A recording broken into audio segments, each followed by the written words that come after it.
Yi Qingzhou, after traversing through time, unexpectedly find Shimzulf transformed in Tosa's Ural child, immersed in a world of chaos and strife.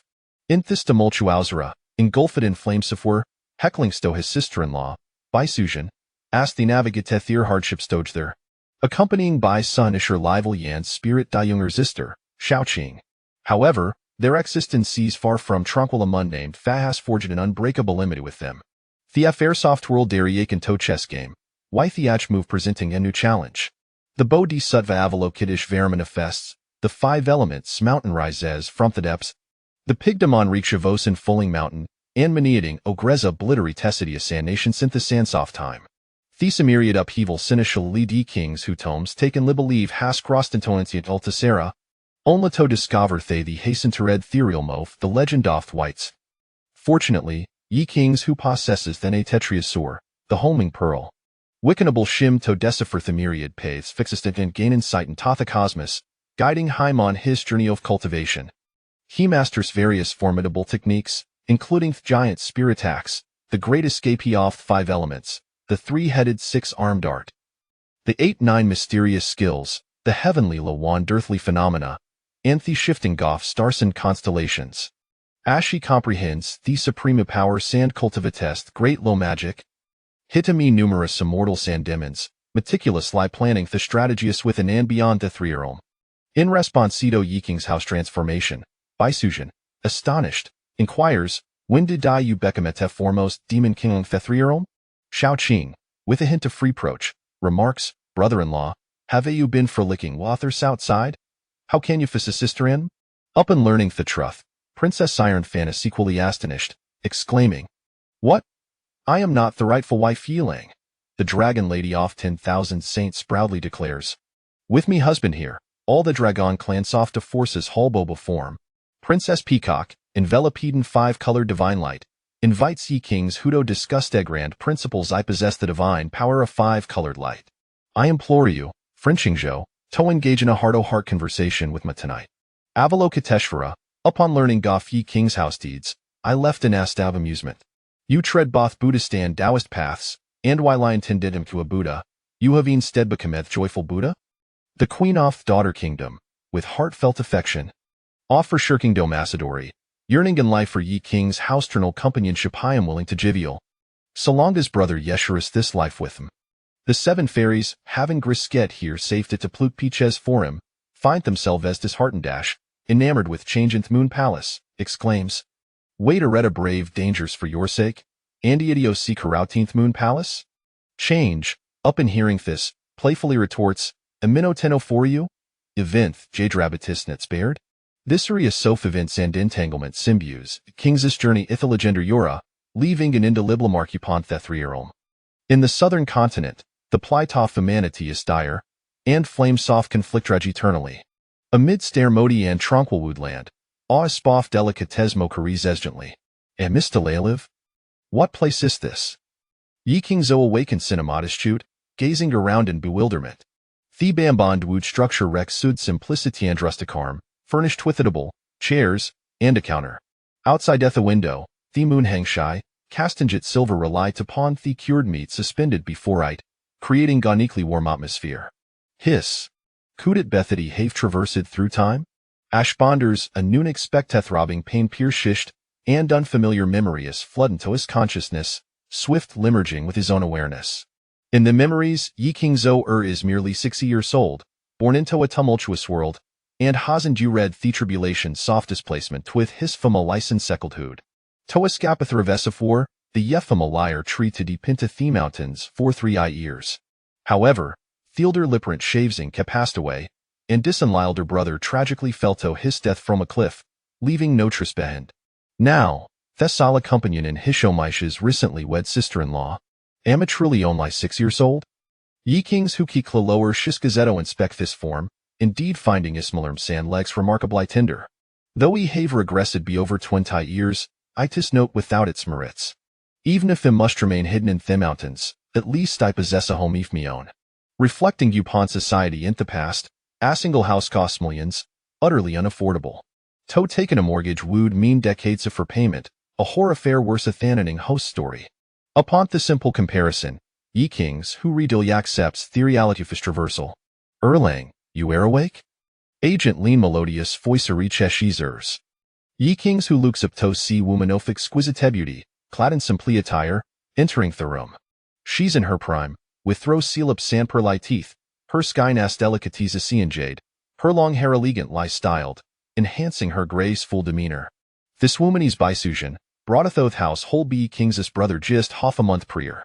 Shek lame sherfamil fell victim to the hands of officials, and she, too, suffed refuge from Thecus, inadvertently wandered into the forest. Initially fearing for her life gains through ill beasts, she was rescued by king's house brother. In gratitude, she pledged herself to him in marriage. Alas, before the formal union could take place, ye king's brother tragically fell to his death while gathering firewood. This dalus indeed convoluted, Asif spun from the thread sophiction. Ye kings who were harbors as island doubts. Moreover, the name by Sahanisa like conjuri simijesoft he legendary.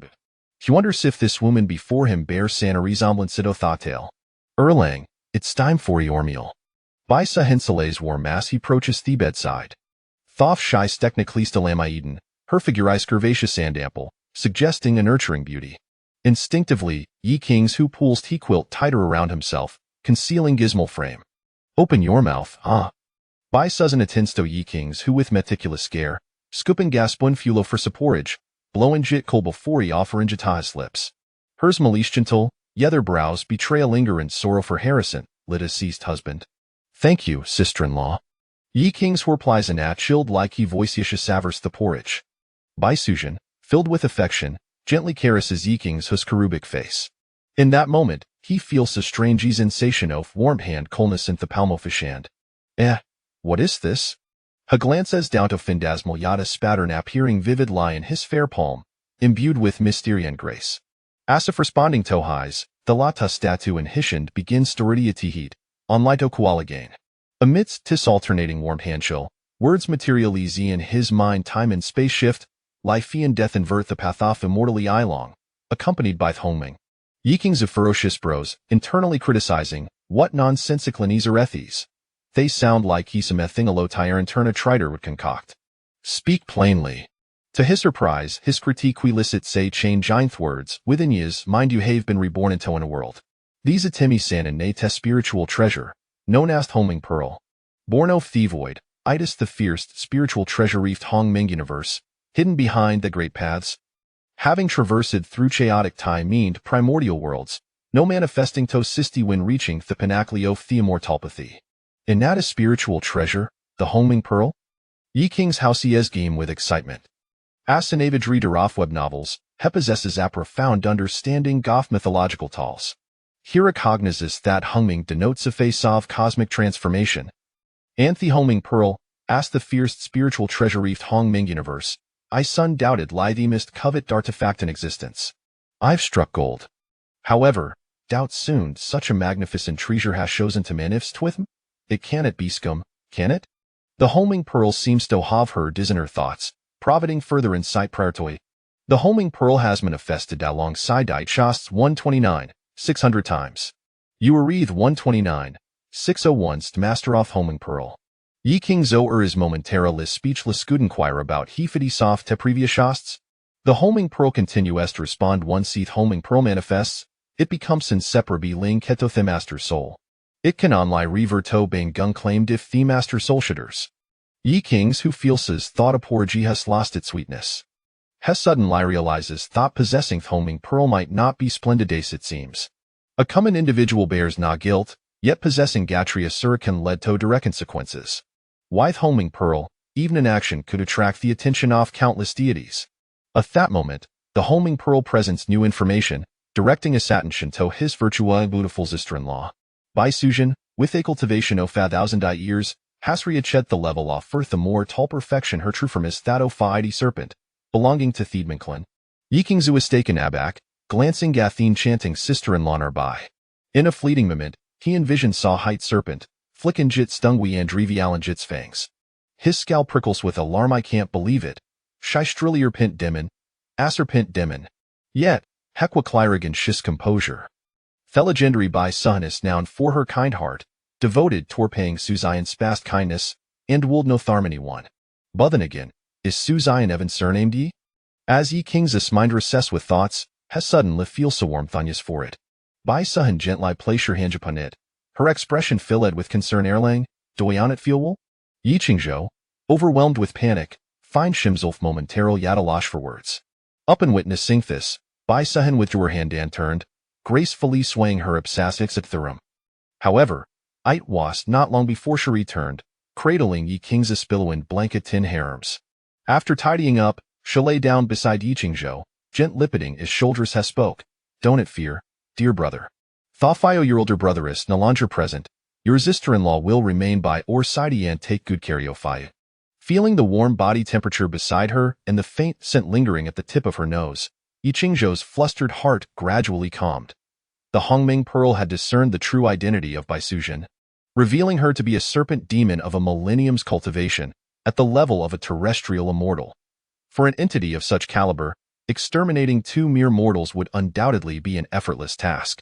Yet, she refrained from such violence, instead transforming into a young girl, seeking to marry into the Yi family, indicating ulterior motives, perhaps an act of gratitude. The tale of Bai Nyangzi is well known, although Yi Qingzhou's brother does not bear the surname Su, nor is he called Su Xian. It is entirely plausible that Su Xian in a past life bore a different name. Yi Qingzhou quickly formulated a strategy of acceptance, recognizing that he was but a small child. Even with the Hongming Pearl, he was incapable of mounting any resistance. It was wiser to remain concealed, lest exposure lead to unforeseen troubles. Furthermore, there was another reason. His sister-in-law smelled delightful, and being enveloped in her embrace while sleeping was profoundly comfortable. He found it hard to contain his emotions. The heavens must remain tranquil, the earth must be at peace, the spirits must be agile, the valleys must be abundant, all things must be birthed from unity. The following morning, Yi Qingzhou lay in bed, silently reciting the incantation bestowed by the Hongming Pearl. By chanting this incantation 100,000 times, he could dissolve the first layer of restrictions on this treasure. The incantation was somewhat cumbersome but not overly lengthy. By this morning, he had already recited it 35 times. At this rate, reciting it 300 to 500 times a day seemed entirely feasible. In 10 days, that would amount to 3,000 to 5,000 recitations, and in a month over 10,000. Accomplishing 100,000 recitations would take less than a year. He rose from bed. His sister-in-law had prepared his favorite meat porridge. Bai Suzhen entered the room carrying the porridge and placed it on the table. She then lifted Yi Qingzhou's blanket, tugging at his bare arm to coax him out of bed. An elder sister is like a mother. She truly resembled a mother, personally dressing Yi Qingzhou in his clothes and trousers. After breakfast, Bai Suzhen washed the bowls and tidied the dining utensils. How considerate she was! It was a pity that his elder brother lacked such fortune. Thought Yi Qingzhou wistfully, he was briefly reminded of his deceased brother, a wave of inexplicable sadness washing over him. How sorrowful it was, yet he had never even met him. Perhaps it was the instinct of blood ties. Bai Suzhen returned, now holding two books, Huangdi Neijing and Qianjin Fong, both timeless medical classics. All things are inferior, only knowledge is exalted. The knowledge within these tomes is boundless. From today onward, I shall teach you to read and write. Henceforth, you must arise with the sunrise to complete the tasks I assign you. Otherwise, as she spoke, Bai Suzhen mysteriously produced a ruler from behind her. A hint of sternness graced her beautiful visage. Yi Qingzhou, what is happening? On the second day of my transmigration, I must begin early morning classes. After 10 years of diligent study, must I retread this path? The entire morning was consumed by Yi Qingzhou's arduous studies. The ancient texts employed succinct language yet held profound meanings, making them quite challenging to comprehend. Far more daunting than the incantation of the Hongming Pearl. Though Bai Suzhen was a serpent demon, she was undeniably cultured, patiently elucidating each word and sentence to ensure his understanding. Lang, come to eat. Your sister-in-law has made chicken soup. At noon, Bai Suzhen prepared a fragrant meal. Rice, vegetables, chicken soup, all perfectly balanced in nutrition. Her culinary skills were exceptional. Yi Qingzhou devoured the food voraciously, hardly making a sound. After a brief afternoon rest, Bai Suzhen took Yi Qingzhou's small hand and led him outdoors. Lang, a man cannot only read. He must also be physically strong. Every afternoon henceforth, you must chop all this firewood. She gestured to a large pile of wood nearby, pinching her little uncle's chubby cheeks. Sister-in-law believes you can surely accomplish this. Yi Qingzhou. Why does it feel like I am being played with? He looked up at the gentle smile of Bai Sujin, blinking his innocent eyes. Sister-in-law, I am only 6 years old. Bai Sujin left behind a small axe, taking up a long hunting bow and arrows, departing with a resolute demeanor. What is this? Yi Qingzhou grasped the heavy axe, approaching the towering pile of wood, and began to chop. Due to his small stature, each piece of wood required a dozen vigorous strikes before splitting. Transforming the wood into suitable lengths for firewood took a quarter of an hour per piece. After finishing hundreds of logs, nightfall had descended, finally complete. All thanks to the assistance of the Hongming Pearl. Yi Qingzhou glanced at the lotus imprint in his palm. Each time he felt utterly exhausted, the mark would warm and then cool, restoring his strength within a few breaths. Otherwise, even with an indomitable will, a 6-year-old Yi Qingzhou could never have chopped so much wood. Of course, triggering the restoration required completely exhausting his last ounce of energy. This process was quite grueling, relying heavily on Yi Qingzhou's perseverance. My strength seems to have increased significantly. His dark eyes sparkled. By the end, he could split a piece of wood with just 2 or 3 strikes. Lang, I have returned. A fatigued voice drifted from beyond the courtyard fence. Soon, a weary yet graceful figure appeared before Yi Qingzhou. Bai Sujin, panting, her bosom rising and falling, held a large, plump rabbit in her hands.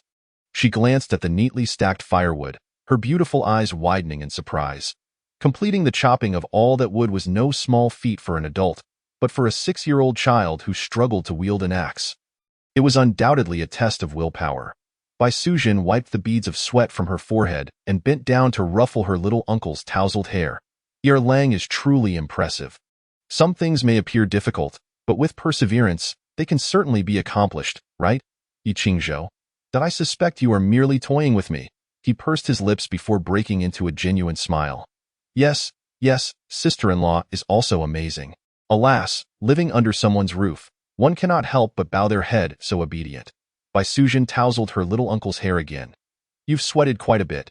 Shall I take you to bathe? Bathe?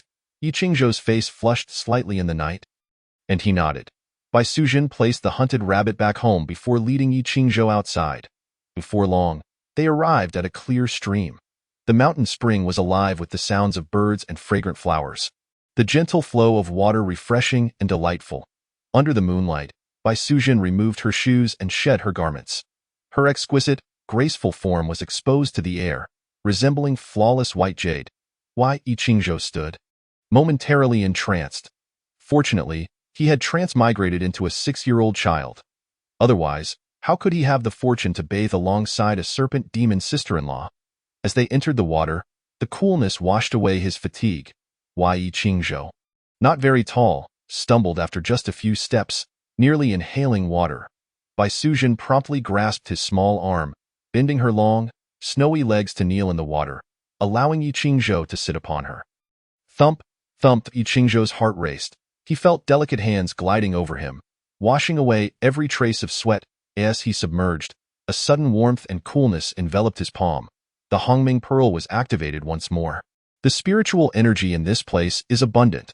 Reciting the incantation here yields twice the result with half the effort. Current recitations, 35, remaining, 99965.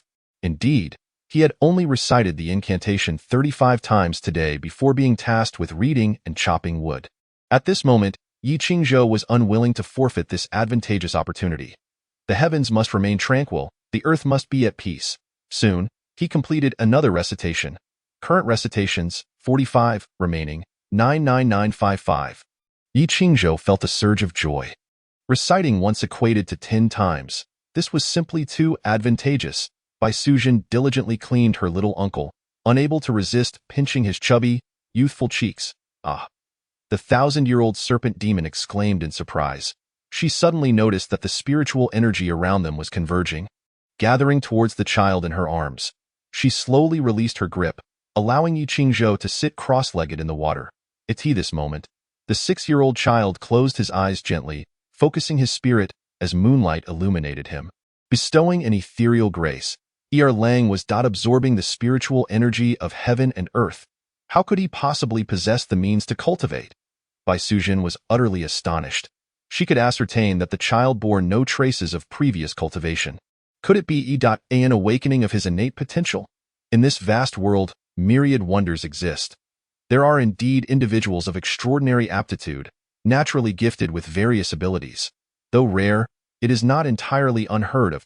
To her astonishment, Lang possessed the potential for cultivation. Bai Sujin lowered her gaze, deep in thought. After a moment's hesitation, as if making a momentous decision, her eyes filled with resolve. She moved behind her little uncle and exhaled a pearl radiating a soft white glow.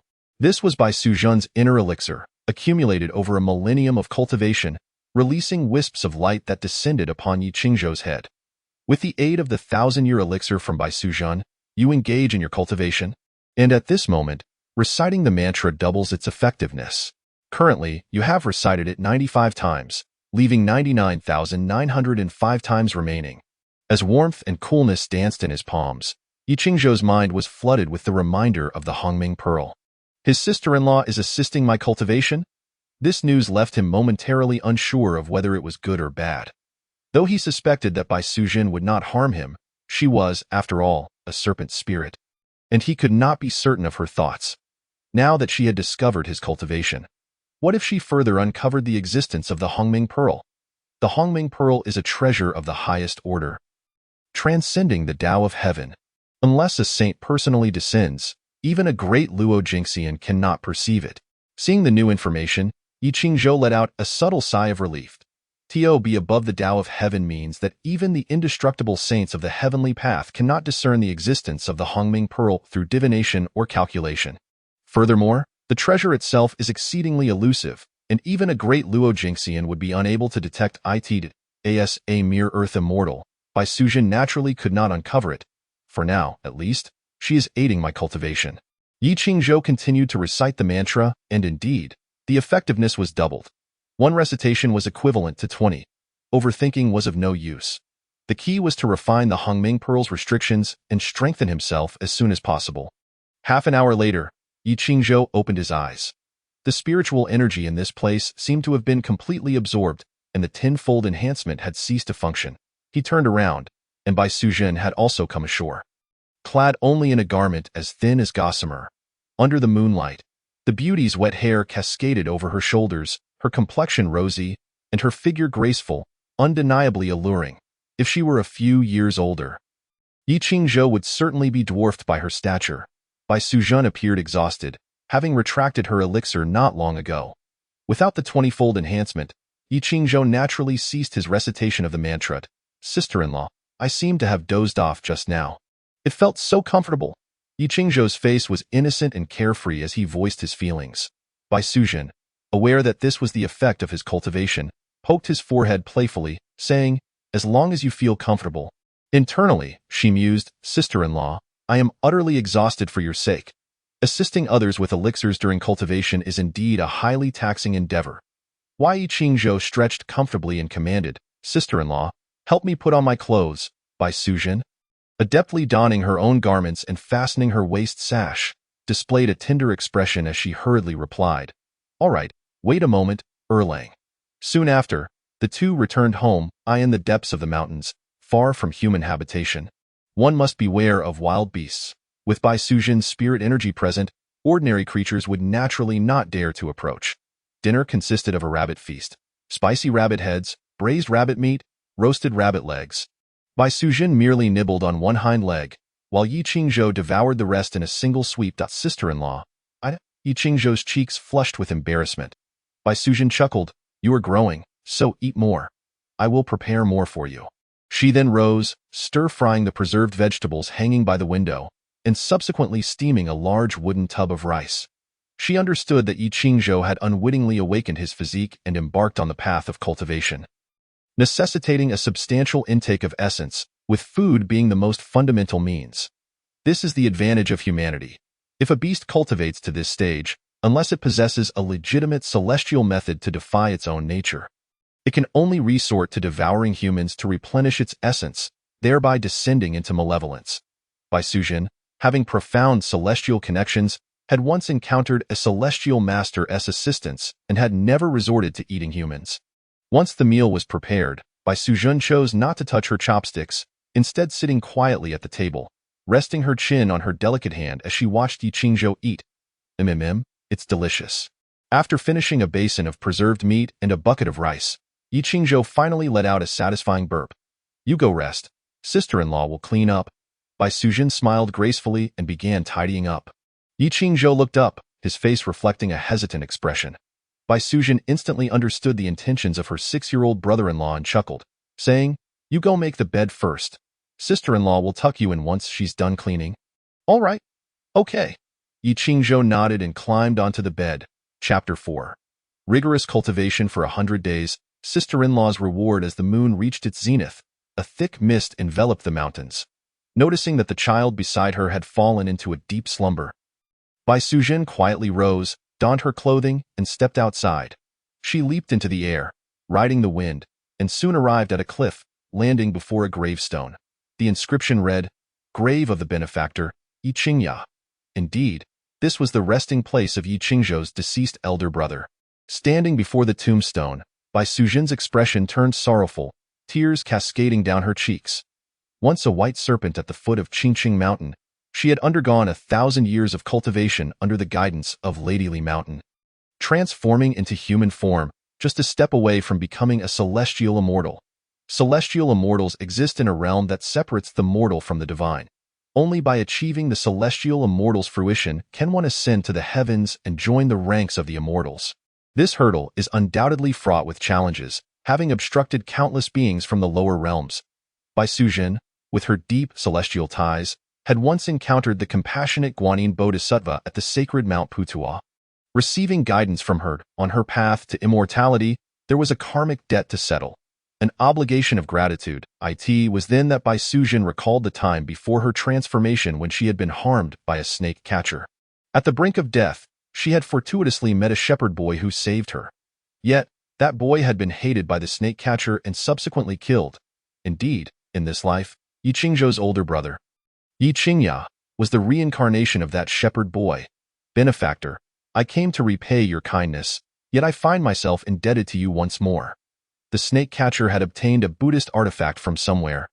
Wielding divine power, Bai Sujun recalled the events from a few days prior, her beautiful eyes flashing with rage. After centuries, she had become a snake spirit of a millennium, yet the reincarnation of the snake catcher had become a disciple of the Buddhist path. Known as Fa Hai, he wielded a golden bowl, not following the celestial path of cultivation but rather walking the divine path of subduing demons and accumulating merit. He utilized the golden bowl to gather merit, possessing formidable powers of compassion. When faced with hatred, Fa Hai immediately sought to seize the 1,000-year cultivation of Bai Sujun to amass vast amounts of merit. Yet again, the reincarnated shepherd boy saved her. Blocking a lethal attack, Fa Hai had killed an innocent, staining his hands with untainted blood, causing his compassionate powers to falter as he fled in haste. Bai Sujun gazed at the benefactor whose physical form had been shattered by a single strike, leaving only his spirit behind, and she felt an overwhelming sense of guilt. She bound Yi Qingya's soul and explained everything to him. However, Yi Qingya bore her no resentment. Before his reincarnation, he entrusted his 6-year-old brother, Yi Qingzhou, to Bai Sujun. Benefactor, rest assured, I will take good care of Erlang. He is very intelligent. I will teach him to read and practice martial arts, ensuring he is well-rounded. He has the talent for immortality. In a few years, when his 7 spirits are complete, if he wishes, I can also teach him the methods of cultivation. Please rest assured, Benefactor. Bai Sujun stood before the gravestone, solemnly vowing, recalling the little one who delighted in clinging to her side and was endlessly affectionate. A gentle smile graced Bai Sujun's lips. On the 3rd day of her transmigration, Yi Qingzhou's life settled into a routine. Rising early, he recited the mantra of the Hongming Pearl 50 times. With his sister-in-law's assistance, he dressed and had breakfast. The quantity of breakfast had increased tenfold, now featuring large chunks of meat and various medicinal ingredients. It was akin to a feast fit to cause a nosebleed. After the meal, he engaged in reading and recognizing characters. Yi Qingzhou unexpectedly discovered that he possessed a photographic memory. The passages he had read yesterday were firmly etched in his mind, and he comprehended them fully. This was likely a result of the mantra of the Hongming Pearl. His sister-in-law was exceedingly pleased and rewarded him with a kiss. Next came mealtime, during which Yi Qingzhou immersed himself in a full-on eating experience. Transforming into a relentless eating machine in the afternoon, it was time for physical training. Chopping wood, chopping wood, chopping wood. As night fell, his sister-in-law returned from hunting as usual and headed to the spring for a bath. However, this time, Yi Qingzhou did not trigger the mantra effect doubling. It seemed the spiritual energy in this place had been depleted and had yet to recover. After a brief cultivation session, he returned home to continue eating. Then, he fell asleep, embracing his beloved sister and Laud. Yi Qingzhou, infatuated, seemingly no longer pondered the reality of Bai Suzhen being a serpent spirit. As summer faded into autumn and autumn yielded to winter, the year drew to a close.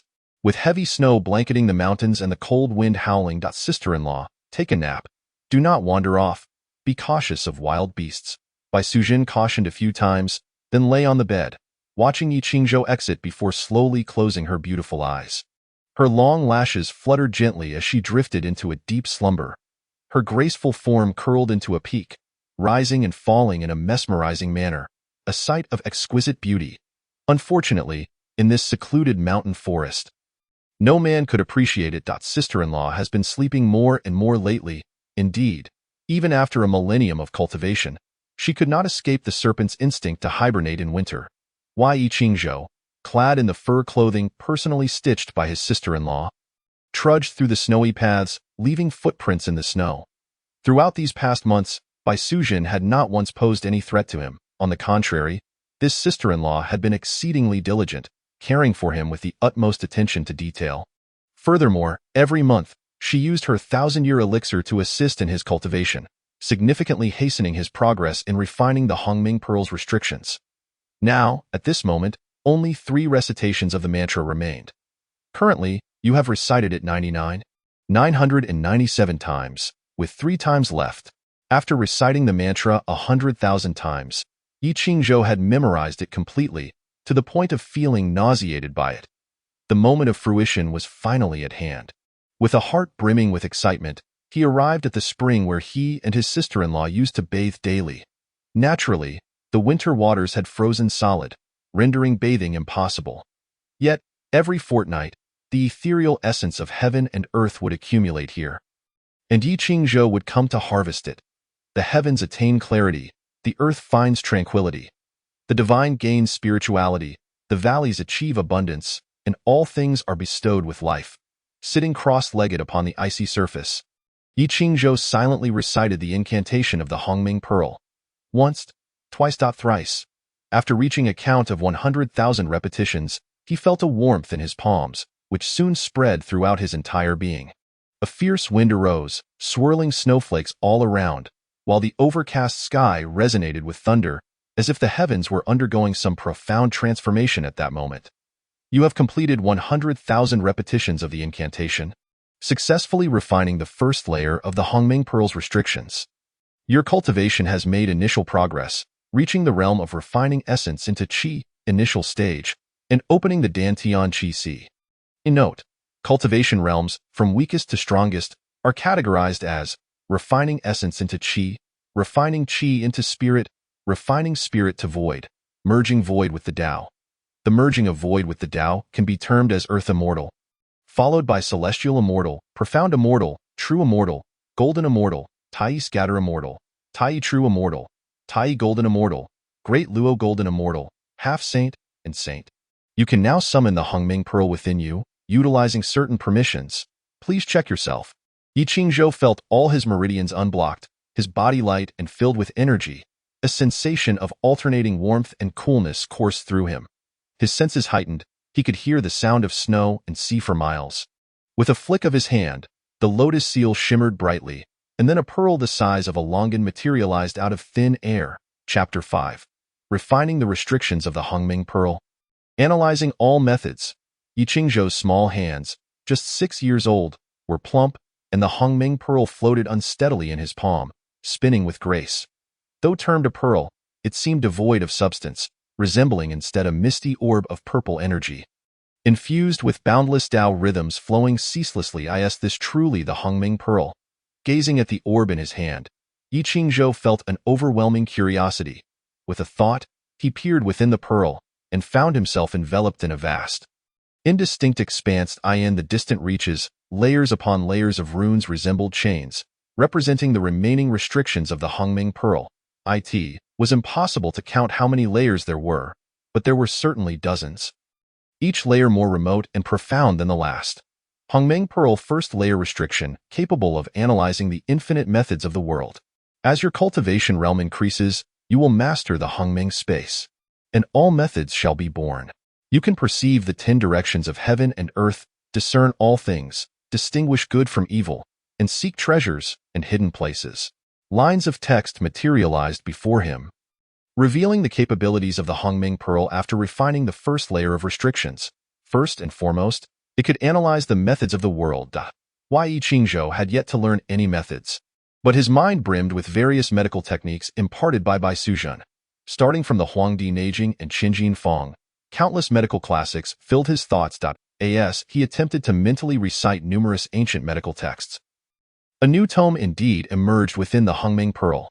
The Hongming Pearl has successfully analyzed hundreds of medical classics, merging to create the divine text Huitian Yaodian. Huitian Yaodian contains the methods for refining all spirit elixirs in the mortal realm, remedies for healing humans, beasts, plants, wood, spirits, and monsters. Note: within and outside the 3 realms, various esoteric techniques, myriad methods, spells, and divine abilities are graded from low to high as spirit, divine, immortal, saint, and Tao. Yi Qingzhou found himself momentarily lost in the sacred text encompassing the entirety of human medicine. Even a cursory glance revealed the preciousness of the Huitian Yaodian. It meticulously documented the remedies for any ailment known to humanity, including miraculous techniques capable of reviving the dead. The body is the foundation of revolution. Even in cultivation, the body remains paramount. The Huitian Yaodian is invaluable at any time. Yi Qingzhou's heart swelled with joy as he resolved to thoroughly comprehend this text whenever he found the time in the future. Subsequently, he began to explore the second ability of the Hongming Pearl, mastering the Hongming space, the boundless expanse contained within the pearl. Given Yi Qingzhou's current cultivation level of refining essence into qi, he could only manipulate an area of about 10 zhong. Channeling his internal true qi, he wrapped it around a nearby boulder, and with a flicker of thought, he was able to store it within the Hongming space. Retrieving it at will, Yi Qingzhou smashed through the ice surface, using his true qi to catch a swimming fish. He felt a slight resistance, but he forcefully employed the Hongming space, successfully capturing a fish the size of his palm. Once inside the Hongming space, the fish floated motionless in midair. After just a few breaths, Yi Qingzhou pulled it out, only to find it lifeless. At its most basic, the Hongming Pearl could serve as a portable storage space. The Hongming Pearl conceals the secrets of heaven, allowing one to evade the scrutiny of great Luo golden immortals. Thus, any treasures I hide shall remain undiscovered. Unfortunately, living creatures seem unable to be stored within, as they would perish instantly. Yi Qingzhou familiarized himself with the capabilities of the Hongming Pearl. However, according to his conjecture, the Hongming space would also undergo evolution. As his cultivation improved, it might transform into a chaotic space, subsequently separating the pure from the impure, giving birth to worlds. At that time, he could store living beings, even nurturing countless creatures within, indistinguishable from reality. Storage was merely the first ability Yi Qingzhou discovered. The description mentioned that all methods are born from the Hongming space, and other marvelous applications would require further exploration in the future. To gain insight into the 10 directions of heaven and earth? What could that possibly mean? Yi Qingzhou then turned his attention to the third ability of the Hongming Pearl. With a slight mental nudge, the pearl rippled like water, revealing a mountain range, vividly alive. Above the mountains floated the name, Gongzhou Mountain.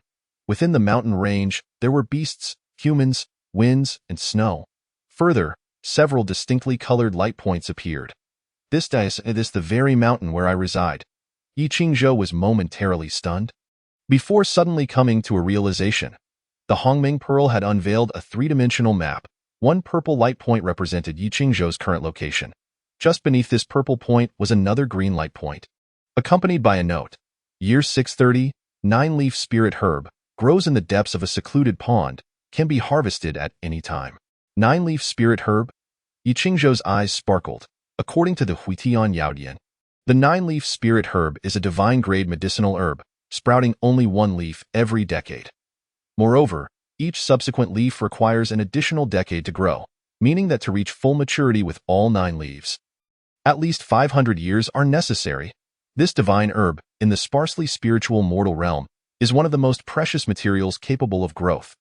The nine-leaf spirit herb, this single ingredient, is applicable in numerous elixirs documented within the Huitian Yaodian. Among them, the longevity elixir, the ageless elixir, and the revitalization elixir are all capable of extending a person's life by 50 years. This mountain harbors only this single divine herb. And oh wonder, this place is recognized by the Hongming Pearl as a realm rich in spiritual energy.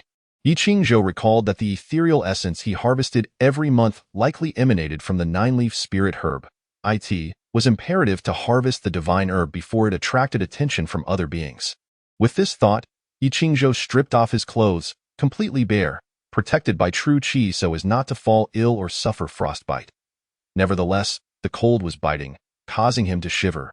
With a splash, Yiqingzhou wasted no time and leaped into the water through the hole he had broken in the ice.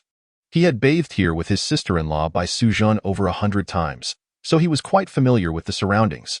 However, the nine-leaf spirit herb grew at a depth of several dozen zhang. And due to its innate ability to conceal itself, even Baisuzhen had not discovered it. With the insight provided by the Hongming Pearl, he encountered no dangers along the way in less than half an hour. Yiqingzhou resurfaced, his delicate white hands grasping the vibrant green nine-leaf spirit herb. Immediately, he fashioned a box from ice to store the divine herb. He then placed it into the Hongming space. Knowing that harvested medicinal herbs, being lifeless, would be safe within and retain their potency intact. With the Hongming Pearl's ability to perceive all, would not all divine herbs and treasures in the world be laid bare before me? Yiqingzhou's dark eyes sparkled with anticipation as he envisioned his future treasure-hunting adventures. He circulated his true qi to evaporate the cold water droplets on his skin, then proceeded to don his clothes. Just then, he felt a sudden chill and warmth in his palm, and the Hongming Pearl provided another prompt. Chop with an axe 100,000 times to learn the immortal-grade divine ability giant spirit axe method. Current count, 0. Slay 1,000 evil spirits to refine the second and third layers of the Hongming Pearl's restrictions. Current count of evil spirits slain, 0. Chapter 6. The snake waist is soft. Sister Shaoqing, now that Yiqingzhou had successfully refined the first layer of the Hongming Pearl's restrictions, it was only natural that he would acquire the method to refine the subsequent restrictions. Slay 1,000 evil spirits. As for what constitutes an evil spirit, Yiqingzhou's gaze drifted to the virtual map before him. Under the Hongming Pearl's scrutiny, numerous light points dotted the surface. One faint golden point resided within Yiqingzhou's home, annotated as Baisuzhen, a 1,000-year-old snake demon, Earth immortal realm, has saved hundreds of lives, possesses immense merit. However, near the Yi family cottage, the area was devoid of light points, save for the recently harvested nine-leaf spirit herb. Clearly, it had been thoroughly cleared out by Baisuzhen beforehand. Further afield, he observed 2 red light points. One of them, situated to the far east, radiated a slightly lighter hue. The Ironback Wolf, a century-old wolf demon, possessing the realm of qi refinement and divine transformation, has consumed hundreds of lives, burdened by sins, and is thus deemed malevolent. To the far west, the color of the light points manifests a dark red, seemingly more ominous.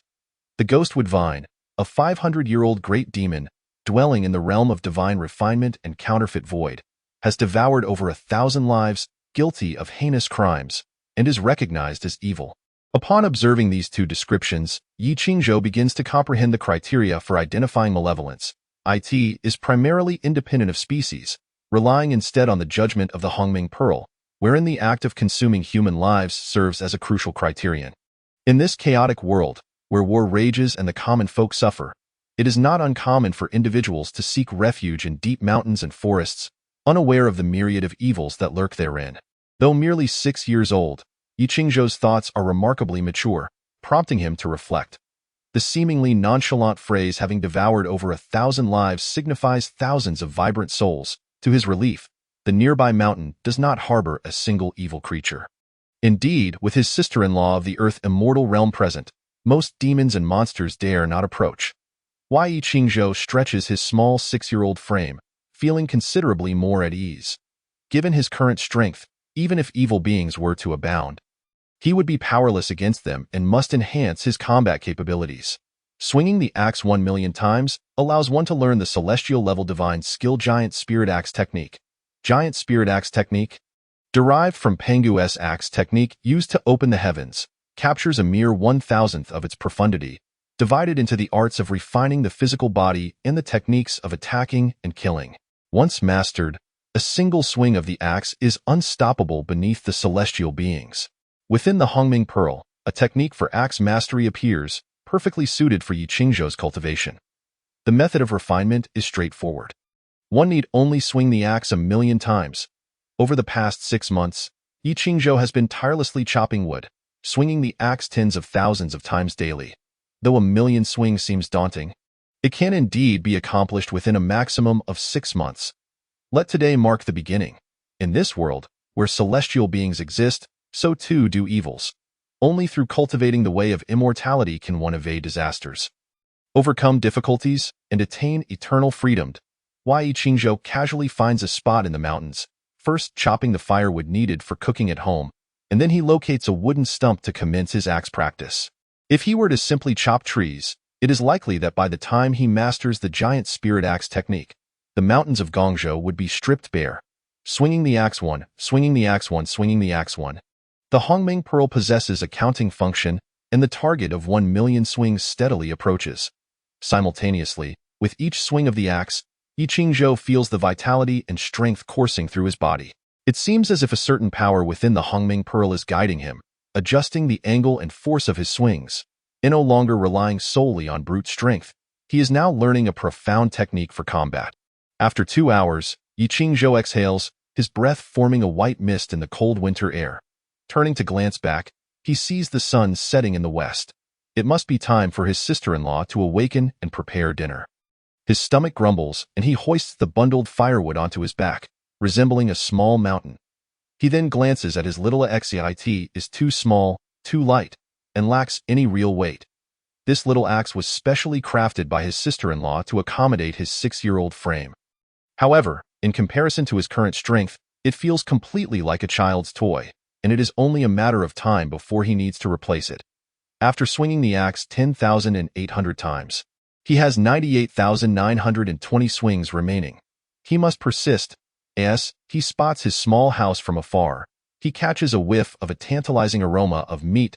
Yi Qingzhou quickens his pace. And as he enters the door, he instinctively calls out, "Sister-in-law." Upon looking up, he discovers that today his sister-in-law, Bai Sujin, is practicing swordplay in the courtyard, clad in a white form-fitting outfit that accentuates her graceful figure, highlighting her alluring curves.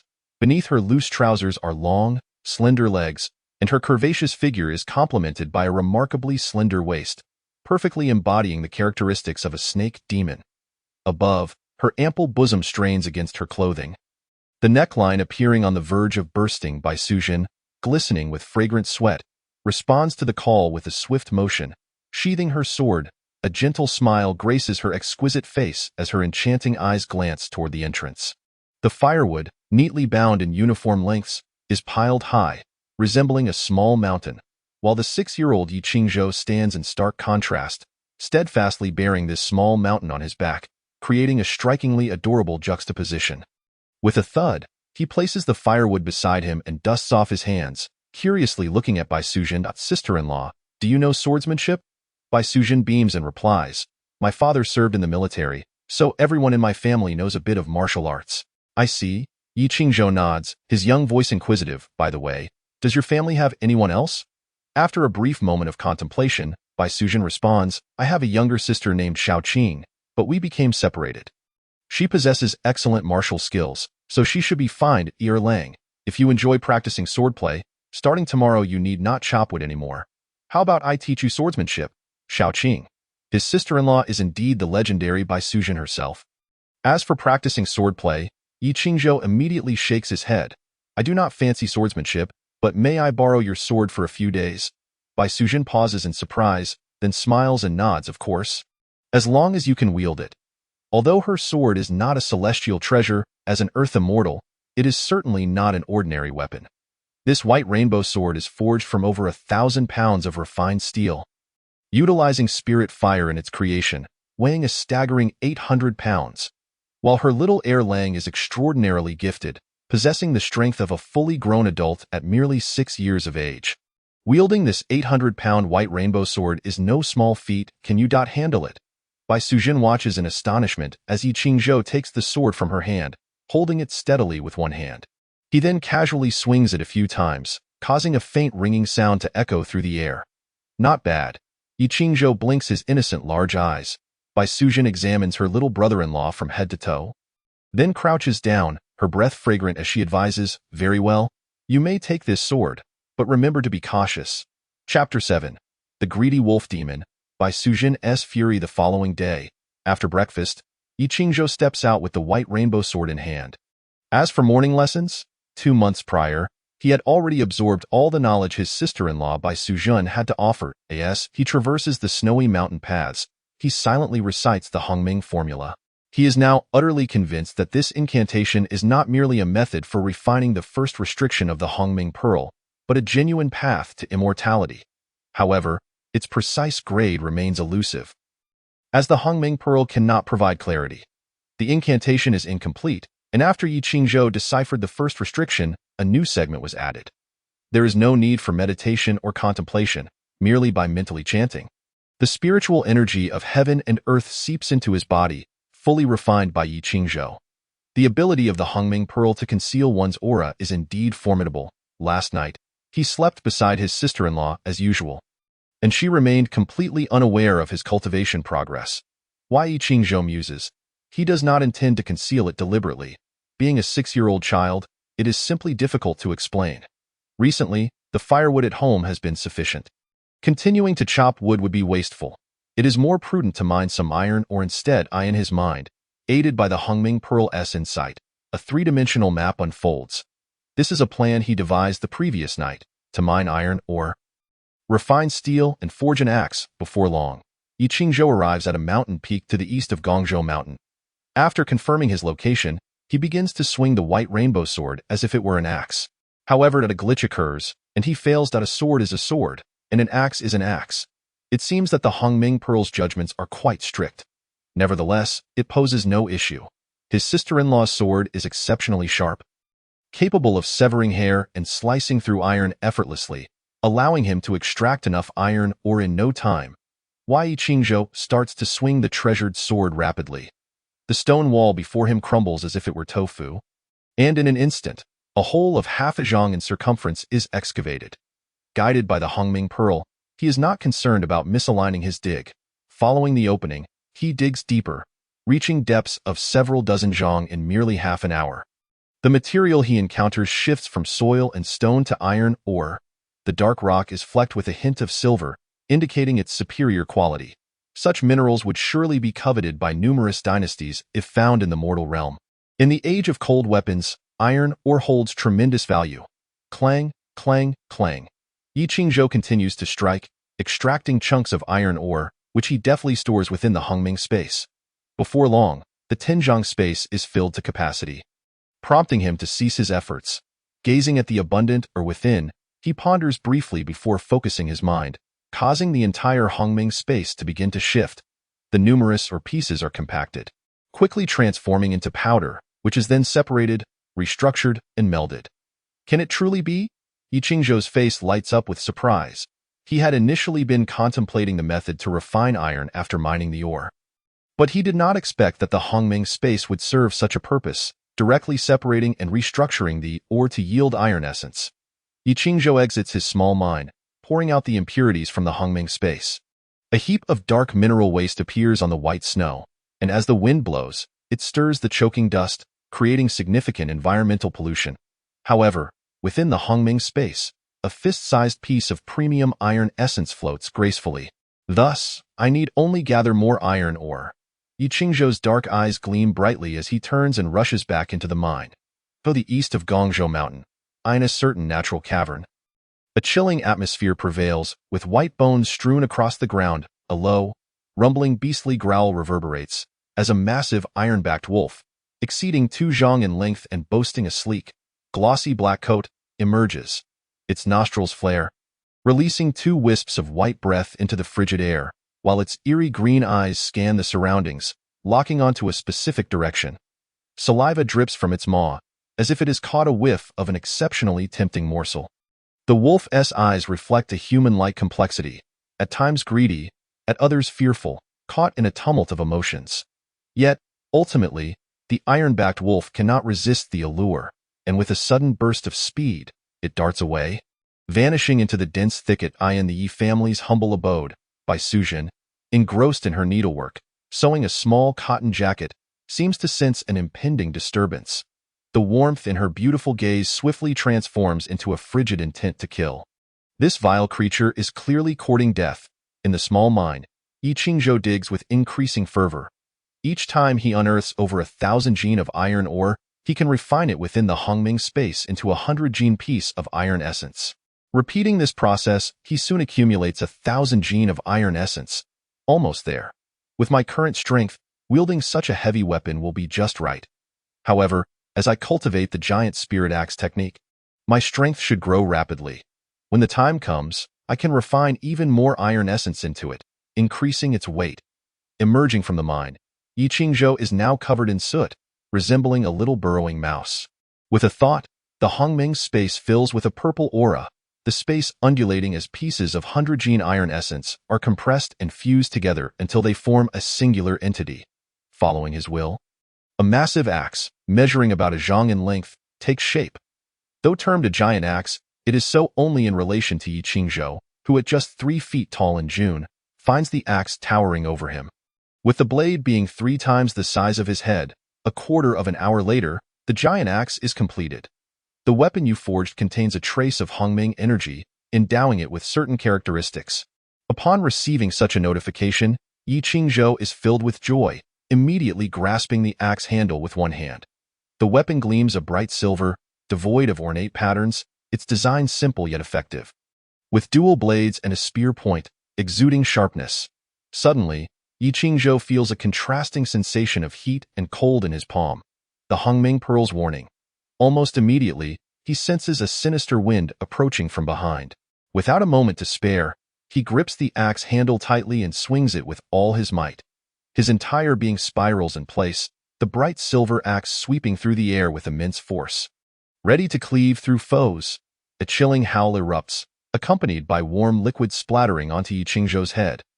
He looks up to find a colossal wolf demon with blood on its forehead, green eyes blazing, and fangs bared.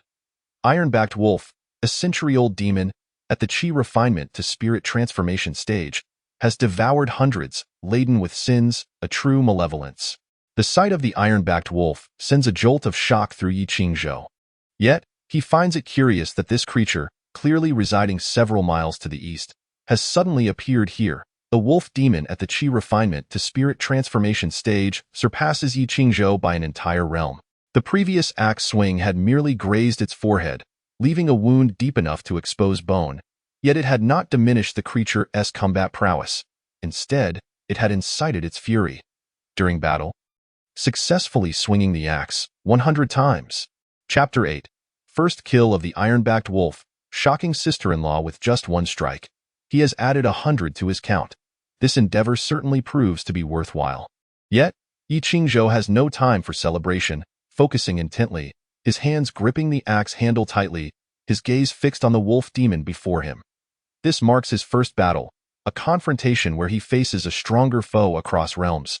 From their earlier encounter, it is clear that the iron-backed wolf possesses strength equal to, if not exceeding, his own, and as a creature of the Qi refinement to spirit transformation stage, it is not only cunning but also treacherous. The wolf demon, sensing the sharpness of the bright silver axe, had momentarily halted its advance.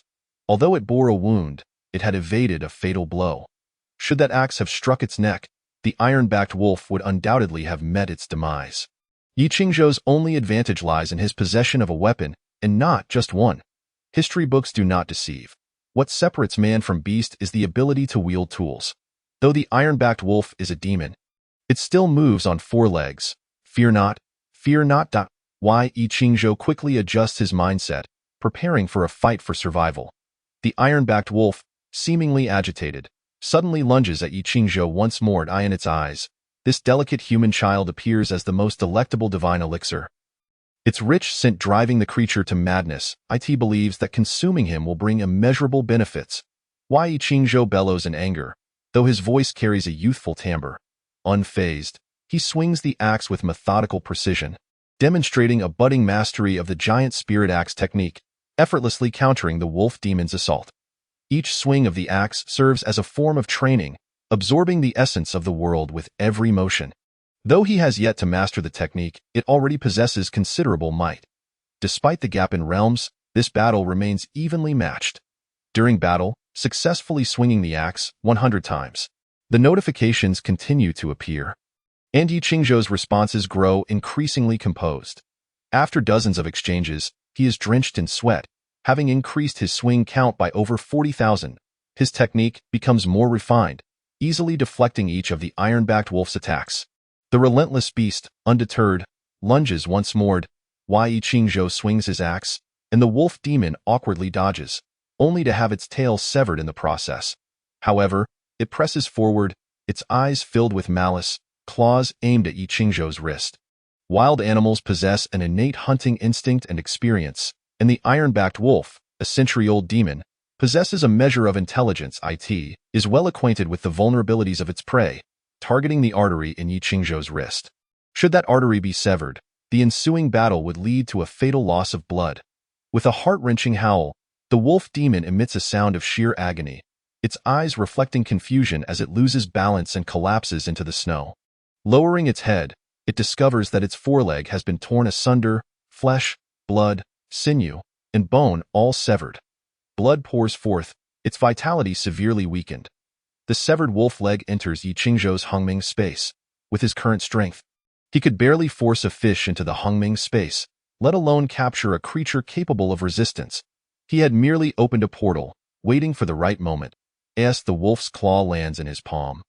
It naturally draws into the Hongming space, as if willingly placing itself under the guillotine, ensuring its doom.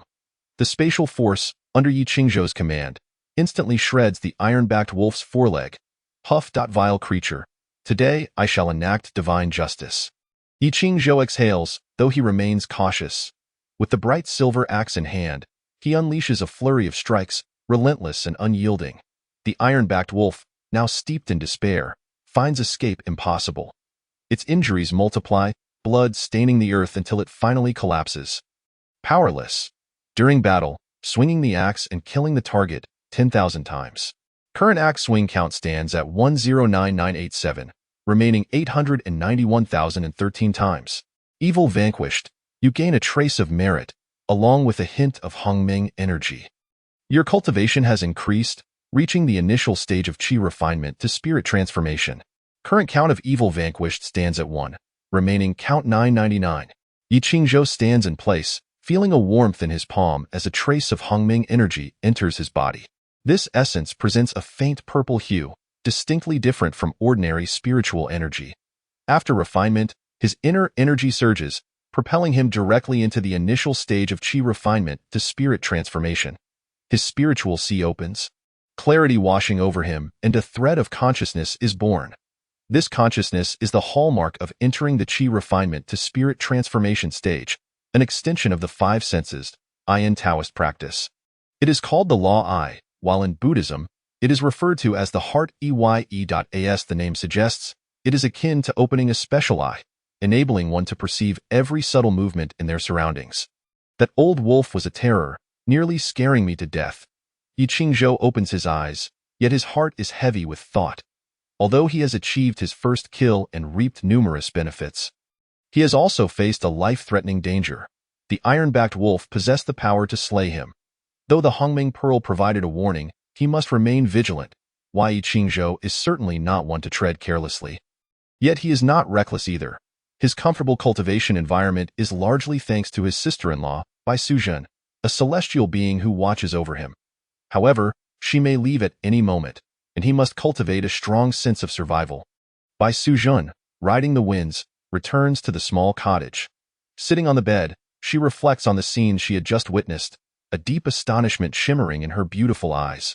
Typically, she could not discern Yi Qingzhou's true abilities. But that recent battle had unveiled many truths. When did Erlang become so formidable? At merely 6 years of age, he has already attained the realm of Qi refinement and spirit transformation after vanquishing the Ironback Wolf. Furthermore, his axe technique is certainly not a mere result of physical prowess. To reach such a level of cultivation at 6 is utterly astonishing. Bai Sujin, being a demon, took over a century to reach the same realm. There is simply no comparison with Yi Qingzhou. From where did Erlang acquire his methods of cultivation? The effectiveness of his training suggests that his master must be extraordinary. Yet, why does this individual remain hidden from me? What ulterior motives could they possibly have? Bai Sujin's heart was a tumult of confusion, filled with profound concern.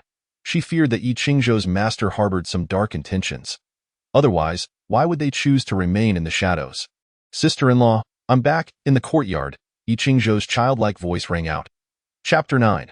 The giant spirit axe technique is complete, and Fa Hai is approaching. In the courtyard, Yi Qingzhou clutched a handful of wild fruits. A white rainbow sword strapped to his back. His fair complexion and immaculate attire concealed all traces of battle, including the iron-forged axe. Bai Sujin opened her mouth, intending to question him, but hesitated and dismissed the thought.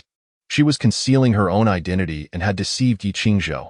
A hasty revelation might incite his aversion, and if the little one chose to run away, it would only complicate matters further.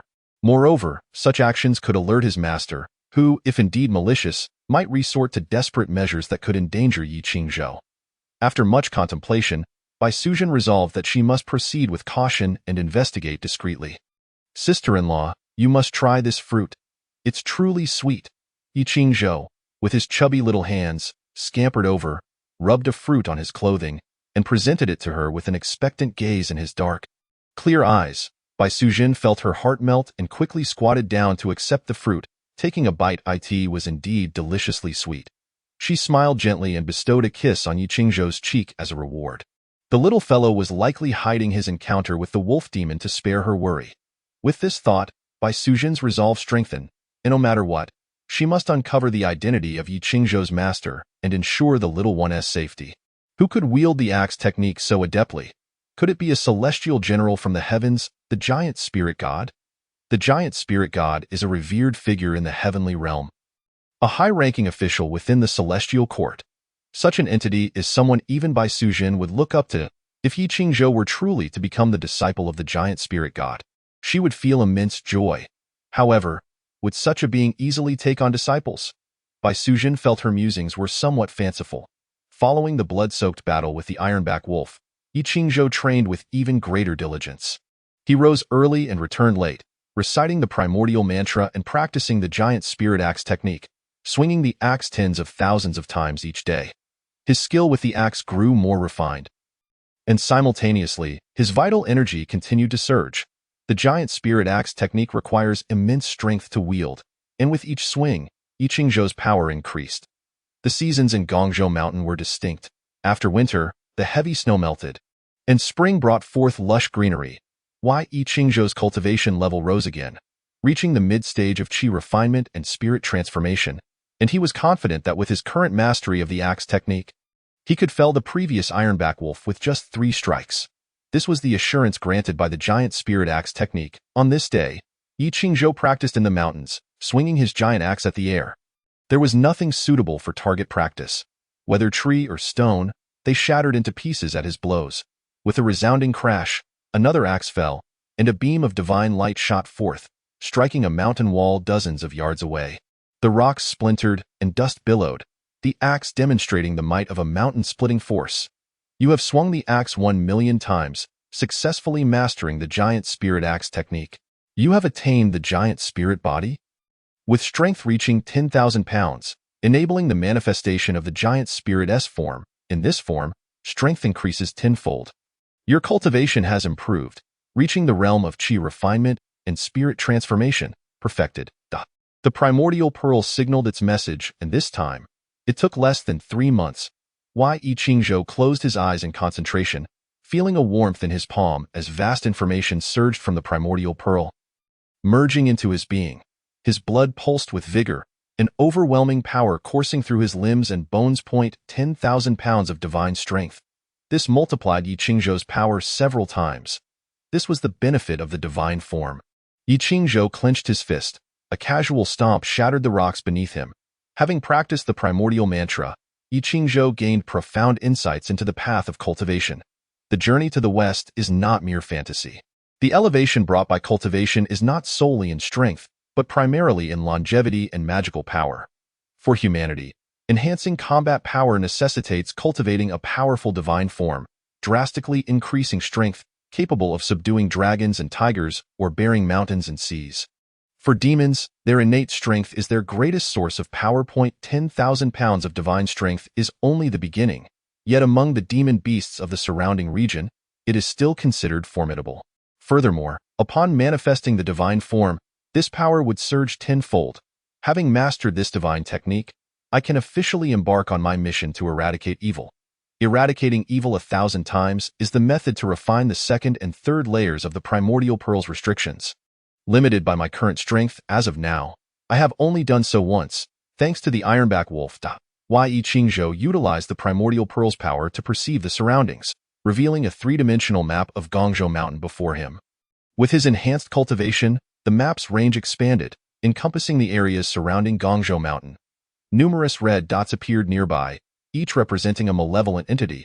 Among them, the most formidable was the ghostwood vine on the western peak, which had devoured thousands and possessed the power to refine the spirit. Coughing, Yi Qingzhou decided to approach these threats from weakest to strongest.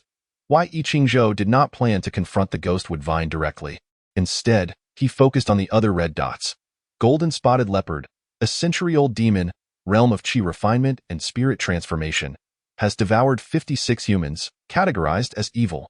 Pig demon, a century-old demon, realm of qi refinement and spirit transformation, has devoured 32 humans, categorized as evil.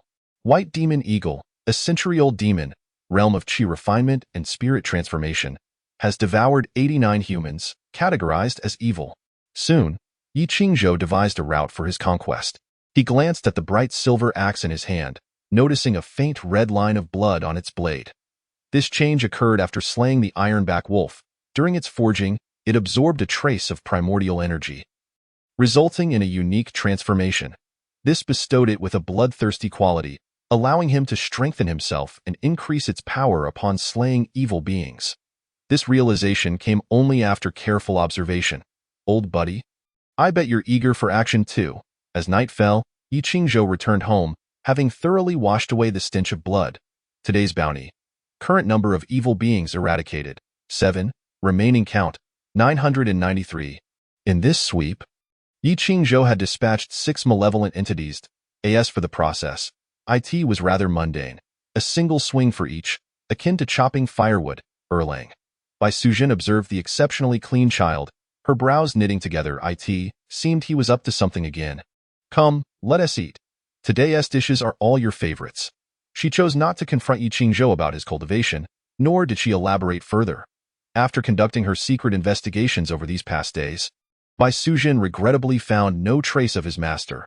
However, she could ascertain that Erlang was growing up healthily, with his cultivation advancing steadily and rapidly, seemingly without any issues. With this, Bai Sujin felt a semblance of relief, alleviating much of her concern as she continued to observe. Erlang had grown significantly taller. In just a few years, he would become a true young man. At the dining table, Bai Sujin gazed at the increasingly tall Yi Qingzhou, her smile radiating warmth. It's because sister-in-law's cooking is delicious, Yi Qingzhou mumbled, engrossed in his meal. Late into the night, curled up in a warm embrace, Yi Qingzhou fell into a deep slumber, suddenly feeling a chill in his palm, as if some warning stirred in his mind. The image of Gongzhou Mountain unfurled, a golden, intruding abruptly. Fahai, an enlightened monk, perfected in the realm of earth immortals, possesses a unique treasure and wields celestial combat power. Chapter 10. The green snake emerges, and that bald donkey will eventually meet his end. Upon receiving the warning from the primordial pearl, Yi Qingzhou was momentarily startled, his heart sinking. The name Fahai was synonymous with trouble for Bai Sujin. Folklore spoke of him possessing the sacred Buddhist treasure, the Golden Bowl, which could suppress Bai Suzhan. Even with his mastery of the giant spirit axe technique, Yi Qingzhou feared he would not stand a chance against that bald donkey. At this juncture, it seemed that fleeing was the only viable strategy. The following morning, Erlang, you've finally awakened. The soft, gentle voice of his sister-in-law stirred Yi Qingzhou. Over the past year, he had not only grown taller but had matured in many aspects. Though merely 7 years old, he had recently been experiencing certain youthful phenomena upon waking in the mornings. Feeling the warmth and smoothness of Bai Suzhan's body caused his heart to race uncontrollably, his fair cheeks flushing crimson. "Let go of me. I need to make you breakfast," Bai Suzhan chuckled, playfully patting her waist. Yi Qingzhou finally came to his senses and quickly withdrew his hand. "Child, did you have a nightmare last night? Why are you holding me so tightly?" Bai Suzhan rose and began to dress herself. Upon waking, she found her little one entwined around her with arms and legs, leaving her both amused and helpless. However, she could not bear to wake him, opting instead to quietly wait for him to awaken. Yi Qingzhou, being a person of pride, soon followed suit and stepped down. He was inwardly perplexed, wondering if he had already come to regard his sister-in-law, the white snake, with such importance. Was it merely the instinctive reaction to the news of Fa Hai's impending approach that compelled him to hold her so tightly? After their meal, Bai Suzhan called Yi Qingzhou to her side. "Erlang, I have matters to attend to and must leave home for a while, returning in no less than half a month and no more than a month. You must take good care of yourself while I am away." If it were an ordinary 7-year-old child left alone for half a month, they would likely perish from hunger. Yet, Bai Suzhan felt quite at ease with Yi Qingzhou. "Go leave." Yi Qingzhou was momentarily taken aback, but soon understood. It seemed that Bai Suzhan had sensed Fa Hai's arrival. Was she going into hiding? As a revered monk, Fa Hai would surely not trouble a mere child in her absence. "I can take care of myself," Yi Qingzhou replied obediently, nodding. For now, avoiding the storm seemed the most prudent course of action. After bidding farewell to Bai Suzhan, Yi Qingzhou set out as usual to exorcise evil. Based on his assessment from the previous day, with his immense strength, he could effortlessly dispatch creatures in the realm of refining qi to transform spirit. Thus, he had selected several targets of the refining spirit to counter the void for today's endeavors. Exorcism successful. You have gained a sliver of merit and a wisp of primordial essence. Exorcism successful. You have gained a sliver of merit and a wisp of primordial essence. Exorcism successful. You have gained a sliver of merit and a wisp of primordial essence. Your cultivation level has risen, reaching the early stage of refining spirit to counter the void. Each time he vanquished evil, Yi Qingzhou earned a measure of merit and primordial essence, akin to gaining experience from defeating monsters, which accelerated his cultivation growth remarkably. As night fell and he returned home, he realized his level had advanced further, now reaching the early stage of refining spirit to counter the void. Current exorcism count, 32. Remaining exorcism count, 968. Today, he had dispatched a total of 25 evil beings. This was primarily due to a creature at the refining spirit to counter the void level, accompanied by a horde of minions that Yi Qingzhou managed to eliminate in one go. Too slow, still too slow, at this rate. When would he be able to deal with that bald monk Fa Hai? Yi Qingzhou, having skipped dinner, lay on his bed, his eyes brimming with murderous intent. He was completely unaware of Bai Suzhan's current situation, as there was no news at all. After a long day of toil, returning home meant he couldn't even enjoy a warm meal, let alone have someone to share the night with. The sole culprit for his plight was none other than Fa Hai. That cursed bald monk would eventually pay for his deeds. 3 days later, hundreds of miles west of Gongzhou Mountain, beneath Qingqing Mountain, Bai Suzhan revealed herself. "Shao Qing, come out quickly," Bai Suzhan called urgently. "Sister." A joyful voice echoed from within a certain cave. In the next moment, amidst rising clouds and mist, 100-foot-long green serpent soared down, landing gracefully before Bai Suzhan in a flash of shimmering light. The serpent transformed into a youthful and beautiful maiden, with almond-shaped eyes and a delicate face. Her lips were red and teeth white, exuding an innocent charm, yet 2 streaks of green eyeshadow added an air of allure. Dressed in a verdant skirt, Shao Qing revealed her smooth and delicate arms, a slender waist and shapely legs, radiating a vivacious spirit that contrasted with Bai Suzhan's grace. "Sister, you've finally returned to see me. I missed you so much," Shao Qing exclaimed. rushing into Bai Sujin's embrace, their forms colliding. You silly girl, I sought you out because I need your help. Bai Sujin smiled gently, then turned serious. You haven't harmed anyone during this time, have you? Xiaoqing pouted innocently. Of course not. I promised you. Sister, and I will keep my word. Bai Sujin nodded approvingly. That's wonderful. When the opportunity arises, I will introduce you to my master, Lishan Laomu, and you shall have a path to ascension. Hearing this, Xiaoqing's eyes sparkled with excitement. Ascending to immortality was a dream cherished by countless beings in the mortal realm. Yet, without entering the celestial sects and lacking guidance from a powerful figure, such opportunities were nearly non-existent. Thank you. Sister, Xiaoqing replied, bowing respectfully. Did you come looking for me because of that Fa Hai? Bai Sujin nodded. Indeed. Fa Hai has tracked my whereabouts and will soon pursue me. I had found a benefactor, but he was killed by Fa Hai. This time, I will not easily retreat. Xiaoqing, I need your assistance to subdue Fa Hai. Subdue Fa Hai. Xiaoqing was taken aback, doubting her ears. Fa Hai, a disciple of the Buddhist sect, a revered monk with boundless compassion and power, was known for vanquishing demons. For them to encounter Fa Hai and escape would already be considered fortunate. Yet now they were to subdue him. Surely this was a delusion. Rest assured, sister, I am not impulsive. Bai Sujin explained. Recently, I have received help from a benefactor, deepening my understanding of the waterway path. My control over water has begun to show promise. With our combined strength, we may stand a chance against him. Even if we cannot defeat him, I am confident I can help you escape. Xiaoqing nodded at this. A benefactor? I must congratulate you, sister. Regardless, I will surely assist you. I've held a grudge against that bald monk for quite some time. Chapter 11. Mapping the liver, hunting monsters, and becoming a local immortal in these chaotic times, where famine ravaged the land and malevolent forces abounded. Yi Qingzhou immersed himself in exorcising evil, tirelessly exploring the three-dimensional map of the primordial pearl.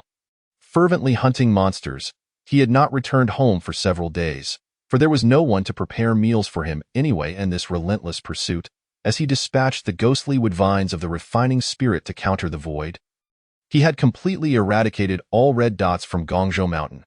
Reluctantly, he had no choice but to venture further afield. On this day, he had traversed the desolate mountains and reached a village. According to his memory, his hometown lay to the north of Gongzhou Mountain, long ravaged by war and reduced to scorched earth. The people to the south had fared somewhat better, enjoying a few more years of peaceful existence. The remnants of walls and broken weapons painted a tragic picture of war's aftermath. Along the roadside, emaciated citizens lay gasping for breath, while the bones of the deceased were left picked clean by wild dogs. Upon seeing a 6- or 7-year-old child in a clean, thick cotton coat pass by, the faces of the onlookers revealed a mix of surprise and curiosity. The setting sun, the great spirit axe technique. Yi Qingzhou remained unperturbed, her delicate hand grasping the air, and a radiant silver axe materialized in her grasp. Subsequently, with a sudden flourish, a beam of axe light cleaved downward, directly targeting the black-clad elder 100 paces away. Upon witnessing the adversary raise the soul-guiding banner in a bid to resist, Yi Qingzhou felt a wave of relief wash over her. Within the same realm, no one could withstand her strike. With a sharp whoosh, amidst the swirling black mist, the sound resonated as if a scythe were cutting through grass.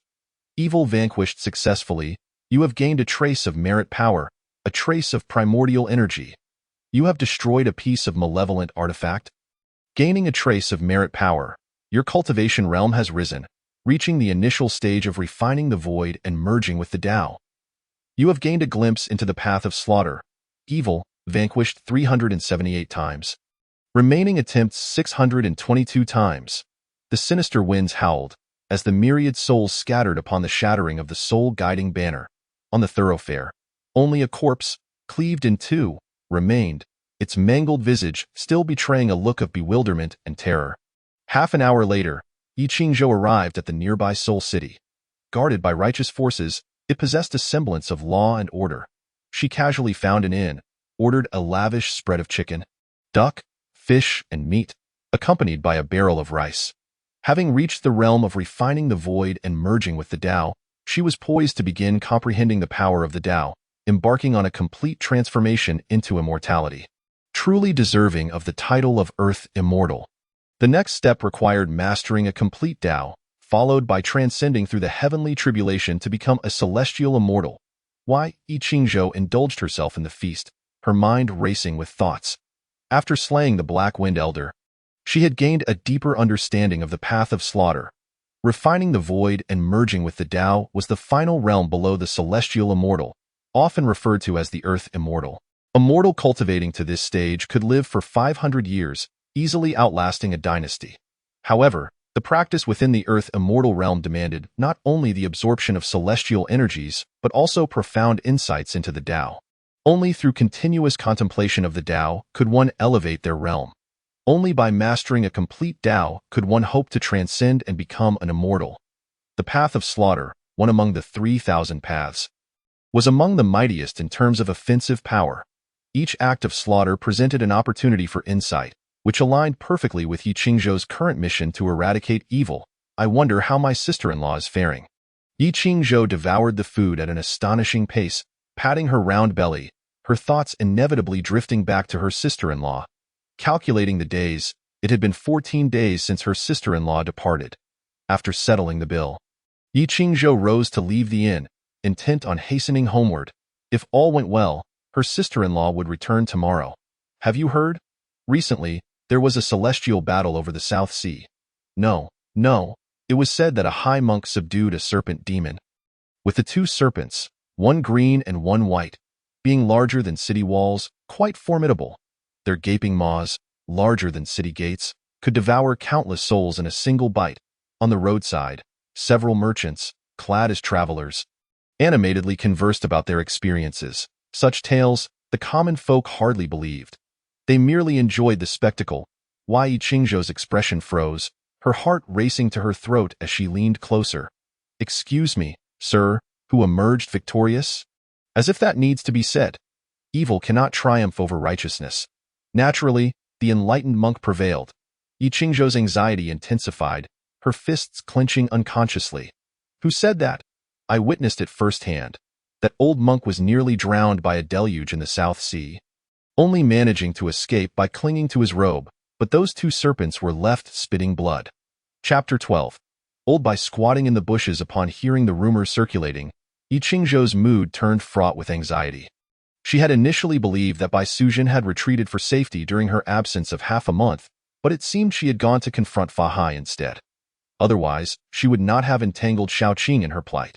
According to legends, her sister-in-law possessed profound celestial affinities, having previously encountered powerful beings such as the Old Mother of Lishan, Guanyin, and the Emperor of the North Pole.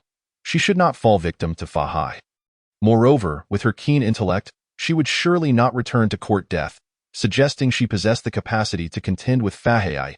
Yi Qingzhou reassured herself, though her worries remained unabated.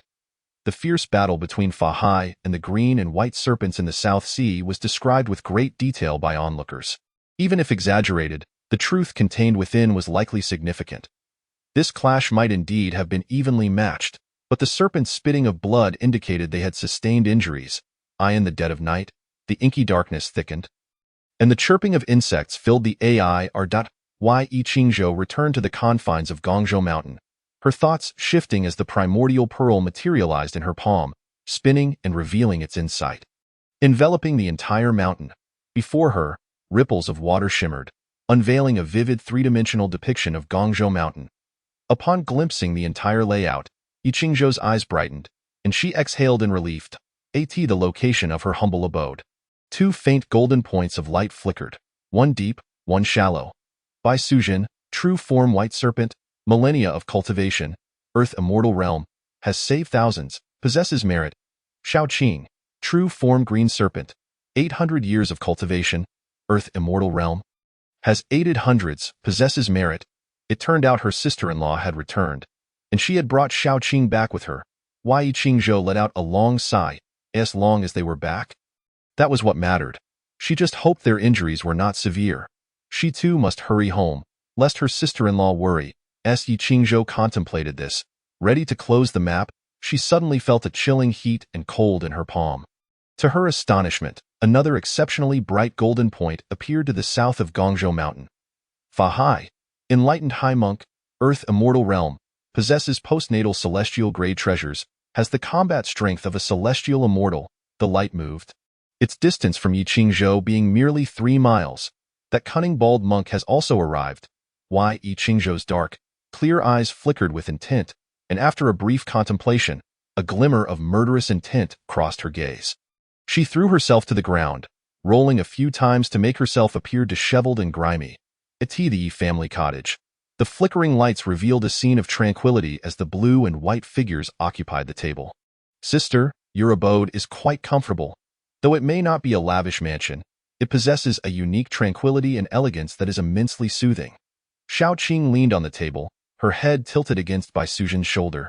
Bai Suzhen absent-mindedly nodded, her concerned gaze fixed on the direction of the courtyard gate.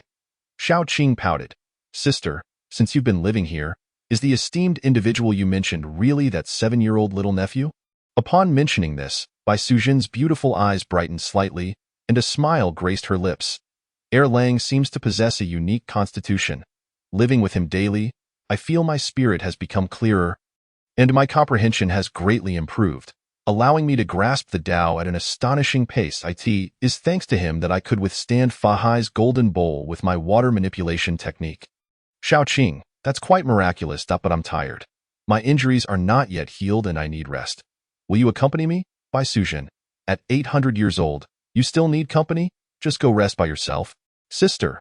Xiaoqing, feeling a twinge of jealousy, spoke with a hint of playful reproach. Did you not say that child has already begun his cultivation and possesses the strength of refining essence and transforming qi? What is there to worry about? He probably just ran off to play. Shall we sleep first? Bai Suzhen frowned slightly. In this world, with evils lurking everywhere, his mere strength of refining essence and transforming qi is hardly sufficient for safety. Had Fa Hai not pursued us here, I would not have left him alone for so long. By the way, there is a ghostly wood vine at the far western edge of Gongzhou Mountain, a creature of the refining spirit and counteracting void realm, whose methods are rather troublesome. I had been too lazy to eliminate it. No, my heart races. I must go take a look with that thought. Bai Suzhen's anxiety heightened, and she hurriedly rose to leave. Seeing this, Xiaoqing felt utterly helpless, letting out a soft huff but not choosing to rest alone. Instead, she followed closely behind Bai Suzhen. Under the pitch-black night, a white-haired old monk traversed the forest. Clad in a robe, he leaned on a staff with one hand while the other held a golden bowl. This man was none other than Fa Hai, who had endured the battle in the South Sea. Bai Suzhen is indeed formidable. I never imagined that in just over a year, her water manipulation technique would have taken on the initial form of divine power, suggesting her comprehension of the Tao has advanced significantly. However, she and the green and white serpents remain blissfully unaware that the old monk possesses not only his robe and golden bowl as treasures, but also a great recovery pill. A divine-grade elixir. Just one pill is enough to restore my vitality.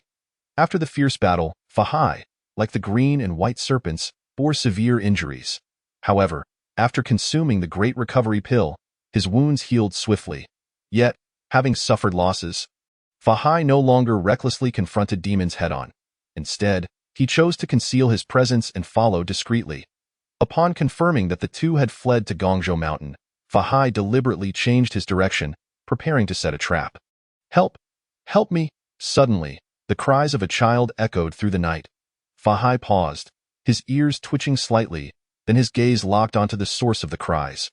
Umitba, a monk must possess compassion. Fa Hai clasped his hands, a look of pity crossing his face.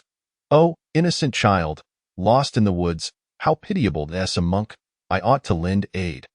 However, burdened with the task of vanquishing demons, I must, regrettably, turn a blind eye to your plight. I hope the Buddha understands the inner turmoil of his disciple. With that, Fa Hai chose to ignore the lost child and instead distanced himself further. He feared that the Qingbai serpents would detect the sound of the child's cries and find him, which would ultimately expose his presence. Those two serpentine demons, still grievously injured, were in dire need of human flesh. Perhaps this was an opportunity. Fa Hai's mind stirred, and he conceived a more ingenious plan. Opting to remain concealed rather than retreating any further. However, he soon found himself awkwardly realizing that the child's voice seemed to be drawing ever closer, in less than a quarter of an hour. A dirty-faced child clad in a tattered cotton coat, with tear-streaked cheeks, appeared before him. Their gazes locked. Yi Qingzhou's dark eyes gleamed. "Bald Master, please save me." Mother said that bald people are all good people. "Please, Master, save me." Observing Fa Hai, who was sitting cross-legged among the grass, the child felt an urge to curse him. This old monk was truly insufferable. "My voice is almost hoarse from crying, and here you are. Squatting in the bushes, are you?" Chapter 13. The Tinjiang Dharmakaya slays Fa Hai, crouched in the grass, was well hidden with his bald head, but Yi Qingzhou saw through his disguise, causing him to display a hint of embarrassment. He sighed inwardly, furrowing his brow. "Little benefactor, do not cry. What brings you to this forest? Where are your parents?" Yi Qingzhou rubbed his innocent, large eyes with his chubby little hands, feeling aggrieved. "Father and mother have both starved to death. Uncle Wang next door wants to eat me, so I kept running and running until I ended up here. Amitabha, may the Buddha show compassion." Fa Hai silently recited the Buddha's name. "The world is harsh, and his desire to consume you is merely a means to fill his belly. Little benefactor, with your parents gone, surviving alone in this world is fraught with difficulty. Rather than wandering in the woods to be devoured by wild beasts, it would be better to be eaten by your neighbor, Uncle Wang. Though you may perish, you could save his entire family, thus accruing merit. I shall escort you down the mountain and hand you over to Uncle Wang. Would you be willing, Yi Qingzhou?" Such words, regardless of context, were indeed shocking. Without a moment's hesitation, Yi Qingzhou shook his head like a rattle. Seeing this, Fa Hai shook his head in disappointment. "You are but a child, and should possess a pure heart. Even the Buddha was willing to sacrifice his flesh to save sentient beings, yet you lack even a shred of kindness. Had you acknowledged my words, it would have proven your wisdom. With a connection to the Buddha, I could take you as my disciple and save your life. Since you possess no Buddha nature, the old monk is powerless to assist you." Yi Qingzhou felt a chill run down his spine. Fine. So this is how it is. If you wish to save me, then do so. If not, then be gone and make way for a good person. Come here." Fa Hai regarded Yi Qingzhou once more. His eyes filled with compassion. He slowly rose, placing his staff and golden bowl aside, and unfastened the bundle on his back. Gently opening it, he retrieved a flatbread. "I have a piece of bread here. Eat your fill and then leave this place to fend for yourself." Before he could finish speaking, he noticed the child had extended his dirty little hand and placed it on the golden bowl. "Ha ha," Fa Hai chuckled, shaking his head. "You, child, have no sense of propriety. My golden bowl is not heavy, but only those with a heart full of compassion can lift it." Yi Qingzhou exerted force with his hand, and the golden bowl was effortlessly lifted. Fa Hai's eyes widened in disbelief, his brow furrowing. "Strange, this golden bowl is a treasure of the Buddhist sect, wielded only by those with compassionate power. If one is not virtuous, they simply cannot lift it." He could not fathom how this 6- or 7-year-old child, seemingly devoid of wisdom, could possess the strength to raise his golden bowl. Acts of kindness? Yi Qingzhou weighed the golden bowl in his hand, smiling. "Slaying all these mountain demons, is that not enough merit?" As his words fell, he flipped his palm, and the golden bowl abruptly vanished, being directly absorbed into his primordial space. Fa Hai's expression darkened instantly, and he grasped his staff. "So you are a practitioner. May I inquire as to your lineage?" Yi Qingzhou remained silent, a hint of confusion flickering in his clear eyes. For in the judgment of the Hongming Pearl, Fa Hai's information had undergone a transformation.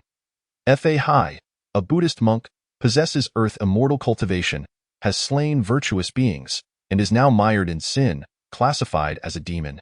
Deprived of the golden bowl's blessing, Fa Hai had transformed from a revered monk into a being burdened with Isayan. Yi Qingzhou exclaimed, "Old bald donkey, I truly thought you were a high monk. Yet you've actually killed before?" Fa Hai, startled, protested. "Murder was never my intent. It was all the fault of the white serpent.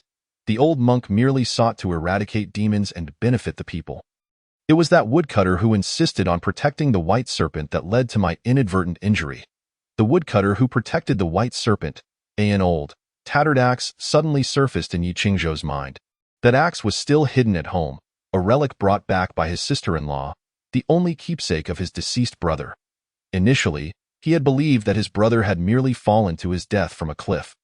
But it turned out he had perished at the hands of this old bald donkey, Fa Hai. The person you killed was my brother. Yi Qingzhou's childish voice brimmed with hatred. Just as he had previously felt sorrow thinking of his brother, the fury within him was undeniably real, despite having never met that brother. But Fei Hai adopted a penitent expression.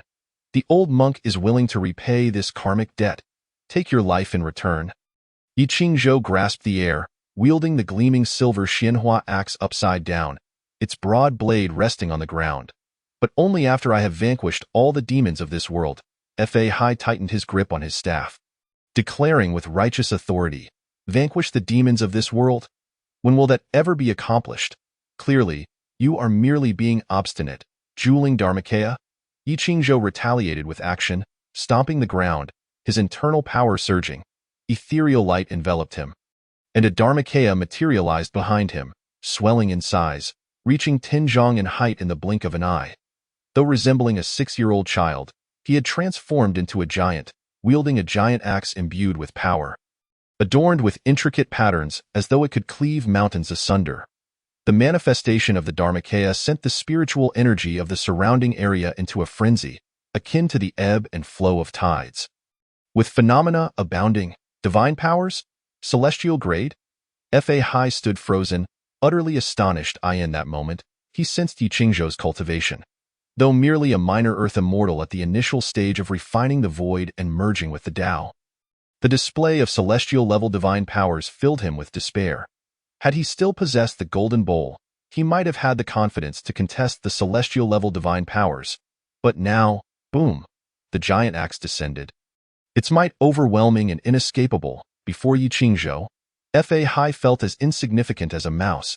He could only raise his staff in defense, only to hear a resounding crack as it shattered, followed by a chilling, sharp sensation that made his body tremble. It was over. Completely over. Fei Hai stood rooted in place, countless images flashing before his eyes. He recalled his childhood, born into wealth, squandering his family fortune solely in pursuit of immortality. Finally, one day, heaven rewarded his persistence, and he discovered a celestial mountain, meeting an immortal. Yet, when he sought to become a disciple, he was turned away. The immortal claimed he lacked the aptitude for cultivation. In despair, Fa Hai had contemplated leaping from a cliff to end his life, but unexpectedly came into possession of a golden bowl. This golden bowl had transformed his life, granting him the powers of an immortal. He merely needed to slay demons, and the bowl's power would grow, enhancing his own strength. After attaining success in cultivation, Fa Hai's first act was to kill the very immortal who had once rejected him. The immortal who was merely a practitioner of the refined spirit and void. Would killing result in a loss of power? The inability to wield the golden bowl? Fa Hai had been terrified, yet quickly discovered that as long as he performed good deeds for a while longer, his power would be restored. Thus, he donned a monk's robe, took up the staff, shaved his head, and presented himself as a monk. Taking the name Fahais, the giant axe fell, the ground shook, and the white-haired bald head was reduced to a mere pulp. Chapter 14. Arriving at the scene, the Qingbai serpents are shocked amidst the dense thicket. The pungent scent of blood surged forth. Demon slaying successful, you have gained a trace of merit power and obtained a hint of primordial energy. You have gained insight into the path of slaughter. Current number of demons slain, 379, remaining, 621.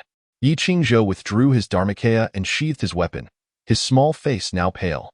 The manifestation of the Juling Dharmakaya was indeed a celestial-level divine power.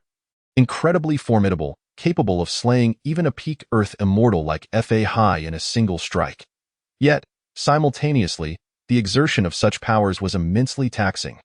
This seemingly righteous old bald donkey had thought himself a high monk, only to reveal himself as a hypocritical demon.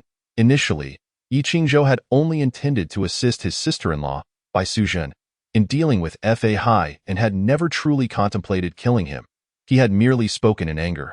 But upon uncovering Fa Hai's true nature, he realized that this man was indeed deserving of death. With such a commotion, his sister-in-law would likely arrive shortly. It was time to make his exit. Yi Qingzhou cast a glance at the shredded remains of the robe, now stained with blood and flesh, losing interest in it as he turned to leave swiftly. That item was merely an ordinary treasure. not worth considering as a spiritual artifact. The truly valuable postnatal celestial-grade treasure, the Golden Bowl, had already been claimed by him on Mount Gongzhou. Bai Sujin and Shao Qing found themselves within a forest of ghosts. This place was referred to as a ghost forest because all the trees had withered, leaving only bare trunks and branches, gnarled and foreboding. Gui Mu Tong, a vine demon, was parasitizing among the many dead trees. Sister, there is absolutely no trace of demons here. Could you be mistaken? Little Qing pouted and inquired. There are no ghostly wood vines at all. How could it be? Bai Sujin also felt perplexed. After taking a few more steps, an astonishing sight caused both of them to widen their beautiful eyes. In the heart of the ghostly forest, a massive chasm stretched for hundreds of feet, exuding a lingering aura of terror. At the end of the chasm lay a severed tangle of vines, now withered, yet faintly radiating a hint of demonic energy. Indeed, there are ghostly wood vines, but they have already been slain, Little Qing remarked, her expression suddenly turning grave. This is bad. If even such a spirit-refining, illusion-bending demon has been killed, then your little Erlang must be in danger as well. Upon hearing this, Bai Sujin shook her head with an odd expression. Gazing at the chasm before her, she pondered for a long while and said, "The one who killed the ghostly wood vines must possess an axe technique, and it feels somewhat familiar to me. Within and beyond the three realms, countless techniques and divine powers exist. Yet, each method possesses its unique characteristics. Every practitioner leaves behind a distinct aura." The more Bai Sujin examined the site of the ghostly wood vine's demise, the more alarmed she became, for she suspected this was the work of Erlang. Just then, from the other side of the mountain, two celestial-level auras erupted, one after the other. A fierce wind arose, stirring the flora of the mountains, causing the spiritual energies of heaven and earth to tremble, manifesting various phenomena. Fahai? And another celestial being. This is clearly a divine technique, Little Qing exclaimed repeatedly, seemingly at a loss for words. The bad news is that Fahai has pursued us. The good news is that the bald thief seems to have engaged in a confrontation with someone else. Moreover, that opponent possesses celestial-level divine powers. That must be. Bai Sujin's beautiful eyes widened. She faintly discerned a familiar giant axe raised high. Come swiftly with me. When Bai Sujin and Little Qing arrived at the scene, the perpetrator had already vanished, leaving only a broken staff, a blood-stained robe, and a mass of indistinguishable flesh. Fahai is dead? Little Qing was initially stunned, then elated. That bald thief. He got what he deserved. My sister and I have never harmed the innocent. This scoundrel has relentlessly pursued me, truly despicable. His demise is a blessing. We can now focus on our cultivation, and sister, you can finally repay your kindness. Before she could finish, she noticed her sister's expression was somewhat complex. Little Qing, puzzled, asked, Sister, what is it? Bai Sujin pointed to the ground. Look. Does it seem somewhat familiar? Little Qing noticed a chasm beneath Fahai's body and exclaimed, This method, isn't it the same as that of the one who killed the ghostly wood vines? Bai Sujin nodded. Earlier, I saw a giant axe. I recognize it belongs to Erlang. Erlang? Little Qing's mouth fell open in astonishment. That can't be. Didn't you say he only possesses the cultivation of refining essence into qi? How could he possibly kill the ghostly wood vines, let alone be a match for that bald thief Fahai? Bai Sujin shook her head. 6 months ago, I saw him slay a wolf demon. At that time, he indeed only had the strength of refining essence into qi, but to be honest, I have never been able to fully discern his cultivation level, except when he is in battle. Little Qing suddenly understood. So, sister, you suspect Erlang has inherited celestial teachings and mastered supreme techniques? Yes. Bai Sujin nodded. Among the celestial-level divine powers, axe techniques are quite rare, and the most renowned in the three realms should be the giant spirit axe technique from the Lingxiao Palace, wielded by the giant spirit god. What I observed Erlang perform earlier closely resembles the giant spirit axe technique. Little Qing couldn't help but reveal an expression of immense envy. This little fellow has such profound celestial affinities. While he may not compare to you, sister, it is still exceedingly enviable. The giant spirit god ranks among the celestial ranks, a martial general within the Lingxiao Palace, a figure before the Jade Emperor himself. In the entire heavenly court, among the ranks of martial generals, he is indeed one of the foremost. Bai Sujin's master is the Lady of Mountli, possessing an illustrious status within the three realms, and is a great Luo Golden Immortal. The giant spirit god should be a Tai Lus Immortal, certainly inferior in rank, yet he holds substantial authority within the heavenly court. Yi Qingzhou, having received the giant spirit god's inheritance, has already become the envy of countless cultivators. I was initially worried that Erlang's master might be a malevolent figure with ulterior motives. Bai Sujin smiled. It seems I was overthinking. He has even slain Fa Hai. This little fellow is truly formidable, Little Qing grimaced. He is merely 7 years old, yet has already achieved celestial status, along with celestial-level divine powers. Truly worthy of the noble human race, the pinnacle of all beings. Far beyond my humble existence as a mere serpent. Yi Qingzhou remains unaware that Bai Sujin and Little Qing have assigned him a giant spirit god as a master. In truth, the giant spirit axe technique is merely a minuscule divine power within the Hongming Pearl. Intended to establish a foundation, a master? It does not truly exist. If one were to insist, the Hongming Pearl serves as the finest teacher in the cosmos. At this moment, Yi Qingzhou has gone to the creek to shatter the icy pool. Taking a refreshing bath before returning home, clean and slipping into bed. Closing his eyes, he sank his spirit into the Hongming space. This golden bowl is also a form of inheritance, and it is a Buddhist inheritance. Yet the one who left it concealed their identity exceptionally well. Yi Qingzhou was currently examining the golden bowl he had just acquired. He could now ascertain that Fa Hai had no real backing. He was merely a fortunate soul who stumbled upon the golden bowl, and all of his powers were granted by it.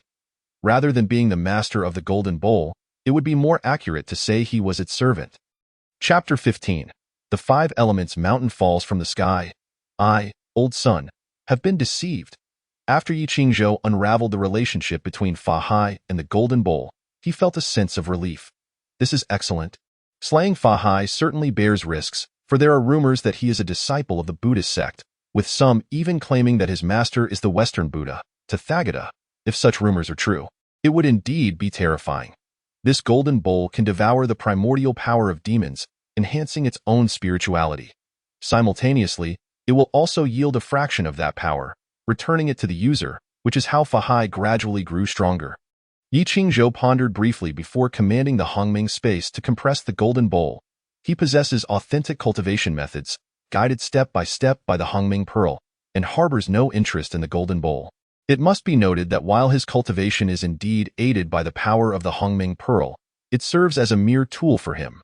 His cultivation is genuinely rooted and established, distinctly different from the relationship Fa Hai has with the golden bowl.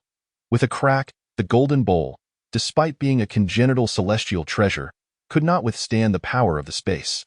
Upon shattering, it was ground into fine gold powder, which Yi Qingzhou immediately integrated into his trusty weapon, the silver flower axe. Your weapon has been tempered, merging with the demon-slaying celestial crystal, giving birth to spirituality.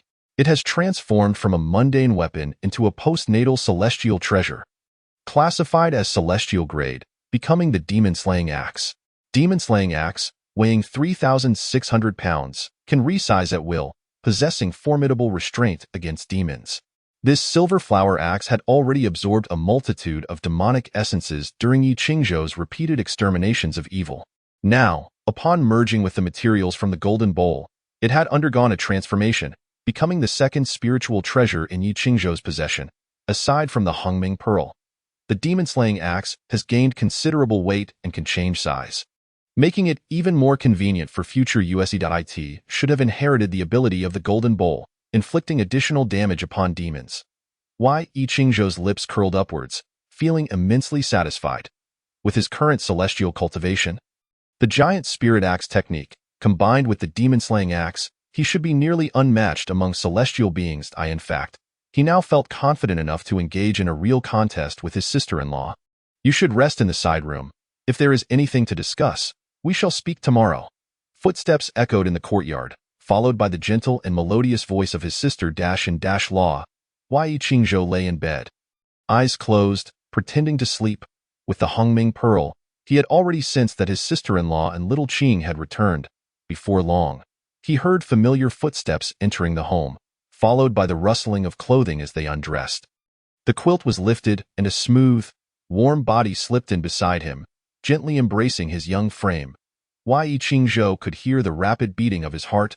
Unable to restrain himself, he turned to burrow into his sister-in-law's soft, warm embrace. He tightly wrapped his little arms around her waist. "Sister-in-law, please don't go far away anymore." Bai Sujin reached out to caress Yi Qingzhou's forehead, placing a kiss upon his tender cheek. "All right. If I must go far away, I will take you with me, and thank you." With this expression of gratitude, Yi Qingzhou understood that his sister-in-law was certainly aware of his actions against Fa Hai.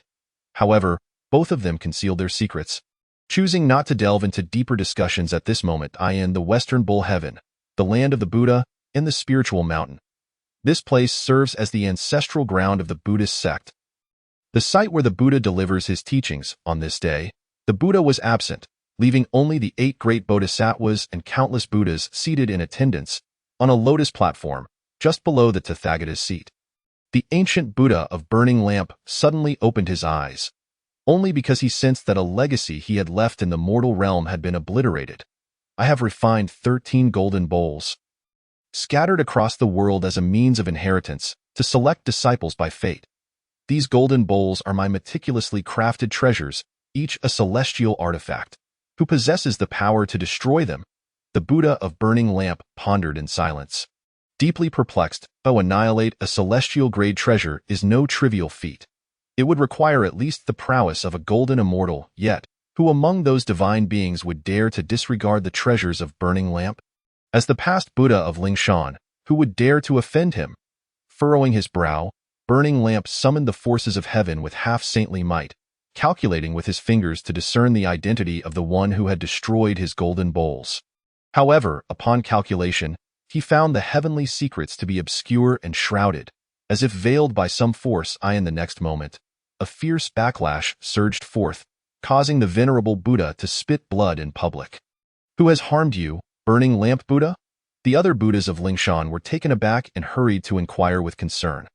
Avalokiteshvara, Samantabhadra, Manjushri, Lingji, and the 8 great bodhisattvas cast curious glances. In this time of unceasing war in the southern realm, where the populace suffers and lives are in turmoil, every thought of it brings me immense heartache, causing me to involuntarily bleed. It's nothing of great concern. You need not worry. Burning lamp evasively brushed off the matter, wiping the blood from the corner of his mouth.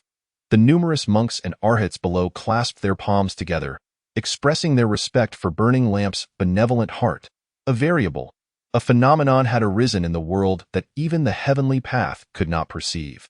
The place where the golden bowls were destroyed. In the southern realm, the land of the east, burning lamp, the ancient Buddha, felt a surge of excitement, his gaze brimming with fervor. At his half-saintly level, conventional methods could no longer yield further progress. Yet now, there existed a cosmic variable intersecting with his legacy, intertwining their fates. The following day, at dawn, on Gongzhou Mountain, in the Yi family's courtyard, a knock echoed at the door, followed by a panicked voice. "Sister, something has happened." Shortly after, Bai Sujin and Yi Qingzhou, having donned their garments, stepped out of the room. Without further explanation from Shaoqing, their gazes were already drawn to the celestial phenomenon in the east. The heavens are collapsing. The sun and moon lose their luster, space collapses, the pathways disintegrate, and all laws fall silent. Countless mortals are filled with terror, kneeling and bowing, too afraid to gaze at the heavens. Meanwhile, the cultivators are equally aghast, unable to believe their eyes at this apocalyptic spectacle. The heavenly gates swung open, and countless celestial officials and divine generals revealed themselves from the 9 heavens, each at least of the Tai celestial level. Even their slightest movements exuded a terrifying pressure. Then, amidst the multitude of astonished gazes, a colossal severed hand emerged from the celestial realm, grasping something, plummeting to the mortal realm like a shooting star. The immense severed hand overshadowed the sky, inscribed with scriptures, radiating with boundless Buddha light. The 5 elemental spiritual energies of the universe surged forth, absorbed by the severed hand, transforming blood and flesh into mountain stones. Ultimately, the gigantic severed hand morphed into a great mountain with 5 connected peaks, and within its palm lay the powerful being, suppressed beneath the mountain, Jade Emperor, Tathagata.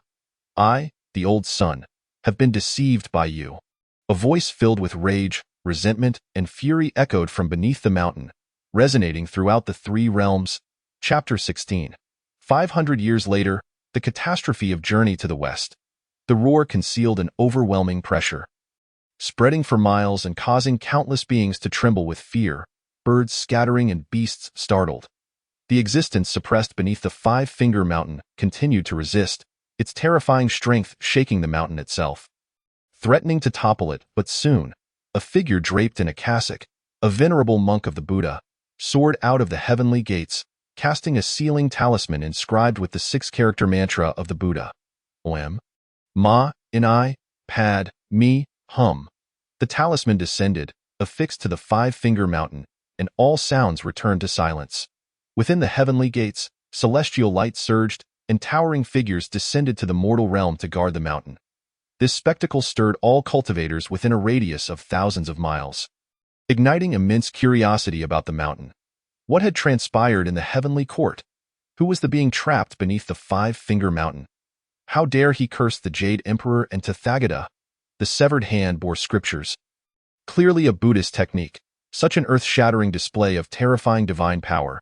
Could it be that the Buddha of the West had intervened? These events sparked a frenzy among countless beings on Gongzhou Mountain. Jade Emperor, Tathagata, I, the old sun, have been deceived by you. The familiar phrase echoed in Yi Qingzhou's ears, leaving him in a daze, as so familiar, too familiar. Was this not the Monkey King, Sun Wukong? Bai Suzhen gasped in shock. I have long heard that there is a demon king named Sun Wukong in the Flower Fruit Mountain of Aolai Country, who has attained the status of a Tai Lus immortal. Born with extraordinary abilities, boundless powers, leading 72 demon kings and a multitude of demons to challenge the heavenly court. After years of fierce battles, he has now been suppressed by the Buddha Tathagata. It truly is Sun Wukong. Yi Qingzhou glanced at Bai Suzhen. Sister-in-law is impressive. You even know about celestial matters. Bai Suzhen rolled her eyes at him, lightly tapping his forehead, though it was a playful gesture without much force. Yet, she then gently rubbed it. I met my master 3 years ago, and she mentioned it, Sun Wukong. Shao Qing's face brimmed with admiration. With just a demon's body, he dared to defy the heavens, causing a ruckus in the heavenly court. It's simply awe-inspiring. Bai Suzhen sighed. Silly sister, do you truly believe that the celestial generals and officials are so numerous that they cannot subdue a single demon? This is merely a performance. After listening to Bai Suzhen's account, Yi Qingzhou maintained a calm demeanor, yet his heart was tumultuous. It was then that he realized, having traversed a year into this world, encountered the path of cultivation, and even attained the status of a terrestrial immortal, he had only glimpsed the tip of the iceberg. Sun Wukong's havoc in the heavenly court, culminating in his suppression beneath the Five-Element Mountain, was a story that was universally known in later generations. And Yi Qingzhou was well aware of it. If all went as expected, the next event would be the Jade Emperor convening the Heavenly Peace Conference, leading to a significant shift in the heavenly court structure. The supreme authority of the three realms, Haotian, would further tighten control over the immortals, diminish the Taoist influence, and centralize imperial power. Following this, the Buddhist realm would witness the Tathagata hosting the Ulambana festival, inviting the deities of the three realms. Subsequently, Maitreya Buddha would convene the Longhua Assembly, summoning the bodhisattvas of the Buddhist sect to deliberate. The three pure ones, the four sovereigns, and the five elders, along with the mighty beings of the heavens, were clearly engaged in a grand scheme. The three realms as the chessboard, and all beings as the pieces. It was likely that soon, the Tathagata's great disciple, Jin Shanzi, would fall into reincarnation due to his defiance of the Buddha's name. The heavenly marshal, Tianpeng, and the general of the curtain would also successively violate heavenly laws and be demoted to the mortal realm, settling in Fuling Mountain and the flowing Sand River. The gears of fate had begun to turn, and dark currents surged throughout the three realms. The fundamental reason behind all of this was the boundless catastrophe. Shao Qing furrowed her brows and asked, a performance? Why put on a performance? Bai Suzhen replied. I cannot know all, but with the power of the heavenly court, it should not require such elaborate efforts to eliminate Sun Wukong. I merely speculate that this havoc in the heavenly palace performance may be related to the impending boundless catastrophe. Shao Qing's face turned pale. Boundless catastrophe? The boundless catastrophe is something every cultivator has heard of. It is the calamity of heaven and earth, the annihilation of the world, affecting all beings. Bai Sujin smiled wryly and nodded. Glancing at Yi Qingzhou beside her, I have only heard my master mention fragments of it, so I do not know much. What I can confirm is that any being who embarks on the path of cultivation faces a probability of over 90% of dying during the catastrophe. Over 90%? Yi Qingzhou felt a weighty seriousness settle over him. He reflected on previous boundless catastrophes. At the dawn of creation, Pengu annihilated the 3,000 gods and demons of the chaotic world. During the Long Han initial calamity, the once mighty dragon, Phoenix, and Qilin clans suffered devastating losses, leaving them on the brink of extinction. In the Witch Demon calamity, both the Witch and Demon clans were obliterated, with only a handful of survivors. In the last Fengshen calamity, the saints themselves intervened to orchestrate events, yet they could not avert bloodshed. The mortal realm was ravaged by war, rivers running red with blood, and the celestial realm descended into chaos, leading to the complete destruction of the vast Jie sect, which had boasted of countless immortals. The only survivors were the leader, Tongtian Saint, now known as Lingbao Tianzuan, who holds a position among the three pure ones, receiving the incense offerings of countless beings. Another survivor, named Wudong Shangmu, later known as Lishan Laomud, the very master of Bai Suzhan. Her understanding of the calamity and the many secrets of the three realms was largely due to her master's teachings. The boundless catastrophe seems more like the heavenly path hungering for sustenance, requiring the nourishment of living beings to complete its growth. And those who cultivate, naturally more spiritually attuned than mortals, are all the more delectable. The only way to navigate the boundless catastrophe safely is to attain sainthood. Only a saint remains unscathed through countless tribulations, standing equal to the heavenly path, undying and imperishable. Other immortals, even if they escape the three realms and are not bound by the five elements, though they possess boundless lifespans, are still ensnared by the three disasters and 9 calamities. A moment of carelessness could still lead to their demise. Why Yi Qingzhou felt an unprecedented sense of urgency. For he knew precisely that the time when the calamity would commence would be 500 years after Sun Wukong's havoc in the heavenly court. That time, a journey westward would be stained with the blood of countless immortals, demons, and divine beings. This meant that his preparation time had dwindled to a mere 500 years. 500 years may sound lengthy, but for those who cultivate, it is but a fleeting moment. The impending calamity cannot be entirely deemed a bad omen. The celestial order has shifted, resulting in numerous fissures appearing in the pathways between the heavenly realm and the mortal world, causing a significant leakage of ethereal energy that has descended into the human realm, thereby triggering a revival of spiritual vitality. The air is now saturated with celestial essence, which undoubtedly aids all beings in their cultivation. This was quickly noted by Yi Qingzhou, who, through his daily recitation of the Hongming Sutra, could distinctly sense an augmentation of his magical prowess. Moreover, many blessed lands have emerged around these rifts. For instance, the Five Elements Mountain, which suppresses the demon king Sun Wukong, spans 100 miles, rich in spiritual energy, with countless heavenly materials and earthly treasures sprouting forth like bamboo shoots after a spring rain, and innumerable mountain spirits and wild creatures experiencing a surge in their cultivation, asserting their dominance. It is truly a land of abundant opportunities. Chapter 17. The unspoken burden of Bai Suzhin at the dining table. Bai Suzhin gazed at Yi Qingzhou and Xiaoqing, who were engrossed in their meal, her beautiful eyes brimming with laughter. The two had spent over 10 days together harmoniously, both passionately devoted to their feasting. Although they had already attained the realm of earth immortals and could sustain themselves on wind and dew, they insisted that Bai Suzhin cook for them daily. Slow down, Bai Suzhin remarked, yet she seemed quite pleased, watching silently until the two had nearly finished before broaching a serious topic. The Five Elements Mountain is a place where the celestial gates have swung open, allowing an endless influx of ethereal energy to descend into the mortal realm, giving rise to numerous heavenly materials and earthly treasures. It is anticipated that within a decade, a spiritual market will form, undoubtedly attracting countless cultivators seeking opportunities. Since the severance of the celestial connection, the human realm will only experience a revival of spiritual energy around the time of the Great Calamity, which is both a tremendous disaster and a remarkable opportunity. Xiaoqing swallowed her food with excitement, exclaiming, "That's wonderful." The Five Elements Mountain is also located in the Eastern Lands, in close proximity to Qingqing Mountain. We must explore that spiritual market when the time comes. Bai Suzhen nodded in agreement. I was thinking the same.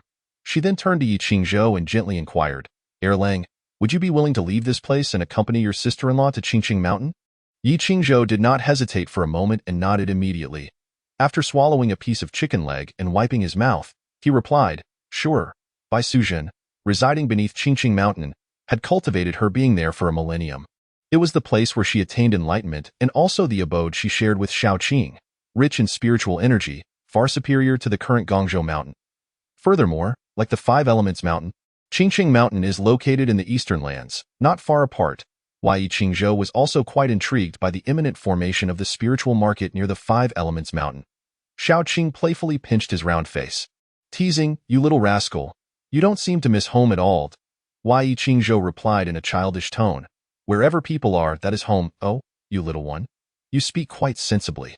Shaoqing blinked her eyes and took the opportunity to snuggle closer to him. After a brief discussion, the three confirmed their plan for the exploration of the spiritual market, yet they were not in a hurry to set out. Bai Suzhen and Shaoqing had both suffered significant injuries after their battle with Fa Hai and had yet to recover, necessitating some time for rest. Moreover, the formation of the spiritual market would require time, and at present, numerous celestial guards were protecting the vicinity of the Five Elements Mountain, making it impossible for outsiders to approach. After the meal, Yi Qingzhou prepared to head out as usual but was intercepted by Shaoqing. Gazing at the alluring beauty before him, her slender waist and curvaceous figure on display, Yi Qingzhou raised his eyebrows and asked, Sister Shaoqing, why are you stopping me? Shaoqing smiled coyly, her enchanting eyes filled with curiosity as she leaned closer to his ear, whispering softly, Erlang, how did you defeat Fa Hai? Tell me all about it. Cough, what Fa Hai? I know nothing of it. Yi Qingzhou feigned ignorance, waving his hand dismissively. But in the next moment, he felt his body lighten as Shaoqing lifted him into the air. We're flying, he thought. Pleasantly surprised. Although he had attained the realm of Earth Immortal, he did not comprehend the art of wind manipulation. Amidst his novelty, he instinctively wrapped his arms around Shaoqing's delicate waist, finding her smooth skin quite pleasant to the touch. Before long, they landed in a secluded valley. Now can we talk? Shaoqing crossed her arms, her figure accentuated. I truly cannot comprehend you and your sister. We all know the truth, yet we play these word games. Yi Qingzhou maintained his composure and replied, what is there to say if everyone already knows? Shaoqing was momentarily speechless, feeling exasperated. Yet at that moment, a thought struck her, and she squinted her eyes, tentatively asking, do you know the true nature of my sister and me? Upon hearing this, Yi Qingzhou candidly replied, for instance, are you referring to your true forms? Having shared a bed with Bai Suzhen each night, he could certainly sense her emotions. Through his subtle probing, he had also gleaned Bai Suzhen's unspoken burdens. As a snake demon, she was inherently different from humans. There is an ancient saying among the human race, those who are not of my kind have different hearts. This reflects the innate exclusivity of humanity. Bai Suzhen had yet to reveal her true identity to Yi Qingzhou, perhaps for this very reason. Despite being a direct disciple of the revered Lishan Laomu, known for her virtuous deeds and impeccable character, her identity as a snake demon remained unalterable. Shaoqing had witnessed firsthand how, although Bai Suzhen performed charitable acts near Qingqing Mountain, earning her the adoration of the common folk as the White Lady, her true form had nearly terrified the very people she had rescued. It seems you already know. Shaoqing expressed her surprise, realizing the myriad secrets contained within this 7-year-old child. Not only had he single-handedly defeated Fa Hai, who wielded celestial treasures, but he also saw through their true forms, indicating he possessed considerable depth. Yi Qingzhou did not conceal his acknowledgement, affirming, if she prefers not to confront it, then I shall not press her. There will be a suitable time for candid revelations in the future. You don't mind?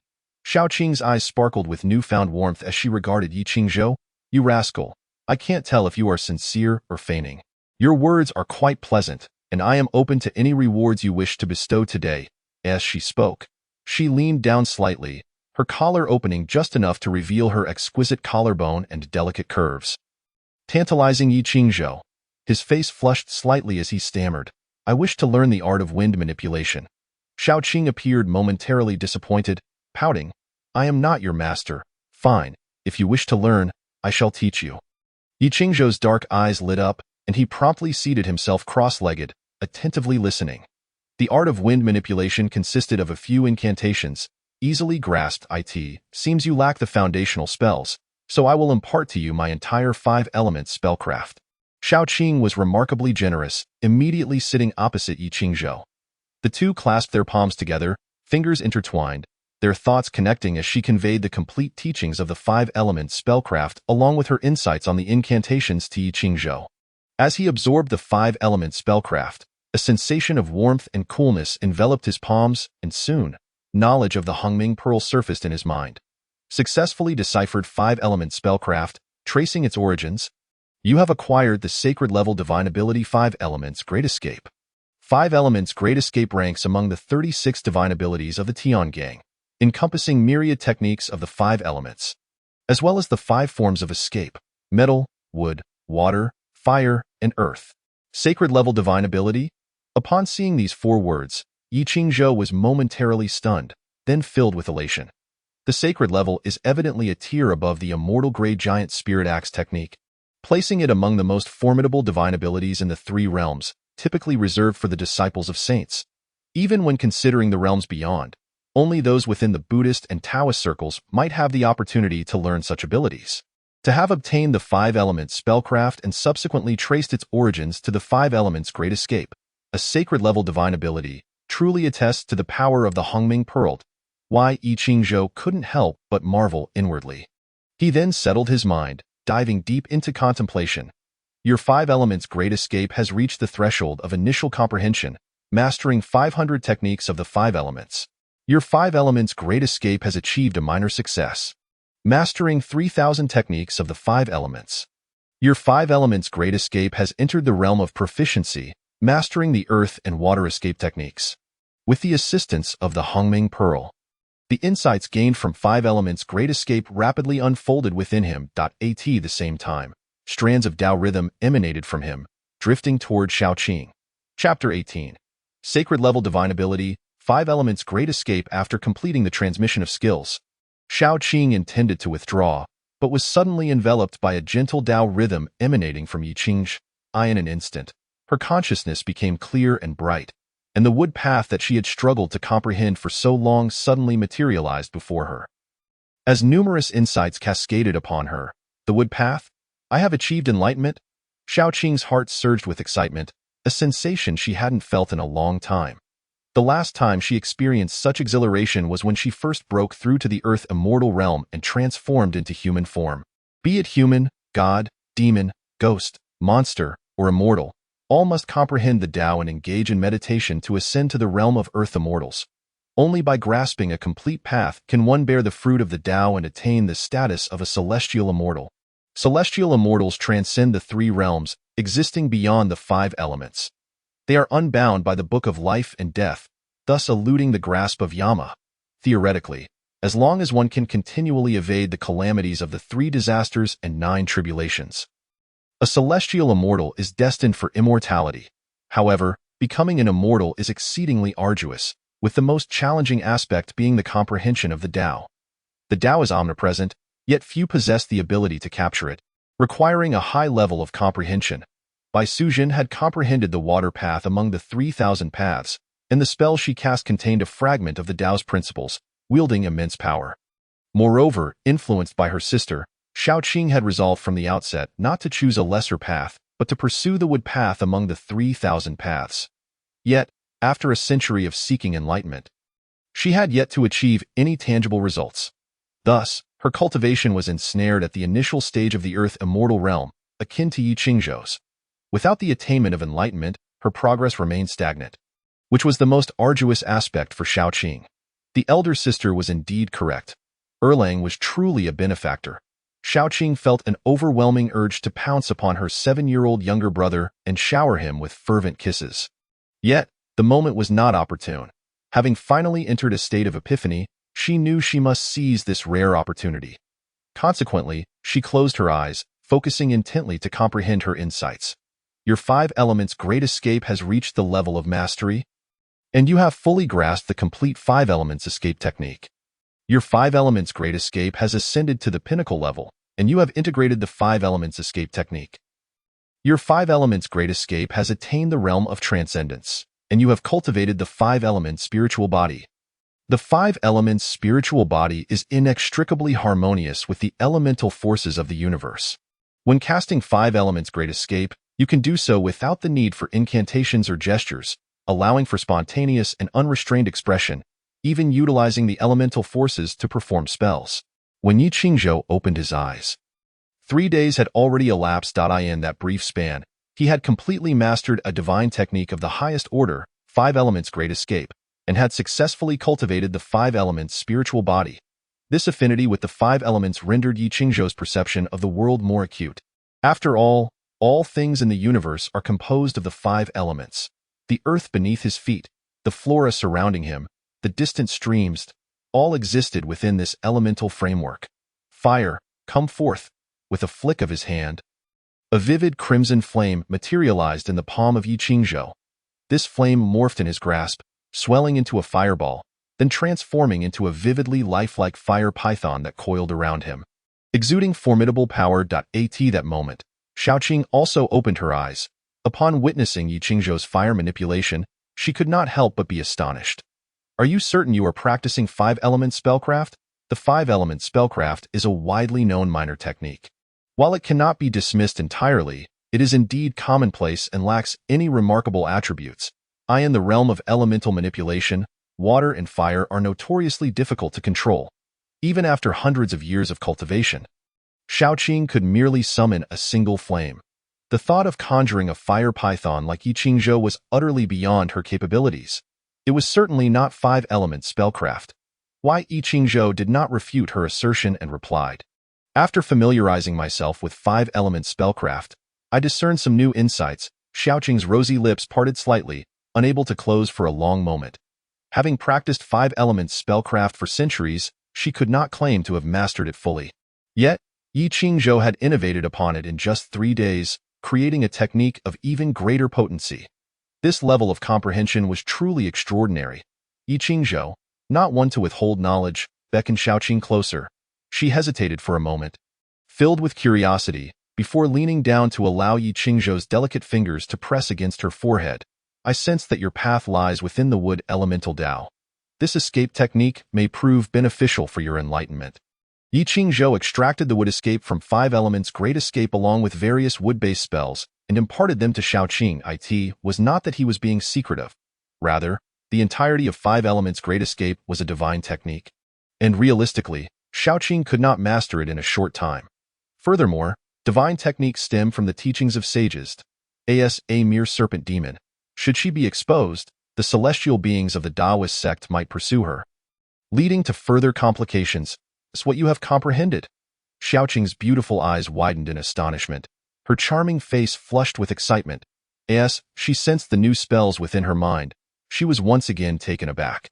The wood escape and various spells combined possessed a power rivaling that of a divine technique. The cultivation methods of divine techniques were not something Xiaoqing possessed, nor did even Bai Suzhen. Her master, Laoxing Lishan, had promised to pass on divine techniques, or even higher-level spells, once she achieved the status of a celestial immortal. Indeed, Yi Qingzhou nodded, adding, I will also share my insights with you. This will make your cultivation considerably easier. Xiaoqing nodded repeatedly. Truth be told, the spells within her mind were intricate and convoluted, 100 times more complex than five-element spellcraft. Relying solely on her understanding, it would take her hundreds of years to even grasp the basics. However, with Yi Qingzhou's elucidation, it was akin to being fed a once daunting morsel that had been thoroughly broken down, making comprehension significantly simpler. Erlang. Xiaoqing began, her beguiling gaze shimmering with a different allure. What is it? Yi Qingzhou inquired, puzzled. Xiaoqing licked her crimson lips. Tonight, do not sleep with sister-in-law. Sleep with me instead. All right, Yi Qingzhou. That night, Yi Qingzhou lay upon the bed, grasping Bai Suzhen's hand, their fingers entwined. With a thought, he transmitted all knowledge regarding the water escape and water-based spells from five elements great escape to Bai Suzhen. Erlang, what is this? Bai Suzhen was momentarily taken aback, abruptly sitting up. The gossamer thinness of her nightgown slightly parted, revealing a shoulder as white as jade. Peering down her neckline, the delicate skin revealed a profound valley, capable of ensnaring the gaze of any man. Chapter 19. 10 Years of Enlightenment, Thousands of Evil Exterminated by Sujin's internal astonishment was not less than Xiaoqing's. Creating one's own divine techniques was an extraordinary talent, verging on the miraculous. She even wondered if Yi Qingzhou might be the reincarnation of an ancient powerhouse. However, such musings were fruitless. Upon confirming that this technique truly originated from Yi Qingzhou, Bai Sujun did not feign modesty. For the water escape and its associated spells were indeed invaluable to her. While Bai Sujin and Xiaoqing recuperated and contemplated their techniques at home, Yi Qingzhou utilized the power of the five elements' great escape to roam the world, tirelessly vanquishing evil. The essence of the five elements' great escape lay within its escape techniques. Once mastered, it allowed one to traverse the heavens and earth with the elemental forces, compared to cloud riding and mist walking, which is one of the 36 techniques of the celestial talisman. This method may lack endurance for long-distance travel, yet it achieved effects akin to instantaneous movement over short distances, as a divine technique. The consumption of energy for Yi Qingzhou, an earth immortal, was substantial. Even the celestial giant's divine form could only be employed once before he felt fatigued. Under normal circumstances, he would find it challenging to utilize a divine technique. But Yi Qingzhou had refined the five elements' great escape to a realm of transcendence, attaining the five elements' spiritual body. With the support of the five elements' spiritual body, Yi Qingzhou required only a minimal expenditure of his own magical energy, drawing upon the elemental forces surrounding him to effortlessly execute the escape technique. With his magical prowess, he could instantaneously shift his position within a 10-mile radius, appearing and disappearing at will. The various spirits inhabiting ordinary mountains and forests were predominantly at the earth immortal realm, posing little resistance against Yi Qingzhou, allowing him to efficiently complete his missions of exterminating evil. Seasons changed, and years slipped by in the blink of an eye. 8 or 9 years had passed, and Yi Qingzhou had matured into a 16-year-old youth. He had traveled far and wide, and his count of vanquished evils had finally reached 999, leaving only one last malevolent entity to confront. The task of exterminating evil was exceedingly rigorous. Once Yi Qingzhou's count surpassed 500, ordinary evils no longer counted. Only those of the earth immortal realm, born from grievous sins, would earn the recognition of the primordial pearl. For this final extermination, the primordial pearl had even locked onto a 1,000-year-old monster at the pinnacle of the earth immortal realm. On this day, in a dense forest 300 miles from Gongzhou Mountain, an intense battle was unfolding. A colossal dragon with 3 heads, stretching 100 feet long, rampaged through the woods, exhibiting tremendous ferocity. One head could unleash wind, another could breathe fire, and the third could spew water. Its demonic power was formidable. The malevolent dragon, with 1,000 years of cultivation, had reached the pinnacle of the earth immortal realm. Mastering the paths of wind, water, and fire, it had devoured countless lives, bearing a heavy burden of sins, and was deemed irredeemably evil. Its opponent, however, was a youth clad in white, robustly built, and strikingly handsome. The young man stood poised in midair, weaving seamlessly among the trees and dust, moving like a specter. His mastery of the 5 elements spells allowed him to deftly evade while continuously counterattacking the 3-headed dragon. This youth was none other than the grown-up Yi Qingzhou. The earth immortal adversaries that had fallen to his hands numbered in the hundreds.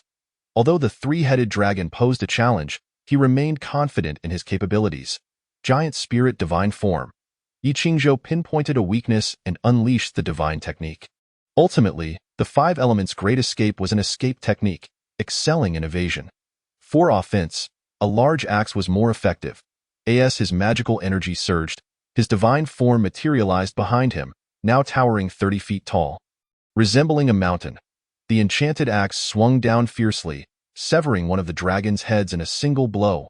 With a roar, the malevolent dragon cried out in agony, thrashing its lengthy body and making a frantic dash toward a muddy pit in the northern woods. Desperate for escape, fire, come forth, Yi Qingzhou commanded sharply, inhaling deeply and unleashing a torrent of flames that ignited the marshland, blocking the dragon's path to safety. In that fleeting moment of hesitation, another mighty axe descended, lopping off the second head. With 2 of its 3 heads severed, the malevolent dragon was now on the brink of collapse. Die! Yi Qingzhou repeated his onslaught, swinging the axe once more to sever the final head. The dragon's 100-foot-long body writhed before falling silent, its vitality extinguished. Having successfully vanquished evil, you have garnered a trace of merit, and you have acquired a fragment of primordial essence. You have gained a glimmer of insight into the path of slaughter, enhancing your Taoist practices. Your cultivation has ascended, reaching the pinnacle of refining the void and merging with the Tao. After achieving the feat of vanquishing evil 1,000 times, the second and third seals of the primordial pearl have been unlocked. As Yi Qingzhou felt a fluctuation of warmth and coolness in his palm, the prompt regarding the primordial pearl materialized in his mind. He immediately focused his thoughts and immersed himself in the primordial space to investigate. At this juncture, the primordial space under Yi Qingzhou's command had expanded to encompass a radius of 100 zhang, surpassing even the grandeur of the estates owned by the wealthiest mortals. In one corner of the space lay an astonishing array of spiritual herbs and divine medicines, all amassed from his years of relentless pursuit. Finally, he had accomplished the monumental task of vanquishing evil 1,000 times. What extraordinary phenomena would manifest upon refining the second and third seals? Yi Qingzhou brimmed with anticipation. Within the primordial space, chains formed by intricate patterns sequentially melted away. Yi Qingzhou's control over the primordial pearl had evidently intensified, and with it, additional privileges were bestowed upon him. Refining the second seal, the primordial space begins to evolve, transforming into a chaotic time-space. Refining the third seal enables the capture of others' insights into the Tao, condensing them into fragments of Tao understanding. By mastering 10 complete paths, one can unlock the 4th to 9th seals of the primordial pearl. With the emergence of these two lines of prompts, the primordial space began to undergo a transformation. The chaotic essence, which blurred the lines between clarity and obscurity, surged forth, and the spatial dimensions expanded tenfold in the blink of an eye, resembling the size of a village. Furthermore, the once desolate expanse now brimmed with vitality, as the chaotic essence nurtured all things and incorporated the concept of time. Chaotic time-space. Yi Qingzhou's attention was drawn to the chaotic essence. With a mere thought, a 500-year-old ginseng, previously stored in a corner, floated upward, surrounded by the influx of chaotic essence that facilitated its growth. In mere moments, the ginseng seemed to have traversed centuries, its medicinal potency soaring to that of a 1,000-year-old ginseng. The augmentation of 500 years' worth of medicinal power had transformed a mere spiritual herb into a divine medicine. Witnessing this scene, Yi Qingzhou's heart raced. Previously, within the primordial space, living beings perished upon entry, and all spiritual herbs and divine medicines were treated as lifeless entities. However, the chaotic time-space was different.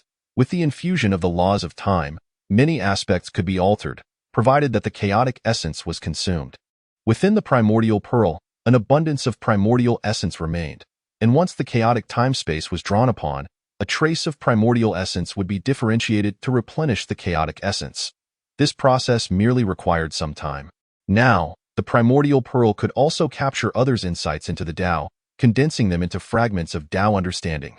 Yi Qingzhou opened his eyes, turned his palm, and the primordial pearl appeared, spinning gracefully in his hand. He approached the corpse of the vile crocodile dragon, and with a flick of his hand, the primordial pearl emitted a faint glow that illuminated the beast's remains. Soon, a shard the size of a fingernail manifested, which was then retrieved into the primordial pearl. Chapter 20. The shaping of the spiritual ruins and the past token in the cosmos. There exist 3,000 great paths and countless minor paths, with numerous Taoist practices embodying the principles of heaven and earth. Mastering the path of fire allows one to conjure infernos that can incinerate mountains and boil seas, powerful flames capable of reducing even the most formidable beings to ashes. Mastering the path of water enables the manipulation of currents, summoning torrential floods and tsunamis, wielding destructive forces that can obliterate the world. Moreover, fragments of Tao understanding are a particularly extraordinary phenomenon, often found within innate treasures. For instance, the legendary creation jade plate is a treasure inscribed with the 3,000 great paths. It was through comprehending this plate that the primordial beings of chaos attained the status of Tao ancestors. Another scenario arises when deities fall. Their incorruptible remains may fortuitously become relics containing fragments of Tao understanding, such as the relics of the Buddha. which are crystallizations of the Tao left behind after the Bodhisattvas and Buddhas attain nirvana. To extract fragments of Tao understanding. Such an ability is rare even within the realms of the three worlds, and only the primordial pearl possesses this capability. Why Qingzhou contemplated, his thoughts delving into the primordial pearl, where he beheld three nearly transparent shard-like substances floating serenely, representing fragments of Tao understanding. These fragments were exceedingly unstable. Even though the primordial pearl could extract them, they could only be utilized by himself, indicating that his sister-in-law and Shaoqing would still need to rely on their own efforts. The paths they had chosen were all exceedingly challenging, particularly the Five Elements path, which demanded a lengthy period of comprehension. Bai Sujin was faring well, having mastered 8 or 9 parts of the water path, while Shaoqing had only just begun, grasping a little over 2 parts, largely due to her frequent requests for guidance from Qingzhou. The primordial pearl truly lived up to its reputation as the foremost treasure of the primordial realm. It embodied a Tao in itself, profound and transcendent, influencing all who drew near. It was akin to a walking Taoist router. Qingzhou was aware of this, yet he did not feel aggrieved at allowing his sister-in-law and Shaoqing to reap the benefits. "Thank you, fellow Taoist. Thank you, fellow Taoist." Suddenly, an ancient voice echoed through the forest. Qingzhou focused his gaze and saw a 3-inch-tall old man with a beaming smile approaching briskly. Clad in simple garments, the old man's demeanor was amiable, and he wielded a cane that was not an ordinary object.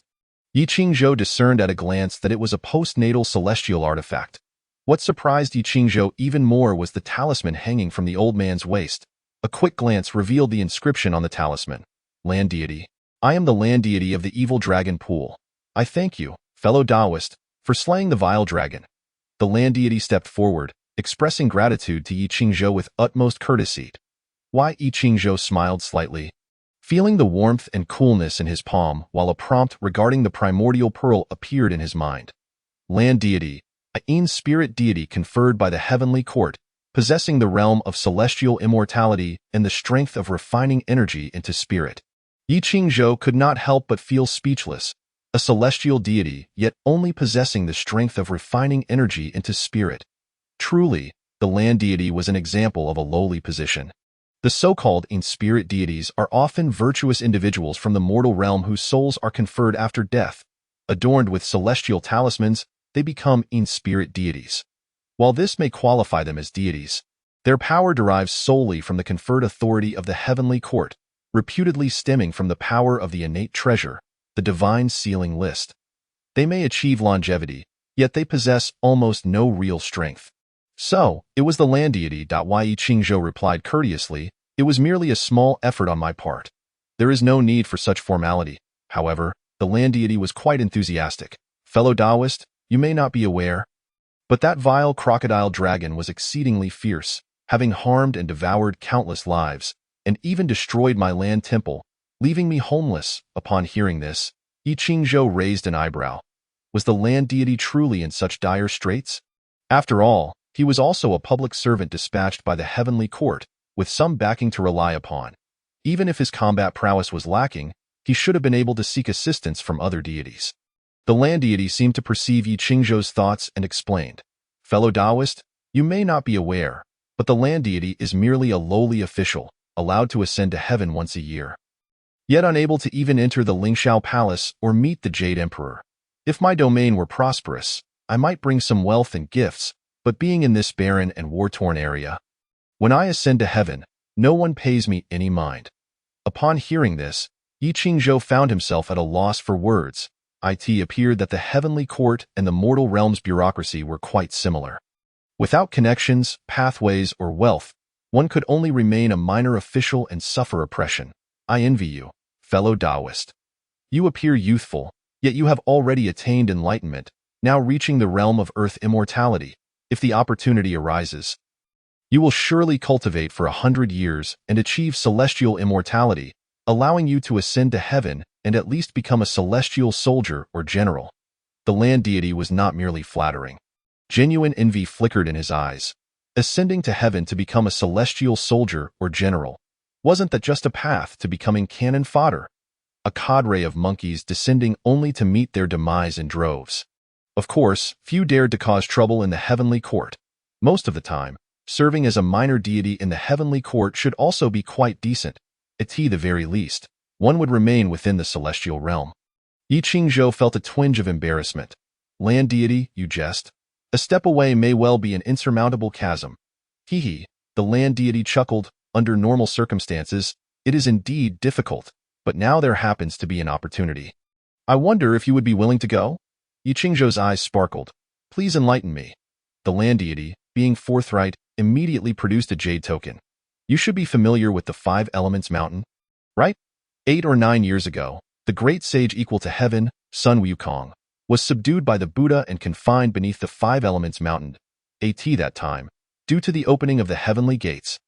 The celestial essence diffused and sank down, forming spiritual ruins in the lower realm. This was insider information.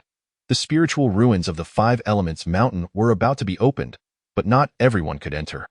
And this item was a token for entering the spiritual ruins of the Five Elements Mountain, for without it, even if one traveled thousands of miles, they would be stopped by the mountain's divine guardians. The spiritual ruins of the Five Elements Mountain have taken shape. Hearing this news, Yi Qingzhou felt a surge of excitement. The plan to journey to the Five Elements Mountain had been set long before he had even reached table height. Over the years, his sister-in-law and Shao Qing had nearly restored their vitality, and they had made significant progress in their Taoist practices. The timing was just right. Fellow Taoist, this token is of no use to this old man. I shall bestow it upon you as a token of thanks for ridding me of the vile crocodile dragon. The land deity generously presented the token to Yi Qingzhou. This item was crucial for entering the spiritual ruins of the Five Elements Mountain. And Yi Qingzhou graciously accepted it. Thank you, land deity. I truly require this. This is splendid. The land god chuckled as he stroked his beard, saying, I wish you, fellow Taoist, a swift attainment of your goals and ascension to the celestial realm. Thank you, Yi Qingzhou replied, clasping his fists and stowing away the token. After a brief exchange of pleasantries, he recited the wind summoning incantation and stepped into the air. Yet the distant echoes of the land god's reminder followed him. Should you one day ascend to the celestial realm, do not forget your humble land god of Evil Dragon Pool. Chapter 21. Integrating fragments of Tao law, transcending tribulations to become a celestial. In the vastness of the heavenly Tao, amidst the fleeting mortal realm, countless beings are on their paths of cultivation. Hearing the call of the land god of Evil Dragon Pool from behind, Yi Qingzhou kept this matter close to his heart. It could hardly be called a debt of gratitude. But at the very least, it constituted a bond of friendship, a seed of kindness sown.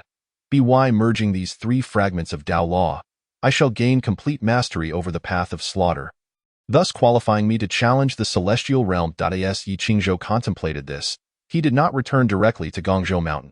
Instead, after flying back several dozen miles, he employed the Earth Escape technique to arrive at a cavern deep within the realm of Earth Immortals.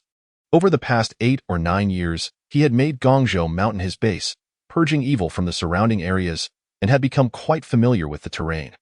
Within this cavern lay a 1,000-year-old divine herb, which he harvested, transforming this location into his secret sanctuary, nested deep underground. It was exceedingly secure. With a thought, Yi Qingzhou vanished from the cave, leaving behind a spinning Hongming pearl. At that moment, he had entered the chaos space. As he explored the evolution of time and space within the Hongming, he discovered that it could indeed store living beings, but for no longer than 3 hours. Otherwise, they would perish. After all, the chaos space was still incomplete in its laws and did not constitute a true world conducive to life. However, there was an exception. If he himself entered the chaos space, he could remain for extended periods. The longest he had stayed was over half a month without any discomfort.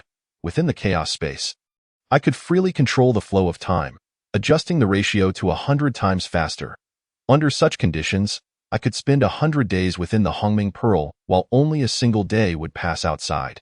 Such remarkable utility, if revealed, would surely incite envy among countless immortals. It was no wonder that the previous owners, numbering over 100,000, had perished. Treasures like the Hongming Pearl, if exposed, would inevitably incite greed. Even from beings like Tathagata, Jade Emperor, or Guanyin, I must remain low-key and focus on rapidly enhancing my strength to prepare for the impending calamity in 500 years. Yi Qingzhou settled cross-legged within the chaos space.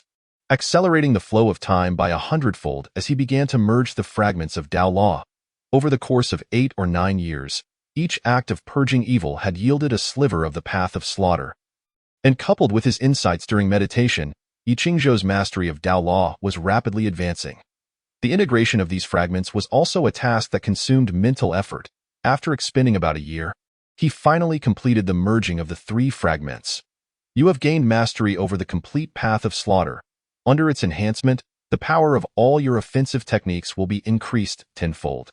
The treasure, the slaying demon axe, accompanies you, having absorbed your mastery of Tao Law, tempered by the path of slaughter, evolving into a superior celestial-grade spiritual treasure. You now possess the strength to transcend to the celestial realm. You may choose to undergo tribulation within the chaos space. According to the predictions of the Hongming Pearl, your probability of successfully transcending the celestial tribulation is over 99%. Transcending the celestial tribulation within the chaos space. Yi Qingzhou opened his eyes, surveying the hazy expanse of the chaos space, feeling a tinge of surprise. But given the probability was above 99%, there was naturally no reason for hesitation. He immediately began to circulate the Hongming Sutra, his internal energy surging like a roaring river, seamlessly breaking through to the celestial realm. In the next moment, the power of thunder surged within the chaos space, transforming into a heavenly tribulation that struck towards Yi Qingzhou's form. The violent force of thunder entered his body, possessing the Titan body and the 5-element spirit body. Yi Qingzhou was more than capable of handling it with ease, akin to a routine practice session.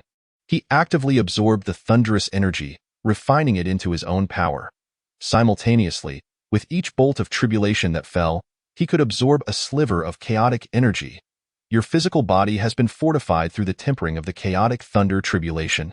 You have successfully transcended the 81 bolts of thunder tribulation, officially breaking through to the celestial realm. Having undergone tempering from the chaotic thunder tribulation 100,000 times, you may cultivate the chaotic thunder body. Current count, 81 times. You have mastered the complete path of power, allowing you to learn the grand-level divine ability, opening the heavens and splitting the earth as realized by Pangu. Yi Qingzhou returned to the material world, the Hongming Pearl quietly hovering in the palm of his hand. He closed his eyes to concentrate, then slowly opened them, feeling the noble celestial aura within him. A wave of comfort washing over his heart, a celestial. I have finally attained the status of a celestial. I have transcended the 3 realms, no longer bound by the 5 elements, immortal and ageless. With longevity beyond measure, at least I no longer need to worry about matters of lifespan.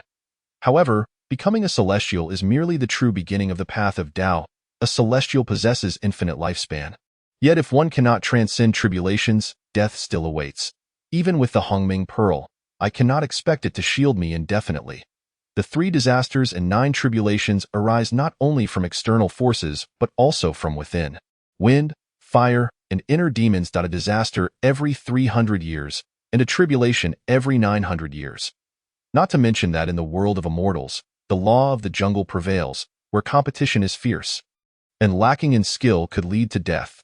Even without considering distant threats, the impending calamity of the journey to the west in 500 years is a formidable challenge. I must not relax. Yi Qingzhou reined in his thoughts, redirecting his gaze to the information provided by the Hongming Pearl. Tempering my physical body with chaotic thunder tribulation can lead to the cultivation of the chaotic thunder body. Mastering the path of power also allows me to achieve the grand-level divine ability, opening the heavens and splitting the earth. Yi Qingzhou's heart raced at the prospect of these 2 methods. The chaotic thunder body, as its name suggests, is a primal constitution. Once cultivated, he would no longer be a mere mortal, nor an ordinary celestial body, but akin to a primordial divine demon, comparable to Pangu before the creation of the heavens or other chaotic divine demons. As for the grand-level divine ability opening the heavens and splitting the earth, it was a terrifying technique used by Pangu to cleave through chaos. If mastered, a single swing of my axe could likely intimidate even the Deluo Jingxian. Merging those 3 fragments of Tao Law consumed nearly a year of my time. Yet in the material world, merely 3 days had passed up. Yi Qingzhou utilized the 5 elements' great escape, returning to Gongzhou Mountain in less than half an hour.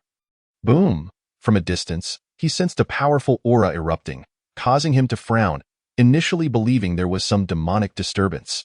Upon closer inspection, he realized it was the commotion caused by Xiaoqing's breakthrough. Late-stage Earth Immortal? Not bad. When she first arrived, Xiaoqing's cultivation was merely at the early stage of Earth Immortal, struggling to comprehend the Tao and facing a bottleneck. With Yi Qingzhou's assistance, she finally made her initial foray into the Wood Tao, and her cultivation began to progress rapidly.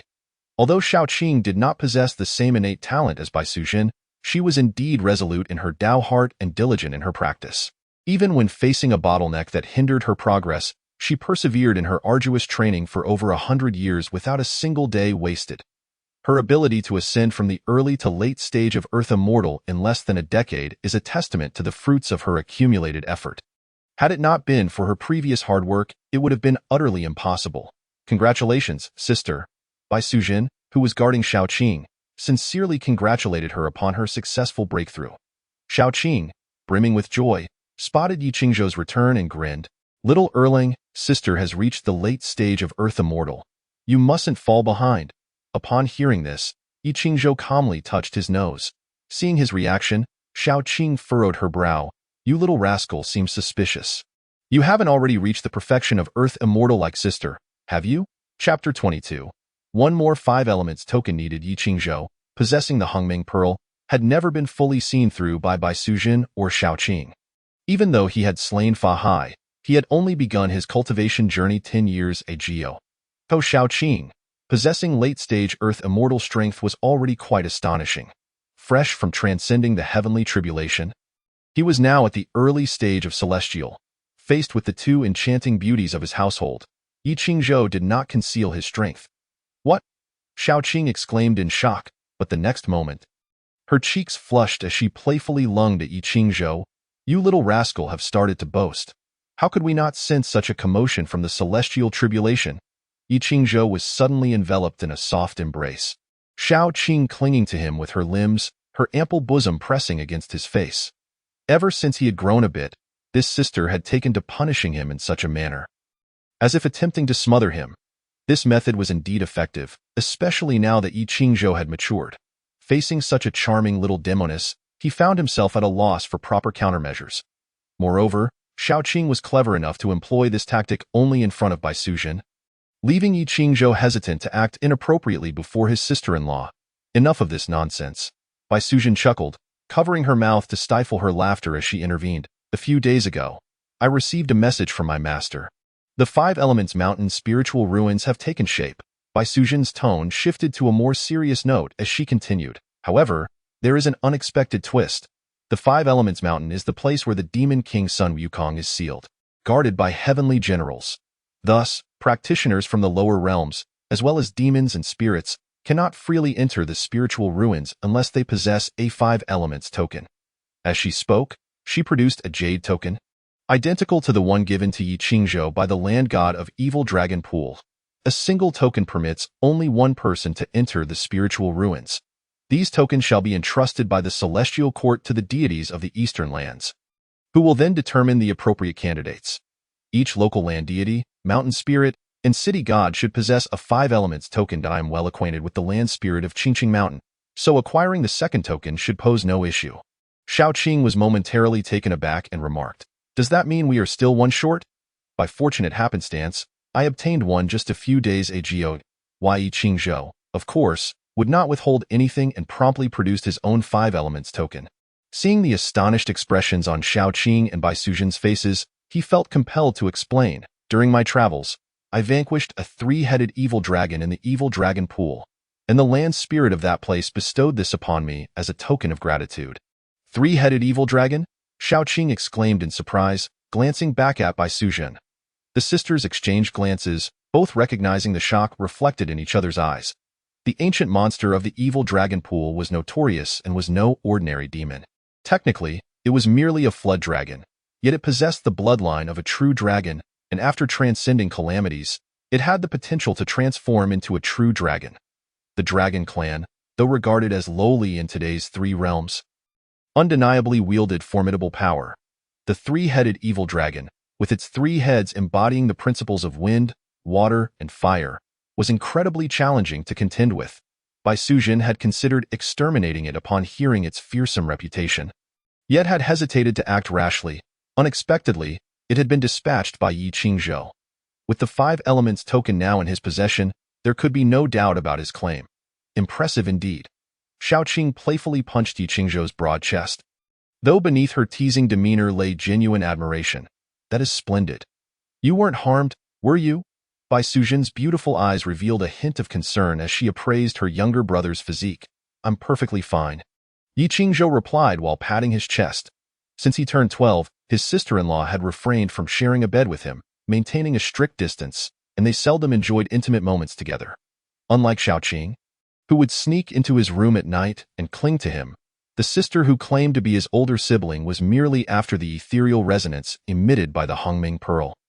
These two sisters exhibited starkly contrasting temperaments. Sister-in-law, I believe we should set off without delay, Yi Qingzhou suggested. We need to secure that 5 elements token from the land spirit of Qingqing Mountain to truly feel at ease. Bai Suzhen nodded in agreement. You are right. We must not tarry, lest we invite further complications in the eastern lands. Following years of warfare, peace had once again graced the realm with the ascension of a new emperor. This emperor, named Lu Xiu, was heralded as Emperor Guangwu, and tales of the Guangwu restoration circulated widely among the populace. Qingqing Mountain, situated in the Sichuan region, had long been a renowned Taoist sanctuary, rich in both human talent and spiritual energy. It was no wonder that Bai Suzhen and Xiaoqing attained enlightenment in such a fortuitous locale. The trio traveled on the winds, reaching the summit of Qingqing Mountain in less than half a day's time. Gazing towards the east and west, a prominent mountain range with 5 connected peaks stood out, its summit bathed in a radiant glow, surrounded by ethereal mist, exuding an abundance of spiritual energy, resembling a paradise on earth. That was Lingshu, located merely 300 to 500 miles from their current position. Bai Suzhen gazed longingly at Lingshu, her beautiful eyes reflecting a deep yearning. She was but a step away from achieving her own enlightenment and had previously received guidance from Guanyin regarding the path of gratitude. Yet now, with her plans disrupted by Fa Hai, she was uncertain when the next reincarnation of her benefactor would appear. She could not afford to remain dependent on a singular hope. Should an opportunity arise within Lingshu, successfully transcending calamities to become a celestial being would also yield a just reward. This old land spirit is quite negligent. I have sent the summoning incantation for quite some time, yet he has not come to meet me and my sister. Xiaoqing's delicate face displayed a hint of dissatisfaction as she crossed her arms, brimming with indignation. Yi Qingzhou was momentarily taken aback. Summoning incantation? Bai Suzhen explained. It is merely a communicative spell, once recited. It allows the land spirit to hear it. It is not a divine summons. Such incantations can only be recognized by prominent figures among the celestial beings. Upon hearing this, Yi Qingzhou discerned the distinction. The so-called summoning incantation Xiaoqing referred to was merely a signal. Whether the land spirit chose to respond depended on his disposition. In contrast, a genuine divine summons could command the deities of the underworld to appear without hesitation. For instance, during the journey to the west, the Monkey King had repeatedly recited incantations to summon the land spirits and mountain deities, and none dared to neglect their duties. So it is the return of the White Lady. My apologies for not welcoming you properly. I hope you can forgive me. A jovial voice emerged from behind, accompanied by swirling mist, as a chubby old man with a prosperous appearance stepped forth. The land spirit of Qingqing Mountain, true to its reputation as a wealthy domain, was far more splendidly attired than the humble old man of the evil dragon pool, resembling a well-to-do gentleman. The land spirit is being overly polite, Bai Suzhen replied with a gentle smile. Xiaoqing, however, huffed in a spoiled manner. Enough with the pleasantries, old man. Quickly hand over the 5 elements token to this lady, or I shall not hesitate to teach you a lesson. Upon hearing this, the land spirit's face turned awkward as he stated, White Lady, Xiaoqing, I indeed possessed a 5 elements token, but unfortunately, I bestowed it upon another just yesterday. As soon as the land spirit of Qingqing Mountain uttered these words, he was met with a swift blow, landing flat on the ground. Xiaoqing, in a fit of fury, unleashed a barrage of punches and kicks, forcing Bai Suzhen to intervene and restrain her sister. You ungrateful wretch! How many good deeds have my sister and I performed in Qingqing Mountain over the past century? How many lives have we saved? How many evil spirits have we vanquished? The common folk are grateful and even erected the White Lady Temple in honor of my sister. Yet you, how can you wear such fine clothing and enjoy the incense offerings if not for my sister's grace? And now you dare to grant the benefits of the 5 elements token to someone else. Shao Qing's indignation knew no bounds as she scolded without restraint. The land spirit, bruised and battered, rose to his feet, wincing in pain as he retorted, "Though I am but an underworld deity, I am still under the jurisdiction of the celestial court. Be careful, or I shall report you. I have already given the 5 elements token to Lord Jin Chan. So if you wish to obtain it, feel free to seize it. You may not even be aware, but your dwelling has already changed ownership, and you waste your time trying to bully me." Upon hearing this, Bai Sujin's brows knitted in concern.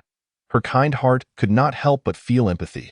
Although the 5 elements token had been given to another, she understood the land spirit's precarious position. Even Shao Qing did not regard him highly, and it was no surprise that other powerful demons would take advantage of him. She initially thought that the land spirit of Qingqing Mountain might have been burdened with unspoken difficulties. However, it seemed that only a decade had passed since they left, and the land spirit had already begun to curry favor with the toad spirit in the mountain. There was no hidden burden.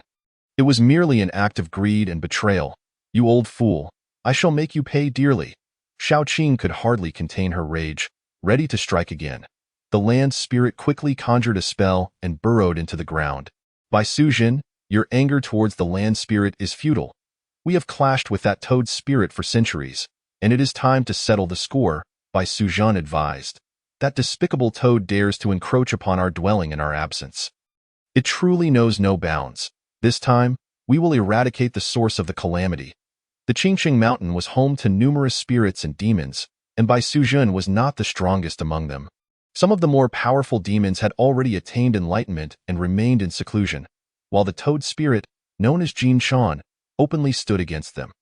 "Let us go and settle this matter," Shao Qing, with her fiery temperament, rolled up her sleeves, ready for action. At Qingqing Mountain, within the White Dragon Cave, 2 male demons sat facing each other, sharing fine wine. One was clad in golden attire, portly with a broad face, his large mouth grinning from ear to ear, resembling a toad. "Thanks to my brother's guidance, I have made great strides in my cultivation over the years. I believe it won't be long before I transcend and become an immortal. At which point I too shall seek an official position in the heavens." "Ah, my younger brother has a narrow perspective," replied the elegantly dressed white-clad scholar seated opposite him, shaking his head. "Many cultivators reach the celestial realm and eagerly follow the guides to ascend, thinking they will secure a place among the immortals. They fail to consider that the 4 continents are vast and boundless, with countless beings achieving immortality. How many positions are there in the celestial court? Ordinary celestial beings may find themselves fortunate enough to become heavenly soldiers, standing guard day in and day out, akin to sentinels, while those less fortunate may end up as servants, running errands and fetching water. Like mere livestock? Ah?"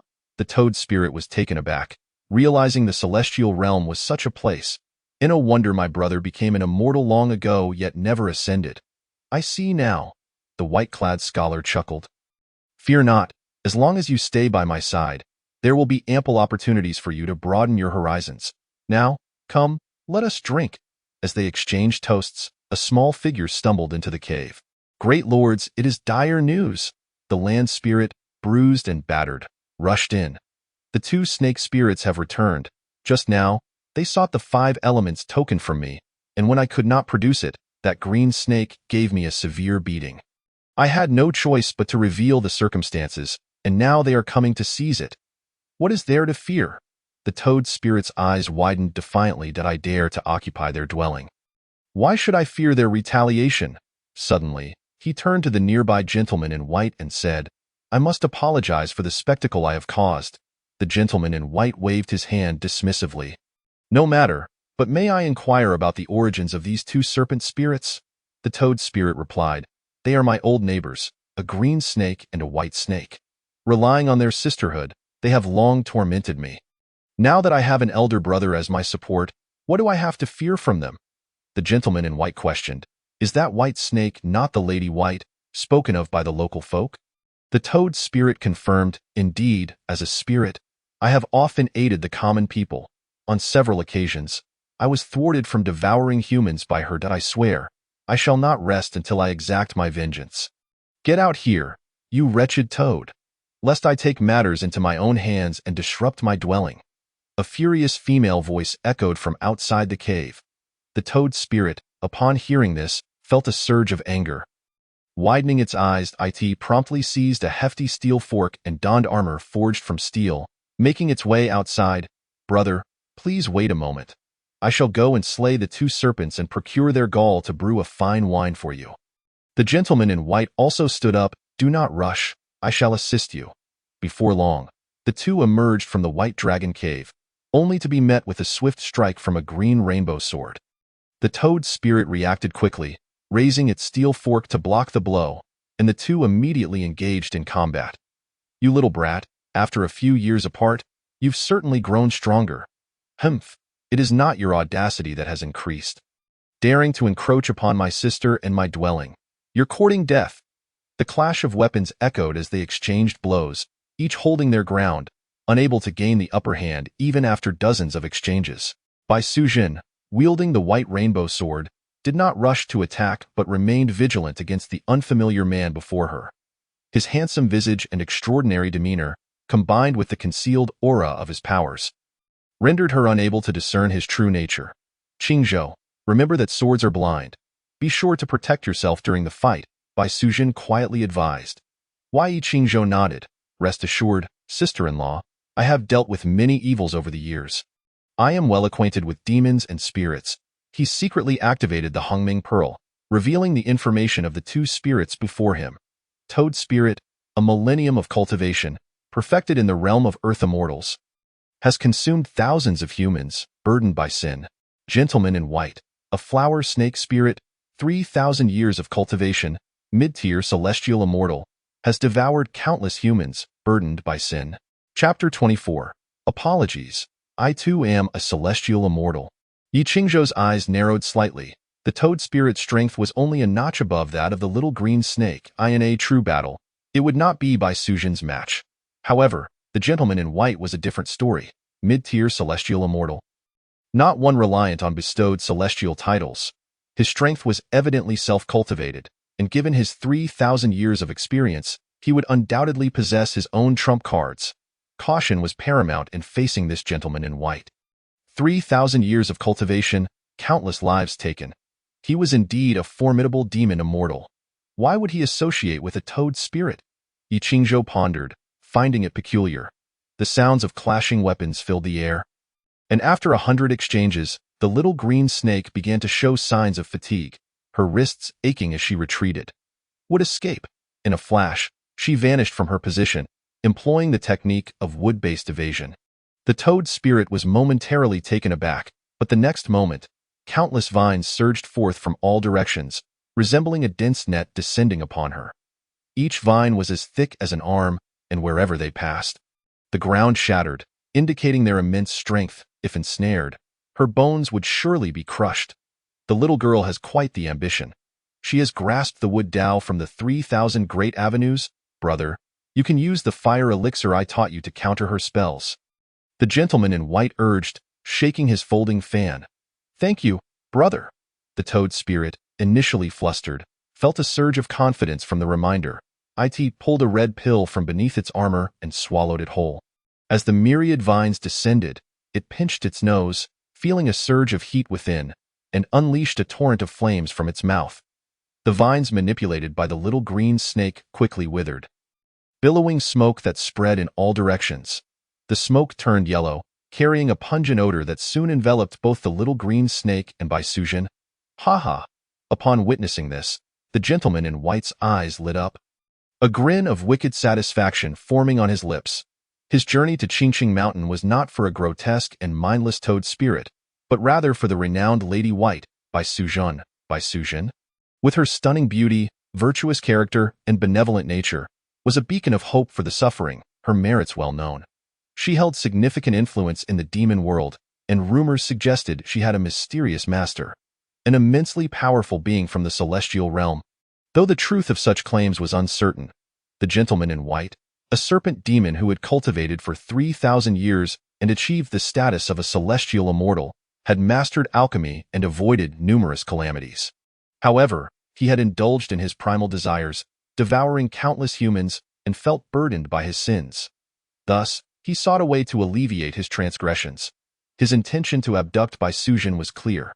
If he could form a dual cultivation partnership with her, most of his sins would surely be absolved. However, such an outcome would inevitably tarnish Bai Sujin's years of good deeds. Naturally, he could not force such an arrangement. Hence, he devised a plan to exploit the feud between the toad spirit and the green and white snakes, inciting conflict between them. Once the two serpents were defeated by the toad spirit, it would be his moment to act.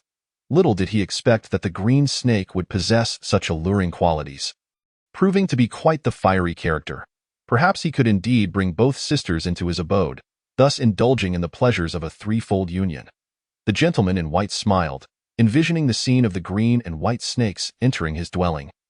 A hint of lasciviousness glimmering in his eyes. Over the years, he had patiently trained the toad spirit in the arts of cultivation. More importantly, the fire he conjured was a product of his own meticulous concoction. A potent yellow fire, the smoke being the essence he refined over 49 days, specifically designed to counter snake-like beings. Unless one was as powerful as he, a celestial immortal, no serpent, no matter how formidable, could withstand it. Boom! The gentleman in white watched with keen interest as the yellow mist billowed. But suddenly, an explosive force erupted, cold and fierce, radiating a murderous aura that was clearly not of the green or white snakes. In the next moment, a colossal axe beam, 10 feet long, descended, cleaving through the smoke. A youth clad in white rushed forth, wielding a giant axe shimmering with celestial light, raising it with one hand and swiftly bringing it down, severing the toad spirit's head. Its plump body flailed for a moment before collapsing, transforming into a toad oozing toxic blood. Behind the youth, Bai Sujin raised a water shield, protecting herself and the little green snake. A celestial treasure? The gentleman in white mused. I underestimated you. Enraged at the disruption of his plans, he flicked his wrist, summoning a long, flexible whip that crackled with fiery energy. You are a celestial immortal? The aura of celestial energy surged around him, a clear indication of his identity. Bai Sujin and the little green snake felt a chill run down their spines. The disparity between Earth immortals and celestial immortals was insurmountable. Though merely a single word apart, celestial immortals commanded a complete path of magic, far beyond the capacity of Earth immortals to confront directly. You dare ruin my plans? You are courting death.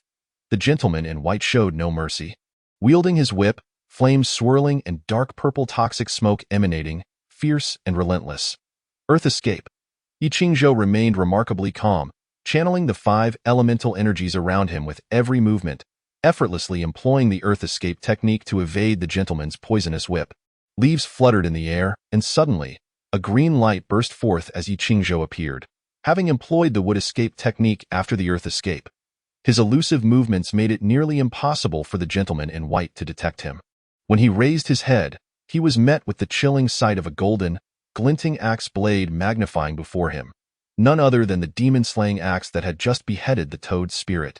The mark of the great Tao? The gentleman in white felt a cold sweat trickle down his back. You too are a celestial immortal? Yi Qingzhou did not respond, wielding the giant axe without mercy. With a sickening thud, a head rolled to the ground, and the gentleman's body exploded into a cloud of white mist, leaving only a few articles of clothing behind. Fellow Taoist, I am the gentleman in white. Today's conflict is a loss for me. Surely, you will venture into the 5 elements mountain's spiritual ruins in search of opportunities. We shall settle the score then, his voice echoed softly from the sky. Yi Qingzhou frowned, using the Hongming Pearl to scan 100 miles around, only to find that the gentleman's true form had already fled 10 miles away, rapidly retreating. This fellow was exceedingly treacherous. It was unwise to pursue recklessly. Yi Qingzhou pursed his lips, casually picking up a Qianquan bag left behind by the fleeing gentleman. Turning back, he found Bai Sujin and the little green snake staring at him in wide-eyed astonishment. I did mention I am a celestial immortal. You simply did not believe me, Yi Qingzhou said, feeling somewhat awkward under their gaze. Chapter 25. The Landlord's Regret. The Gentleman in White's Origins. Celestial immortal. Countless beings have valiantly persevered through the ages. laboring for centuries in the desolate mountains, engaging in life-and-death struggles with humans, and tirelessly accumulating virtue through selfless deeds, all in pursuit of the celestial fruit of immortality. Bai Suzhen has endured 1,000 years of arduous cultivation, while Shao Qing has diligently practiced for over 8 centuries. Yet, it is Yi Qingzhou, who has only embarked on the path of cultivation for a mere decade, that has attained the ultimate realization first, which inevitably evokes a sense of surrealism. Having successfully vanquished the malevolent entity, you have gained a modicum of merit and a trace of primordial energy. You have successfully absorbed the Taoist insights from the Toad Spirit, condensing a fragment of Taoist law. Although the slaying of the Toad Spirit did not fulfill the task of exorcism, it still yielded some benefits. Perhaps it would be wise to conceal this. Might my excellence lead to isolation from the two of them? Yi Qingzhou mused quietly. You. Shao Qing's cheeks flushed as she gazed at the familiar young man before her, momentarily at a loss for words. Bai Suzhen, however, displayed a gentle smile, saying, "It is fortunate to have you here." Just moments ago, when the white-clad scholar had revealed his cultivation prowess, she felt an unprecedented sense of crisis. Though she was a disciple of the old mother of Li Mountain, among the myriad deities in the 3 realms, there were strict rules governing the acceptance of disciples, often quite harsh. Without reaching the celestial realm, one lacked the qualification to remain by one's master's side, or to invoke the name of their sect. In essence, one's fate was often left to chance, with the sect only stepping in for vengeance post facto. Given the circumstances of Bai Suzhen and Shao Qing, provoking a celestial being would certainly be an uncomfortable affair. Yet, in reality, there was a glimmer of hope. The little creature she had nurtured since childhood had unexpectedly matured to such a remarkable extent. Achieving celestial status in merely 10 years is truly extraordinary. A minor deity has encountered a celestial. A quavering voice emerged from behind, and upon turning, Yi Qingzhou beheld the plump little old man, the land god of Qingqing Mountain, scrambling towards him, bowing deeply, as if he were a rotund ball crawling on the ground. Trembling with anxiety, "It was my folly for not recognizing your greatness. I beseech the celestial to forgive my transgressions." It was not that the land god lacked courage, but as a spirit of the underworld, he inherently possessed little status, particularly in the presence of human deities, which left him feeling even more uncertain. Since the last divine calamity, the human race had become the protagonists of the celestial realm, embodying the essence of fortune, which explained why both the Buddhist and Taoist sects sought to protect humanity, while malevolent beings instinctively preyed upon them. Gaining the incense of humanity equated to acquiring celestial fortune. Consuming human flesh and blood rapidly enhanced one's own magical powers. Moreover, during the divine calamity, the victorious sects prioritized diminishing the demon race. Thus, humanity's status naturally rose, with Jiang Ziya's celestial decrees resulting in the majority of the 360 deities in the heavenly court being of human origin, including the illustrious Li Jing, the king who holds the pagoda, and Wenzhong, the heavenly lord of thunder. Therefore, once humans ascended to the celestial realm, as long as their strength was formidable, they had ample opportunity for divine favor. The land god, merely a spirit appointed posthumously, possessed no foundation and therefore dared not act with any semblance of disregard in front of Yi Qingzhou. Spineless wretch, Shao Qing thought with satisfaction as she observed the land goddess' demeanor. Let us see if this little old man dares to belittle us in the future, feigning respect while harboring disdain. Previously, the land god had treated the sisters with courtesy due to his reliance on them, as their relationship was mutually beneficial. Yet now, faced with Yi Qingzhou, he displayed clear signs of trepidation. How delightful! I dare not. The land god of Qingqing Mountain quickly turned to the side of the Toad Spirit, retrieving the 5 elements token and respectfully presenting it to Shao Qing. Young lady Shao Qing, I too am a victim of circumstance. I am but a spirit, and I cannot afford to offend anyone. Bai Suzhen interjected, Qingzhou, he is after all an underworld god with celestial talismans. There is no need to make things difficult for him. Even a county magistrate, as insignificant as a sesame seed, represents the authority of the court. Humiliating a spirit would also incur the wrath of the heavenly court. Yi Qingzhou understood the intricacies involved and addressed the land god. I have only recently attained celestial status and have yet to visit the heavenly realm. However, Based on my foundational strength, it would not be difficult for me to return to Qingqing Mountain as a land deity or mountain god. The land god broke into a cold sweat. Forcing a smile, Celestial, your journey has not been easy. To end up as an underworld spirit would indeed be a waste of your talents. It is not worth it. It is not worth it. The heavenly court has a limited hierarchy, each position predetermined. Should he be replaced, his future would be bleak. After successfully asserting his dominance, Yi Qingzhou continued, I have a matter to inquire of you. Be sure not to speak falsely. The land god promptly replied, Please, ask away. This humble deity shall speak nothing but the truth. Yi Qingzhou inquired, the white-clad man who just fled. When did he arrive at Qingqing Mountain? What are his intentions? And what is his background? Pray, elaborate. Bai Suzhen and Shao Qing exchanged glances, both equally concerned. The man had merely escaped without being slain, and given his ominous words, this matter was far from over. The land god of Qingqing Mountain hesitated slightly before resolutely stating, Very well, I shall make amends and apologize to Bai Nyang and young lady Shao Qing. That man, who calls himself the white-clad scholar, is a demon immortal. He arrived at Qingqing Mountain 9 years ago. Shortly after Bai Nyang and young lady Shao Qing departed. Upon arriving, he befriended this shameless toad spirit, both referring to each other as brothers, engaging in daily philosophical discussions, and behaving intimately. As he glanced at the toad, which was oozing toxic blood, he continued, As for the origins of the white-clad scholar, I have heard from my colleagues that he attained enlightenment 500 miles to the west at Yunqiu Mountain. Excelling in alchemy, thus cultivating a wide circle of friends, even the Black Wind King of Haifeng Mountain counts him among his acquaintances. Upon hearing this, Yi Qingzhou was momentarily taken aback, furrowing his brow as he pressed. The Black Wind King? Bai Suzhen responded.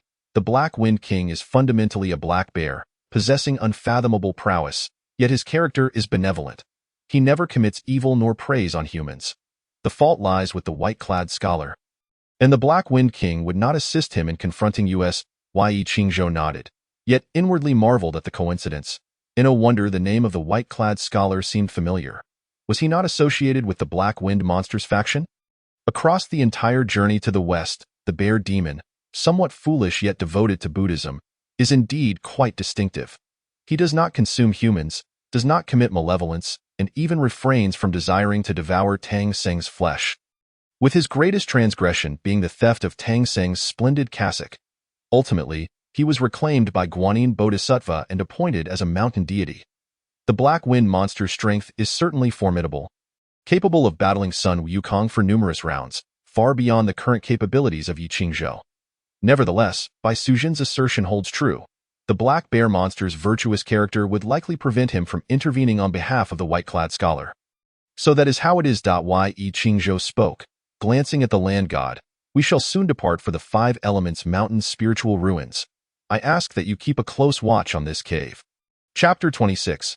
Within the Black Wind Cave resides a great king. The White Dragon Cave is a natural cavern, cool and refreshing within, with a natural spring bubbling forth, filling a water pool paved with green stones.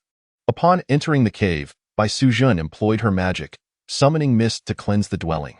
Shao Qing, unable to contain herself, hastily disrobed, disregarding Yi Qingzhou's presence, and leapt into the spring water like tender, juicy lychee flesh, joyfully splashing about. Bai Suzhen shook her head in exasperation, while Shao Qing playfully stuck out her tongue before beckoning Yi Qingzhou with a flirtatious glance. Yi Qingzhou chose to ignore her antics. This little demoness relished teasing him, only behaving so provocatively in front of Bai Suzhen. During their private practice sessions in the woods, she had often displayed temptation yet always maintained a distance, allowing him to see but not touch. Qingzhou, you should rest for now. This girl will be in the water for at least an hour. Bai Suzhen led Yi Qingzhou to a stone chamber before departing. This cave dwelling was undoubtedly far more comfortable than the small wooden house in Gongzhou Mountain. Yi Qingzhou stretched leisurely, thoroughly satisfied with the environment. After all, this cave had existed since time immemorial, having housed deities throughout the ages, making it a veritable paradise. Sitting cross-legged on the bed, Yi Qingzhou retrieved an ancient tome inscribed with the words True Fire Danjue.as the title suggests. It is a classic on fire control and alchemical practices, discovered among the belongings of the white-clad scholar during his flight. Along with it were several medicinal pills and some silver, which Yi Qingzhou had collected. Though a few garments belonging to the white-clad scholar had been incinerated by Bai Suzhen, I possessed the revitalizing medicine manual, yet I lacked the skill in alchemy to concoct refined elixirs, only capable of preparing simple herbal remedies. Yi Qingzhou recalled the time when Bai Suzhen and Xiao Qing had suffered injuries from Fa Hai, during which he had provided them with several rare herbs for their recuperation. However, in truth, the revitalizing medicine manual contained several elixirs that could have healed them directly. It was a pity that Yi Qingzhou had not understood the art of alchemy at that time. The craft of alchemy is intricate and complex, yet it is a remarkable skill. Ordinary elixirs can heal wounds, detoxify, and restore magical energy, while precious elixirs can enhance cultivation and assist in enlightenment. It is said that the foremost alchemist in the three realms resides in the legendary 33 levels of the Li Hentian. In the Daoshu Palace, the esteemed Taishang Laojun produces the 9 Revolutions Great Elixir, a single pill capable of resurrecting the dead, enabling the living to ascend, and aiding immortals in transcending tribulations, its value rivaling that of the Queen Mother of the West's peaches of immortality. As these thoughts crossed his mind, Yi Qingzhou felt a surge of yearning. The miraculous elixir can be consumed by oneself or shared with friends. However, its most crucial function lies in the ability to control other celestial beings. Otherwise, what would compel so many deities to serve the Taoist sect? Is it merely based on camaraderie? Nonsense. It is precisely because a single grain of the 9 reversion elixir can avert disasters and transcend tribulations. Even if one cannot concoct the 9 reversion elixir, the status of an alchemist is inherently noble, commanding respect wherever they go. Otherwise, how could a mere scholar clad in white possibly be the honored guest of the Black Wind Monster? Yi Qingzhou immediately perused the True Fire Alchemy Manual, committing its contents to memory. As the saying goes, more skills are never a burden. With the Hongming Pearl at his disposal, learning the art of alchemy posed little challenge. Successfully analyzed True Fire Alchemy Manual, creating the Celestial Grade Alchemical Technique, Celestial Spirit Alchemy Classic. You have mastered Celestial Spirit Alchemy Classic, acquiring knowledge of 100 formulas, and have become a celestial level alchemist. By skillfully controlling true fire to refine 100 batches of elixirs, you can cultivate the celestial grade divine ability True Fire Samadhi. A torrent of alchemical insights flooded into Yi Qingzhou's consciousness. And in a matter of moments, his understanding of alchemy rivaled that of the white-clad scholar who had immersed himself in it for millennia. Although his practical skills still lagged slightly behind, the gap was negligible, and it was reasonable to assume that within a year or so, he would surpass him. Such was the overwhelming might of the Hongming Pearl. The white-clad scholar, riding on the clouds, recalled the events that transpired on Qingqing Mountain, and with each thought, his anger intensified. If that brat hadn't suddenly appeared, I would have already embraced my beloved, truly infuriating. Where on earth did he come from? Mastering the path of slaughter, such formidable prowess. Why had I never heard of him before? The white-clad scholar possessed a modicum of discernment. Although he had only exchanged a few blows with Yi Qingzhou, he had recognized that the path he practiced was the path of slaughter, ranking amongst the top 3,000 paths, inherently focused on domination and destruction. Celestial beings who cultivate such a path are formidable combatants, and ordinary individuals dare not challenge them. Can the scholar remain at home? Just then, a voice called from outside the cave. The white-clad scholar stepped out to see a bear-like creature presenting an invitation. My lord requests the presence of Ling Suzi and the scholar to visit Black Wind Mountain. Your lord? Very well, I shall go immediately. Shortly thereafter, the white-clad scholar arrived at the Black Wind Cave on Black Wind Mountain, where the Black Wind King was already engaged in conversation with Ling Suzi. Discussing alchemical techniques, the scholar has arrived. Please take a seat. The Black Wind King displayed no pretense, courteously inviting them. After a brief exchange of pleasantries, he stated the purpose. I have summoned the two of you today for a request. A few years ago, I obtained a precious formula named Listening to the Buddha's Teachings pill. It is said that upon consuming this pill, one can hear the Buddha and Bodhisattva expounding teachings from 1,000 miles away. If I could successfully refine this pill and partake in its benefits, it would be truly marvelous. Ling Suzi inquired, Is this true? Does such a wondrous pill truly exist? The Black Wind King replied, How can one ascertain its authenticity without having seen it? However, since I have acquired this formula, it must be fate, and I should certainly give it a try. Yet, The refining of this pill requires 2 divine herbs, which I have searched for across the mountains. To no avail in the coming days. The 5 Elements Mountain S Spirit Ruins will open. I have heard that both of you intend to seek opportunities within. I hope you can keep an eye out for me. If you encounter the divine herbs, I would be grateful for your assistance in gathering them. When the pill is completed, we can partake together and listen to the Buddha's teachings. What a splendid affair that would be. Link Suzy nodded in agreement. Since the king has made such a request, I shall do my utmost to assist. The white-clad scholar declared, your matter is of utmost importance. I will traverse mountains and seas to see it through. The Black Wind King instantly beamed with joy. Within the spirit ruins of the 5 Elements Mountain, there are bound to be abundant opportunities. However, I have been engrossed in Buddhist teachings recently and cannot leave. Thus, I must entrust this task to both of you. The white-clad scholar's eyes shifted, and he said, My lord, to be frank, I too have a troubling matter at hand. If the quest for the herbs is successful, I shall not seek any of the listening to the Buddha's teachings pill for myself. I only request that my lord assist me once in annihilating a rival family, if you please.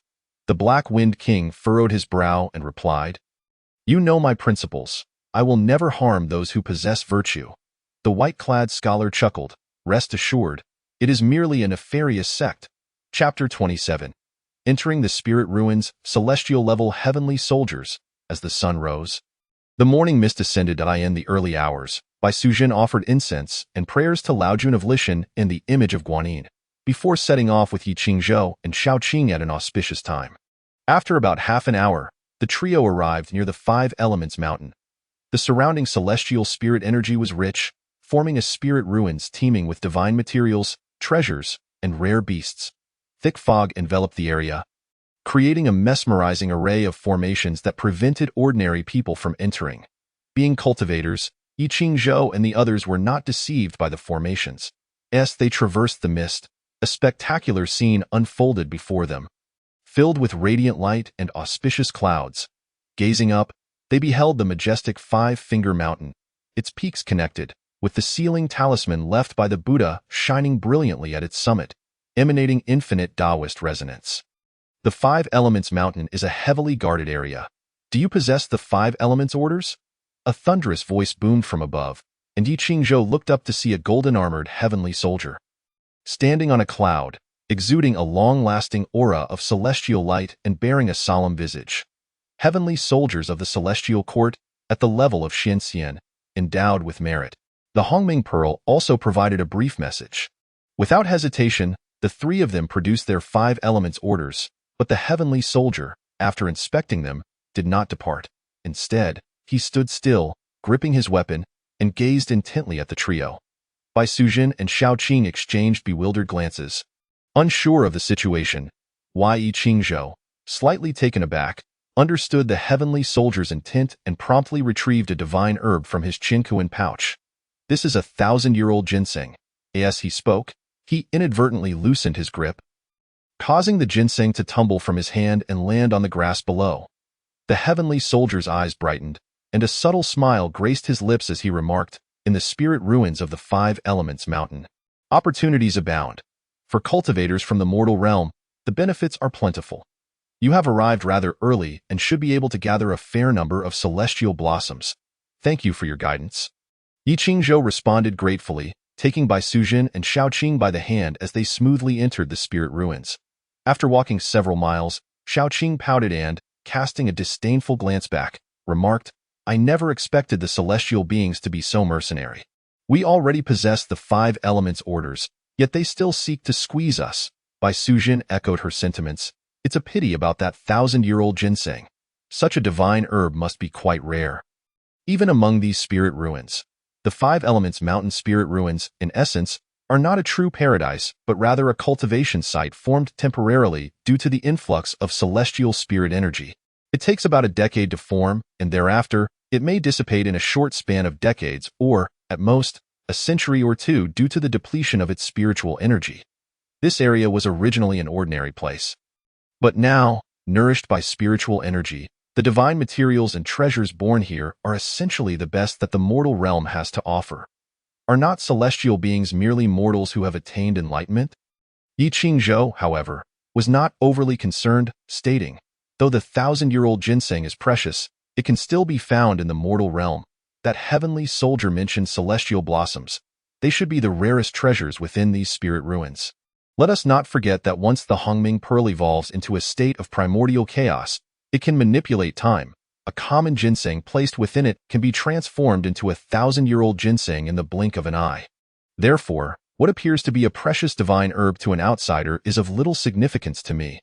There should be plenty of divine herbs in the spirit ruins, but those heavenly soldiers seem bound by certain regulations and cannot freely forage. Otherwise, that 1,000-year-old ginseng would hardly suffice to appease them. Nonetheless, the heavenly soldier was fair-minded, having revealed a piece of information that was not given in vain. The three of them seized the opportunity and immediately set about their tasks. Soon, they encountered what was referred to as celestial blossoms, golden lotus flowers formed from condensed celestial spirit energy, rooted in the void, swaying gently in the breeze, harboring immense spiritual power and a hint of Taoist resonance. These celestial blossoms could assist one in comprehending the Tao. Observing the celestial blossoms before them, Bai Sujin and Shao Qing's eyes sparkled with delight. Treasures that aid in understanding the Tao are truly invaluable, enough to entice cultivators from the lower realms. The Taoist resonance contained within one of these blossoms is roughly equivalent to the fragments of Taoist law coalesced from slaying a terrestrial immortal. Yi Qingzhou contemplated this comparison. To him, however, these celestial blossoms did not seem to be naturally occurring. Rather, they appeared to be the result of certain celestial beings employing methods to condense them in the outside world. Gathering fragments of Taoist resonance through such means would be no simple feat, even for a great Luo golden immortal. Yet the Five Elements Mountain spirit ruins were different, as when the Five Elements Mountain descended to the mortal realm, its Taoist laws collapsed and countless fragments of laws merged into the celestial spirit energy. The condensation of celestial blossoms was merely the gathering of this energy that, of course, such feats are not within the reach of ordinary individuals. But why go to such lengths? Are they simply idle? That seems implausible. A bold hypothesis took shape in Yi Qingzhou's mind. The opening of the Five Elements Mountain spirit ruins had been widely discussed, with various Yin gods and earth deities issuing Five Elements orders, which clearly encouraged cultivators from the mortal realm to come. Could it be that certain influential figures were secretly selecting disciples? Otherwise, the action of artificially condensing celestial blossoms is truly perplexing. Regardless, I shall proceed with modesty. After all, with the Hongming Pearl in my possession, I have little need for a master. Should I truly come into contact with those formidable celestial beings, I may inadvertently reveal my trump cards. The Hongming Pearl, bound to Yi Qingzhou's soul, cannot be seized by others, and even if a great Luo golden immortal were to appear in person, they would be unable to detect it directly. However, if the other party were to probe one's roots with their magical powers, the Hongming Pearl, being a tangible entity, might indeed be discovered. A possibility that Yi Qingzhou cannot dismiss. Sister, look at that person. Shao Qing whispered, her voice low. Not far away, a slender old Taoist approached riding the wind, his gaze filled with excitement as he looked towards the celestial flower. Yet, upon noticing that Yi Qingzhou and his companions had already gotten ahead, he let out a long sigh. He did not leave, though. Instead, he remained nearby, quietly observing, as if waiting for something. Let us disregard him. We shall first pluck the celestial flower and then find a secluded spot to refine it. Lest we attract unnecessary complications, Bai Sujin remarked. Shao Qing nodded in agreement, about to step forward to pick the flower, but was halted by Yi Qingzhou, who grasped her wrist. This celestial flower grows in the void. Being rootless, if we were to pluck it, it may vanish on the spot. Yi Qingzhou expressed his speculation, turning to Bai Sujin. It should be directly refined instead. Let Shao Qing's sister take the lead on this one, while I and sister-in-law provide protection. Upon hearing this, Bai Sujin and Shao Qing exchanged glances, suddenly enlightened, and nodded in agreement. What Qingzhou says is reasonable. Sister, you should proceed first. They had no objections, and Shao Qing, not one to hesitate, immediately settled into a cross-legged position, beginning to refine the celestial flower before her. The slender old Taoist in the distance, witnessing this scene, revealed a look of disappointment and turned to leave. This fellow, does he believe we would recklessly pluck the flower and ruin it, thus staying behind to watch the spectacle? Bai Sujin remarked with a hint of annoyance upon seeing the Taoist's reaction. How utterly boring this world is. Yi Qingzhou chuckled softly, then shifted his gaze to the celestial flower currently being refined by Xiaoqing, his mind suddenly brimming with other thoughts. Chapter 28. Plucking the celestial flower with terrifying efficiency. Yi Qingzhou's goal was to continue unraveling the restrictions of the Hongming Pearl, which required him to master 10 complete paths. At present, he had only grasped the path of slaughter, and due to his cultivation of the great escape of the 5 elements, he had gained some insight into the path of the 5 elements as well. However, he was still far from full mastery. Moreover, should he be able to master the complete path of strength, he could gain access to the Pengu Great God's supreme divine abilities, capable of creating and destroying worlds. Thus, this celestial flower held considerable significance for Yi Qingzhou. After a fortnight had passed, the flower had been completely refined by Xiaoqing. This speed was not slow. Had Bai Sujin undertaken the task, the duration would not have been significantly reduced. During this 2-week period, many cultivators had passed by, coveting the celestial flower, but upon seeing the crowd, they begrudgingly departed. "Thank you, sister," Xiaoqing exclaimed excitedly. "I feel that within 10 years, I shall surely break through to the perfection of the earth immortal realm." She then glanced at Yi Qingzhou, mischievously lifting her skirt slightly to reveal a patch of pristine white skin at the top of her thigh. Playfully winking. "You've worked hard too," Bai Sujin remarked. "Over the past fortnight, I have observed the passers-by. Most have been acting alone and are all at the earth immortal level. In my opinion, if Xiaoqing and I work together to protect each other, we can avoid distractions. Qingzhou, you may act independently. With your celestial immortal cultivation, it is likely that no one will contend with you." "That sounds good," Yi Qingzhou readily agreed. He too wished to act alone and validate his thoughts. The 3 exchanged commands. Within 100 miles radius, as long as one activated the command, the others would be alerted and could swiftly rush to provide aid. Yi Qingzhou, along with Bai Sujin and Xiaoqing, temporarily parted ways, venturing independently into the spirit ruins of Mount 5 Elements. The spirit ruins spanned approximately 100 miles, centered around Mount 5 Elements. Surrounded by rivers, mountains, and valleys, presenting a complex and rugged terrain. The celestial flower was concealed within this intricate landscape. Yi Qingzhou subtly activated the Hongming Pearl to perceive the 10 directions of heaven and earth, and in an instant, a 3-dimensional map of the entire spirit ruins unfolded in his mind. The map was dotted with faint golden light points. Upon closer inspection, there were as many as 81. Scattered throughout, each representing a celestial flower imbued with immense spiritual energy and Tao rhythm. Indeed, someone was covertly gathering celestial flowers.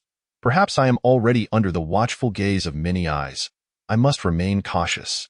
Yi Qingzhou felt a twinge of discomfort as he realized that for each celestial flower refined, another would materialize, maintaining a constant count of 81. Beyond the golden light points, there were also various moving points of light in different colors, likely representing those who had entered the spirit ruins seeking opportunities using the 5 Elements command. Additionally, there were the heavenly soldiers guarding Mount 5 Elements, along with a dark red light cluster beneath the mountain. Sun Wukong, the divine demon born of heaven and earth, with 300 years of cultivation, a Tai Lu's immortal prowess, possessing precious treasures and formidable divine abilities, his combat strength comparable to that of a Tai Golden Immortal.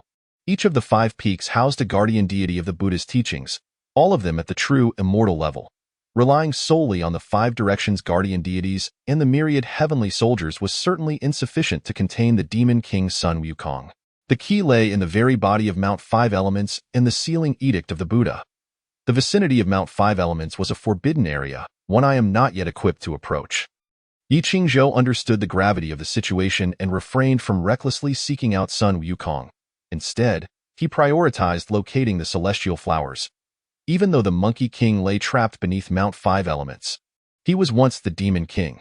In his presence, both Earth Immortals and Celestial Immortals would be akin to insignificant ants. Surely no one believes that a mere banana could persuade Sun Wukong to impart the 72 transformations? Furthermore, we should not underestimate the 5 Directions Guardians. After all, they are formidable protectors of the Buddha's teachings. It seems there are currently no heavenly soldiers nearby. Standing before a celestial flower, Yi Qingzhou confirmed that no one was watching him and then raised his hand, placing it upon the golden lotus, not to refine it, but rather to focus his mind and directly utilize the chaos pearl to analyze the flower. In the blink of an eye, the celestial flower vanished. and within the chaotic space, a fragment of Tao Law appeared. This truly works. With this method, I can transform the celestial flowers into Tao Law fragments, vastly increasing my efficiency. Yi Qingzhou's eyes sparkled with excitement. His spirits lifted. Typically, an earth immortal would require half a month to refine a single celestial flower. Even a celestial immortal would take at least 3 days. Yet, Yi Qingzhou was different. Leveraging the analytical power of the Hongming Pearl, he effortlessly converted the celestial flowers into Tao Law fragments, storing them for gradual refinement later. However, such actions could easily draw the attention of higher dash-ups. Yi Qingzhou couldn't help but hesitate. The mass plucking of celestial flowers would undoubtedly attract notice. After a brief contemplation, he resolved to commence his actions, collecting the celestial flowers one by one. After all, beneath the concealment of the Hongming Pearl, no one could sense his presence, and with the level of the 5 elements' great escape, it should be quite challenging for others to detect him if he remained cautious. 2 hours later, Yi Qingzhou had amassed 30 Tao Law fragments within his chaotic space. One of these was obtained from the earlier extermination of the toad spirit, while the rest were derived from the analysis of celestial flowers. 29 fragments, equivalent to 29 celestial flowers. Most others would not manage to refine such a quantity in 3 years. 2 hours work equaled what others might achieve in 3 years. This efficiency is astonishing. Moreover, through this endeavor, Yi Qingzhou made a new discovery. Celestial flowers indeed continued to materialize, yet it appeared that their emergence was not solely the result of human intervention. Each celestial flower in the spirit ruins grew almost identically. If a celestial being were actively gathering them, such uniformity would be impossible. Unless the spirit ruins of Mount 5 Elements operated under its own set of laws, continuously generating celestial flowers, or unless a powerful being had established such a rule. Regardless, as long as I proceed with caution, my actions in harvesting celestial flowers should pose no danger in the short term. With this affirmation, Yi Qingzhou's actions grew increasingly audacious. Naturally, he devised a strategy for harvesting celestial flowers, consciously avoiding crowded areas and seeking out secluded spots for collection. In this manner, the disappearance and appearance of many celestial flowers would go unnoticed. With the 5 elements' great escape at his disposal, the flora and fauna, the mountains and stones, and the rivers and earth of the spirit ruins all served as his cover. 3 years slipped by in the blink of an eye, and the Tao Law fragments stored within the chaotic space astonishingly reached over 13,600. During these 3 years, Yi Qingzhou also dedicated time to personally refine 2 celestial flowers, allowing himself to radiate the unique spiritual aura of the spirit ruins of Mount 5 Elements, thereby avoiding suspicion. Over 10,000 fragments equate to over 10,000 celestial flowers. For others, even spending 100 years here might yield only a fraction of that. Yi Qingzhou surveyed the densely packed Tao Law fragments within the chaotic space. He became increasingly cautious, akin to a miserly proprietor nervously guarding his vault of gold, fearful of discovery. This vigilance led him to keenly observe that the patrolling frequency of the heavenly soldiers had noticeably increased. As if they were investigating something. Chapter 29. The attention of various true immortals. Who is the celestial flower thief? Above Mount 5 Elements, several individuals riding on clouds gazed down below, ceaselessly watching over the area for 3 years. As per Yi Qingzhou's speculation, it is indeed true that there are observers lurking in the 5 Elements mountain spirit ruins. However, these watchers are not formidable beings themselves but rather disciples and acolytes under the guidance of powerful entities. Leading them is the esteemed Bai Xiong, a disciple of the ancient Buddha of Burning Lamp from the Western Heaven. Additionally, there are figures such as the demon general under the national master Wang Bodhisattva, the grandmaster of exorcism Xian Shi from Wudong Mountain, and the Huiyan practitioner Mu Jia, a disciple of Guanyin Bodhisattva from the South Seas Putua Luojia Mountain, along with various other disciples and attendants from the Buddhist sect. After all, those who come to the 5 Elements mountain spirit ruins for training are merely cultivators from the lower realms, with the highest among them barely reaching the celestial immortal level, rendering them inferior to the discerning eyes of the great beings. They have sent their subordinates to leave behind a legacy and forge beneficial connections, employing this method as a means of casting a wide net with minimal cost to entice practitioners. In case someone leaps through the Dragon Gate in the future, after waiting for 3 long years, there seems to be no valuable materials here. It appears to be a waste of time. One of the Buddhist disciples, feeling impatient, remarked disdainfully while gazing at the clouds below, finding the situation exceedingly dull. Among this assembly of deities, at least several are at the true immortal level, yet many still express their grievances. The Huiyan practitioner Mu Jia cast a glance and said, 3 years is not a short span of time. This time, a total of 105 elements orders have been distributed, and all holders of the order have arrived. We are all here on a mission to seek those destined for this opportunity. I wonder if any of you have candidates in mind? While referred to as destined individuals, they are essentially searching for those with outstanding roots, talents, qualifications, or exceptional dispositions. The demon general under National Master Wang Bodhisattva chuckled and retorted, Huiyan practitioner is a formidable golden immortal. Your insights must be extraordinary. What do you think? Mu Jia, who practices under Guanyin, is the son of the Grand Marshal Li Tianwang and the brother of the Grandmaster Na Jia from the Three Altars Sea meeting. His own cultivation is not lacking, making him a prominent figure among this group.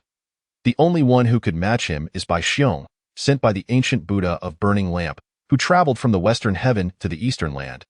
Likely with a specific purpose, Mu Jia, not one to be courteous, stated, currently within the spirit ruins, there are 3 celestial immortals. Among them, 2 are malevolent beings.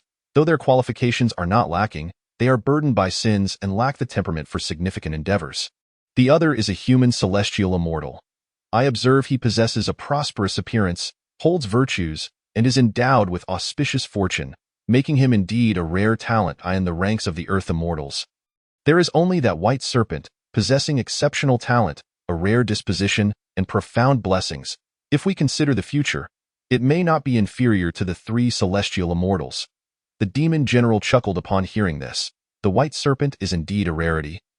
But since Huiyan practitioner has taken a liking to it, we naturally would not dare to compete. At this moment, Bai Xiong, the disciple of the ancient Buddha of Burning Lamp, furrowed his brow. Matters of inheritance are predicated on fate. Where does the notion of competition arise? Upon hearing this, Mu Jia too furrowed his brow in silence yet maintained a calm demeanor, replying with a smile, what you say, Bai Xiong, is entirely true. However, to my knowledge, that white serpent is named by Su Zhan, a registered disciple of the Lady of Li Mountain. We have no opportunity to lay our hands upon her. However, the green serpent beside her, though slightly inferior in qualifications, is still acceptable. It is a disciple of the Lady of Li Mountain. Upon hearing such revelations, the crowd lost interest in Bai Suzhen. Mu Jia then asked Bai Xiong, may I inquire, esteemed one, why you have traveled such a great distance to the eastern land? Is there a pressing matter at hand?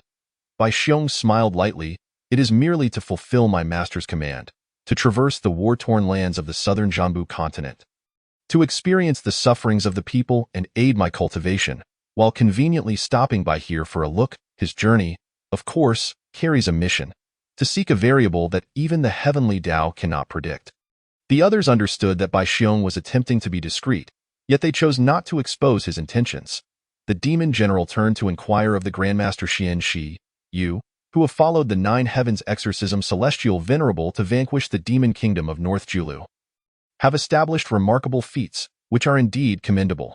Indeed, the Grandmaster Xian Shi replied indifferently, surveying the surroundings, and stated plainly, Wudong Mountain within the eastern land is the territory conferred upon the celestial venerable, and I have been commanded by the celestial venerable to leave a legacy of the 5 thunder righteous method here.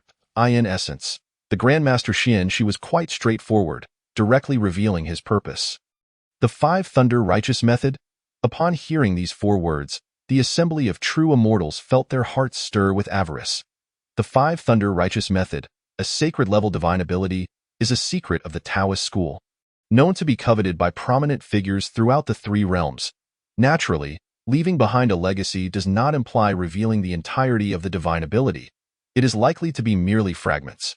Yet, even so, this inheritance is certainly regarded as the most precious treasure within the 5 elements mountain spirit ruins. Esteemed ones. At that moment, a voice echoed from above, as a deity of Jati descended. Addressing the assembly, I have a matter concerning the 5 elements mountain spirit ruins that requires your discussion. As a guardian deity of the Buddhist order, Jati is also tasked by the Jade Emperor with safeguarding the mountain. The anomalies occurring within the 5 elements mountain spirit ruins are naturally their responsibility. Please, do speak, Mu Jia greeted respectfully. Jati furrowed his brow.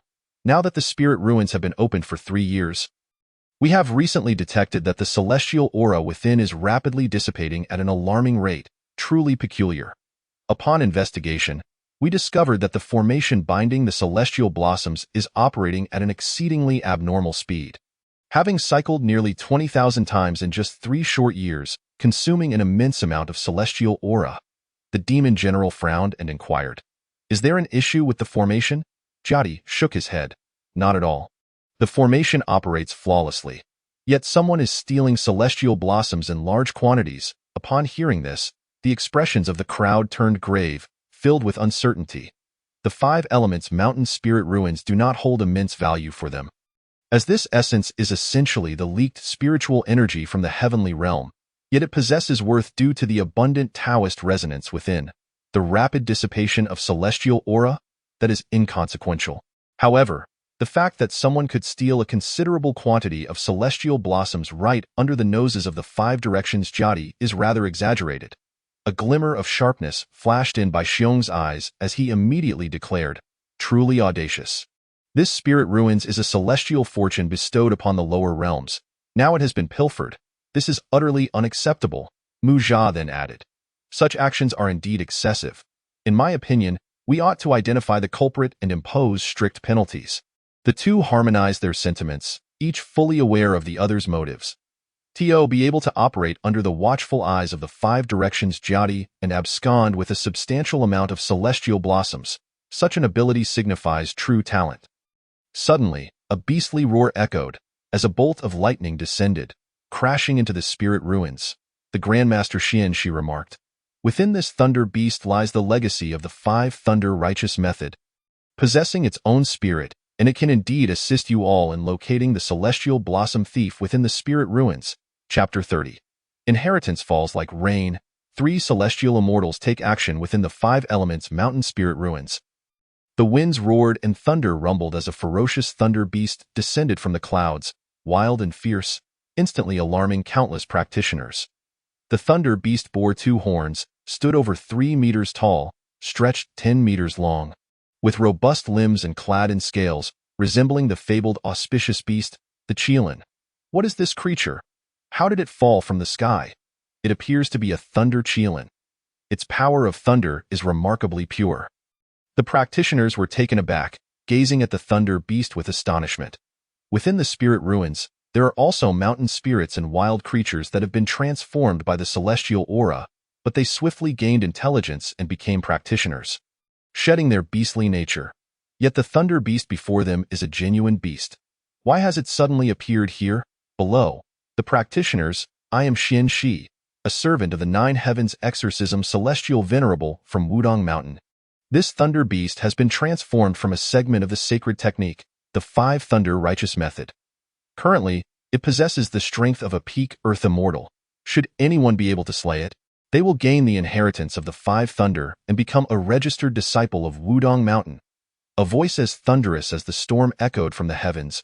Upon hearing this, the practitioners below erupted in excitement. The inheritance of the 5 thunder righteous method left by the 9 heavens exorcism celestial venerable, becoming a registered disciple of Wudong Mountain essentially means receiving the legacy of the 9 heavens exorcism celestial venerable. Initially retreating under the intimidation of the thunder beast, the practitioners suddenly displayed fervent eyes, advancing rather than retreating as they surrounded the thunder beast. Boom! The thunder beast, faced with the encirclement, showed no fear, galloping forth, leaving a trail of thunder in its wake, exuding an overwhelming divine might. Anyone who approached would suffer from numbness in their limbs and stagnation of their powers, while those more gravely affected would spout blood. Severely injured, effectively eliminated from the contest for the inheritance of the 5 thunder righteous method, I in the heavens, as the crowd observed the Grandmaster Xianxi being the first to release the inheritance. They too began to feel restless. In an instant, the sky was showered with a cascade of brilliance, as numerous legacies from various celestial beings fell like rain. Within the spirit ruins, in a certain dense forest, the 5 thunder righteous method, upon witnessing the thunder beast, by Su Zhan's beautiful eyes sparkled with fervor. She turned to Xiao Qing and said, "Both Qing Zhou and I have our own inheritances. Now this 5 thunder righteous method is your opportunity."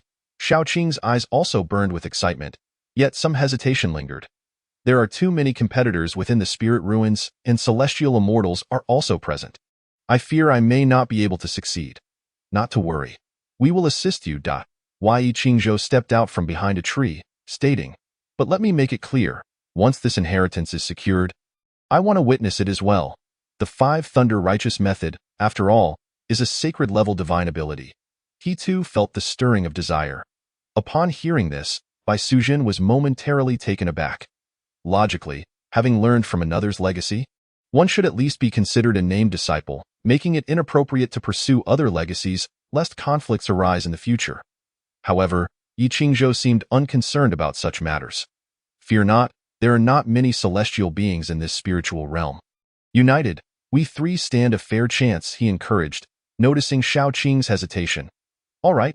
Shao Qing clenched her fists, exclaiming, once I become a disciple under the Celestial Master, I shall not forget the two of you.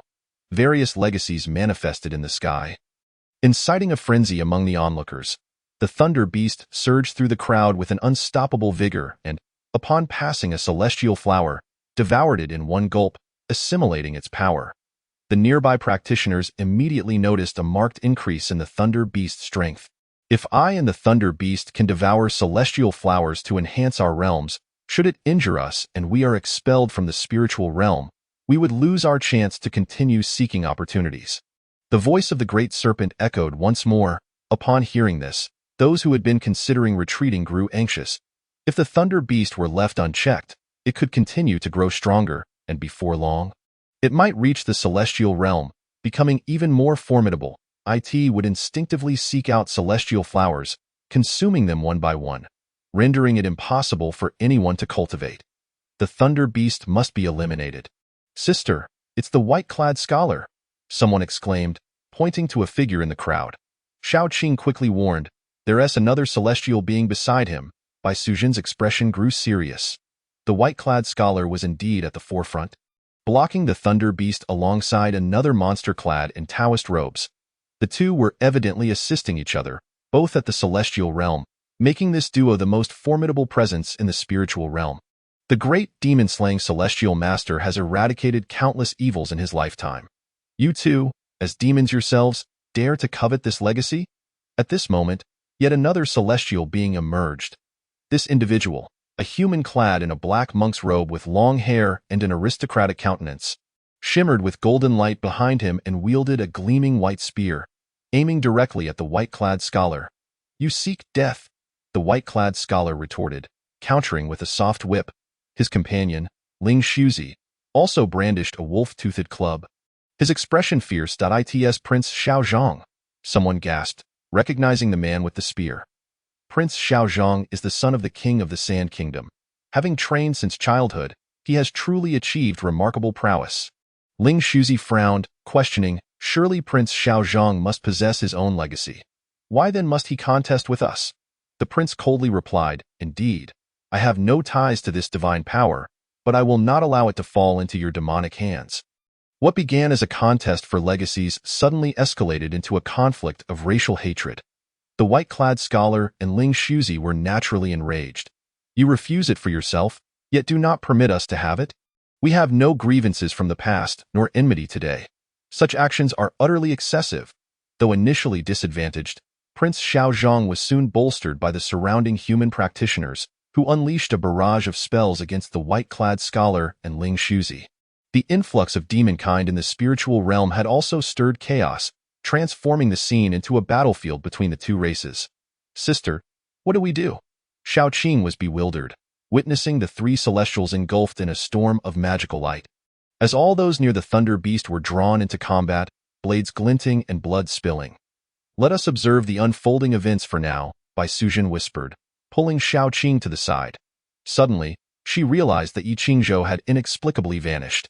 The opening of the spiritual realm was indeed orchestrated by higher deities to select disciples. The great demon-slaying celestial master, Guanyin Bodhisattva, the ancient Buddha of light, national master Wang Bodhisattva. These legacies were undeniably powerful. Of course, it was likely that the legacies were incomplete. Even if one managed to seize them, they could merely claim to be named disciples. Yi Qingzhou, having swiftly assessed the chaotic situation, decided to retreat for the moment. He would take advantage of the turmoil to continue harvesting celestial flowers, as the distractions provided by the Thunder Beast presented a prime opportunity for him to act with impunity. Chapter 31. Concealed for 3 years? Striking to achieve a double kill, Yi Qingzhou executed the 5 Elements Great Escape, a technique enabling him to traverse 10 miles in an instant, and began gathering celestial flowers. The flowers required some time to regenerate after being picked, and previously he had been cautious about harvesting too quickly, fearing discovery. However, with the Thunder Beast serving as cover, he felt no such apprehension. After swiftly collecting 30 to 40 celestial flowers, he halted his actions. I cannot continue. The higher powers have summoned this Thunder Beast, which may indicate they have sensed something amiss. With over 10,000 fragments of divine law already in his possession, there was no need to take further risks. Yi Qingzhou concealed his presence and blended into the crowd. The Thunder Beast was referred to as a beast due to its ferocity and propensity for violence, actively seeking to harm others. Meanwhile, the conflict between the demon and human practitioners had escalated, resulting in fatalities among the earthly celestials, blood spilling on the ground, yet none chose to halt their battles. The celestial beings above merely watched the spectacle unfold. Viewing mere lives as inconsequential, surrounding the Thunder Beast were 3 celestial-level figures engaged in fierce combat. Prince Xiaozhong, Prince of the Sand Kingdom, complete celestial realm, imbued with merit. Ling Shuzi, Blackback Wolf Demon, complete celestial realm, with countless sins. White-clad Scholar, Flower Serpent Demon, late celestial realm, with countless sins. The Celestials had mastered a complete path, their profound magical powers rendering them impervious to the attacks of the surrounding earthly Celestials. Prince Xiaozhong wielded a white spear with remarkable valor, matching 2 opponents without faltering. The white-clad Scholar and Ling Shuzi were no pushovers either, both proficient in fire manipulation, conjuring flames that ignited the surrounding vegetation and filling the air with thick smoke. Yi Qingzhou casually cast a few spells, discreetly repositioning himself amidst the fray while biding his time. He certainly had his own objectives. While he had nearly gathered sufficient fragments of divine law, he would not hesitate to take advantage of any opportunity to strike at the white-clad Scholar and his demonic companion. Boom! The heavens trembled, thunder roared as the Thunder Beast once more devoured a celestial flower. Its power surging to the brink of the celestial realm, boundless thunderous laws swirling around it, causing vegetation to wither and rocks to shatter, injuring any practitioner that dared approach in this sudden turn of events. Dozens were caught off guard, instantly swept away amid a cacophony of screams. Particularly for the demons burdened with sins, the Thunder Beast's thunderous laws were their natural bane, and they found themselves on the brink of death. Be cautious! Ling Shuzi quickly retreated to avoid the thunder, calling out a warning to his companions, but received no response. Frowning, he glanced back only to be taken aback. The white-clad Scholar's head had been severed. His body collapsing, twitching briefly before transfer when others are on guard, continuing to launch surprise attacks proves utterly ineffective. Yet, Ling Shuzi is ultimately engaged in battle with Prince Xiaozhong, and at this moment, striking is indeed a fortuitous opportunity. So it is you. Ling Shuzi, wielding a wolf-toothed club, struggles to fend off Prince Xiaozhang's relentless assault while acutely sensing Yi Qingzhou's movements. Amidst the crowd, a youth clad in white stands out with an extraordinary presence. Brandishing a massive axe, his long hair billowing wildly, and his eyes glinting with a chilling murderous intent in the realm of celestial beings, armed with a supreme magical artifact, and possessing a complete path of slaughter. As this axe descends, Ling Shuzi feels he is hardly superior to the white-clad Scholar. My friend, I believe we are not acquainted, are we?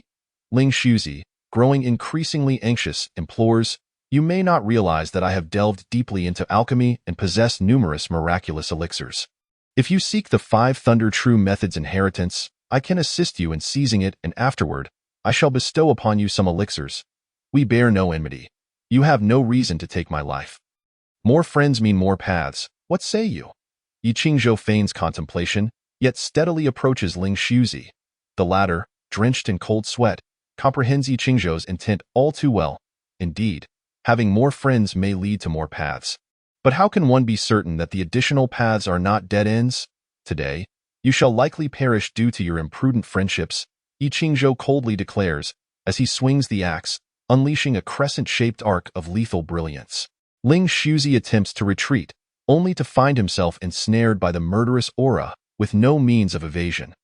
This is the formidable nature of the path of slaughter. The essence of killing is articulated within this method, ensnaring its target long before the strike is made, rendering escape nearly impossible. With a rush of blood, Ling Shuzi meets a ghastly demise, his body cleaved in two, spirit and form extinguished, his corpse reverting to its original state. The vivid crimson hue fills the eyes of all present in the midst of the chaotic scene. A profound silence descends. Chapter 32. Those who dare approach shall find no mercy under my axe within the trials of the Five Elements Mountain. There are merely 4 celestial beings, with Yi Qingzhou, at the initial stage of celestial being the weakest among them. His actions at the outset were remarkably low-key and discreet, causing him to go unnoticed. Yet, upon revealing his hand, he swiftly beheads 2 celestial beings, one of whom is at the pinnacle of celestial perfection. This display of power is indeed terrifying, to the extent that a fierce melee is instantly subdued. With numerous trial participants hastily distancing themselves from Yi Qingzhou, clearing a space around him, the celestial beings observing from above exhibit varied expressions, scrutinizing this suddenly emerging white-clad youth. The path of slaughter. His initial path ranks among the foremost of the 3,000 avenues. Not only is it the path of slaughter, but he has also attained the form of the law body. Ordinary celestial beings are no match for him, especially with a supreme magical artifact in hand. These 2 vile creatures, already steeped in sin, meet a just end. This young man below, within the realm of celestial beings, has become nearly invincible. Mu Jia, the demon-slaying divine general, and the great serpent deity cannot help but feel a twinge of astonishment. Upon reaching the celestial being realm, each practitioner undergoes a profound transformation, evolving from mere mortal flesh into a divine ethereal form. Even without any specific cultivation methods, upon becoming a celestial being, one naturally manifests numerous miraculous abilities. The law arises from the heart, and techniques are drawn from the Daoed in this realm of combat. The strengths and weaknesses are primarily determined by 3 factors: realm, law body, and Dao. The level of realm signifies the potency and quantity of one's magical power. The law body serves as a means of protection, endowing the physical form with divine strength, forming the foundation for combat. The Dao represents mastery over the principles of heaven and earth. When the rules are established, they suppress all, becoming the most critical factor. Additionally, there are divine abilities, weapons, and magical artifacts, external factors. In truth, the moment Yi Qingzhou unveiled the path of slaughter, he had already placed himself in an invincible position. The eyes of Baixiong, Mu Jia, and the great serpent deity shimmer with a fervent light. Having truly witnessed a talent they wished to recruit, they tacitly refrained from further words, each quietly plotting in their hearts. As for the others, they lacked the strength to contend with these 3. Prince Xiao Zhang, wielding the Ji Bai spear, gazes at the youth with the massive axe not far away, feeling an icy chill envelop his neck, instilling fear and rendering him incapable of summoning the will to fight. The path of slaughter I have cultivated freely, enduring trials.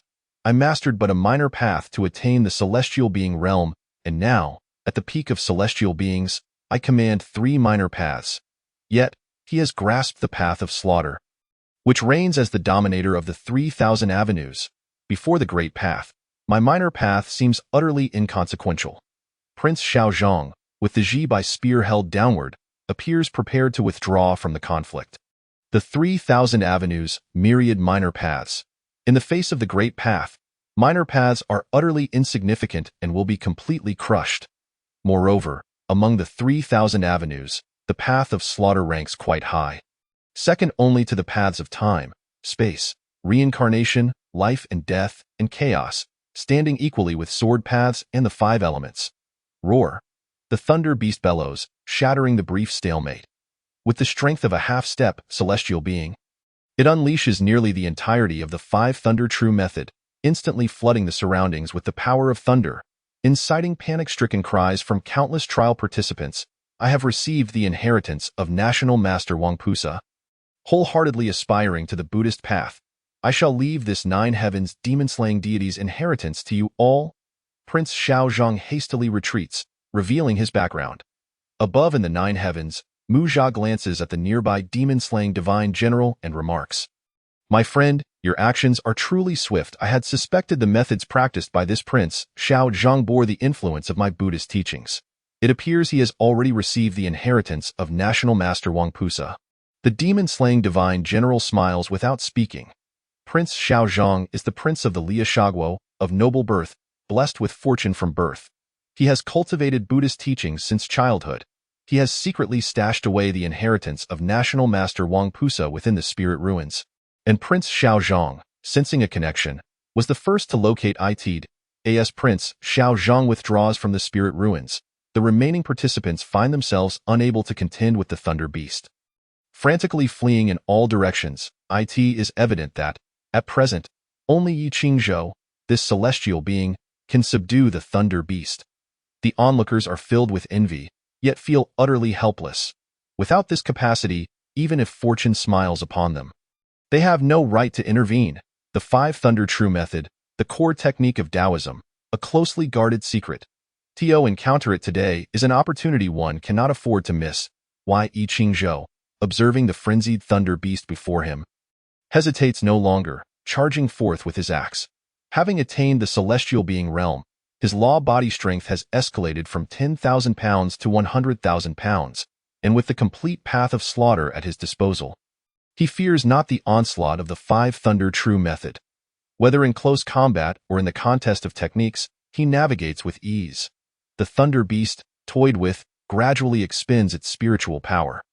It is not a sacred spirit but rather a manifestation of condensed spiritual power through celestial means. Once its spiritual power is utterly shattered, it will naturally dissipate, revealing the cultivation manual of the Five Thunder True Method. Witnessing this scene, the surrounding trial participants cannot help but feel a surge of ambition. Though they cannot defeat Yi Qingzhou or the Thunder Beast, if they seize the right moment, they might just be able to claim the kill. Fantasizing about such good fortune, many display excited expressions. Boom! With another swing of his axe, the path of slaughter blossoms, radiating terrifying murderous intent that chills the soul. Yet this strike does not obliterate the Thunder Beast. Instead, it severs the creature's two horns, instantly sapping its vigor. In the next moment, the onlookers can no longer contain themselves. Two women, one in blue and the other in white, lead the charge, swords drawn, rushing forward to slay the Thunder Beast. Soon after, more individuals surge forth, some attacking from a distance with spells. Yi Qingzhou, having anticipated this, emanates a fierce murderous aura, casting aside any notions of mercy. At such a moment, establishing dominance through bloodshed is paramount. The slaying demon axe swings cleanly, severing heads that roll upon the ground, the acrid scent of blood causing the nearly frenzied crowd to regain their composure. The inheritance of the Nine Heavens demon-slaying deity indeed incites overwhelming fervor. Yet they must see some opportunity in risking their lives. They cannot simply throw themselves away without cause. Those who advance shall find no survivors beneath my axe. Yi Qingzhou stands, holding the massive axe aloft, exuding an aura of invincibility, as if a single man could withstand 1,000. Many in the crowd display looks of confusion. They clearly see two women who have bypassed Yi Qingzhou, joining forces to slay the Thunder Beast. In the next moment, they all realize. They are evidently allies, my friend. This is the inheritance of the Nine Heavens demon-slaying deity. You would willingly share it with your companions? Such loyalty is truly admirable. Prince Xiao Zhang gathers his courage and steps forward, clasping his fists. I am the Prince of Liashagwo, commonly referred to as Prince Xiao Zhang. May I ask for your name, esteemed friend? Hello, Xiao Zhang. Yi Qingzhou glances at him with indifference. I am Yi Qingzhou. Chapter 33. The terrifying power of the Five Thunder True Method. The unfolding scene in the mortal realm causes the great serpent deity, under the auspices of the Nine Heavens demon-slaying deity, to furrow his brow in silent concern. The trials of the Five Elements Mountain are merely intended to gather outstanding cultivators from the vicinity of the eastern lands. The celestial beings had not anticipated discovering any remarkable talents. Yet, the emergence of Yi Qingzhou compels them to reassess their expectations, akin to stumbling upon a treasure. Particularly for the great serpent deity, who holds high hopes for Yi Qingzhou, the inheritance of the Five Thunder True Method housed within the Thunder Beast is as good as secured. However, now he has handed it over to Dada Demon. This predicament certainly casts a shadow over the great serpent deity's reputation. With a thought, A flicker of thunderous energy dances in his eyes, eyeing the realms of opportunities and inheritances. The concept of fate is paramount at that moment, the esteemed Bai Xiong remarked. Yi Qingzhou has cultivated his and treads the path of slaughter, wielding a top-tier immortal artifact in his grasp. Such possessions are not typically found in an ordinary cultivator from the lower realms. He may well have a mentored eye in my view. Although that green serpent's origins may be unremarkable, it exudes a refreshing aura and has not committed any malevolence. Having accumulated quite a bit of merit, moreover, it has cultivated the wood element path, making it a raw gem indeed. Upon hearing this, Xianxi pondered briefly before smiling and responding. Your words resonate deeply. Esteemed 1.my actions in this endeavor are merely fortuitous. The legacy has already been established. Whose hands it falls into is a matter of fate. I must proceed northward to vanquish demons. I bid you all farewell. The great Xianxi, possessing a carefree demeanor, took her leave and immediately departed with a thunderous step.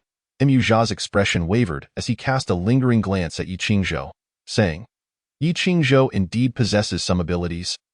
Yet the one who stole the immortal flower surpasses him. My Southern Sea's legacy is already concealed within the Lingxiu, accessible only to those destined to find it. Within the Lingxiu, Xiaozhong. The Prince Xiaozhong was momentarily taken aback upon hearing Yi Qingzhou refer to him. Shaking his head with a sheepish smile, he acknowledged his own inferiority to Yi Qingzhou and wished to befriend him. Yet the current moment did not seem opportune to boom. The thunder erupted as the green serpent delivered its final blow. Shattering the thunder beast, a token, resembling bronze, appeared in her hand, inscribed with the words Wudong. The moment Xiaoqing grasped the token, the legacy of the Five Thunder Righteous Method was absorbed into her consciousness. It was the first chapter of the Five Thunder Righteous Method, detailing the cultivation of palm thunder. Xiaoqing, exhilarated by the inheritance, felt her cheeks flush slightly. She turned and leapt into Yi Qingzhou's embrace, her soft lips pressing against his cheek. Upon witnessing this, Bai Suzhen chuckled and shook her head. In broad daylight, such behavior is quite unbecoming. Do come down. Xiaoqing obediently disengaged from Yi Qingzhou's arms, but mischievously winked at him, saying, too excited, aren't I? Seizing the moment, she had discreetly imparted the cultivation method of palm thunder to Yi Qingzhou. The surrounding trial participants exchanged complex expressions, some of envy and jealousy, not only directed at Yi Qingzhou, but certain female immortals and demonesses cast fiery glances at Xiaoqing. This alluring vixen had managed to attach herself to such a strikingly domineering and talented man, who was notably generous, willingly offering the legacy of the Nine Heavens demon-vanquishing sovereign, a source of immense jealousy. Yet, after this brief pause, the onlookers dispersed to seek other inheritances or continue refining the immortal flowers, as the immortal spiritual energy within the Lingxiu would exhaust before long, causing the immortal flowers to continuously condense. Congratulations, my sister. Once you master this palm thunder, you may take the token to Wudong Mountain. If you have the chance to become a disciple of the Nine Heavens demon-vanquishing sovereign, the road ahead will indeed be smooth sailing. Bai Suzhen smiled in congratulations. The Nine Heavens demon-vanquishing sovereign, also known as the true martial emperor of the north, ranks among the 5 elders of the 5 directions, and obtaining his legacy is undoubtedly a stroke of fortune. However, this inheritance serves merely as a stepping stone. When Xiaoqing arrives at Wudong Mountain, her future standing will depend on her own capabilities. It is all thanks to the two of you. Xiaoqing, holding the weighty bronze token, felt a surge of gratitude. 3 days later, within a cave near the Five Elements Mountain, Yi Qingzhou closed his eyes in deep contemplation, having spent the past 3 days absorbing the teachings of palm thunder that Xiaoqing had discreetly shared with him. Do you have perfectly mastered the holy technique palm thunder, tracing its roots and acquiring the complete cultivation method of Five Thunder Righteous Method? The Five Thunder Righteous Method comprises 3 chapters: Palm Thunder, Divine Profound Method, and Five Thunder Incantation. Palm Thunder is the introductory technique of the Five Thunder Righteous Method, wielding the power of heavenly thunder, exuding divine might to vanquish demons and subdue monsters. Divine Profound Method requires mastery of the complete thunder path to cultivate, capable of commanding celestial might with a thought, forming formations to slay enemies, akin to transcending tribulations. Five Thunder Incantation is one of the highest spells of the Taoist sect, able to command the wind and rain masters, thunder and lightning deities, and the dragon kings of the four seas to bring rain. It can also bind the spirits of the underworld and local deities, ensuring that all dare not defy the command. Mastery of Palm Thunder and Divine Profound Method is required before it can be invoked.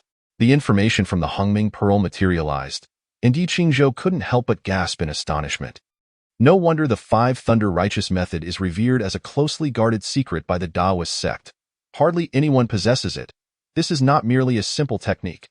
Palm Thunder and Divine Profound Method remain within the realm of techniques, utilizing the power of heavenly thunder as offensive means, the might of which is readily apparent. However, the Five Thunder Incantation is rather formidable. The wind and rain masters, thunder and lightning deities, and the dragon kings of the four seas. These are indeed notable deities, and it turns out one can command them through the Five Thunder Incantation.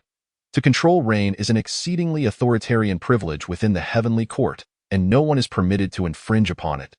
Yet the Five Thunder Incantation can wield such control. Why Yi Qingzhou's mood grew grave. The matter of rain is a means by which the heavenly court governs all beings, across the four great continents. Countless nations exist, who would dare not worship the Dragon King. Without rain, the grains cannot grow, and countless beings would face extinction. Consequently, this privilege is firmly held by the Jade Emperor. Do you not see the Dragon King of the Wei River, who was executed by beheading for withholding rain? Even if I learned the Five Thunder Incantation, I would dare not use it lightly. Yi Qingzhou chuckled bitterly. The Five Thunder Incantation is akin to a Taoist license, used to command the deities of rain. Even if successful in summoning rain, one could be traced back through records. It is similar to modern society. If you crafted a gun, would you dare to use it? While summoning rain is perilous, the ability to bind the spirits of the underworld and local deities proves quite effective. Yi Qingzhou's thoughts shifted as he contemplated a more practical application for the Five Thunder Incantation. The spirits of the underworld and local deities are dispersed throughout the lower realms, serving as countless eyes and ears. They can almost know everything that transpires. With the Five Thunder Incantation at hand, those spirits would naturally not dare to lie. I have already mastered Palm Thunder. Yet to cultivate the Divine Profound Method, I must grasp the complete thunder path. Yi Qingzhou's focus deepened as he glanced at the chaotic space, where over 10,000 fragments of the Tao remained unrefined. Beside the Tao fragments lay a mysterious scroll, sealed with a barrier. Chapter 34, Departing the Lingshu, by Xiong blocks the path. The scroll lay quietly within the chaotic space, its barrier intact, remaining unopened. This item was inadvertently discovered by Yi Qingzhou in the Lingshu and likely represents a legacy left behind by some immortal. The Hongming Pearl could only ascertain its precious quality, but the specifics remain unknown until it is unlocked. Continuing to linger within the Lingshu seems of little assistance to me now. My immediate priority is to find a secure location to refine the Tao fragments. According to Yi Qingzhou's estimations, fully refining the Tao fragments within the chaotic space would likely elevate his cultivation to at least the pinnacle of the celestial immortal realm, with a possibility of breaking through to the profound immortal realm. At that point, relying on these Tao fragments for enlightenment would be rather inefficient. It is a pity that the Hongming Pearl must not be exposed, and the Tao fragments cannot be extracted. Possessing too many would merely lead to waste. With this thought in mind, Yi Qingzhou resolved to depart the Lingshu of Five Elements Mountain. He immediately sought out Bai Sujin and Xiaoqing, who had just discovered an immortal flower. You plan to leave? Bai Sujin was momentarily taken aback, her expression tinged with confusion. The Lingshu teems with rich immortal spiritual energy, and treasures like the immortal flower could aid in one's enlightenment, far surpassing the cultivation conditions of the outside world. Why would one wish to leave? She, of course, was unaware that over the past 3 years, Yi Qingzhou had secretly harvested more than 10,000 immortal flowers and had earned the notorious title of Immortal Flower Thief among the celestial beings. Yet, upon reflection, given Yi Qingzhou's nature, he would never act against his own interests. Thus, is he truly departing? Bai Sujin gazed at Yi Qingzhou, her beautiful eyes momentarily entranced, a hint of panic crossing her countenance. What about me and my sister? Xiaoqing furrowed her brow, saying, this Lingshu will remain open for at least several decades. It is the perfect time for us to cultivate, Yi Qingzhou replied. After the battle with the Thunder Beast, casualties in the Lingshu were over half, and Prince Xiaozhong has already departed. Even if I am no longer here, You two will be absolutely safe. Humph, Xiaoqing huffed in defiance, scrunching her adorable nose and muttering, as if my sister and I need your protection. Bai Suzhen managed a faint smile. Even so, let us part ways here, then. Not so fast, Yi Qingzhou replied. I will remain for another 6 months before departing, then I will venture out to train. I plan to return to find you both around the time the Lingshu closes. Understood, understood. We shall continue refining the immortal flowers. You may amuse yourself. Xiaoqing waved her hand with the air of an elder sister. Then turned to sit cross-legged before the immortal flower, beginning to absorb its immortal spiritual energy and Tao rhythm. Bai Suzhen blinked her lovely eyes, her lips curving into a gentle smile as she said, I thought you meant leaving without any intention of returning. Ultimately, we will part ways. The path of immortality is vast, and one day, both Xiaoqing and I may find ourselves unable to keep pace with you. Her voice was soft and melodious, yet tinged with a hint of bittersweetness. Upon hearing this, Yi Qingzhou felt a stir within him, almost as if compelled to take a step closer. The exquisite beauty he had shared countless days with stood but a breath away. The familiar, intoxicating fragrance enveloping his senses, yet they had not shared such intimacy for years. He embraced Bai Suzhen tightly. Sister-in-law, you certainly have a penchant for overthinking. Bai Suzhen's body grew slightly rigid. After several years apart, this embrace felt even more powerful, her partner's chest broader and sturdier. The intimate connection with Yi Qingzhou instilled in her an overwhelming sense of security and steadiness. In the next moment, she felt a slight pain in her neck, followed by a tingling sensation coursing through her body. After a long while, the young man before her released her, playfully pinching her cheek before departing under her teasing gaze. This little rascal has picked up some bad habits. Bai Suzhen delicately placed her hand on her neck, where a crimson kiss mark, the size of a fingertip, lingered, as the celestial beings overseeing the 5 elements mountain retreated. The legacy found its rightful place. Last to depart was Huayan, the disciple of Guanyin Bodhisattva, who approached the guardian god of the 5 directions. After exchanging pleasantries, he inquired, Is the thief who absconded with a multitude of celestial flowers still within the spirit realm? The guardian god shook his head, replying, Since that previous skirmish, the formation has been functioning normally. However, that thief indeed possesses remarkable skills. In merely 3 years, he plundered half of the spirit realm's resources and managed to slip away right under our noses. The absence of any unusual disappearances among the celestial flowers indicates that the perpetrator has likely departed.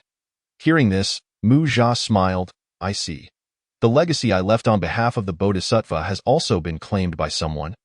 Presumably that celestial flower thief. I hope he comprehends the legacy and turns his heart towards the Buddha, conducting himself with righteousness in the future.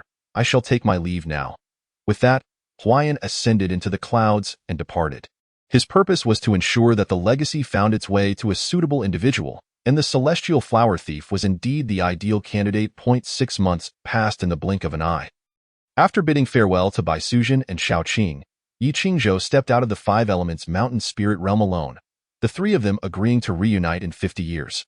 According to the rules, once one steps out of the spirit realm, re-entry is forbidden. The only regret was that during his visit to the 5 elements mountain, he had not encountered the legendary great sage equal to heaven. Yi Qingzhou glanced back at the mist-shrouded 5 elements mountain, where the guardian god of the 5 directions stood vigilant, never allowing any uninvited guests to approach. Speaking of which, Sun Wukong had gathered a multitude of demons, forming 6 sworn brotherhoods, with 72 demon kings and 48,000 demon immortals. Quite the grand assembly. Yet now, he lay suppressed beneath the 5 elements mountain, with not a single visitor, let alone a rescuer. The world is indeed harsh, and human sentiments can be fickle. Yi Qingzhou soared into the wind, heading towards Qingqing Mountain. After many years, he intended to return to the White Dragon Cave, as it still belonged to his sister-in-law and Xiaoqing. Stay your steps, benefactor. A stern and authoritative voice called out from below as he walked halfway. Yi Qingzhou frowned, and was about to use the Hongming Pearl to sense his surroundings when he saw a bald-headed immortal clad in monk's robes blocking his path. A chill and warmth surged in his palm, and information from the Hongming Pearl manifested in his mind. Bai Xiong, a venerable being, has practiced for 8,000 years, achieving the consummate level of golden immortality. With merits accrued, Bai Xiong began, benefactor. I am a disciple of the ancient Buddha of the burning lamp from the west. I happened to pass by the five elements mountain spirit realm and observed you undergoing trials within. I could see at a glance that you possess a profound affinity with Buddhism, destined to be a disciple of our Buddha. Please sever your worldly ties and accompany me back to the west for cultivation. Yi Qingzhou's heart sank. Those from the Buddhist sect were notoriously tenacious, and once they set their sights on someone, it was difficult to extricate oneself. He reflected on his performance in the spirit realm, unable to comprehend how he could be deemed connected to Buddhism. Had he not killed enough people? Chapter 35. Enlightenment after 300 years, the complete path of water. Yi Qingzhou pondered briefly, acutely aware that not all individuals within the Buddhist sect were benevolent. Observing the journey to the west, the closer one drew to the west, the more demons and monsters appeared, with human lives treated like mere weeds. Even those from the Buddhist sect, when descending to the mortal realm, would readily devour entire cities, exhibiting far greater brutality than their Taoist counterparts. After all, the esteemed figures of the West emerged from the once universal teachings of the Jie sect, resulting in the current abundance of demons and bloodthirsty qualities in the Buddhist deities. The notion of a deep affinity for Buddhism as professed by Bai Xiong was nothing but a jest. The fact that he had obstructed his path indicated a specific purpose. Yi Qingzhou quickly recalled the monk Fa Hai he had slain over a decade ago and the refining of a Buddhist treasure. The Golden Bowl, if there was anything that could connect him to Buddhism, it would be this event. However, he could not allow himself to be taken to the west. Should the opponent employ some special means to probe within him and discover the Hongming Pearl, it would be akin to a catastrophe for Yi Qingzhou. I am deeply appreciative of your kindness, honored one, but alas, I have already received a legacy. It would be quite inconvenient to change my allegiances at this juncture. Yi Qingzhou politely declined. There was no choice. The venerable Bai Xiong before him had reached the consummate level of golden immortality, his profound cultivation unfathomable. In this moment, as they faced each other, Yi Qingzhou felt his own power stagnate. The path of slaughter completely sealed. This was to be expected. Above the celestial immortals were the mysterious immortals, and above them were the true immortals, culminating in the golden immortals. The vast disparity across three major realms created an absolute pressure. A direct confrontation was impossible. He could only rely on wits. Bai Xiong remarked, I see that your axe technique is exquisite, and you possess divine power. You must have received the inheritance of the heavenly court's giant spirit god. Am I correct? This is not a problem. Once you reach the west, the Buddha of Burning Lamp will personally negotiate with the heavenly court on your behalf. Yi Qingzhou's eyelids involuntarily twitched, a sense of foreboding washing over him. He had initially thought that the attention from the Buddhist sect of the West was solely due to his slaying of Fa Hai and the refining of the Golden Bowl, thus creating a karmic bond. However, hearing that the Buddha of Burning Lamp would be willing to negotiate with the heavenly court on his behalf was enough to ascertain that they had clearly sensed something unusual about him and were now fixated on him. He had been too careless. Although the saints had not emerged during the journey to the west, those of the 4 emperors and 5 elders could still communicate with the heavenly Tao. Their thoughts capable of traversing the realms in an instant. Yi Qingzhou quickly deduced Bai Xiong's purpose for coming here. He could not have discovered the Hongming Pearl, but he could have detected that his inheritance had been destroyed. Albeit unable to trace any clues, such irregularities would undoubtedly arouse suspicion. Yi Qingzhou's face revealed a hint of hesitation. Bai Xiong reassured him, there is no need for concern, benefactor. The Buddhist sect has always valued talent. With your capabilities, if you were to join our fold, you would soon attain enlightenment and renown throughout the 3 realms. Yi Qingzhou thought to himself that he feared he would be ground to dust and have his soul extinguished by that old fellow. Burning Lamp, as soon as he arrived in the West, he reluctantly replied, I must confess my embarrassment. You may not be aware, but although I have embarked on the path of cultivation, my human desires remain. As the sole heir of my family, I must marry and have children to carry on the family line, which may not align with the Buddhist way. Bai Xiong calmly replied, the West also embraces the path of the joyful Buddha, which does not strictly adhere to the precepts of celibacy. Yi Qingzhou. After several unsuccessful attempts to evade, Yi Qingzhou grew weary of the conversation and nodded.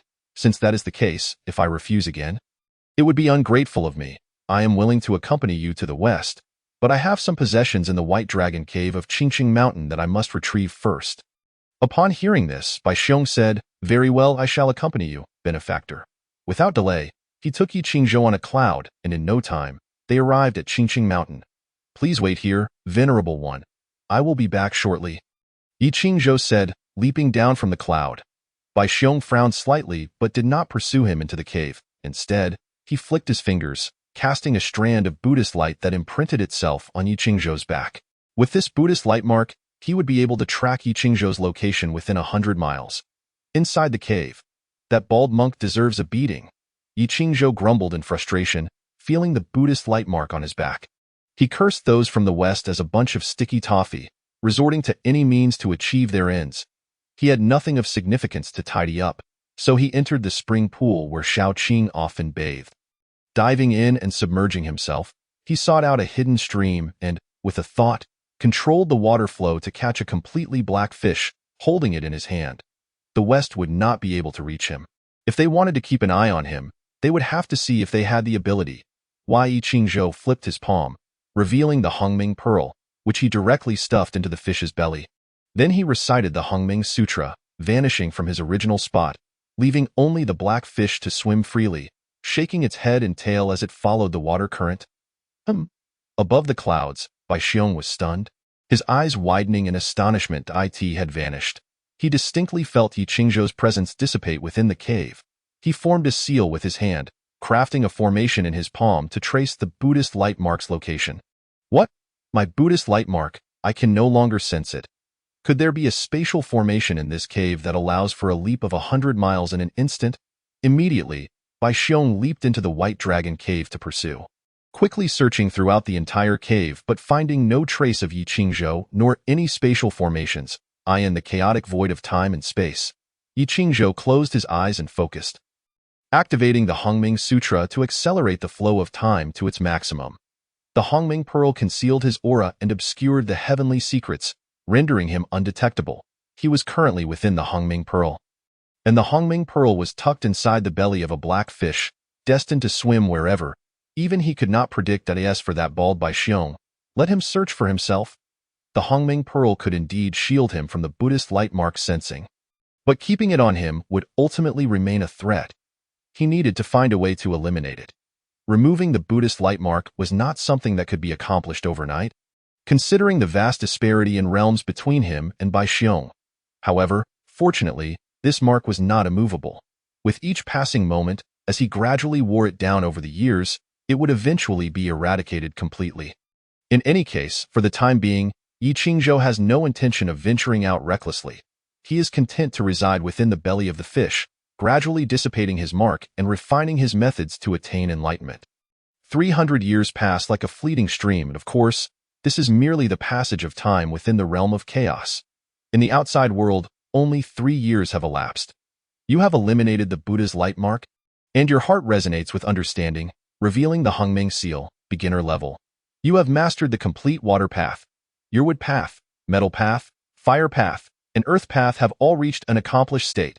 Your power path has reached a minor level of achievement. Mastering the complete power path allows for the cultivation of the divine power creation of heaven and earth as realized by Pangu. Your thunder path has also reached a minor level of achievement. Mastering the complete thunder path allows for the cultivation of the sacred technique 5 Thunder Rites Divine Sky Law, further leading to the cultivation of 5 Thunder Spell.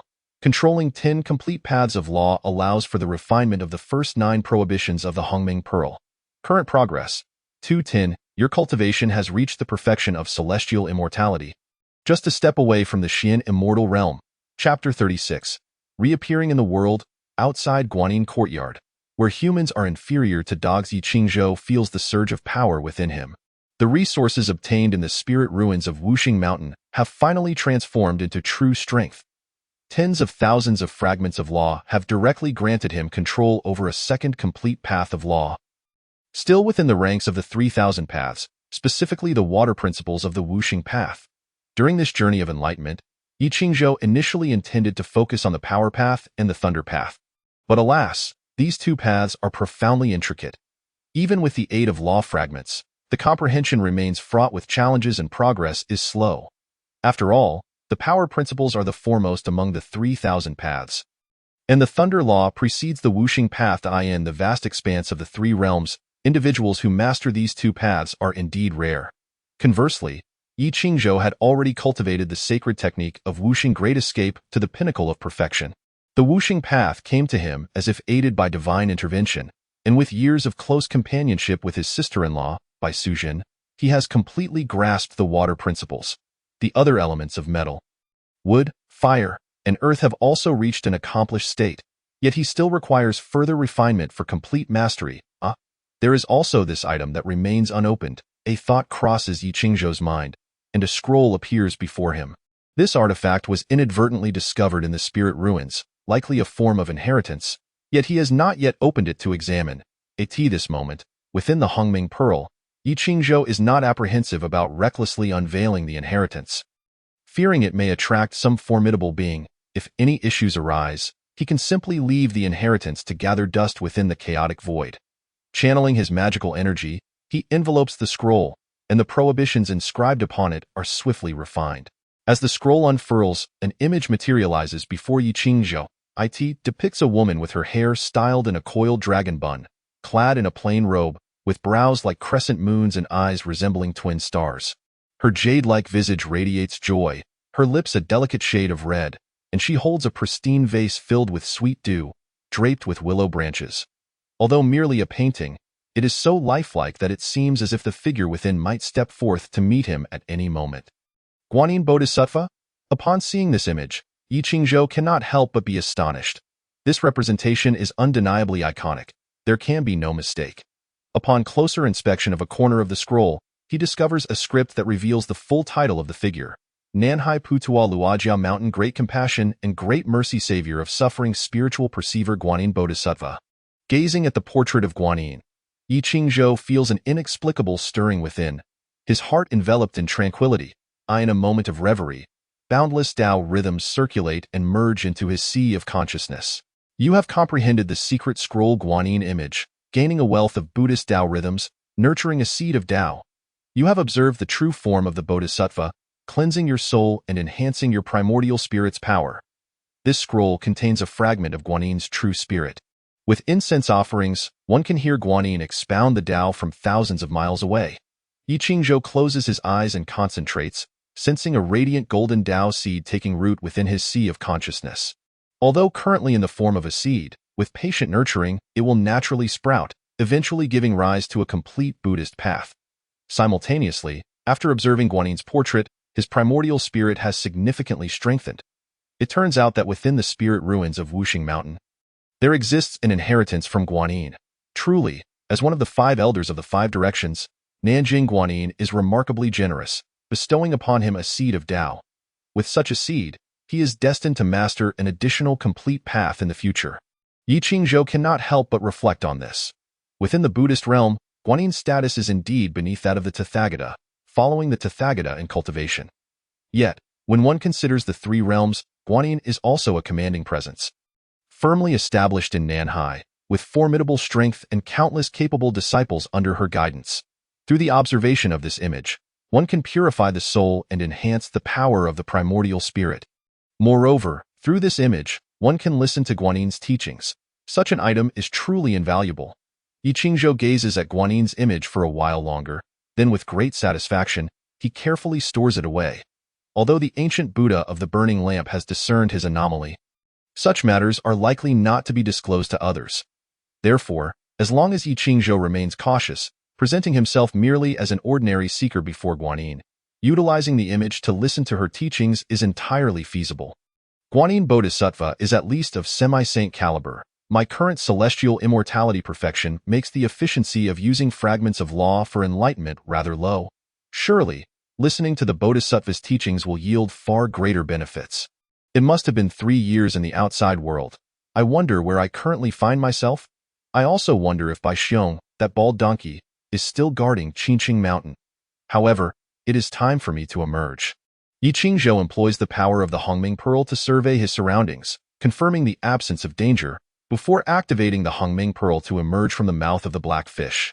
Guanyin Courtyard. It is dusk, the twilight shrouded in mist. In the backyard well, a flicker of spiritual light suddenly appears, and the next moment, a youth with an ethereal demeanor and striking features materializes beside the well, holding a black fish in his hand.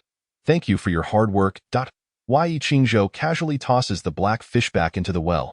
He never expected that after 3 years, this black fish had swum so far, evidently having ventured beyond the borders of Qingqing Mountain. Could it have mutated due to the influence of the Hongming Pearl? How fortuitous. He now finds himself in a temple dedicated to Guanyin, which is quite substantial, comprising numerous buildings and dozens of well-fed monks, indicating that the incense offerings here must be plentiful. Wei Qingzhou stretches and leaps out of the backyard to the edge of the cliff. A glance down causes him to frown. Below, the miasma is thick, casting a shadowy pall over the landscape. Such a sight suggests that some calamity is afoot in this area. Wei Qingzhou furrows his brow. Just as he intends to descend the mountain to investigate, when he hears a faint cry for help emanating from the temple's main entrance, a girl, around 18 years of age, clad in coarse clothing, her complexion sallow and emaciated, leans against the entrance of the Guanyin courtyard, repeatedly reaching for the locked ring, her frail form swaying as if a gust of wind could topple her. At her feet lies a bamboo basket containing incense candles and simple offerings. She appears to be a devout worshipper, yet she is barred from entering by the monks of the Guanyin courtyard. "You shameless woman, without silver, do you still seek divine medicine? What a dream! You have already suffered a plague, gravely ill, and yet you insist on forcing your way in. Are you here to harm us? Your heart is blackened. Leave immediately, the farther the better, or do not blame us for being unkind. Not leaving, we might unleash the dogs on you." The voices of the monks within the temple are filled with disdain and hatred, mixed with the sound of barking dogs. The emaciated girl, originally leaning against the door, suddenly startled by the furious barking, falls to the ground. Just as she struggles to rise, a gap in the gate opens, and a solid black wolf dog rushes out, pouncing on the girl. Wei Qingzhou frowns. He is not a great benefactor, but witnessing this scene, he cannot remain indifferent. Just as he is about to intervene and save her, he notices that the wolf dog does not intend to harm her. Instead, it circles around to the girl's cheek and licks her gently. Observing this, the monks peering through the gate scold her, but since the dog has also been exposed to the plague upon contact, they immediately shut the gate. Tsk. Yi Qingzhou cannot help but shake his head. Humans are inferior to dogs. Chapter 37. Refining 9-rank divine pills. Yi Qingzhou's choice. The wolf dog, clearly well-fed, does not attack without reason. Rather, upon seeing the girl fall, it displays a glimmer of compassion, licking her cheek with its tongue. Truly, it is a dog raised in the Guanyin courtyard, possessing a kind heart.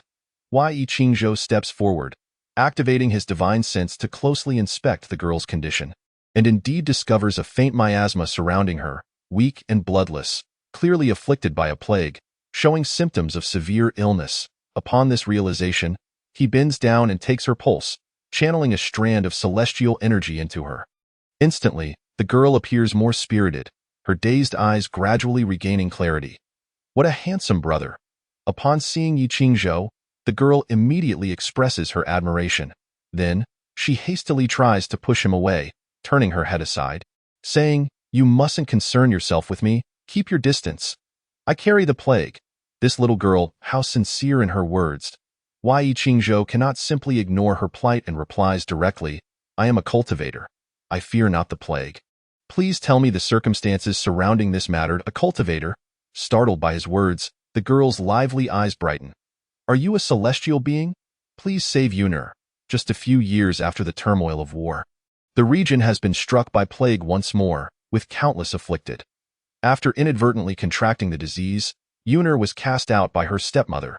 Upon hearing of the great compassion and boundless mercy of Guanyin Bodhisattva, who alleviates suffering and listens to the woes of the world, she resolved to use the last of her meager fortune to purchase incense and offerings. She traversed the mountainous path alone for 2 hours, arriving at the Guanyin temple to seek assistance, only to be turned away at the door. At that moment, she encountered Yi Qingzhou, a self-proclaimed practitioner of the Tao, and an overwhelming sense of hope surged within her. The grievances she had endured for so long erupted forth, causing her to weep uncontrollably as she clung to Yi Qingzhou's leg, as if she had found a pillar of support. Wei Qingzhou helped her to her feet and immediately utilized a technique to escape to a nearby cave. With a flick of his fingers, a flame ignited to illuminate the space, dispelling the chill in the air. After a brief contemplation, he retrieved a formula from the Huaitian medical canon that could cure the young girl's affliction. Please? Release your hold. At this moment, Yuner was somewhat dazed. In just a few breaths, her surroundings had transformed dramatically. As she gazed at the campfire that had seemingly appeared from thin air, she became even more convinced of Yi Qingzhou's divine nature. She promptly obeyed, releasing her grip and standing obediently before him. Why? Yi Qingzhou inquired. You must truthfully tell me, when did the plague begin at the foot of this mountain, and what is its current extent? The matter of the plague, if mishandled, could lead to a tragedy where not a single rooster would crow for 1,000 miles. Yuner replied honestly. The plague began 6 months ago, and half of the villagers have perished. The nearby towns are similarly afflicted. It was only 3 months ago that a miraculous medicine appeared in the Guanyin Temple, which is remarkably effective against the plague, but each pill costs 10 taels of silver, far beyond the means of ordinary folk. Moreover, there are only 100 pills available each day, and wealthy merchants arrive early to purchase them all. Once transported down the mountain, they can sell for 100 taels each. At this point, Yuner sighed. Why must the Bodhisattva charge for the miraculous medicine she bestows? Yi Qingzhou remarked, the Bodhisattva does not take payment, but the middlemen profit from the price difference. I am now aware of the situation. Please wait here while I gather some medicinal herbs to treat you. Yi Qingzhou rose and pointed at the large wolf dog beside him, casting a primordial seal upon its brow. The primordial seal, derived from the insights gained from the Buddha's light, possessed numerous miraculous uses. Now imprinted upon this black dog, it could not only track its position but also awaken a degree of intelligence within it.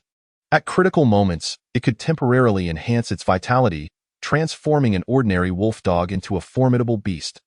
Divine brother, please do not abandon me. Yuner's eyes glistened with tears as she knelt, repeatedly bowing her head. Yi Qingzhou said nothing further and turned to leave the cave. Without needing to utilize the power of the primordial pearl, he expanded his consciousness to envelop the entire mountain, swiftly pinpointing the necessary herbs. Using his escape technique, he gathered the medicinal plants in less than a quarter of an hour and returned to the cave. With a puff, a flame flickered to life in his palm.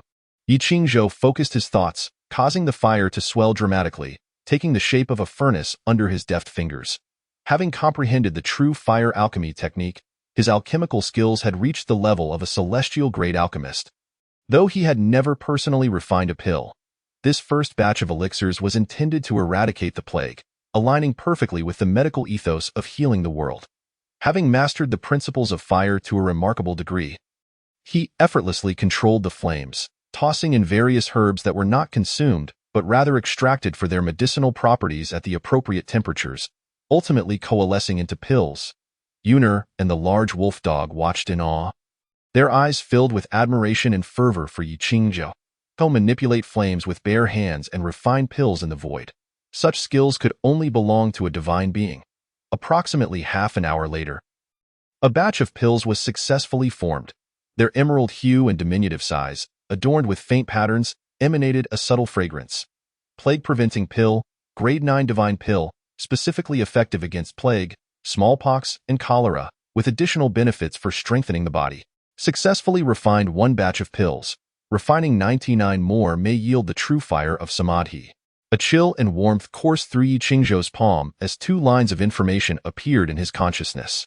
The true fire of Samadhi, a Taoist divine ability of celestial grade, was forged from the amalgamation of essence, qi, and spirit, possessing remarkable power. This truly is a divine pill. Yuner blinked, gazing expectantly at the hundreds of pills floating before her. These pills, they do not smell medicinal. Rather, they have a refreshing fragrance, somewhat akin to the miraculous medicine from the Guanyin Temple. Yi Qingzhou casually summoned 1 pill before her. Take this, it will cure you. Thank you, divine brother, for your life-saving grace. Yuner exclaimed with tears of gratitude. Upon consuming the pill, she felt a wave of coolness wash over her, and the miasma that had clouded her senses was expelled in an instant. Within moments, her spirit soared, her previously pallid complexion gaining a touch of vitality. I am completely healed, Yuner rejoiced. The spirit pill from the Guanyin Temple did not work this quickly. I would need to rest for 3 days to recover. Divine Brother's medicine is simply more extraordinary than the Bodhisattva's. Yi Qingzhou quickly corrected her. One must not speak so carelessly. Yet inwardly, he was puzzled. If the Guanyin Bodhisattva granted medicine, its efficacy should not be inferior to the pills he had refined. He was aware of this reality. Furthermore, given the Bodhisattva's capabilities, there would be no need for her to bestow medicine in such a cumbersome manner. A mere wave of her willow branch could summon a gentle rain to resolve the plague. The monks at the Guanyin Temple were merely a group of mercenary mortals, lacking the ability to concoct pills. The so-called miraculous pills likely originated from the hands of certain practitioners, profiting under the guise of the Bodhisattva's name, or perhaps harboring other ulterior motives. Yi Qingzhou furrowed his brow, faced with two choices: to refine pills to save the people or to remain an onlooker. If he rashly intervened to aid the populace, he would undoubtedly offend certain individuals. Yet to stand idly by, apologies, as someone who once thrived under the banner of the Red, he found this difficult to reconcile, in the pursuit of immortality and the Tao. If one ultimately becomes a pawn to the will of others, what meaning does such cultivation hold? Yi Qingzhou chuckled self-deprecatingly and handed the jar of pills to Yuner. I wish to use these pills to save the people and eradicate this plague. You shall take this medicine down the mountain to aid those in need. No sooner had he spoken than a chill and warmth enveloped his palm, as the primordial pearl provided a line of information. Eradicating the plague in this area will yield a significant amount of merit. A surge of excitement coursed through Yi Qingzhou at this revelation. Merit was closely tied to fortune, and for practitioners of the Tao, it was of utmost importance. It is known that even deities of the highest order, such as the Three Pure Ones, deeply value merit. Numerous tribulations and countless celestial beings have schemed and contended for it. In his previous endeavors to vanquish evil and eliminate sin, Yi Qingzhou had only garnered a sliver of merit, leaving him yet to feel its true benefits. However, this act of eradicating the plague presented an opportunity to acquire a substantial amount of merit. This endeavor was inherently aligned with his intentions. Thus, the merit was not of primary concern. Nevertheless, since such an opportunity presented itself, it was certainly not a bad thing. Yi Qingzhou effortlessly conjured a sturdy stone, shaping it into a jar to contain the remaining 99 pills. He then turned to the young girl. I wish to use this plague-preventing pill to save the people. Would you be willing to lend me your assistance? Upon hearing this, Yuner immediately knelt before him. Yuner is willing, Divine Brother. Please instruct me. Yi Qingzhou replied, Excellent. You shall take this pill down the mountain, ensuring that it is delivered directly into the hands of the afflicted. Without requesting any compensation, he then pointed to her forehead. These are the herbs required to create the plague-preventing pill. They can be gathered from the nearby mountains. Inform those you heal that this pill is bestowed by a disciple of Guanyin Bodhisattva. Should anyone wish to express their gratitude, they may gather the herbs, wrap them in lotus leaves, and cast them into the nearby river while reciting the Namelingon Guanyin Bodhisattva. Upon hearing this, Yuner's beautiful eyes sparkled with delight. So, Divine Brother, you are a disciple of Guanyin Bodhisattva? Yi Qingzhou simply responded, to act with kindness and harbor compassion. Everyone is a disciple of the Bodhisattva. Although he had yet to behold the Bodhisattva's visage, having received that image of Guanyin, he bore within him the seed of the Tao left by the Bodhisattva, making it not an exaggeration to consider himself a named disciple. As for why he did not reveal his own name, but instead encouraged the villagers to chant the Bodhisattva's name. Yi Qingzhou had his reasons. First and foremost, Guanyin Bodhisattva holds immense esteem among the common folk, renowned for her ability to fulfill all wishes, making it far more convenient to act under her name. Secondly, it was a matter of necessity. While the threat of the plague was dire, there were numerous practitioners in the world capable of addressing it. For instance, the miraculous medicine that appeared in the Guanyin Temple was evidently not of the Bodhisattva's own making, but rather borrowed under her name. The reasons for this were clear: merit and incense. Such matters are not easily grasped by just anyone. The myriad beings of the three realms, the boundless incense, had already been monopolized by the deities of Buddhism and Taoism. For ordinary people to aspire to become divine through the faith of the masses is tantamount to encroaching upon the cake of others. A pursuit fraught with peril. Having benefited from Guanyin, returning a portion of the incense is hardly a loss. Yi Qingzhou comprehended the profound truth of the matter. This was the era of the journey to the West, not the primordial chaos. Sometimes it is beneficial to seek a patron, bringing only advantages without any detriment. Even the illustrious Sun Wukong, who once caused a ruckus in heaven, had the esteemed Bodhi patriarch supporting him from behind. As the plague spread, the common folk suffered immeasurably, with the specter of death looming ever closer. In this moment of peril, a girl accompanied by a black dog suddenly appeared, traversing the land and distributing miraculous elixirs that could vanquish the plague with merely a single grain. She demanded no monetary compensation, accepting only the villagers' hospitality for a meal. The girl claimed to be entrusted by the disciple of Guanyin Bodhisattva to concoct potions for the salvation of humanity, and she informed the populace of the methods to express their gratitude. Many who were healed followed her prescriptions to gather herbs from the mountains, wrapping them in lotus leaves and casting them into the nearby river. Miraculously, the herbs would not sink but instead floated upwards, heading toward the source of the mountain waters.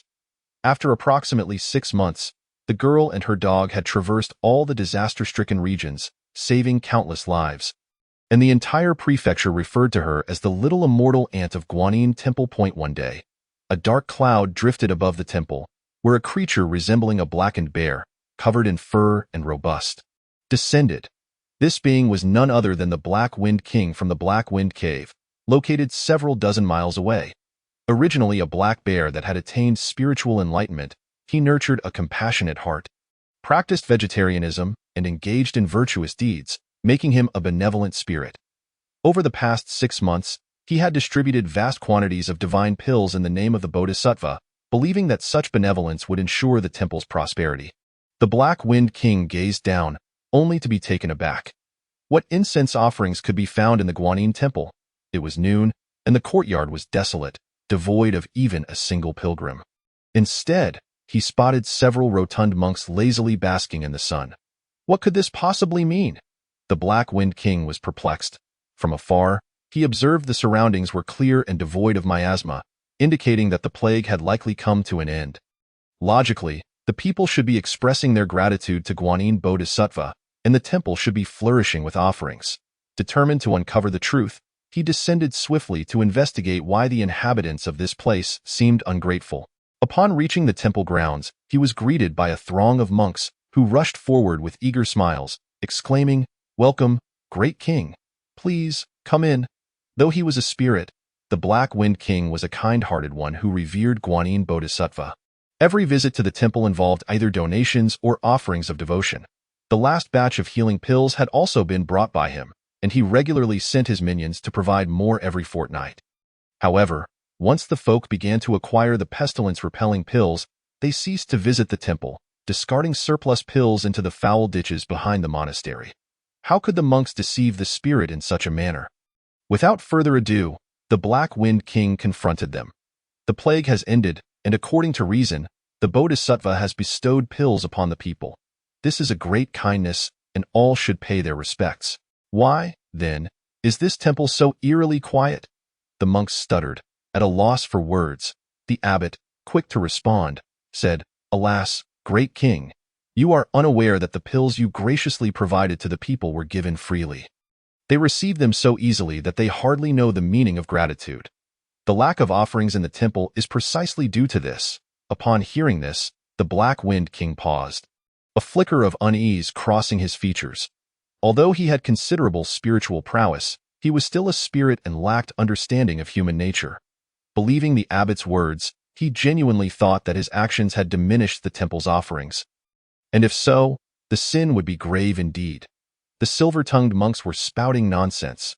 Just then, a crisp, youthful voice rang out from outside the temple, reproaching them. "It is clear that you have exploited the miraculous elixirs meant to save lives for your own gain, robbing the people and corrupting the essence of Guanyin Temple. Look at you, each one with your bloated bellies. Where is the virtue of a disciple of the Buddha?" The monks, taken aback, turned to the entrance and beheld a girl clad in coarse hemp garments, her delicate face alight with indignation. Beside her stood a fierce black wolf dog, baring its teeth menacingly. Chapter 39. Enjoying the offerings of the people, accumulating the golden light of merit, the Black Wind King, upon hearing her words, narrowed his eyes in disbelief. Although he was not well versed in human emotions, he was not foolish. He glared coldly at the monks, sniffing the air and detecting the aroma of meat. which only darkened his expression further. He strode purposefully towards the kitchen, where he was met with the sight of a bubbling pot of pork, the stove ablaze, and on the cutting board lay 2 meaty bones. "How dare you?" Furious, the Black Wind King seized one of the timid monks, exclaiming, "You reside in the Guanyin Temple, in the presence of the Bodhisattva, and yet dare to break your vows and indulge in meat. What a disgrace!" As he spoke, he sent the monk sprawling to the ground. His eyes narrowed suspiciously as he caught a whiff of another scent and rushed to the back of the temple, where he found a foul ditch sprouting strange flowers and herbs, exuding an aura of vitality. Upon closer inspection, he noticed several undissolved pills, with a swarm of buzzing flies perched upon them. Were they not the very pills he had painstakingly concocted to combat the plague? Oh, the horror! The Black Wind King's ears twitched with rage. His fists clenched as if he could crush his own ivory fangs. The pills he had diligently prepared, believing they would be used to help the people, had instead rotted in the filthy ditches. His intentions had been to accumulate virtue and seek the Bodhisattva's favor, yet he found himself the subject of mockery by these monks, reduced to a mere jester. Even a clay figurine possesses a semblance of its original nature. How much more so a bare spirit that has attained enlightenment? Fuming, the Black Wind King transformed into a whirlwind and rushed back to the front courtyard. The monks, realizing their deception had been uncovered, hastily gathered their belongings and prepared to flee. Upon seeing the imposing bare spirit blocking their path, they trembled in fear and knelt, pleading for mercy. "You parasites! All of you!" The Black Wind King seized one, ripping away his satchel and flinging it out of the temple. The great hall's double doors stood wide open, with the statue of Guanyin Bodhisattva seated majestically within. He had no intention of causing harm. Woof, woof, woof! A cacophony of barking erupted from behind him. The Black Wind King turned to see the wolf dog tugging at the garments of the monk he had just expelled, tearing them to shreds and revealing several gleaming silver coins that had fallen from the monk's trousers. "You filthy little wretches! You infuriate me!" The Black Wind King mimicked the dog, stripping the monks of their belongings one by one and tossing them out of the temple. As autumn winds swept through, the monks shivered in the cold, yet fear of the black bear's wrath compelled them to flee down the mountain. "I am enraged, utterly enraged," the Black Wind King mumbled as he banished all the monks. Before entering the great hall, lighting incense and candles, kneeling on the ground as tears streamed from his eyes, "Guanyin Bodhisattva, forgive your disciples' carelessness. I was deceived by these wicked monks, and my good intentions turned into misdeeds.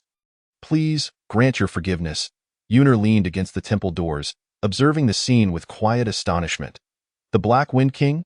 Was he not the spirit from Black Wind Mountain? Who would have thought he was rather kind-hearted? Though somewhat naive and foolish, he had been completely played by those monks in the end. He merely expelled them and confiscated their wealth, sparing their lives. Any other spirit would have likely resorted to violence. As the Black Wind King earnestly apologized and offered incense, he stepped out of the hall and, spotting Yunner, asked with a frown, "Child, who are you, and how do you know so much about the affairs of this temple?" Realizing her observation had not gone unnoticed, he felt a bit embarrassed. Yunner replied, "I am well aware. I live on the mountain behind here. I can smell what these monks are cooking from afar. Once they acquire wealth, they become corrupt, and monks are no exception." Upon hearing her words, the Black Wind King shook his large head, still feeling a bit disgruntled. Yunner noticed his distress and comforted him. "You need not take it too much to heart. After all, your deeds are noble. It is merely unfortunate that you encountered these duplicitous monks. The Bodhisattva will not blame you for this." Her words. The Black Wind King's eyes widened, and he repeatedly nodded. "You speak wisely, you speak wisely. But I must ask you, the pills I concocted have been ruined by these monks.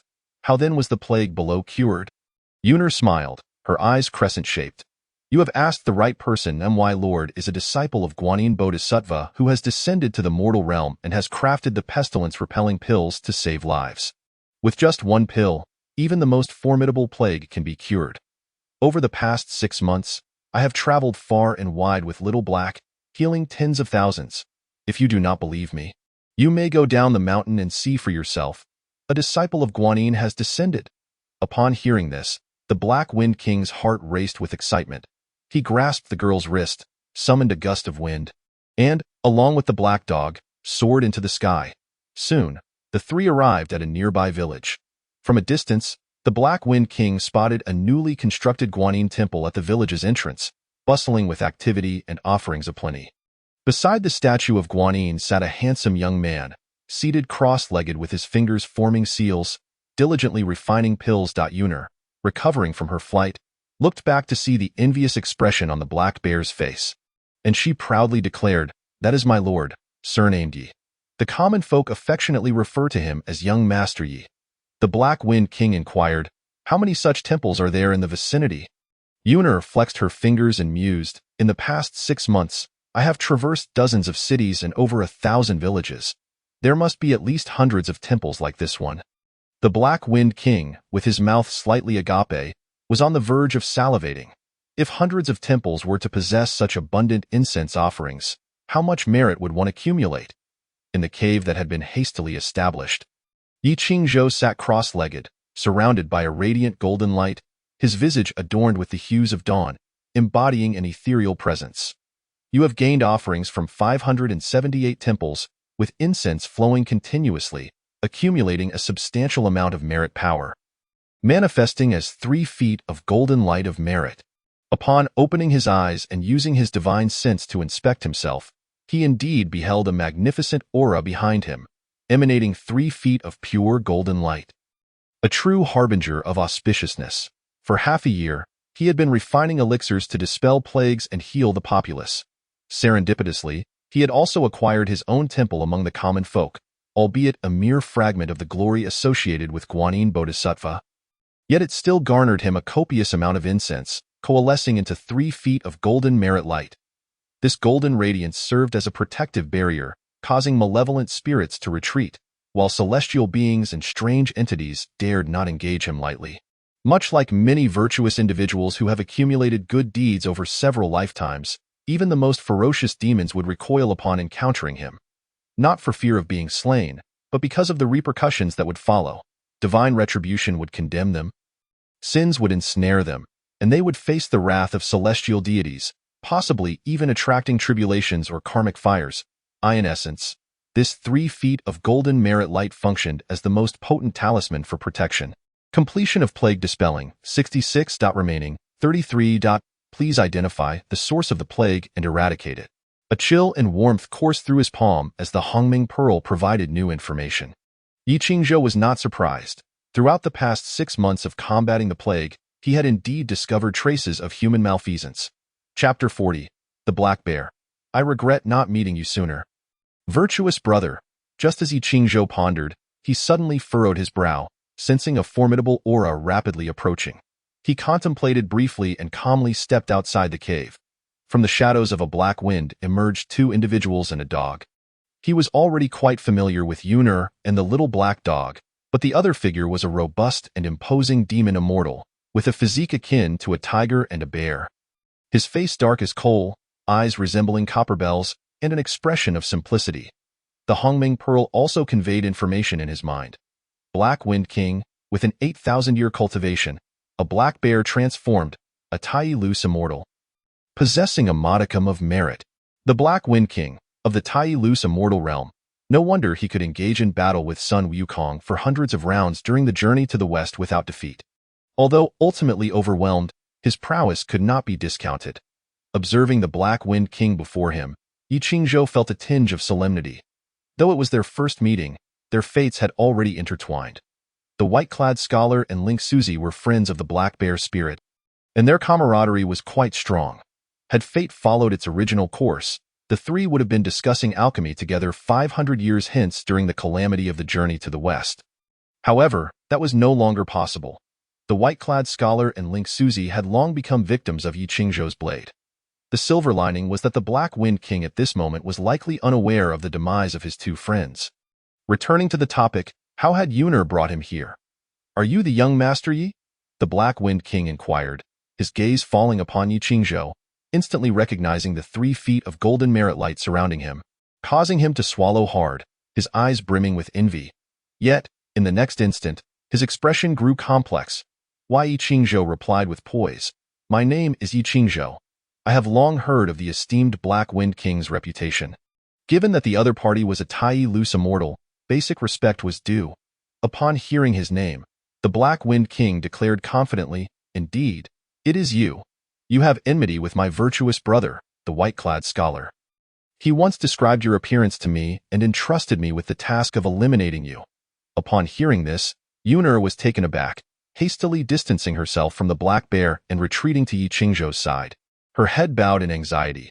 After showing the Black Wind King around the nearby villages, she had admired young Master Ye's virtuous deeds and felt that the Black Bear, being rather simple-minded, was trustworthy enough to bring him along. Now, it seemed she had inadvertently brought trouble upon herself. However, I never promised him anything. The Black Wind King shifted his tone. I had asked him to seek a divine herb for me. If he were to find it, I would agree to assist him in eliminating someone, but only if that person were a malevolent being ensnared by sins. Yet, until now, he has not brought me the divine herb. And you are not a malevolent being, possessing merit, hence I shall not harm you. It was indeed as the text had described. The Black Wind King practiced virtue and cultivated himself. Although he was a demon, he possessed considerable moral integrity and was not an evil person. During the calamity of the journey to the west, his yearning for the Buddhist path led him to steal the monk's splendid robe upon seeing it. Yet he had never harmed anyone. Yun'er sighed in relief and gave a thumbs up. Black Wind King, I knew I did not misjudge you. You are indeed a discerning and good-hearted person. The Black Wind King's ears perked up.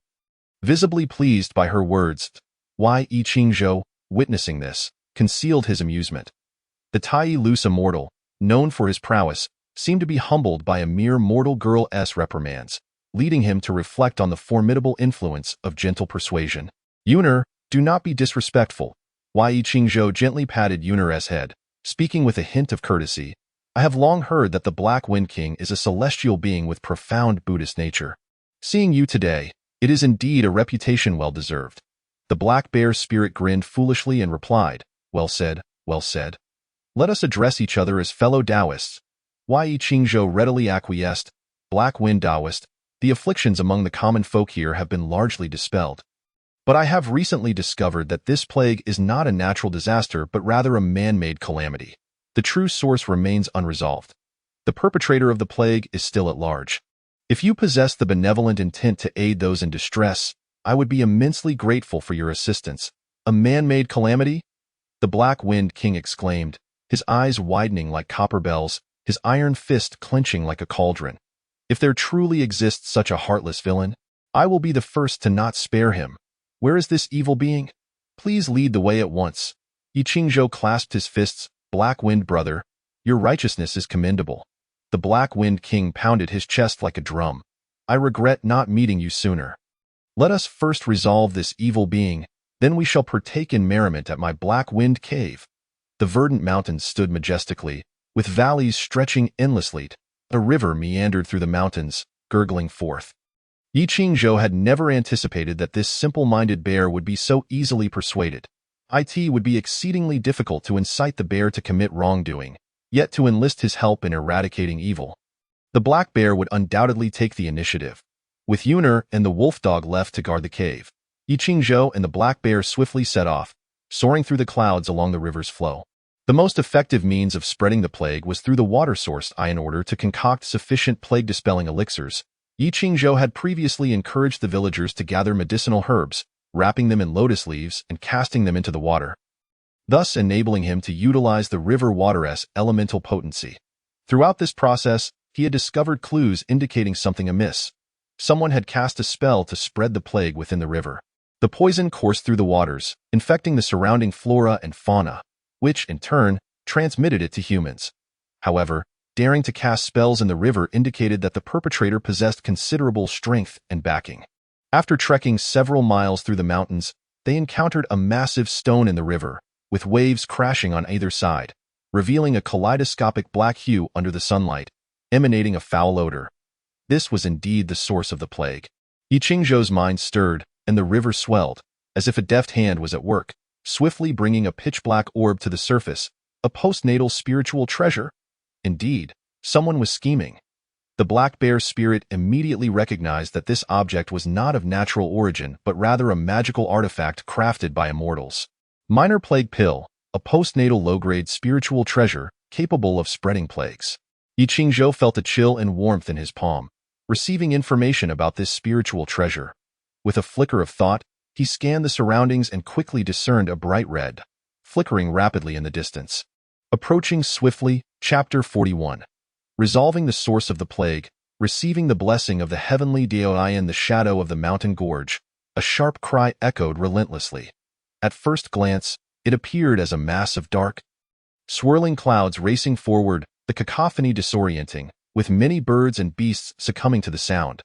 Black Wind brother, the culprit has arrived, Yi Qingzhou warned, directing his gaze toward a nearby hollow in the mountains. In the next moment, the piercing cries surged forth, and upon scrutiny, a swarm of transformed night bats flew towards them, each with sharp fangs and claws, flesh-like wings, eyes aglow with a menacing red, and mouths agape like trumpets. Screeching incessantly, the black bear's spirit, upon hearing the sonic assault, responded with a straightforward approach, his thick paws clamping over his ears, yet the penetrating cries proved too powerful, forcing him to grit his teeth. His back fur bristling like needles. Now, Yi Qingzhou, cautious and vigilant, hastily summoned the flowing water, transforming it into a multi-layered protective barrier, enveloping both herself and the black bear spirit within. The sound waves erupted within the watery shield, sending white waves dancing in the sunlight, resembling shimmering pearls. Who are you? Why do you seek to steal my treasures?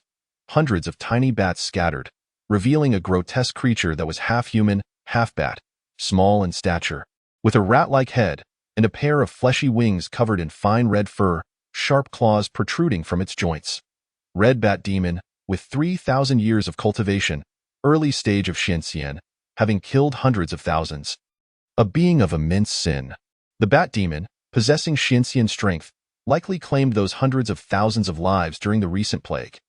Your grandfather is the Black Wind King of the Black Wind Cave in Black Wind Mountain. The black bear's spirit leaped onto the shore, his voice thunderous as he barked, "You heartless wretch, casting curses at the river's source. Do you realize how many lives you have taken?" The Red Bat Demon retorted disdainfully. "So you are the Black Wind King. We demons are born to kill.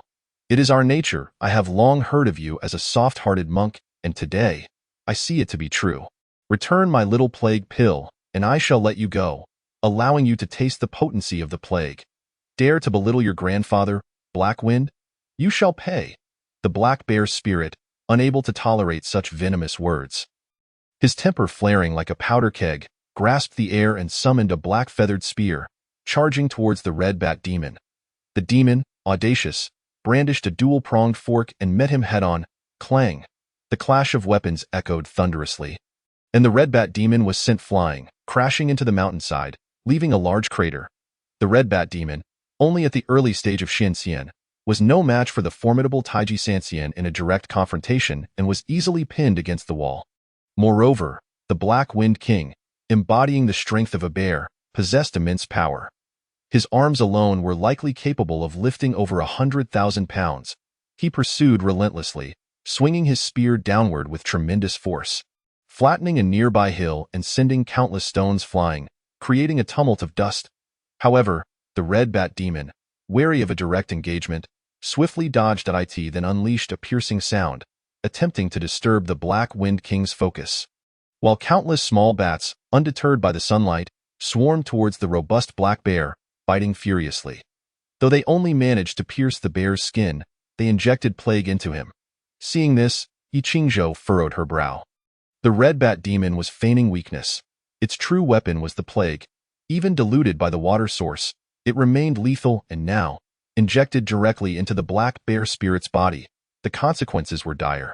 "This pain will be the end of me," roared the Black Wind King, swinging his spear wildly, cleaving through countless bats that fell with shrieks. Yet, the sheer number of bats was overwhelming. One spear could not eradicate them all. Yi Qingzhou, feeling helpless, sensed the black bear's stubbornness. With a thought, she activated her five-element spirit body, drawing the elemental energies of the universe toward her. With a flick of her hand, a burst of flames erupted, expanding into a fire serpent over 30 feet long. "Be cautious, brother Black Wind. I shall lend you my strength." As her words fell, Yi Qingzhou sent forth the fire serpent, its heat overwhelming, causing chaos among the bats. In an instant, the vivid flames engulfed their vision, the serpent fierce and swift, coiling around the Black Wind King and incinerating countless bats into ashes. The red bat demon, witnessing its painstakingly cultivated plague bats reduced to cinders, seethed with rage and redirected its wrath towards Yi Qingzhou. You mere celestial, dare to provoke me? You shall pay with your descendants' lives. Yi Qingzhou grasped the air, summoning a resplendent golden demon-slaying axe into her hand. With a surge of power coursing through her, a colossal spiritual avatar appeared behind her, amplifying her strength to approximately 300,000 pounds. Clang! The axe collided with the dual-pronged fork, the force radiating outward. Suspended in mid-air, Yi Qingzhou staggered back, planting a foot firmly against the mountainside to steady herself, while the red bat demon flipped through the air. Brother, what strength you possess! Exclaimed the black bear spirit in admiration. Having reached the full realm of celestial, manifesting a spiritual form, Yi Qingzhou's strength rivaled that of Xianxian, a remarkable feat indeed. The red bat demon, unwilling to concede, charged once more with its fork, but Yi Qingzhou's spiritual avatar suddenly dissipated, and she retreated, vanishing behind the rock wall, employing the earth escape technique. Thud! The dual-pronged fork pierced the mountainside, creating two gaping holes. Frustrated by the miss, the red bat demon sniffed the air, detecting Yi Qingzhou's presence, and charged again. Yet, she did not engage directly, skillfully maneuvering through the five elements' great escape, leaving the red bat demon spinning in confusion. Rascal, dare you face me in 100 rounds? The demon bellowed angrily. 1 round is sufficient. Yi Qingzhou's voice echoed back as the river erupted violently, countless droplets reflecting her image. The red bat demon bared its teeth, unable to discern her true form, when suddenly a chill crept down its spine. Feeling an icy killing intent lock onto it, as if trapped in a cage with no escape. Whoosh! Blood sprayed forth, and a head soared into the air. The red bat demon caught a glimpse of its body plummeting downward. Blood gushing from its severed neck. Defeated, it realized it had truly fallen to a celestial's hand, and indeed, in a single round, it had been dismembered. The path of slaughter. He has mastered the path of slaughter. Master, save me, the head murmured, yet no miracle appeared. Spiraling down into the icy river, it was soon retrieved by Yi Qingzhou, its body placed alongside, and set ablaze to turn to ash. How environmentally conscious. The bat demon was surely toxic. Preventing future calamities. Perfectly resolved the local plague, earning you a great deal of merit. The heavenly Tao is supreme, rewarding and punishing with clarity. You have been granted a blessing, receiving a strand of Tao rhythm. The blessing of the heavenly Tao required no refining. Upon entering her body, it automatically transformed into Yi Qingzhou's understanding of the Tao. Your comprehension of the fire principle has reached an ethereal level. You have mastered the entirety of the fire path. Your comprehension of the earth principle has reached an ethereal level. You have mastered the entirety of the earth path. Your cultivation is now complete. Invoking the heavenly tribulation. Overcoming this tribulation will elevate you to Xianxian. The prompts from the Hongming Pearl continued to appear, as ominous clouds gathered above Yi Qingzhou, thunder rumbling, heralding the brewing heavenly tribulation. Chapter 42. 1800 Heavenly Tribulations. Stun the bear. The Black Wind King, witnessing Yi Qingzhou single-handedly slay the red bat demon, was astonished. A celestial at such a level, already commanding the path of slaughter. This level of insight is truly terrifying. No wonder the Bodhisattva favored this disciple. While he marveled, wisps of pale purple-gold aura descended from the heavens, enveloping Yi Qingzhou, vast and pure Tao rhythm pouring into her cultivation. This is the blessing of the heavenly Tao? This sight left the Black Wind King utterly astounded. Having cultivated for thousands of years, reaching the realm of Taiji Sanxian, he had always walked the path of virtue, yet had not grasped its essence. Possessing only a fraction of merit, it was said that only with profound merit could one gain the heavenly Tao's recognition and receive the blessing of Tao rhythm. As the Tao rhythm flowed, Yi Qingzhou's cultivation principles manifested. Seated in the void, a demon-slaying axe floated before her, adorned with dark red patterns of slaughter, while halos of light surrounded her, representing the complete mastery of the fire path, the five-colored water path, and the brown earth path, alongside various other Tao patterns, indicating incompleteness but significant achievements. Seeing this scene, The Black Wind King was thoroughly astonished. Goodness! My virtuous brother possesses such capabilities. Mastery over the paths of slaughter. Water, fire, and earth, alongside several others, though not yet fully realized, they still rank among the 3,000 paths. The only drawback was his relatively low cultivation, as he was merely a celestial. Yet, judging by his appearance, it was clear he had attained enlightenment early. His cultivation time was likely short, perhaps only a few hundred years. The Black Wind King felt a twinge of envy but was nonetheless delighted. After eradicating the source of the plague, he had come to fully acknowledge Yi Qingzhou. It was not merely about strength. Rather, it was because Yi Qingzhou truly embodied the spirit of saving the suffering and protecting the people, daring to speak and act, resonating with his ideals. Thunder echoed ominously above, dark clouds thickening, heralding the impending heavenly tribulation. The tribulation? Is it my brother's Xianxian tribulation? The Black Wind King was momentarily taken aback. Swallowing hard, his bare eyes glistening with awe, the transition from earthly immortal to celestial immortal marked the transformation from a mortal body to an ethereal one. Every individual must face this tribulation. However, the leap from celestial to Xianxian was merely a breakthrough in realm, and ordinary immortals would not encounter tribulations. Only those of exceptional talent would face a tribulation upon each major breakthrough after celestial immortal. No doubt, my brother. You may proceed with confidence. I shall guard you during your tribulation, the Black Wind King declared loudly, resolutely standing at the mountain's edge with his spear, focusing intently on protecting Yi Qingzhou as she faced the tribulation. The heavenly tribulation descended suddenly, swift and fierce. Yi Qingzhou, having lingered in the realm of celestial immortal for half a year, was now overwhelmed by the blessing of the heavenly Tao, her cultivation spiraling out of control, directly attracting the tribulation. Before she could prepare, the first bolt of heavenly lightning crashed down upon her head.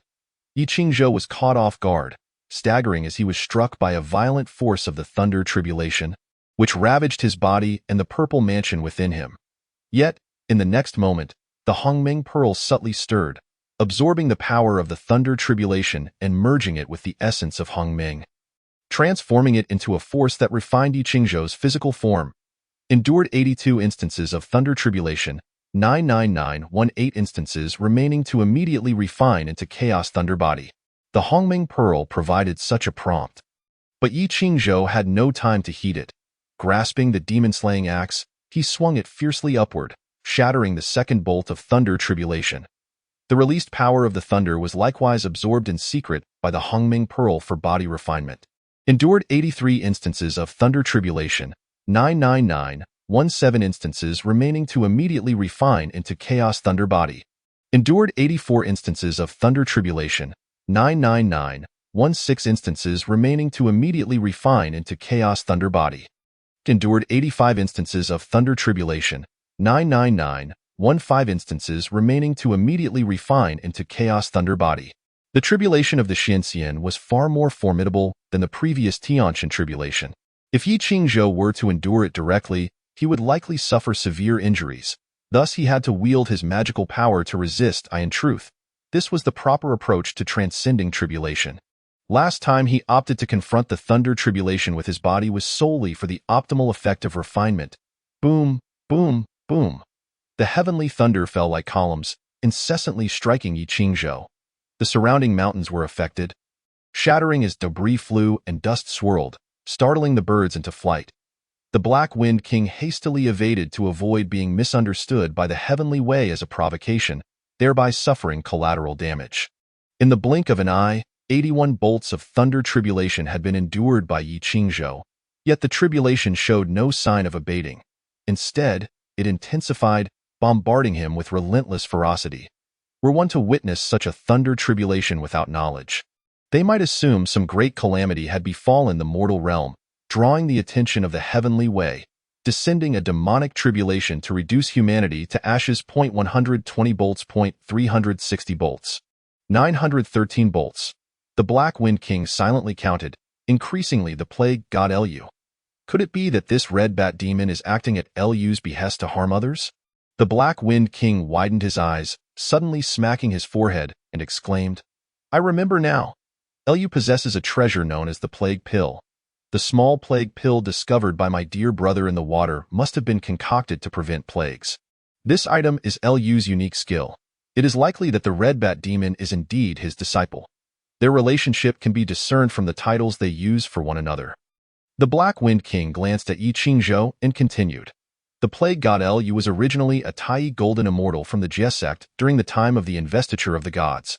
Skilled in the arts of pestilence, he perished during the calamity but was later conferred the title of plague god by Jiang Taigong and ascended to the celestial ranks, becoming a deity in the heavenly court. He has long since lost his physical form and poses little threat. Nevertheless, as a legitimate deity of the heavenly court, we must remain vigilant against possible retaliation should we disrupt his plans. Yi Qingzhou cautioned that although Lu now occupies a celestial position, he must adhere to the heavenly laws and regulations in all his undertakings.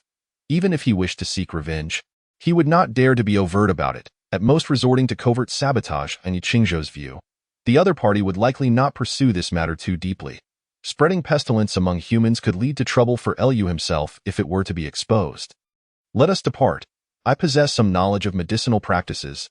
We should return to the Guanyin Temple, where I can diagnose your ailment, Yi Qingzhou said, as he supported the increasingly afflicted Black Wind King, whose body was being invaded by plague toxins, in the underworld. At the gates of hell, the red bat demon, in a daze, found himself at the threshold of the nether realm. As he looked up, he realized he had arrived outside the gates of the underworld. Master, how could you be so heartless? I have devoted myself to you, tirelessly heeding your every word, yet you coldly allow me to be killed? Unwilling to even rescue my soul, leaving me to be reborn in this underworld? The red bat demon stood outside the gates, reluctant to enter. Suddenly, a streak of light shot out from within, revealing a ghostly figure with a green face and sharp teeth. Upon closer inspection, the figure called out to the red bat demon. You there, little ghost. Are you from the Red Bat Cave in the Yusang region of the South Jambu continent? The red bat demon paused. Then his eyes brightened. That's me. Did my master send you to guide me? Though the body may perish, the soul remains. There is still a chance for revival, or at the very least, the opportunity to choose rebirth. I'm glad it's you. The ghostly figure smiled, but then suddenly struck out, wielding a soul-breaking whip, delivering a heavy blow to the red bat demon's soul. With that single strike, the red bat demon was instantly reduced to ashes. Chapter 44. Alchemy, Confrontation, the Black Wind King's choice at the Guanyin Temple. Chaos reigned within the monastery. Yun A waited at the entrance when a gust of black wind swept in. Rather than being startled, she felt joy and stood to greet it. Beside her, the black wolf dog leaped excitedly, panting eagerly. As the black wind settled, two figures emerged. Young master. Yun A bowed in greeting, and the black wolf dog also lay down in respect. No need for such formalities. Yi Qingzhou raised his hand, indifferent to such customs, which he had never instilled. Yet Yun A remained dutiful, with the black wolf dog mimicking her. Oh, the Black Wind King is injured. Yun A soon noticed the wounds on the Black Wind King's robust frame, marred by numerous scars and tainted by plague toxins.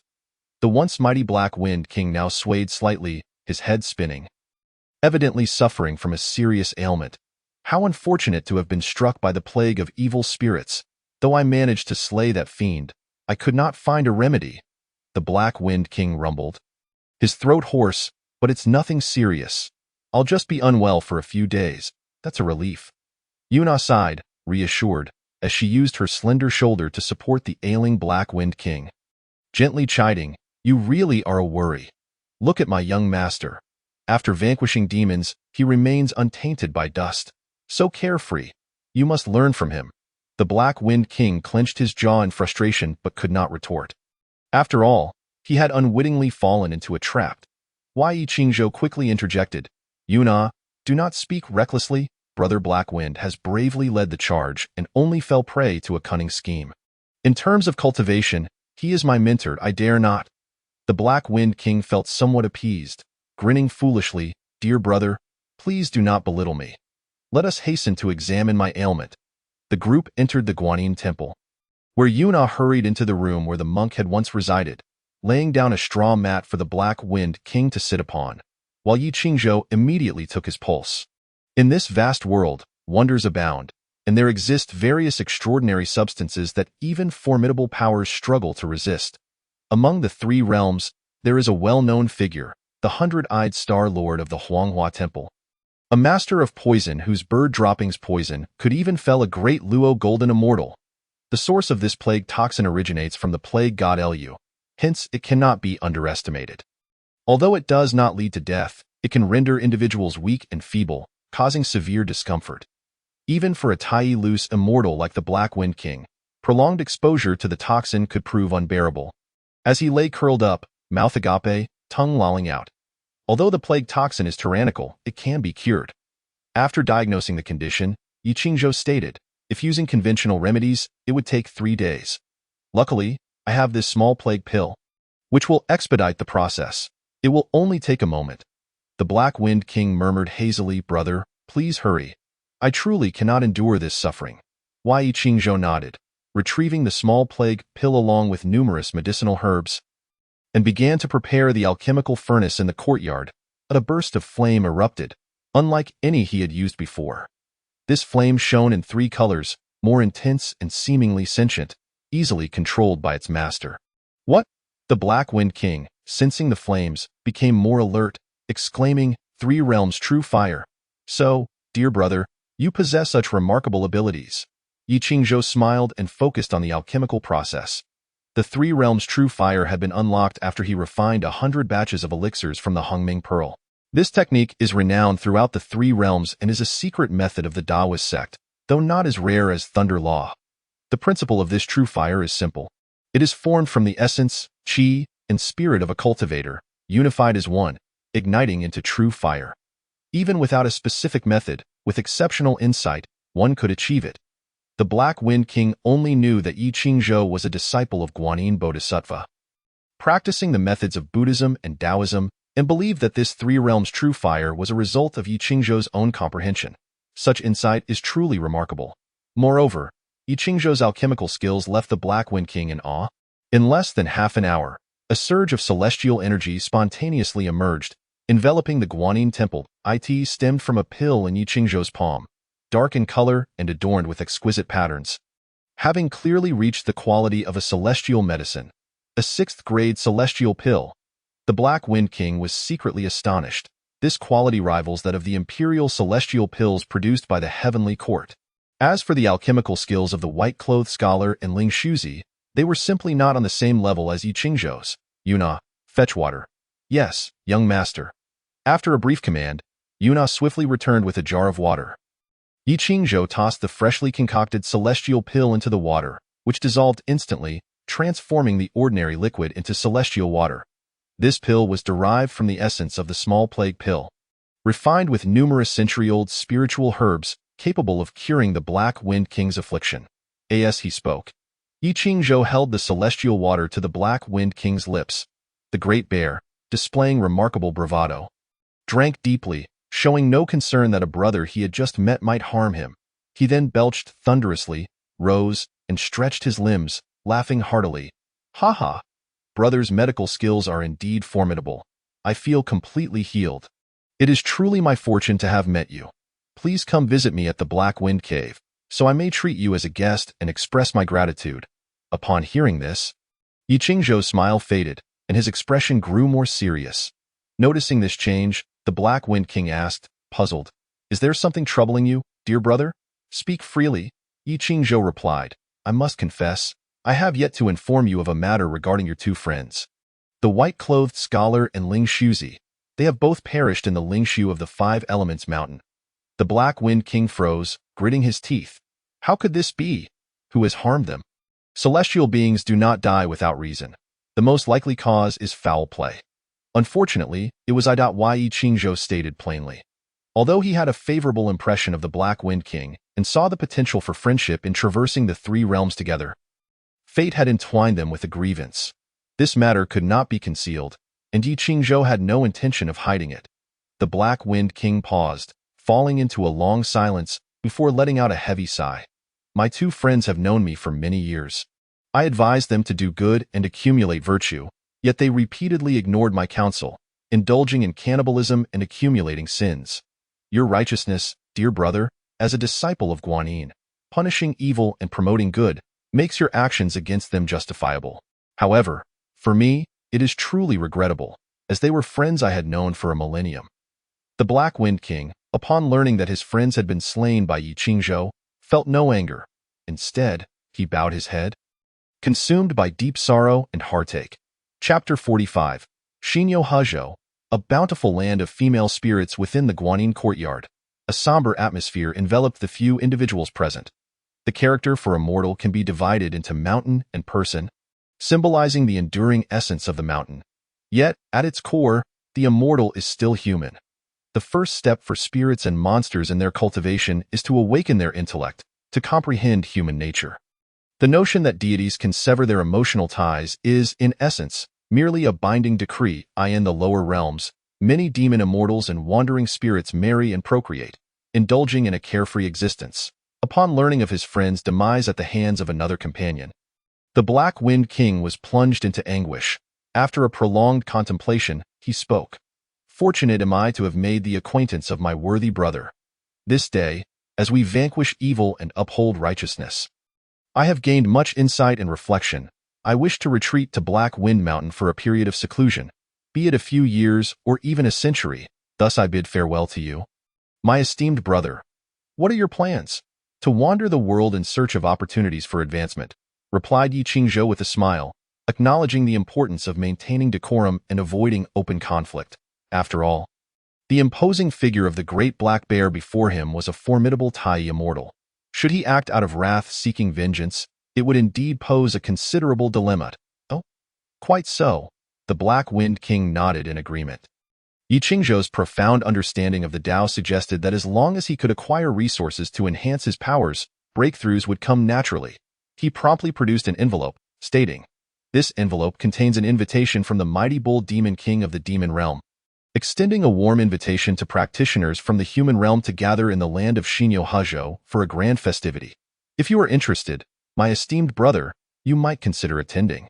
As he handed the envelope to Yi Qingzhou, the Black Wind King turned to depart, refraining from further extending an invitation to his mountain. Although he harbored no animosity toward Yi Qingzhou, there remained a lingering discomfort that would require time to mend. Yi Qingzhou called out to him, "Stay, I have something to entrust to you, Brother Black Wind." Producing a Qinghuan bag, he presented it.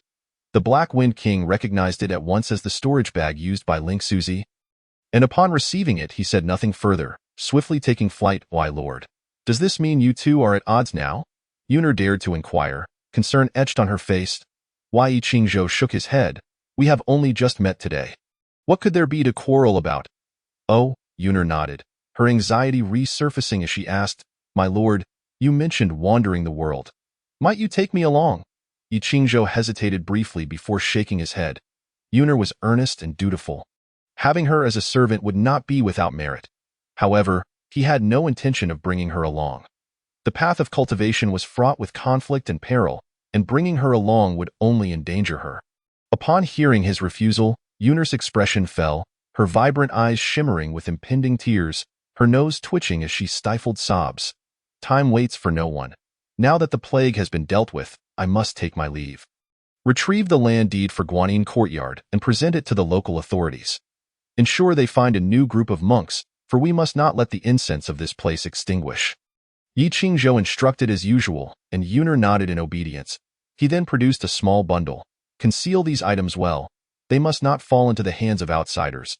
If you find yourself mistreated here, seek out the Black Wind King.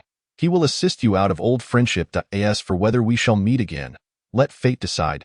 As he spoke, Yi Qingzhou gently touched Yuner's smooth forehead, imparting a fragment of knowledge into her memory. Heaven attains clarity, earth achieves tranquility, spirit gains vitality, and valleys become bountiful. A series of incantations echoed in her mind, and Yuner felt as though she had entered a wondrous realm. When she finally regained her senses, night had fallen, her master had vanished, and beside her lay a sorrowful black wolf dog. "Wah!" Yuner cried, embracing the dog. "Little Black, my lord has left. I shall miss him dearly.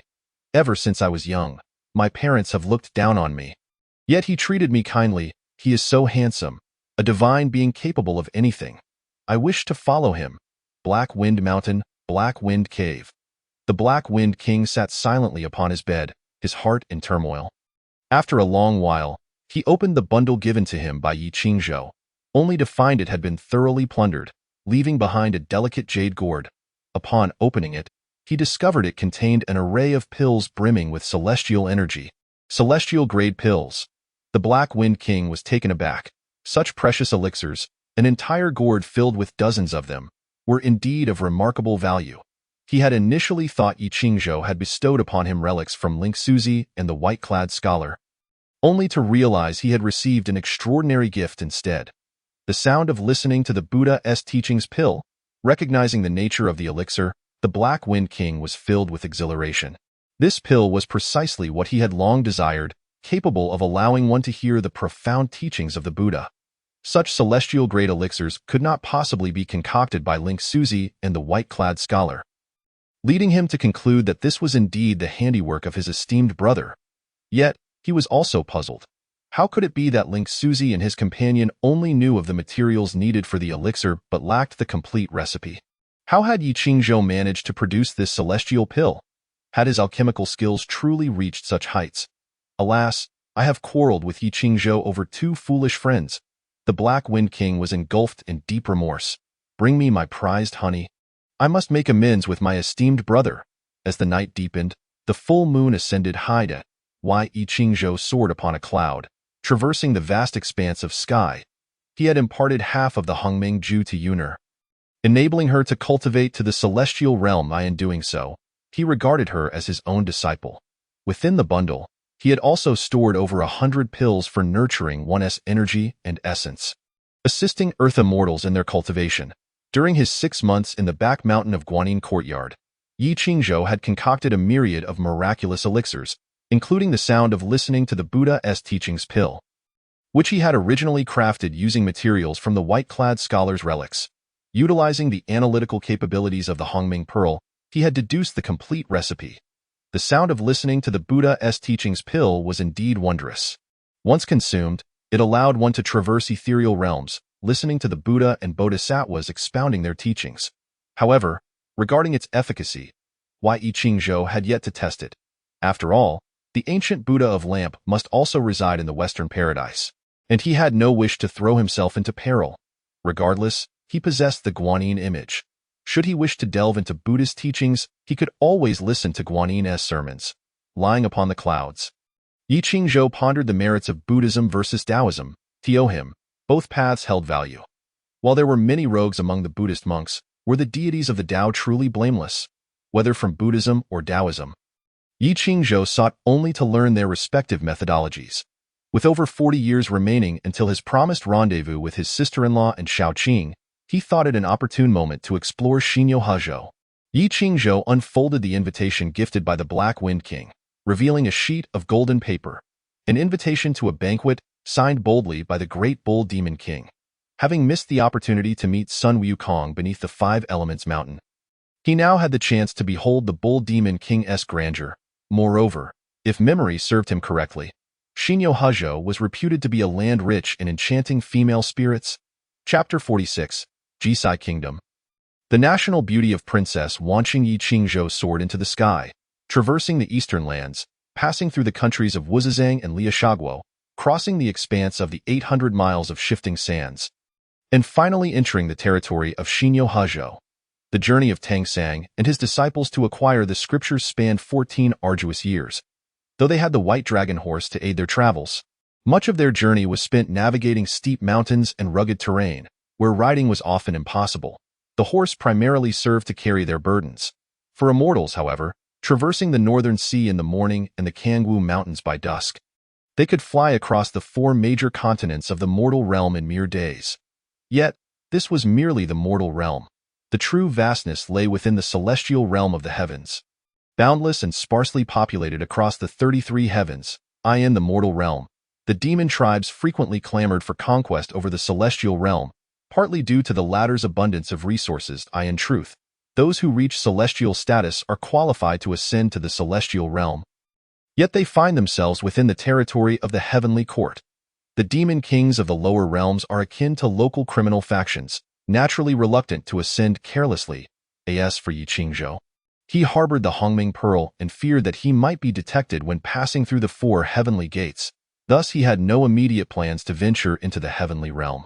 On the 9th day of the 9th month, precisely 7 days hence, the gathering would take place at the site known as Luanshire Mountain, Bibo Pond, in the Dragon Palace of Wanqing, located 150 miles southeast of the Jisai Kingdom. As Yi Qingzhou examined the address on the invitation, he felt no surprise at the Bull Demon King's choice of venue. Known as the Mighty Bull Demon King, he was famed for his immense powers and extensive friendships. Luanshire Mountain and Bibo Pond shared a close relationship with him, and among the entire route of the journey, the Crystal Dragon Palace at Bibo Pond was indeed a luxurious and opulent paradise. Was that the light of Buddha relics? Unbeknownst to him, he had arrived at the borders of the Jisai Kingdom. Floating in the clouds, he caught sight of beams of Buddha light piercing the heavens, illuminating the entire sky, with auspicious clouds and ethereal mists swirling in a harmonious dance, casting the mortal realm in a radiant, celestial glow. Yi Qingzhou felt a stirring in his heart and immediately transformed into a streak of light. Flying downward and employing the earth escape technique to blend into the bustling city below. The lively streets were filled with a throng of people, bustling to and fro, creating a vibrant atmosphere. Many destinations are indeed centered around the illustrious Gold Light Temple, where the sacred relic of Buddha's light resides. Elder, I am but a traveler from afar. Is it always this vibrant in the city of Jisai? At a nearby tea house outside the temple, Yi Qingzhou casually tossed a few pieces of silver to enjoy some tea and inquired of an old man at the neighboring table. This elder, not a local himself, with a weathered, dark complexion, replied, I too am a stranger here. Yet it is true that the city of Jisai is bustling with activity every day. The reason behind this is the Gold Light Temple. Originally, this place had no temple, only a towering pagoda. However, 2 or 3 decades ago, a relic of Buddha's light descended from the west and landed atop that pagoda.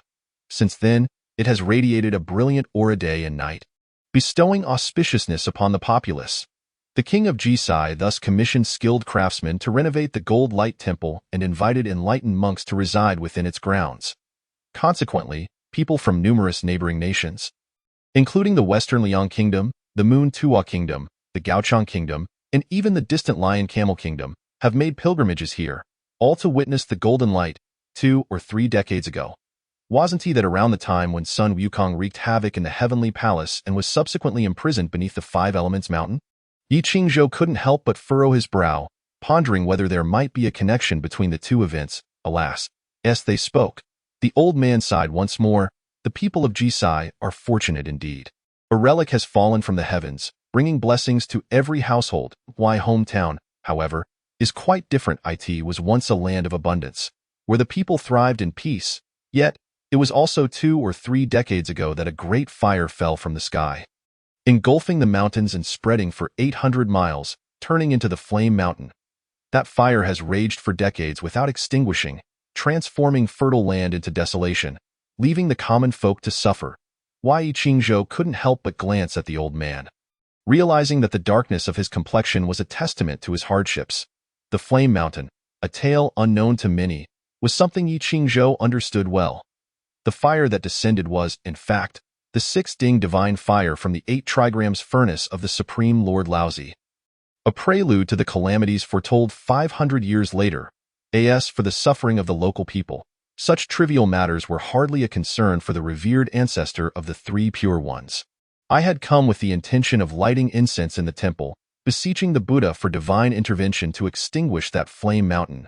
But I was taken aback to learn that entry requires 100 taels of gold, something an old man, cannot afford. The elder lamented, tears welling in his eyes, overwhelmed with emotion. Yi Qingzhou offered, I wish to enter the temple to witness the relic of Buddha's light. I could also light a stick of incense for you, though whether it brings forth divine grace is uncertain. The elder shook his head, replying, Young master, I appreciate your kind intentions, but as for the incense, I must decline. Lighting more incense only raises the cost, which I cannot bear. Besides, having traveled so far, I do not intend to return.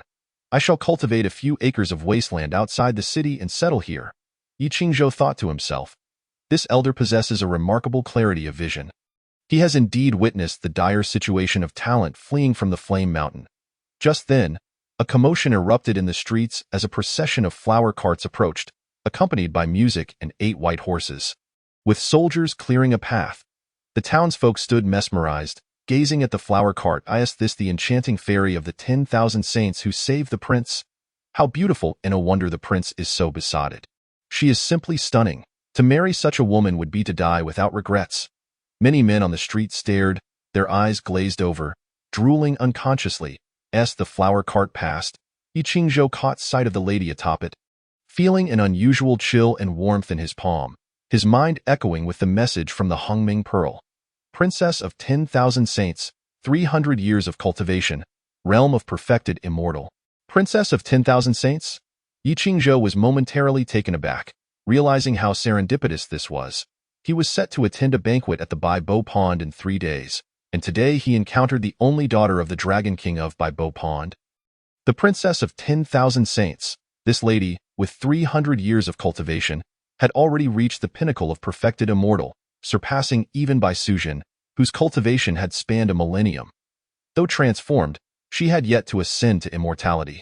Her dragon lineage could be traced back to the primordial ancestor dragon of the Chaos era, making her an innate being.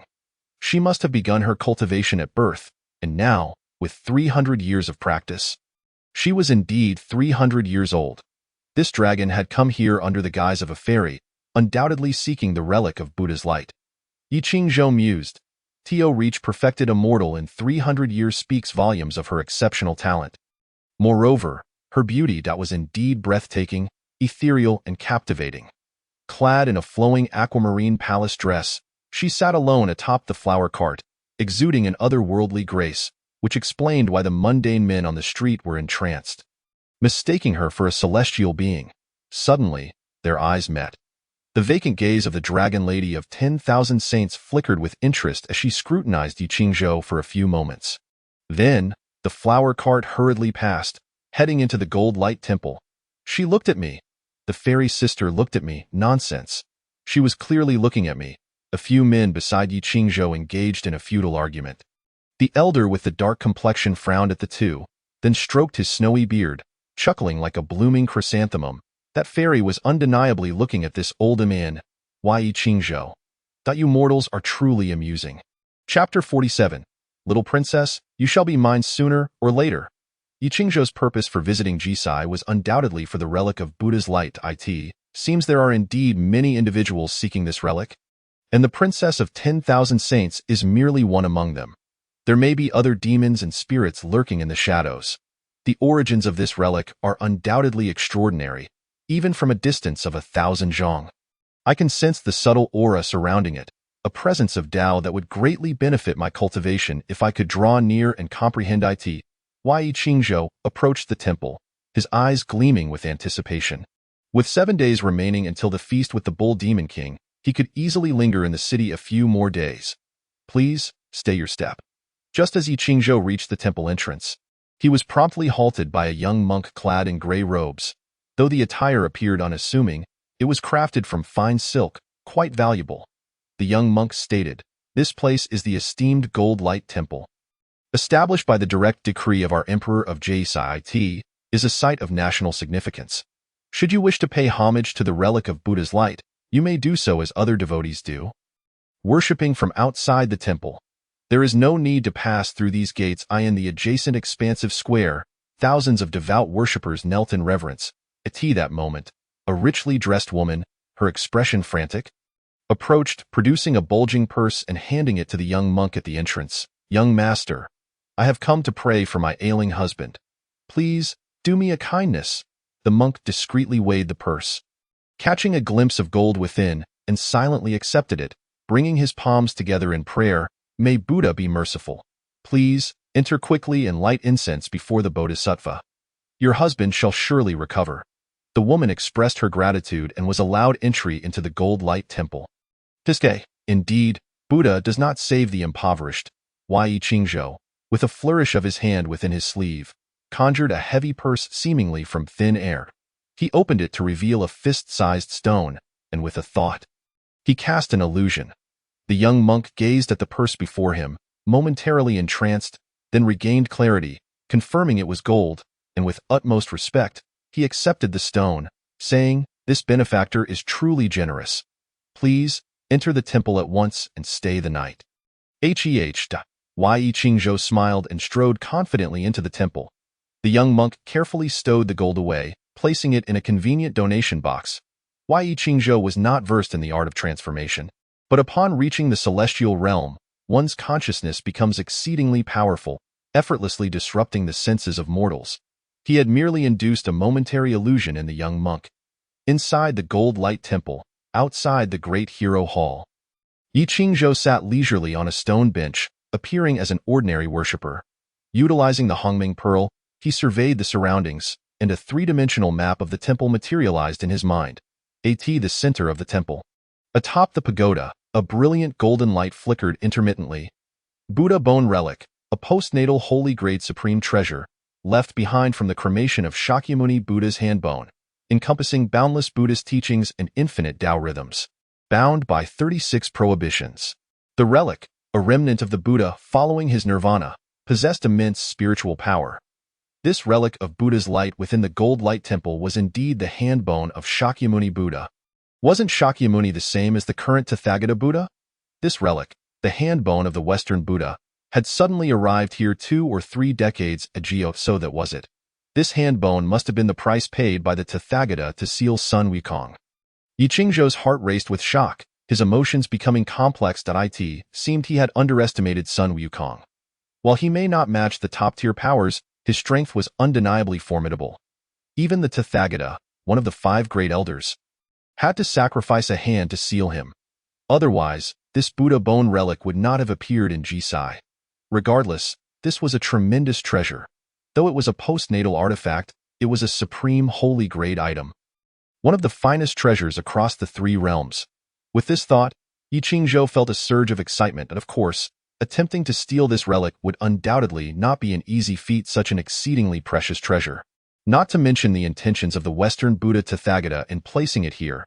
The audacity to leave it exposed without fear of demons and malevolent beings attempting to steal it surely indicates that there are defenses in place. Yi Qingzhou attempted to approach the stupa, and at a distance of 100 zhong, he could already sense a subtle oppressive force. After taking another 10 steps, the weight upon his shoulders grew heavier, as though he were bearing the burden of an entire mountain. This pressure did not stem from external forces, but rather from the very essence of his own spiritual power. The abilities of this relic were indeed wondrous. Capable of rendering a cultivator's spiritual power heavier, Yi Qingzhou instantly understood that if one were an ordinary person, they might easily approach the stupa. However, for those who cultivate, be they deities or demons, the closer they drew to the stupa, the heavier their spiritual power would become, turning into a burden, making the ascent to the stupa a formidable challenge. Let alone attempting to soar directly to the pinnacle. Merely approaching it would likely cause one to plummet downwards. Yi Qingzhou furrowed his brows slightly, his gaze shifting, only to notice a glossy feathered crow perched on a nearby locust tree. After a moment's contemplation, he smiled faintly and leisurely departed from the area. Wandering the temple like an ordinary visitor, as night fell, the entire golden light temple was enveloped in a gentle aura of Buddhist light. This light was not blinding. Rather, it illuminated the visitors, instilling a sense of tranquility and mental clarity. In the elegant chambers of the temple, a table was adorned with an exquisite array of vegetarian dishes, boasting dozens of delicacies. "Fairy, do try this and this." These bamboo shoots were harvested early this morning from deep within the mountains. 500 li away I had them rushed here, fresh and tender. The prince of the Jisai kingdom incessantly introduced the dishes on the table, his eyes fixed unwaveringly on the woman across from him. Half a month prior, while hunting near the Bai Bo pool of the Chaos Mountain, he had been injured by a fierce tiger, and his accompanying guards had nearly lost their lives in that critical moment. A woman of ethereal beauty emerged from the waters, her garments untouched by moisture. With a mere whisper of retreat, she had frightened the tiger away in that instant. The prince's heart was captured by the enchanting fairy before him. With her stunning visage and graceful figure, every smile and frown left him utterly spellbound. After much pleading, the fairy consented to accompany him to the Jisai kingdom, but on one condition. She must reside in a place of spiritual significance. He immediately thought of the Golden Light Temple and, after much persuasion, She finally agreed, "I understand." The Princess of 10,000 Saints spoke coolly, her beautiful eyes reflecting a frosty demeanor. "I prefer solitude while dining." The Jisai prince was momentarily taken aback and quickly replied, "Very well, I shall take my leave." With that, he stood, performing a courteous bow to the fairy before retreating. The Princess of 10,000 Saints waved her delicate hand, casting several restrictions that sealed the doors and windows, then coldly commanded, "Reveal yourself. If that mundane fool dares to utter another word, I shall have his tongue severed." A chilling, furious voice resonated, and in the next moment, a burly man with an exceedingly peculiar appearance materialized within the room. Despite his handsome features and lavish attire, his head bore countless faces. From the front, it was a visage; from the back, the same; and from either side, still the same, a multitude of faces, each one displaying a menacing expression. The Princess of 10,000 Saints frowned. "Nine-headed worm, why do you contend with a mere mortal?" The nine-headed worm sneered. "Little princess, you will inevitably be mine. Anyone who dares covet the woman of the Northern Sea Demon King, be they human or demon, immortal or Buddha, must die." Chapter 48. Atop the stupa, a lone man and woman. One step ahead, the Northern Sea is the domain of the ancient demon clan. After enduring countless calamities, the demon clan's influence in the world has waned significantly. Currently, the foremost demon king among the three realms is undoubtedly the mighty bull demon king. Yet the Northern Sea remains a bastion of the demon race. The nine-headed worm is the current demon king of the Northern Sea, possessing formidable strength, and is a prominent figure. However, for nearly a century, this demon king has repeatedly sought the hand of the Princess of 10,000 Saints from the Baibo Pool, yearning for her beauty.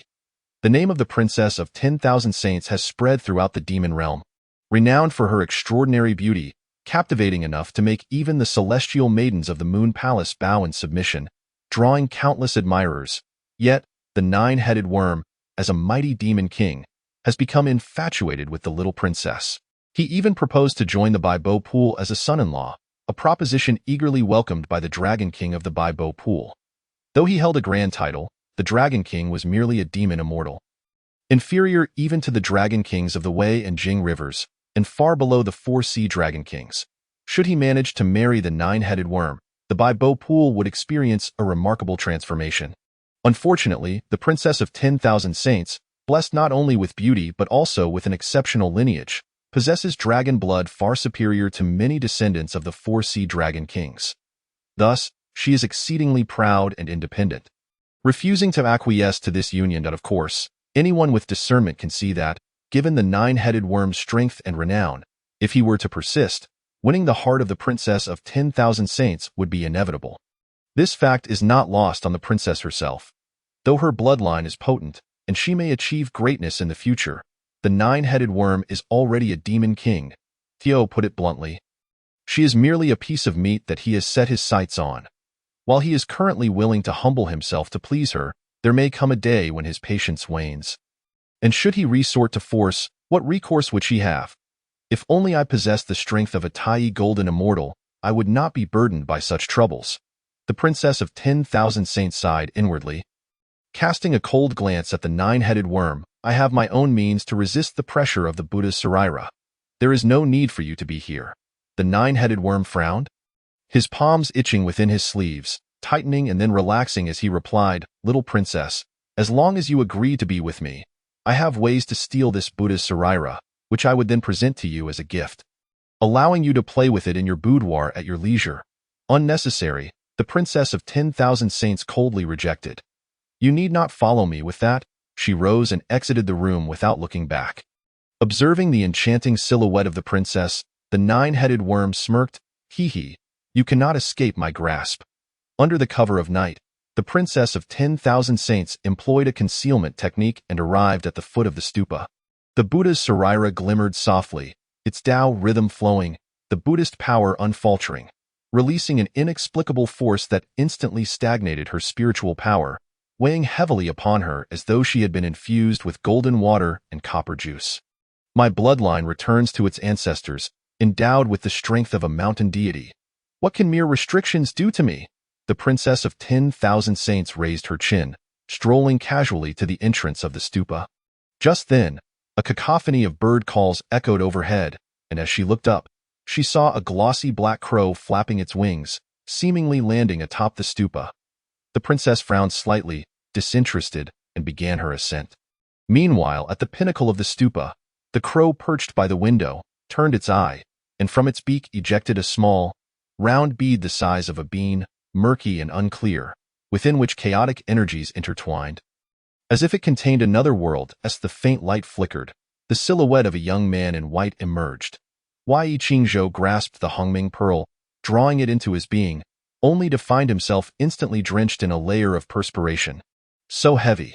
The closer he drew to the Saraira, the greater the pressure became.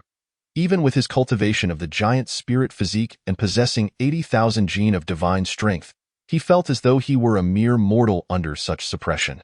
Having learned from his previous encounter with the White Xiongzun, Yi Qingzhou had devised this method in advance, and indeed, as he anticipated, the Buddha's Saraira could not suppress the Hongming pearl. The crow, clasping the pearl, effortlessly delivered him to the top, allowing him to evade detection while sparing him the arduous effort of ascending under the weight of a mountain. The night had grown late, and he hoped there would be no interruptions. Wei Qingzhou mused. Just as he intended to observe the resplendent Saraira before him, he suddenly heard the sound of heavy footsteps approaching rhythmically from below. He was momentarily taken aback, thinking that the arrival was rather swift. He quickly activated the power of the Hongming pearl to gain insight into the surroundings. First, he detected a crimson light point, 100 zhang away from the stupa. Nine-headed worm, millennia of cultivation, perfected Tai golden immortal realm, countless lives taken, sins unparalleled. Yi Qingzhou was aware of the existence of the Northern Sea Demon King. Having observed the situation within the Golden Light Temple prior to his actions at that time, the nine-headed worm was in a room with the Princess of 10,000 Saints, and Yi Qingzhou had not thought much of it. Is it the Princess of 10,000 Saints coming? A deep blue light point drew closer from below, causing Yi Qingzhou to furrow his brow and retract the insight of the Hongming pearl. This ability was indeed powerful, but prolonged use would impose a significant burden on his mind. Stay calm. She too has come secretly and would not dare to make a commotion. However, there is only one Buddha's Saraira. It may be quite challenging for us to coexist peacefully. Wei Qingzhou regarded the staircase, the footsteps drawing near in a matter of breaths. A figure clad in a water-blue skirt appeared. The woman, delicately gripping the railing, approached, glistening with perspiration, her cool features flushed with a hint of color, her chest slightly concaved, a strand of snow white visible at her collar. The Princess of 10,000 Saints' attention was initially drawn to the Saraira. But the next moment, her gaze shifted in shock to the prior occupant, Yi Qingzhou, and her delicate brows knitted in surprise. The young man before her was tall and graceful, exuding an air of elegance and poise. He was indeed a handsome figure. A sheen of sweat adorned his forehead, indicating that he too was enduring immense pressure. Not an ordinary mortal, yet utterly devoid of any detectable fluctuations of magical energy. "It is you."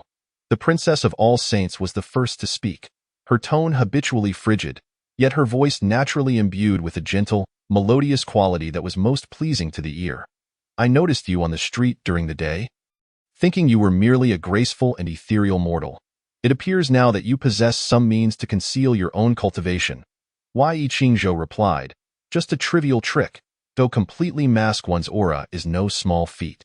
Within the three realms, aside from the most formidable of practitioners, only the sacred arts of the Xinmen sect, through mastery of the 8 or 9 mystical techniques, can achieve such a transformation, allowing one to directly alter their own essence. Not knowing the strength of one's opponent is indeed the most daunting aspect." The Princess of All Saints remarked, "The Buddhist relics possess 36 layers of Buddhist prohibitions left behind by great practitioners. This artifact is beyond our reach." Wei Qingzhou nodded in agreement, suggesting, in that case, "Shall we take turns comprehending it?" The princess's beautiful eyes flickered slightly. There must be an order, of course, and no sooner had her words fallen than she stepped forward with a sudden rush. Her skirts billowing and her dark hair dancing behind her, her grace truly captivating. However, her gaze remained icy, as her fingers, sharp as swords, swiftly aimed for Yi Qingzhou's throat. Wei Qingzhou did not flinch. With quick reflexes, he seized her wrist, attempting to bind her, yet his expression shifted dramatically in the next moment. He had overlooked the fact that this seemingly delicate woman was, in truth, a dragon. The terrifying force surged toward him, sending him crashing to the ground. This woman possesses formidable strength. Under the suppression of the Buddhist relics, magical power was rendered ineffective, leaving only their physical strength and martial prowess to contend with. Yi Qingzhou found himself at a disadvantage, having been caught off guard. His body fell heavily to the ground, yet his left hand remained firmly grasping the princess's wrist, while her dual sword-like fingers advanced relentlessly towards his throat. Yi Qingzhou had no choice but to push aside, but the princess's movements were unfaltering. She transformed her fingers into a palm, bracing herself, while her other hand rose high, poised to strike at the man's face. Should that palm connect, even if his skull remained intact, he would surely be left dazed and unconscious, thus losing any chance to comprehend the Buddhist relics. With a thud, Yi Qingzhou leveraged his left hand, shifting his body just in time to narrowly evade the blow. The princess's jade-like hand struck the stone slab with a resounding impact, leaving a deep imprint. She possessed considerable strength indeed. The princess was somewhat astonished. As a dragon, her physical prowess was typically superior, yet this young man, evidently of human lineage, exhibited such strength, indicative of a well-honed physical form. She intended to counterattack, but found her hands firmly ensnared by him. Pinned to the floor, a smile unexpectedly graced the corner of the princess's lips, though her eyes remained frosty. Yi Qingzhou was momentarily taken aback, suddenly feeling a chill between his legs. Lowering his gaze, he discovered that the woman before him had executed a simple yet unadorned maneuver, driving her knee directly into his groin. Cursed, despite having attained the status of a xianxian, he was drenched in cold sweat in that instant. In a moment of desperation, he disregarded all else, performing a nimble leap, his legs wrapping around the slender, flexible waist of the princess, securing his hold. The princess's cunning move fell short. Yet, the sudden warmth around his waist left her momentarily stunned. In an instant, her fair complexion turned crimson, her beautiful eyes widened in anger, her silver teeth clenched. "Release me!" At that moment, Yi Qingzhou resembled a small monkey clinging to its mother, his position temporarily secure. Unless the princess chose to bite him. The softness and warmth between his legs, coupled with the proximity of her breathtaking beauty, caused his thoughts to drift. You still consider yourself a man? To spar with me, a woman, employing such despicable tactics? The princess was filled with rage and humiliation, yet her arms were trapped by Li Xiu, and her legs could not retaliate. For the time being, she found herself at a loss. As a dragon, her physical strength was indeed superior to Yi Qingzhou's, but he had cleverly maneuvered to the top of the tower, while she had ascended step by step. Her energy nearly depleted, rendering her unable to break free from his grasp. Cough. "Oh, you think I qualify as a man?" Yi Qingzhou retorted, having grown up sharing a bed with his sister-in-law, possessing some semblance of pride. The princess furrowed her brows in confusion, but the next moment, she felt a stirring in her abdomen. Shameless. Yes, this was the very evidence of his manhood. You must release me. You are the one pressing down on me." Yi Qingzhou was acutely aware of the precariousness of his situation, unwilling to loosen his grip, lest he plunge himself into danger. Unbeknownst to him, the princess's body was undergoing unprecedented changes. Dragons are inherently lustful, driven by strong carnal desires, a trait ingrained in their very bloodline. The 9 offspring of dragons, each unique, signify that dragonkind does not confine themselves to species in matters of procreation. Now 300 years old, the princess was at the prime of her maturity. Feeling the potent masculine energy before her, a certain instinct within her was awakened for the first time. Under normal circumstances, she could suppress it with magical power. But now she found herself utterly powerless, as her rationality began to wane. The princess felt an overwhelming urge to weep. Yi Qingzhou gradually sensed the changes in the woman before him.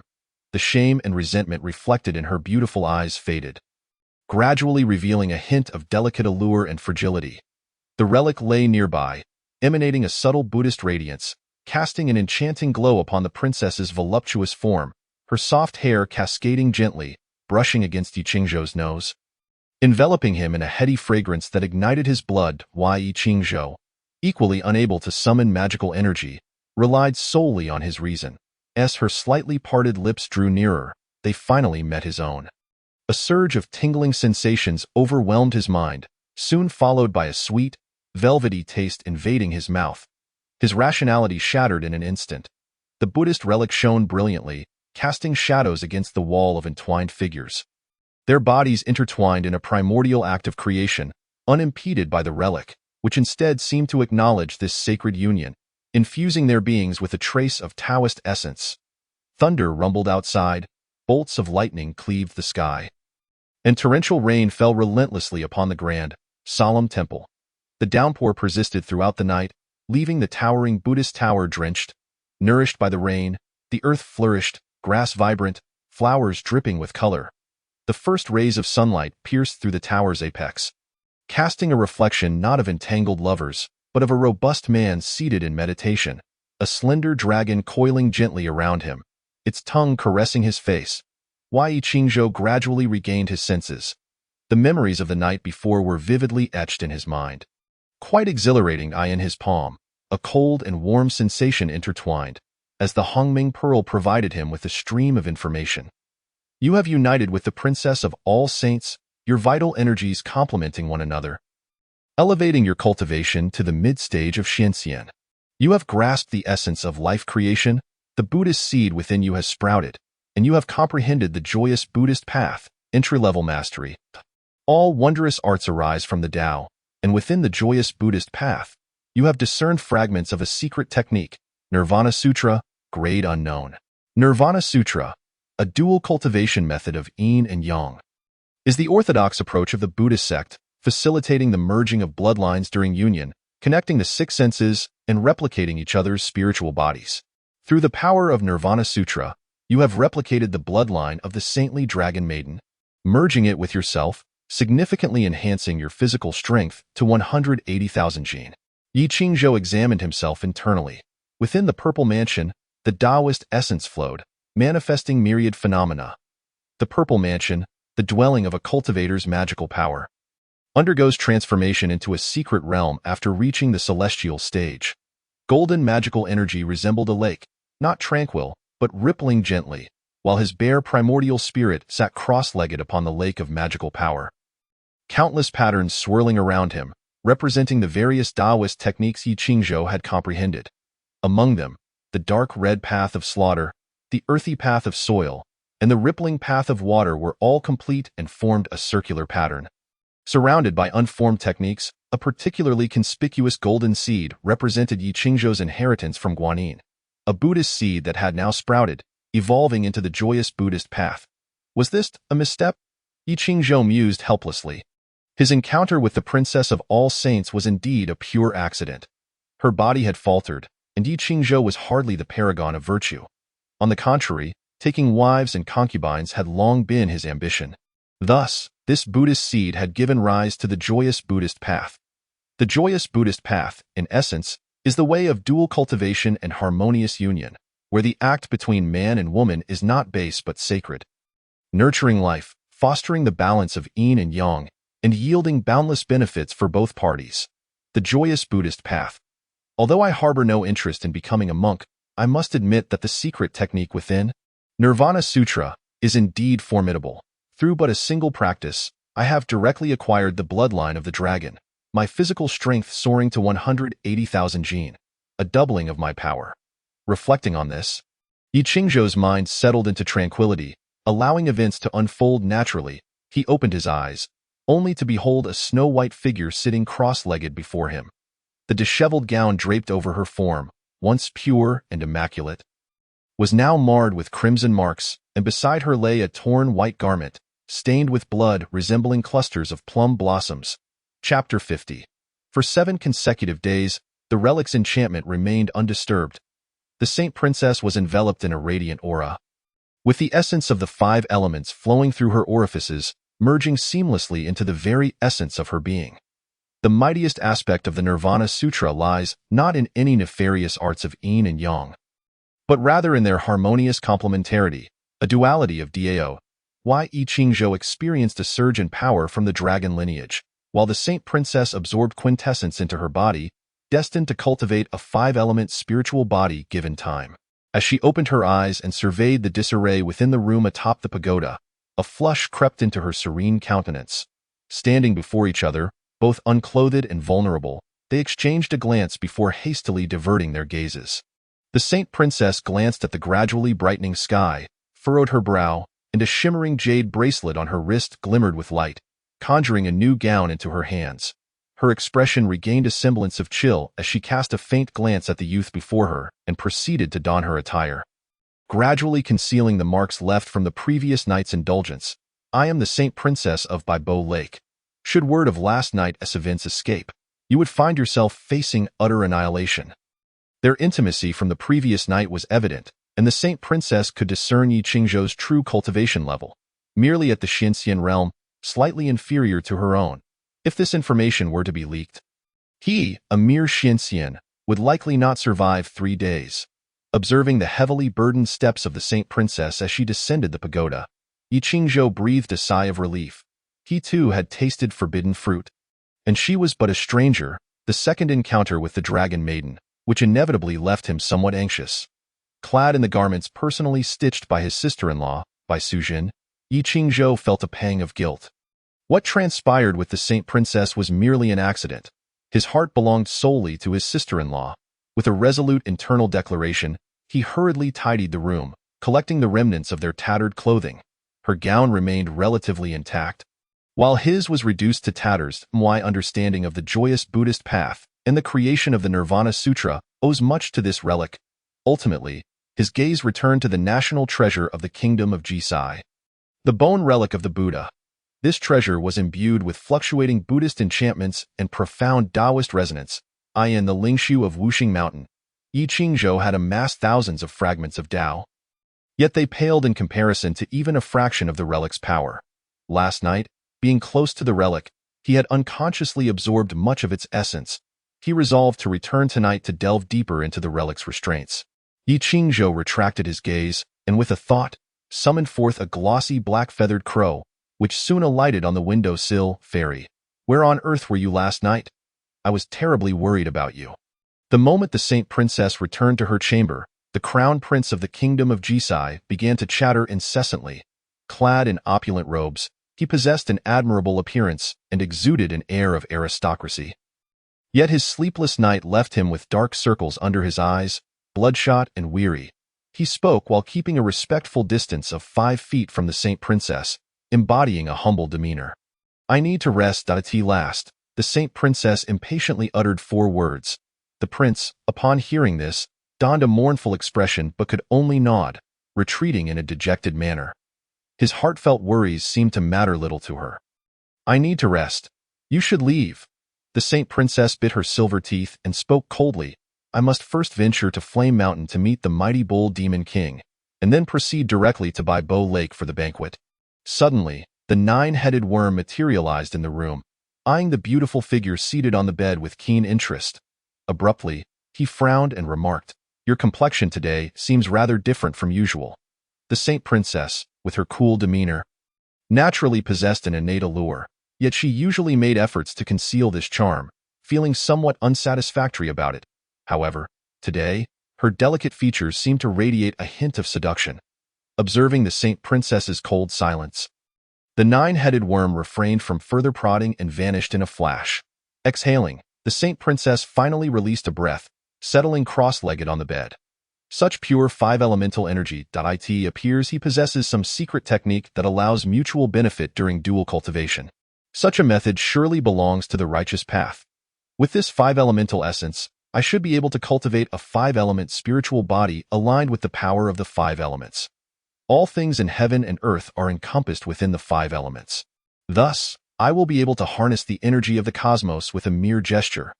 The 5-element spiritual body provides formidable support for any cultivation method.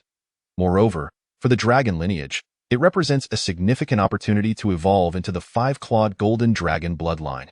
The 5-clawed golden dragon is a hallmark of noble lineage among dragons, a standard of combat prowess in the ancient primordial era. They not only possess an immensely powerful physique, but can also manipulate the 5 elemental forces at will. In the present 3 realms, surveying the entire dragon lineage, including the 4 seas, there are scarcely a handful with the five-clawed golden dragon bloodline. Hemph. For the sake of this benefit, I shall allow you to live another day. Dare to tarnish this princess's purity, and the next time we meet, I will surely grind you to dust. As the night deepened, the golden light shimmered atop the pagoda.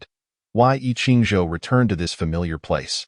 Gazing upon the circulating Tao rhythm of the Buddha's bone relic, during the day, with numerous eyes and ears present and monks patrolling the temple, it was impossible to meditate in peace. Thus, he resolved to return by night. Sitting cross-legged on the ground with closed eyes, Yi Qingzhou felt a touch of unease. Thud, thud, thud. The familiar sound of footsteps grew nearer. Yi Qingzhou suddenly opened his eyes, urgency flickering in his expression as he sprang to his feet. On the dim staircase, the invisibility spell of the Saint Princess had worn off. She was drenched in fragrant sweat, each step illuminated by the Buddha's light. At last, she reached the summit, entering the room. However, she found it empty, and a hint of disappointment flickered in her eyes. Suddenly, she felt a tight grip around her waist, her delicate body leaning back into a sturdy embrace. Her exquisite features flushed crimson as her slender hand instinctively moved to her waist, loosening the ties of her gown. Enough. Tonight I shall absorb more five-elemental essence to hasten the cultivation of my five-element spiritual body. As for dealing with this fellow, humph, this princess is merciful. I shall allow you another day of life. In the blink of an eye, the seventh day arrived. The 36 layers of enchantments on the Buddha's bone relic remained intact. The Saint Princess ascended the pagoda once more, only to find a familiar figure seated cross-legged. Exuding an aura of draconic majesty, with glimmering scales forming a protective layer upon his skin, an indication of the power and resilience gained from cultivating the dragon bloodline.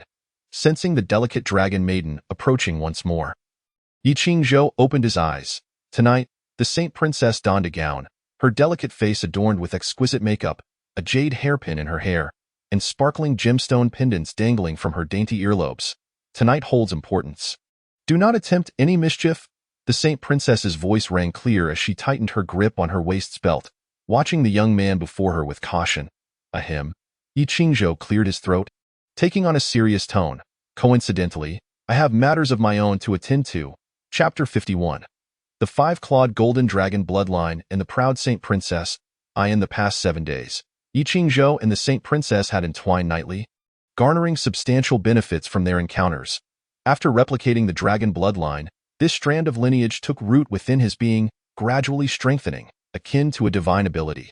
Following the integration with the five-element spiritual body, it underwent a transformation, evolving into the legendary five-clawed golden dragon bloodline. His physical strength surged once again, reaching an astonishing 500,000 pounds. The five-clawed golden dragon bloodline was indeed rather domineering. He struggled to fully harness it, lest his power rival that of a mighty black bear. Yi Qingzhou pondered privately. The strength of the black bear, while not extraordinary, was capable of contending with the mountain-bearing Monkey King. Sun Wukong. Extend your hand to me. Yi Qingzhou raised his hand toward the graceful figure before him. The Saint Princess paused momentarily, stepping forward with delicate movements, sitting cross-legged before him and placing her soft, fair hand within his grasp. Their fingers intertwined, and as Yi Qingzhou activated the Nirvana Sutra, their bloodlines instantaneously merged. The overwhelming essence of the true dragon surged forth, startling the Saint Princess. You possess the five-clawed golden dragon bloodline? She began to doubt whether he was even human. Yi Qingzhou offered no response. Instead, he forcefully siphoned a strand of his own five-clawed golden dragon bloodline, inserting it into the Saint Princess's body for fusion. The Saint Princess refrained from further speech, concentrating on the newfound strength coursing within her. After all, only 7 days had passed, and she had yet to fully cultivate the five-element spiritual body, yet she was now receiving an extraordinary boon that would undoubtedly catalyze her transformation. Yi Qingzhou opened his eyes to find a charming beauty seated before him, her expression grave. The surrounding atmosphere was charged with pulsating bloodline energy, beads of sweat trickling down her forehead, cascading down her delicate chin and plunging into the deep cleft of her neckline. His intention to assist the Halloween princess was not without reason. By sharing his bloodline with her, he would also receive a greater influx of power during their next dual cultivation, a mutually beneficial exchange. Slowly, Yi Qingzhou withdrew his hand and resumed his contemplation of the Buddhist relic before him. Who was the Tathagata Buddha? Once the foremost disciple of the, he was one of the greatest victors in the last calamity, wielding powers that surpassed the multitude. The relic, formed from a severed hand, contained profound Tao rhythms, a treasure for any cultivator. However, the 36 layers of Buddhist prohibitions were not easily deciphered by just anyone. Yi Qingzhou quietly communicated with the power of the Hongming Pearl, unraveling the myriad laws and deeply comprehending the Tathagata's methods. You are deciphering the Tathagata's Buddhist teachings, absorbing the Tao rhythms. You have broken the first layer of prohibition, gaining a substantial amount of Tao rhythms, integrating them into your own Tao, elevating your joyous Buddha path to a masterful level. You have broken the second layer of prohibition, gaining a substantial amount of Tao rhythms, integrating them into your own Tao, elevating your joyous Buddha path to an unparalleled level. You have broken the third layer of prohibition, gaining a substantial amount of Tao rhythms, integrating them into your own Tao, achieving a transcendent mastery of the joyous Buddha path. You have fully grasped the joyous Buddha path. Your cultivation realm has risen to the late stage of Xianxian. Having mastered 10 complete Tao methods, you can unlock the first 9 layers of the Hongming Pearl's prohibitions, 410. During that night, Yi Qingzhou finally accomplished something meaningful, breaking through the first 3 layers of the Buddhist relic's prohibitions. The influx of Tao rhythms allowed him to completely master the joyous Buddha path. This particular Tao method was not particularly adept in combat, yet it greatly benefited Yi Qingzhou's cultivation, making him feel as if his blood and essence had surged, augmenting his foundation by more than 10-fold. Outside the window, the sound of birds chirping heralded the gradual illumination of the eastern sky. When Yi Qingzhou opened his eyes, he found the Halloween princess staring at him in astonishment. Upon noticing his awakening, her expression swiftly regained some of its coldness as she lifted her chin and remarked, "You shattered 3 layers of prohibitions in a single night. It seems this Buddhist teaching is not as profound as it appears."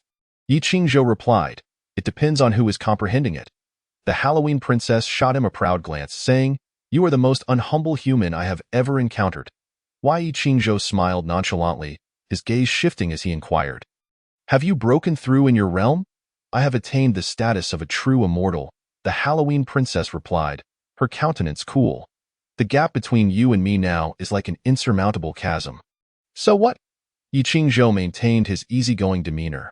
The Halloween princess gritted her teeth in frustration, shooting him a few exasperated glances before turning away and extending a crimson token towards him. Since the demon race attacked the Heavenly Court, although they were defeated, the Heavenly Court suffered considerable damage, resulting in the leakage of celestial essence and the emergence of numerous spiritual realms in the mortal world. Not far from here lies an 800-mile flame mountain, where a spiritual realm has taken shape, but it is now controlled by various demon kings. Only those holding this crimson flame token have the right to enter and seek opportunities. Yi Qingzhou glanced at the token, puzzled. Merely a spiritual realm seems of little value to cultivators above the true immortal level, does it not? The Halloween princess explained, "Flame Mountain is different. It harbors fragments of innate treasures. The spiritual realm formed from the essence of fire is undoubtedly the finest in the lower realms. The Flame Mountain is under the control of various demon kings, and countless true immortals seek a token but find none. You need not fret." As she began to retract the token, Yi Qingzhou swiftly seized her delicate hand, pulling the token from her grasp. Regardless, it was indeed worth the endeavor. Yi Qingzhou tucked the token away, paying no mind to the vexed expression on the small princess's face. "You have granted me the bloodline of the 5-clawed golden dragon. Consider this token a repayment, and we are even." The Halloween princess waved her sleeve and turned to leave, but paused at the staircase. Though there are fragments of innate treasures within Flame Mountain, they are incredibly difficult to obtain. Even the mighty bull demon king has returned empty-handed. Should you wish to court death, feel free to venture into the core of Flame Mountain. With that, she said no more and departed without looking back. Behind her, a faintly smiling voice echoed, "My name is Yi Qingzhou. We shall meet again in the future." Amidst the Rocky Mountains and the Azure Pool, on this day, demonic winds howled as countless demons gathered to partake in a grand feast. The banquet was set at the Azure Pool, hosted by the Halloween Dragon King. Yet the initiator of the gathering was none other than the formidable Bull Demon King of the West. He was once the sworn brother of the great sage Sun Wukong, renowned for his immense power and formidable magic, undeniably the foremost demon king in the three realms. This time, the bold demon king invited cultivators from the mortal realm, but the attendees were predominantly demons, with humans being a rare sight. The chasm between races was like an insurmountable mountain for most, difficult to traverse. Outside the azure pool, the water gate remained closed. Yet numerous demon immortals had already gathered, engaged in lively conversation.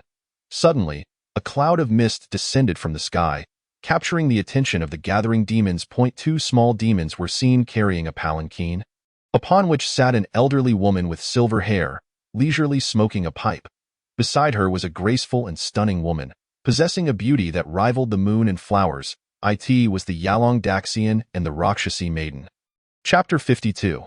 The Azure Pool Banquet. The future Iron Fan Fairy Yi Qingzhou found himself among the throng of demons, seated discreetly on a, basking lazily in the sun. There was no rush to decipher the prohibitions of the Buddhist relic. According to the original Journey to the West, this treasure had safeguarded the prosperity of the Jisai Kingdom for 500 years, and it would not falter in the short term. The Bull Demon King's banquet was an opportunity for him to mingle and broaden his horizons. The Yalong Daxian, she was a figure renowned alongside the great demon kings. With a single golden rope, even the Bull Demon King had been bested by her. Indeed, the golden rope might be the only innate treasure in the lower realms. The Rakshasi Maiden was also attending the feast. If only he could form a partnership with her. Cough. Hearing the myriad discussions around him, Yi Qingzhou glanced over with curiosity, observing as the two small demons lowered the palanquin, creaking towards the water gate. The elderly woman, with her silver hair and a face riddled with age spots, sat back comfortably, her legs crossed, holding a copper pipe, occasionally puffing clouds of smoke, clearly relishing the moment. Yalong Daxian, originally a nine-tailed fox, perfected in the golden immortal realm, with 8,000 years of Dao cultivation. The Yalong Daxian of Yalong Mountain? Yi Qingzhou paused at the revelation, quickly recalling the background of this old hag. During the calamity of Journey to the West, Tang Sang and his disciples would encounter the Golden and Silver Horn Kings at Lotus Flower Cave on Flat Peak. These two were disciples of the Taoist patriarch, wielding numerous treasures, and their foster mother was the Yalong Daxian, who possessed the golden rope. With the innate spiritual treasure of a Taoist ancestor, it was no wonder she could stand toe-to-toe with the Bull Demon King in the golden immortal realm. Yi Qingzhou mused silently, recognizing her as a black hand of the celestial sect in the mortal realm, backed by her audacity. Observing her grand entrance, she was at least on par with the demon kings in status. Alongside the Yalong Daxian stood a striking woman clad in a red brocade robe, her beauty exquisite yet imbued with a commanding aura. She was the Rakshasi Maiden, as spoken of by the demons. The Rakshasi Maiden was voluptuous and graceful, her attire accentuating her curves, with a delicate purple ribbon cinching her waist. Her long legs were enveloped in fitted pants that highlighted her alluring figure, making her appear exceptionally tall. As she casually surveyed the surrounding demons, her demeanor exuded an air of superiority. Rakshasi Maiden, a body of the lunar essence, an immortal of the ghostly realm, perfected in the true immortal realm. With a millennium of Dao cultivation, she is referred to as the Rakshasi Maiden, not the Iron Fan Fairy. Yi Qingzhou pondered, recognizing that the Rakshasi Maiden was destined to become the future Iron Fan Princess and the rightful wife of the Bull Demon King. Yet it was evident that she had yet to reveal her powers. Others remained oblivious to her capabilities, much like the Halloween princess, who had yet to be matched. The term Rakshasi is a moniker for the ghostly realm. The Rakshasi Maiden is not a ghost but a human guardian of that realm. Has she yet to acquire the banana fan? Or is it hidden away, yet to be revealed? This banquet was indeed an eye-opener. Yi Qingzhou feigned jest while feeling a twinge of tension. Each individual present was a potential participant in the calamity of Journey to the West, chosen pieces in a game played by the top figures. Yi Qingzhou was not overly concerned about the karmic ties that might arise. With only 500 years until the calamity, he could only skim the surface of the Tao and would need to engage when necessary. If one feared the consequences of karma, what was the point of cultivating the Tao? The Yalong Daxian has arrived. With a resounding call from within the water gate, the waters of the azure pool surged, revealing a path. The Yalong Daxian and the Rakshasi Maiden were the first to enter, signaling the official commencement of the banquet. From the outside, The azure pool appeared merely a shimmering expanse of water. But upon entering through the water gate, one would discover a world within, vast and boundless. The rich essence of immortals permeated the air, with countless fish swimming about, and shrimp and crabs armed with weapons. Clearly a heavily guarded paradise. This paradise rivaled the secret realms of the immortals, an independent space apart from the mundane world, where the spiritual energy was truly beyond comparison to the outside world. If one could cultivate here, their progress would surely be swift as the wind. Galu. It seems that the banquet will not lack exquisite delicacies. The myriad of surrounding were abuzz with animated discussions, their expressions tinged with fervor. What is it that draws the mortal realm to Lingshu? The fundamental reason lies in the ethereal. Even if one were to enter without securing substantial benefits, spending decades in quiet cultivation within would still be a serendipitous opportunity. Beneath the Baibo Pond lies a veritable paradise, a self-contained realm, rich in, nurturing countless rare treasures not found in the lower realms. It is no wonder that even the, who is not an overwhelmingly powerful demon king, can be on such familiar terms with the. It is indeed thanks to this inheritance. Why Yi Qingzhou contemplated this as well. To befriend a figure of such stature, one must possess either strength or wealth. Before long, the Crystal Palace emerged before them, an awe-inspiring royal edifice crafted from crystal, shimmering with ethereal light, a sight to behold. Before the palace lay a grand square, already set with tables laden with an abundance of peculiar fruits and gourmet dishes, causing the assembled to salivate in anticipation. Unbeknownst to them, their gluttonous expressions elicited disdain from several shrimp soldiers and crab generals nearby. For the offerings to the, while indeed valuable, merely amounted to the level of divine herbs, rare in the outside world, yet commonplace within the Dragon Palace. Even amidst the throng of, Yi Qingzhou discerned this truth and could not help but make a sarcastic remark. Divine herbs? He had a plethora within his. I say, young lad, your boasting seems rather excessive. At that moment, it with horns protruding from his head expressed his displeasure. The treasures at this banquet are not few, and at the very least, each person will be able to partake of a divine herb. Such extravagance, in the, is only matched by the lavishness of the mighty. Indeed. Who does not know that the is the most generous in the? Moreover, our seats outside are somewhat beneath us. If you truly possess skill, you could present your invitation and gain entry to the inner sanctum of the Dragon Palace, where rare await. Only those of the great kings are privileged to enjoy such luxuries. No need to say more. If he had an invitation, would he still be standing in our line? They chattered amongst themselves, laughter erupting, their scorn directed at Yi Qingzhou's quip. However, this laughter abruptly ceased as they suddenly noticed the young human boy flipping his hand to reveal a golden invitation, which stood out even in the shimmering waters. A distinguished guest. From afar, a sharp voice called out. It was a turtle who swiftly swam to Yi Qingzhou's side, glancing at the invitation in his hand with a look of trepidation. Bowing deeply and saying, "We have been negligent, and have failed to honor our esteemed guest. Please do not take offense." As he spoke, a golden sedan chair, carried by 8 shrimp soldiers, halted beside them. The turtle hastily added, "Please, esteemed guest, step aboard, and let us proceed to the inner Dragon Palace for the banquet." Ahem. No trouble at all. Yi Qingzhou cleared his throat lightly, quickly taking his seat in the sedan chair amidst the fervent gazes of those around him. He felt a twinge of embarrassment, realizing that there were indeed distinctions among attendees. The outside had no invitations and came merely out of curiosity, relegated to the status of guests, while those who received this warm invitation were clearly not ordinary individuals. Dining within the Dragon Palace. Thank you for the reminder, gentlemen. Yi Qingzhou expressed his gratitude with a clasped fist as he was carried away in the golden sedan, leaving the myriad exchanging glances, their teeth itching with envy. What a show! This fellow is quite the pretender, clearly possessing an invitation, yet he intentionally queued with us. Does he mock us? Hush! He is a distinguished guest invited by the. Though human, he is not someone we can provoke, so refrain from speaking carelessly. They quickly fell silent, their earlier excitement replaced by a sense of disillusionment, their spirits wounded. Chapter 53. The spotlight on a lavish feast. The reminder from the Rakshasi maiden carried by the golden sedan. Yi Qingzhou traversed the square and walked through the corridors, arriving before the grand entrance of a palace. Two towering pillars rose to the heavens. Adorned with gilded dragons, the double doors wide open, revealing the and welcoming guests. Upon seeing Yi Qingzhou, both paused, evidently unable to recognize the young man before them. These two possessed rather average strength, was at the pinnacle of the wall was merely the Black Wind Taoist is unable to attend, and has sent me to drink a cup of wine. Yi Qingzhou maintained a composed demeanor, simply presenting his invitation. It turns out he is a human friend of the Black Wind King.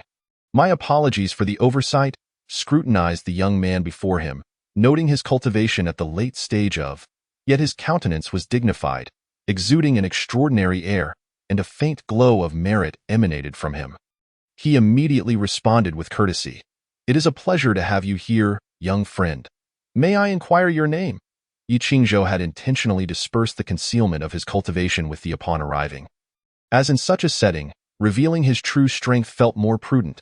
Displaying an inscrutable facade might draw unwanted attention. Today is a banquet, not a battle.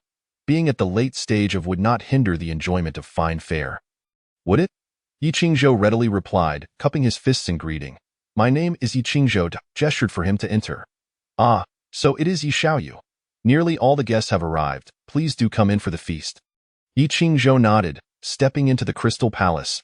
Inside the grand hall, there were beautiful shell spirits clad in revealing dresses, and mermaids gracefully dancing, their allure captivating. On either side, tables were laden with delicacies that truly surpassed anything found outside. Each dish was crafted from ingredients that were anything but mundane. Some were sourced from the secret realm of Baibo Pond, while others clearly belonged to the celestial realm. It is not surprising that the foremost of the mortal realm would have access to such heavenly fare. What brings you here? A surprised voice rang in his ears. Yi Qingzhou turned to see the, whom he had just parted with the previous night. She was now adorned in a dignified azure gown. Her hair elegantly pinned up, adorned with exquisite jewelry, enhancing her already stunning beauty. They could not miss her own banquet, especially with numerous present, as it would be a grave oversight. However, she did not expect to see Yi Qingzhou again so soon. Just last night, he had mentioned meeting again, and here they were, the very next day. Who is your elder? The gracefully approached him, her expression composed, adorned with a polite smile, entirely concealing their prior acquaintance. I came alone. Yi Qingzhou had no elder to speak of. Rather than explain, he simply handed her the invitation. A gift from another, come to savor the delights. They accepted the invitation, a mix of feelings swirling within her. Who else but this audacious fellow would dare to crash a banquet of the great? Without a doubt, his courage was remarkable. South Zhanbu Continent, Black Wind King. Please follow me. After perusing the invitation, a glimmer of curiosity flickered in her beautiful eyes. Yet now was not the time for inquiries. She led Yi Qingzhou deeper into the palace, where curious glances were cast their way. The seating arrangements within the palace were certainly of significance. The lowest tier of attendees were at least, with stronger individuals seated higher up. Naturally, there were also those of average strength who held special status or background, such as the Rakshasi maiden, who was currently seated at the table designated for. Sharing it with the Yi Qingzhou, however, was ushered to a vacant table beside the, evidently seated at the position of 8. You are here as a representative of the Black Wind King. My dragon palace shall not treat you with disrespect. Please take a seat, and I will have dishes and fine wines brought forth momentarily. The inclined slightly, her demeanor retaining its icy elegance, yet she maintained a dignified presence befitting the occasion very well. Yi Qingzhou took his seat, casually surveying his surroundings. At the head of the table sat a figure with a human body and the head of a bull, crowned with 2 horns, his gaze commanding. This was the mighty, at the pinnacle of his left sat an opulently dressed creature with 9 heads. Also at the pinnacle of. Nearby was an elderly man clad in a Taoist robe. His expression kind and possessing an ethereal aura, unknown as the empty seat to the right was clearly reserved for. Following them were and then, it is I, Yi Qingzhou, at the late stage of. The entire assembly consisted of above the level, with only at the level, yet possessing a treasure like the, likely surpassing even the in prowess. Yi Qingzhou sat alone, feeling some pressure. However, soon enough, as exquisite dishes and fine wines were served, he focused intently on the feast. At the very least, they were all of quality along with various and the flesh of. Yi Qingzhou, being a straightforward person, ignored the grand discussions of the beside him, quietly enjoying the sumptuous delicacies. Each bite of food he consumed would circulate pure energy throughout his body, refining it through his meridians and ultimately transforming it into power, returning to his. Every dish on the table was worth at least a year of arduous cultivation. Fortunately, the banquet did not feature any human flesh. Otherwise, even the most exquisite delicacies would have dampened one's appetite. The only other guest engaged in the feast alongside Yi Qingzhou was the formidable Rakshasi, who had reached the pinnacle of true immortality. This woman moved with grace, savoring each morsel, yet her pace of consumption rivaled that of Yi Qingzhou, leaving one to ponder how she managed such a feat. Before long, the two had cleared the table of its culinary offerings. With no further dishes to be served, they sat in a lackluster silence, their movements oddly synchronized. The Rakshasi, feeling bored, turned her head to observe the leisurely young man in white beside her. Inquiring, "Pray tell, will you also venture to the spirit ruins of Flame Mountain after this banquet?" Yi Qingzhou was momentarily taken aback. The Rakshasi, despite her imposing demeanor, appeared rather composed. He nodded in response. The Rakshasi furrowed her brow, surveying him from head to toe. "You possess quite the audacity, yet as a mere Xianxian, what benefits do you expect to gain there? You might instead invite calamity upon yourself." As she spoke, she cast a meaningful glance at Yi Qingzhou. Following her gaze, he noticed a multitude of demon immortals below, their eyes either subtly averted or openly fixed upon him, their murmurs frequent. Who is that young man in white?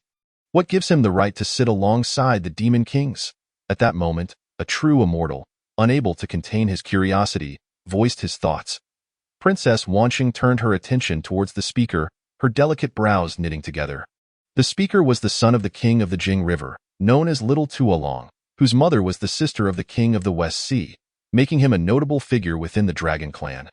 Thanks to his lineage, he had reached the late stages of true immortality within 8 centuries. Yet, his nature was one of recklessness, often mingling with various demons, and thus he had come to the banquet. The dragon clan, born with immense strength and a formidable physique, was naturally adept at combat, and among the attendees, Little Tuolong's prowess was indeed remarkable. His brash remarks stirred the crowd of demon immortals below into a frenzy of chatter. Their gazes no longer concealed, all directed at the young man of the human race seated above.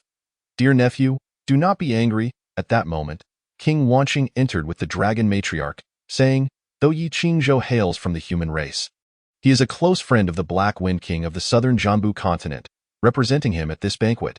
The Black Wind King? Upon hearing this name, many turned their heads slightly, for he was known as a headstrong demon king. His strength not to be underestimated. His raw power could even rival that of the great strength bull demon king, earning him a measure of respect.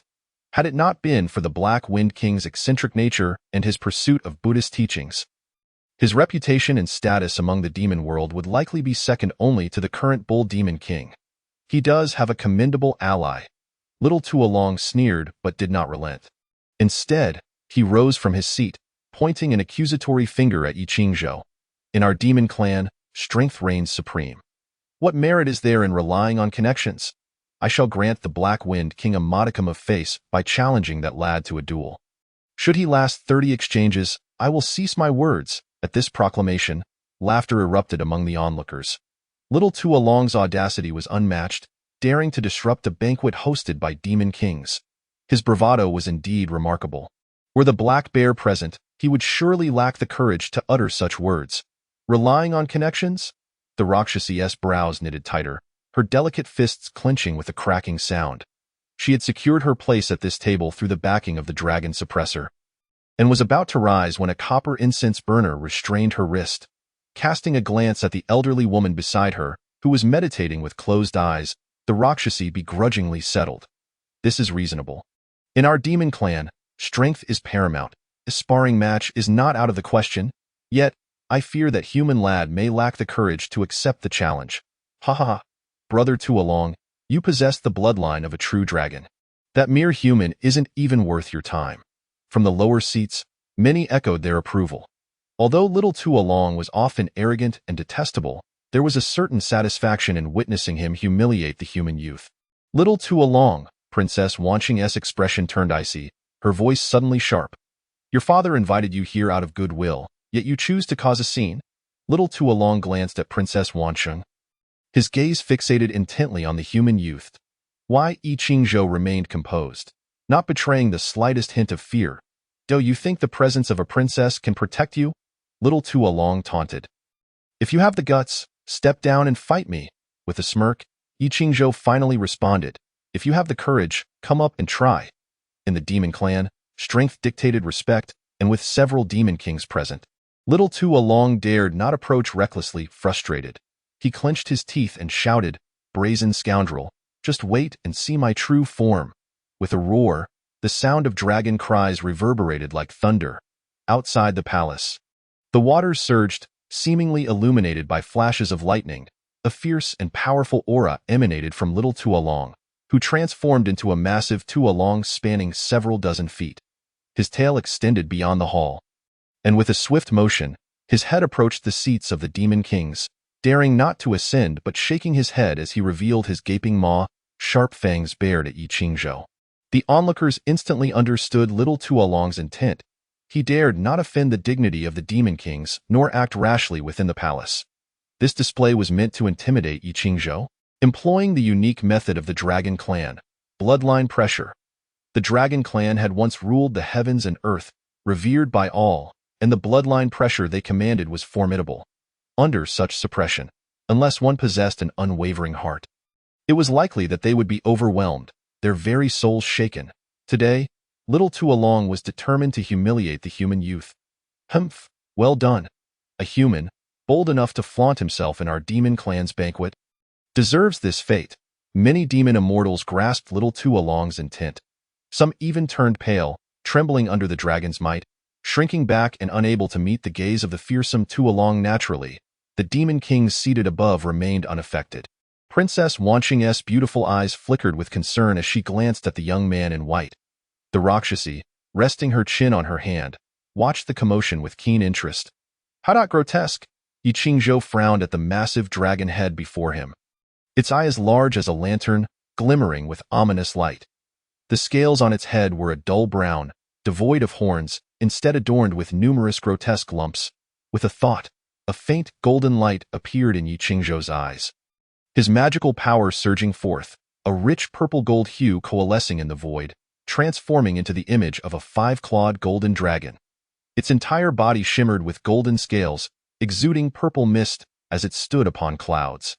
Exhaling auspicious vapors, the five-clawed golden dragon opened its eyes, surveying the surroundings with an imposing presence, radiating authority without anger. With a resounding crash, the massive Tuolong's form collapsed to the ground, as if struck by fear. His true form was instantly shattered, and Little Tuolong reverted to human shape, dropping to one knee, sweat pouring down his face. The demon immortals below exchanged bewildered glances, their expressions a mix of shock and disbelief. How can you possibly possess the bloodline of a five-clawed golden dragon? Little Tuolong gritted his teeth, demanding an explanation. The five-clawed golden dragon represented the purest lineage within the Dragon Clan, akin to the emperor among dragons, a figure of utmost reverence. Little Tuolong, being of a lesser lineage, could not hope to resist in the presence of such bloodline prestige. This was a confinement born from bloodline itself. While in human form, he might not have been as severely affected, but his dragon form had led to his own downfall. He had inadvertently shot himself in the foot. Humans are the foremost among all beings, capable of mastering the laws of all spirits. Do you not know this? Princess Wansheng, fearing Yi Qingzhou might speak carelessly, interjected hastily, Little Tuolong, return to your seat. Do you not feel embarrassed enough? Little Tuolong rose, his teeth clenched, eager to retort, but a copper incense burner swept through the air, its magical power surging, sending him flying from the hall. Such a nuisance, disrupting my enjoyment, the dragon suppressor remarked leisurely. Why Yi Qingzhou was astonished. This woman possessed such intelligence? The dragon suppressor, at the peak of the golden immortal realm, occupied a seat among the demon kings. With a single strike, Little Tuolong had no chance to retaliate, nor did he dare entertain such thoughts. Within the palace, silence enveloped the room, astonishment dancing in the eyes of all present. It was not merely the action of the dragon suppressor that caused this reaction. But the revelation of Yi Qingzhou's five-clawed golden dragon bloodline. For the demon clan, bloodline was the foundation of everything. Why was little Tuolong so arrogant? With his Tuolong bloodline, he could aspire to reach the golden immortal realm and perhaps even challenge the Tai Lu's immortal tier. Becoming a demon king in his own right. In contrast, possessing the bloodline of the five-clawed golden dragon meant that the path to Tai would be relatively smooth, with even a hint of possibility to touch upon the legendary De Luo golden immortal realm. In simple terms, bloodline represented the potential of a demon, while simultaneously acting as a shackle. The limit for Tuolong was merely Tai Lu's immortal, whereas for the five-clawed golden dragon, such a limit was trivial. Your endpoint is merely the starting point for others. This is the harsh reality of bloodlines. Of course, as a member of the human race, Yi Qingzhou was not bound by such restrictions. As Princess Wanqing had indicated, humans were the foremost among all beings, capable of mastering the laws of all spirits. Thus, possessing bloodline power allowed him to share the same potential as the demon race. The human race, born frail and diminutive, has managed to ascend step by step, ultimately becoming the protagonists of the celestial realm, a fate intertwined with their fortunes. Although Yi Qingzhou currently stands as merely a Xian, it is highly probable that he will possess the power of a demon king in the future. Given the pace at which humans cultivate, such a duration shall not be overly protracted. Following this revelation, the demon immortals below hesitated to engage in further discourse. Ha ha. The venerable Dragon King of All Saints hastily shattered the awkward atmosphere. My nephew has always been a troublemaker, lacking in wisdom, and I apologize for the amusement he has caused. Let him remain outside to reflect, Master Yalong chuckled. Indeed, it is a stroke of fortune for him to receive a lesson from his wife. The hundred-eyed demon lord, however, turned his gaze toward Yi Qingzhou. This young friend Yi is truly remarkable. It is no wonder he has forged a friendship with the Black Wind King, possessing the bloodline of the five-clawed golden dragon. Such profound celestial affinity. Not at all. Yi Qingzhou replied nonchalantly, offering no further elaboration. The Bull Demon King regarded Yi Qingzhou with a deep gaze, stating with a grin, "The five-clawed golden dragon bloodline certainly merits admiration. I suggest that the Dragon King of All Saints consider marrying this young friend Yi into your family at the Dragon Palace of the Azure Wave. With his handsome countenance, he would be a perfect match for your little princess. And who knows, they might even produce a five-clawed golden dragon in the future." Upon hearing this, the Dragon King of All Saints raised an eyebrow, genuinely intrigued. However, the moment he glimpsed the sullen expression of the nine-headed insect, he quickly waved his hand with an awkward smile. "My brother Bull Demon is merely jesting. The choice of a suitable husband for my daughter should be left to her own discretion." Ha ha ha, the Bull Demon King laughed heartily, then cast a sidelong glance at the displeased nine-headed insect, secretly pleased with himself. He produced a vibrant red leaf from his hand and casually tossed it, allowing it to drift before Yi Qingzhou. This item is the essence of departing fire, and absorbing it will greatly aid in comprehending the path of fire. If you wish to enter the spirit ruins of Fire Mountain, you may keep it on your person, as it also possesses remarkable efficacy in extinguishing flames. Though you are a friend of the Black Wind, your youth warrants this gift from the old bull as a token of our first meeting.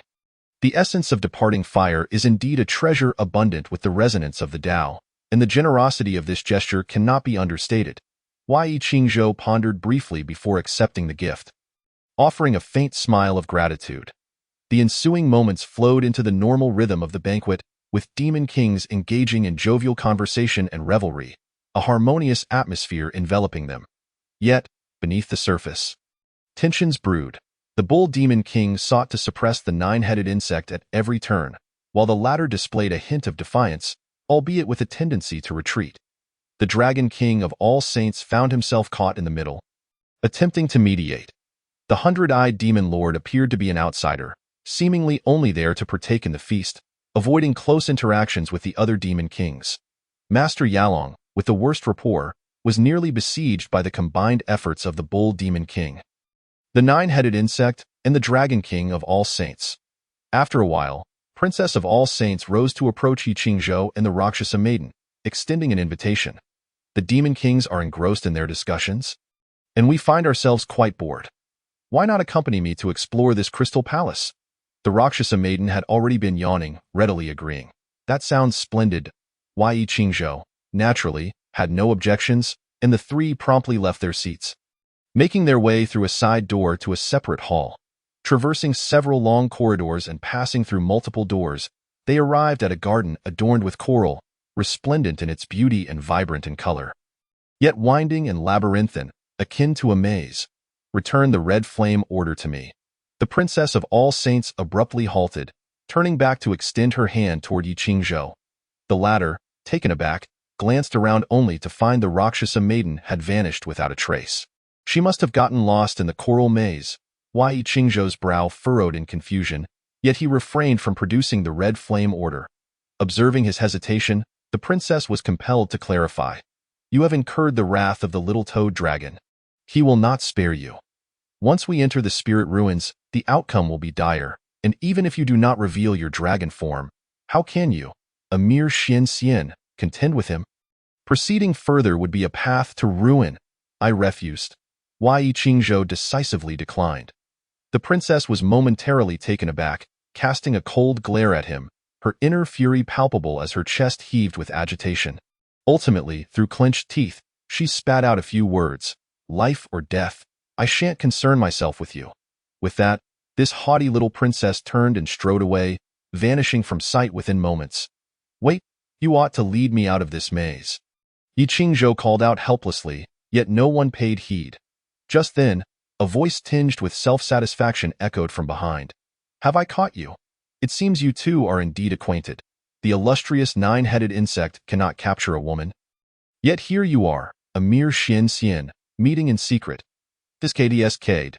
Yi Qingzhou turned to find the Rakshasa maiden, draped in crimson attire, leaning against a coral, her beautiful eyes glinting with mischief. This little princess truly underestimates others. "A mere illusionary formation cannot ensnare me." The Rakshasa maiden scoffed, then looked at Yi Qingzhou, nodding repeatedly. "You are quite remarkable. Even the mighty bull demon king has taken a liking to you, gifting you the essence of departing fire." Yi Qingzhou chuckled lightly. "I believe it is not admiration, but rather that I am seen as a pawn. The Rakshasa maiden raised an eyebrow in surprise. "So you are not foolish after all."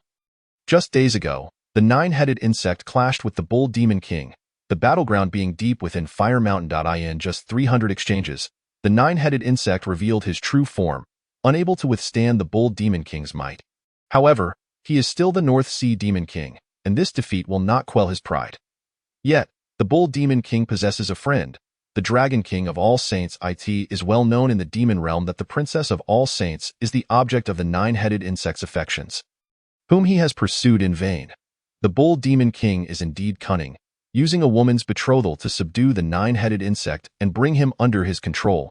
Upon hearing this, Yi Qingzhou's eyes betrayed a hint of astonishment. With the bull demon king's strength and influence, manipulating the dragon king of all saints is but child's play, including dictating the marriage of the princess. His jest at the banquet merely served to flaunt his power, signaling to the nine-headed insect that if he desires the lady's hand, he must bow his head in submission. Even among demon kings, status must be established. Otherwise, with a mere word from the old bull, the woman you desire could become another's bride. Such matters were easily deduced by Yi Qingzhou, and thus he accepted the essence of departing fire without a shred of gratitude toward the bull demon king, harboring instead a profound wariness. What truly astonished him was, the Rakshasa maiden, who appeared to be solely focused on the feast, possessed such cunning intellect behind the scenes, truly deserving of being chosen by the Taoist sect as a hidden player. She is far from simple. Intriguing, Yi Qingzhou clapped his hands. "Why share this information with me?" The Rakshasa maiden replied. "I share this to help you gain clarity on the situation. You can observe that Master Yalong is not well regarded by the other demon kings. Thus, when we enter Fire Mountain to vie for the fragments of the innate treasures, I too shall find myself isolated. You, having offended the little toad dragon, will be in the same predicament." Yi Qingzhou smiled. "Why not join forces?" The Rakshasa maiden smiled and nodded.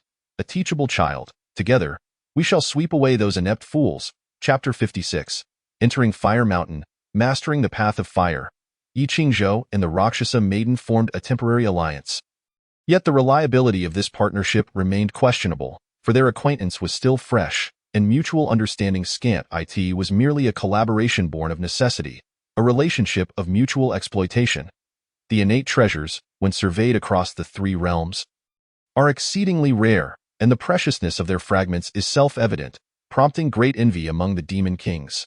Fire Mountain, after all, was formed when Sun Wukong toppled the 8 trigrams furnace of the Grand Supreme Elder, causing celestial fire to descend upon the mortal realm, and the fragments of the so-called innate treasures must be remnants of that furnace.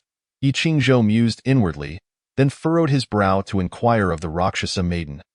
Clad in crimson, since the demon kings all desire the fragments of the innate treasures, why do they not act personally? The Rakshasa maiden explained. Such treasures, the demon kings naturally wish to possess for themselves. When Fire Mountain was first formed, the mighty bull demon king was the first to venture in search of treasures. However, he is inherently fearful of fire, while he is unfazed by ordinary flames. The depths of Fire Mountain are rife with divine fire, which he cannot approach. Other demon kings, though they possess various means of entry, find it difficult to surpass the bull demon king's barriers. For the sake of fairness and to maintain goodwill, they devised this method, sending their juniors beneath the golden immortal rank to enter, each relying on their own abilities to seek treasures, while also allocating several spots to the rising stars of the demon race, thereby enhancing the prestige of the demon kings. Upon hearing this, Yi Qingzhou understood. Unlike the spirit ruins of the Five Elements Mountain, Fire Mountain is entirely dominated by the demon kings. This particular spirit ruin is akin to their private garden. According to the Rakshasa maiden, among those permitted entry into the ruins, only a few are outsiders like him, while the majority are the subordinates of the various demon kings. Just then, a cacophony erupted from outside the hall, prompting the two to hastily exit the Crystal Palace, where they witnessed the waters of Azure Wave Pond parting, led by the major demon kings, a fierce wind rising as countless demon immortals surged forth. They were preparing to head to Fire Mountain. "Let us go," the Rakshasa maiden declared, transforming into a wisp of wind and dissipating. Observing this, Yi Qingzhou also employed the water escape technique, vanishing from his location. Fire Mountain, stretching 800 miles, blazed with flames reaching the heavens, a scene of deep crimson. Under the intense heat, capable of incinerating mountains and boiling seas, the surrounding populace had already been rendered homeless. Fleeing in panic, leaving behind only parched and cracked earth, the spirit ruin of Fire Mountain had come into being, imbued with innate Tao resonance and countless treasures. This was an opportunity for our demon race.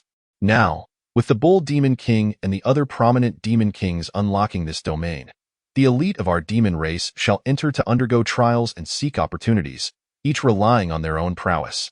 With life and death disregarded, the resounding roar of the Bull Demon King reverberated across the heavens and the earth, exuding an overwhelming aura. Subsequently, a formidable surge of magical power erupted, crashing against an invisible barrier that protected the Flame Mountain. In no time, a fissure was torn through the self-formed protective layer of the spiritual realm, unleashing an endless torrent of flames. Those few demon immortals who had ventured too close were instantly reduced to ashes. A faint acrid scent lingered in the air. This scene cast a somber shadow over the many demon immortals present. The Flame Mountain was unmistakably a terrifying inferno. Once one entered, the prospect of survival was grim. Not only the ordinary demon immortals, but even those chosen by the demon kings, holding the Crimson Flame Order, momentarily exhibited hesitation and trepidation.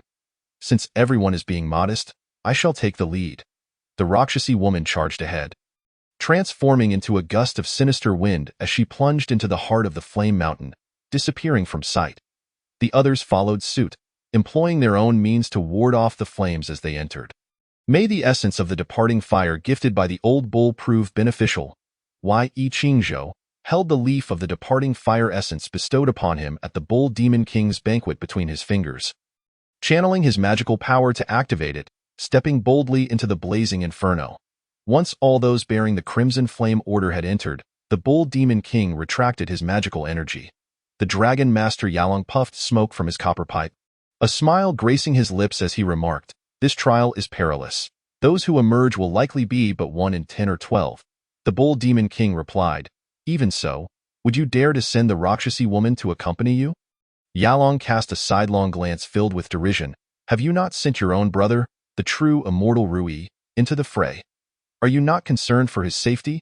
"Humph," the Bull Demon King, upon hearing his brother's fate mentioned, could not help but feel a swell of anger, letting out a cold snort. The Dragon King of 10,000 Saints hurriedly intervened. Those who enter are all outstanding talents of our demon clan. Each possessing unique skills and methods, they shall surely find opportunities and depart safely.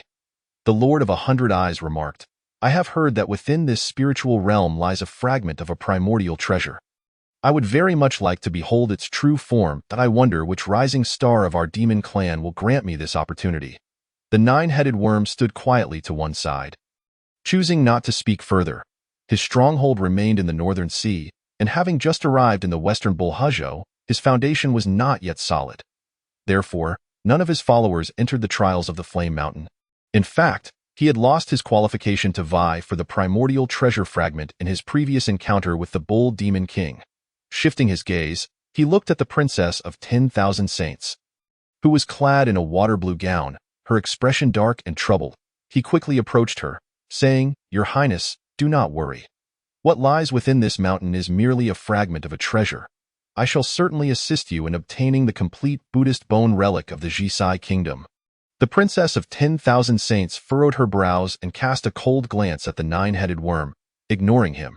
She had only just attained the true immortal realm and, being naturally averse to flames, had not yet ventured into the Flame Mountain. Open!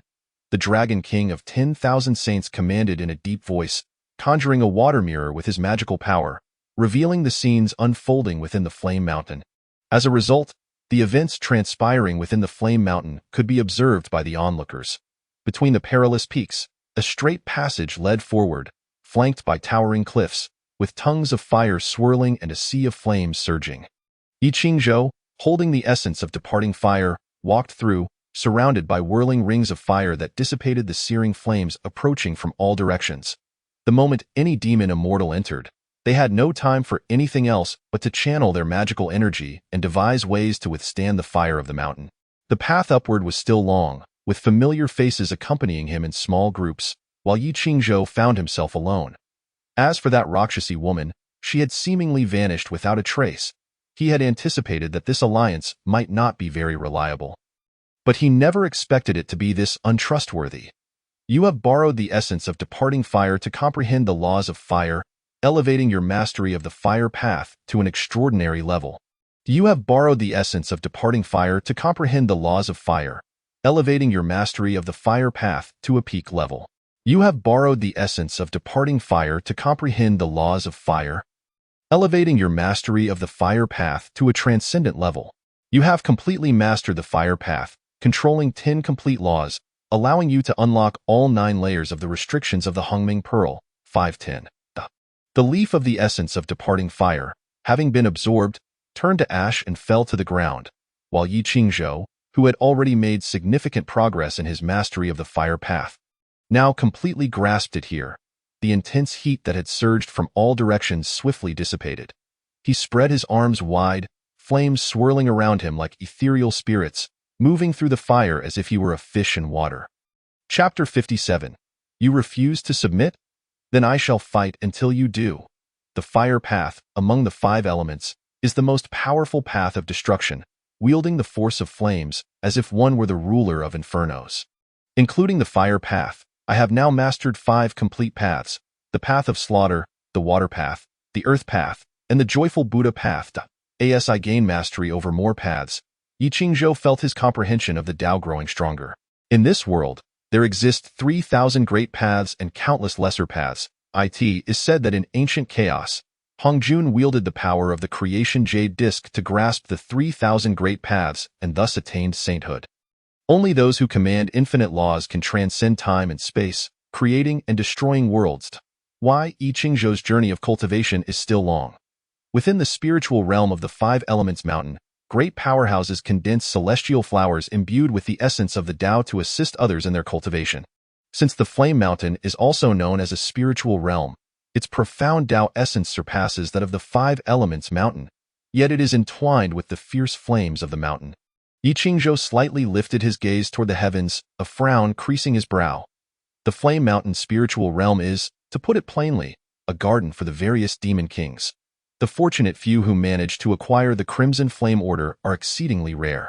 Yi Qingzhou deliberately lagged behind, knowing that there were but a handful of individuals entering the Flame Mountain this time. Only a dozen or so, and all but himself were true immortals in such circumstances. Even if he were to obtain the primordial treasure fragment, it would be challenging to carry it away. Overthinking is of no use. Since I have come this far, I cannot return empty-handed. I shall proceed step by step. Clarifying his thoughts, Yi Qingzhou no longer hesitated. Harnessing the power of the flames, he soared deeper into the heart of the Flame Mountain. The closer he drew to the core, the denser the Tao essence hidden within the flames became, proving even more beneficial for his cultivation. Outside the spiritual realm, Yi Qingzhou's movements were being tracked by the water mirror of the Dragon King of 10,000 Saints. Who is that young man? His name is Yi Qingzhou, a member of the human race. At the banquet just now, he occupied the seat of the Black Wind King.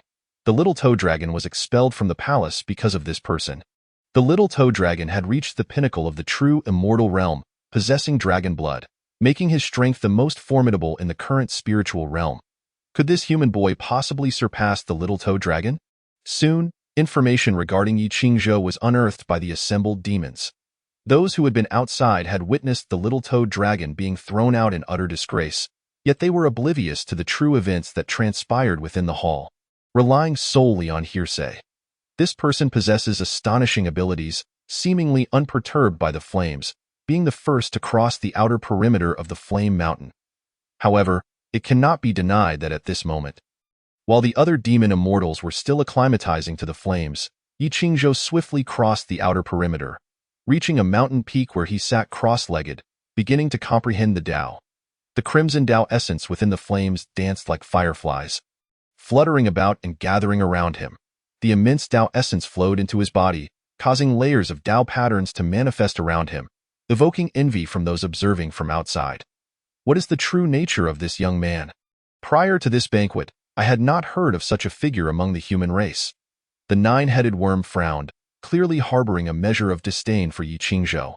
The Lord of 100 Eyes stroked his beard, a glimmer of surprise flashing in his eyes.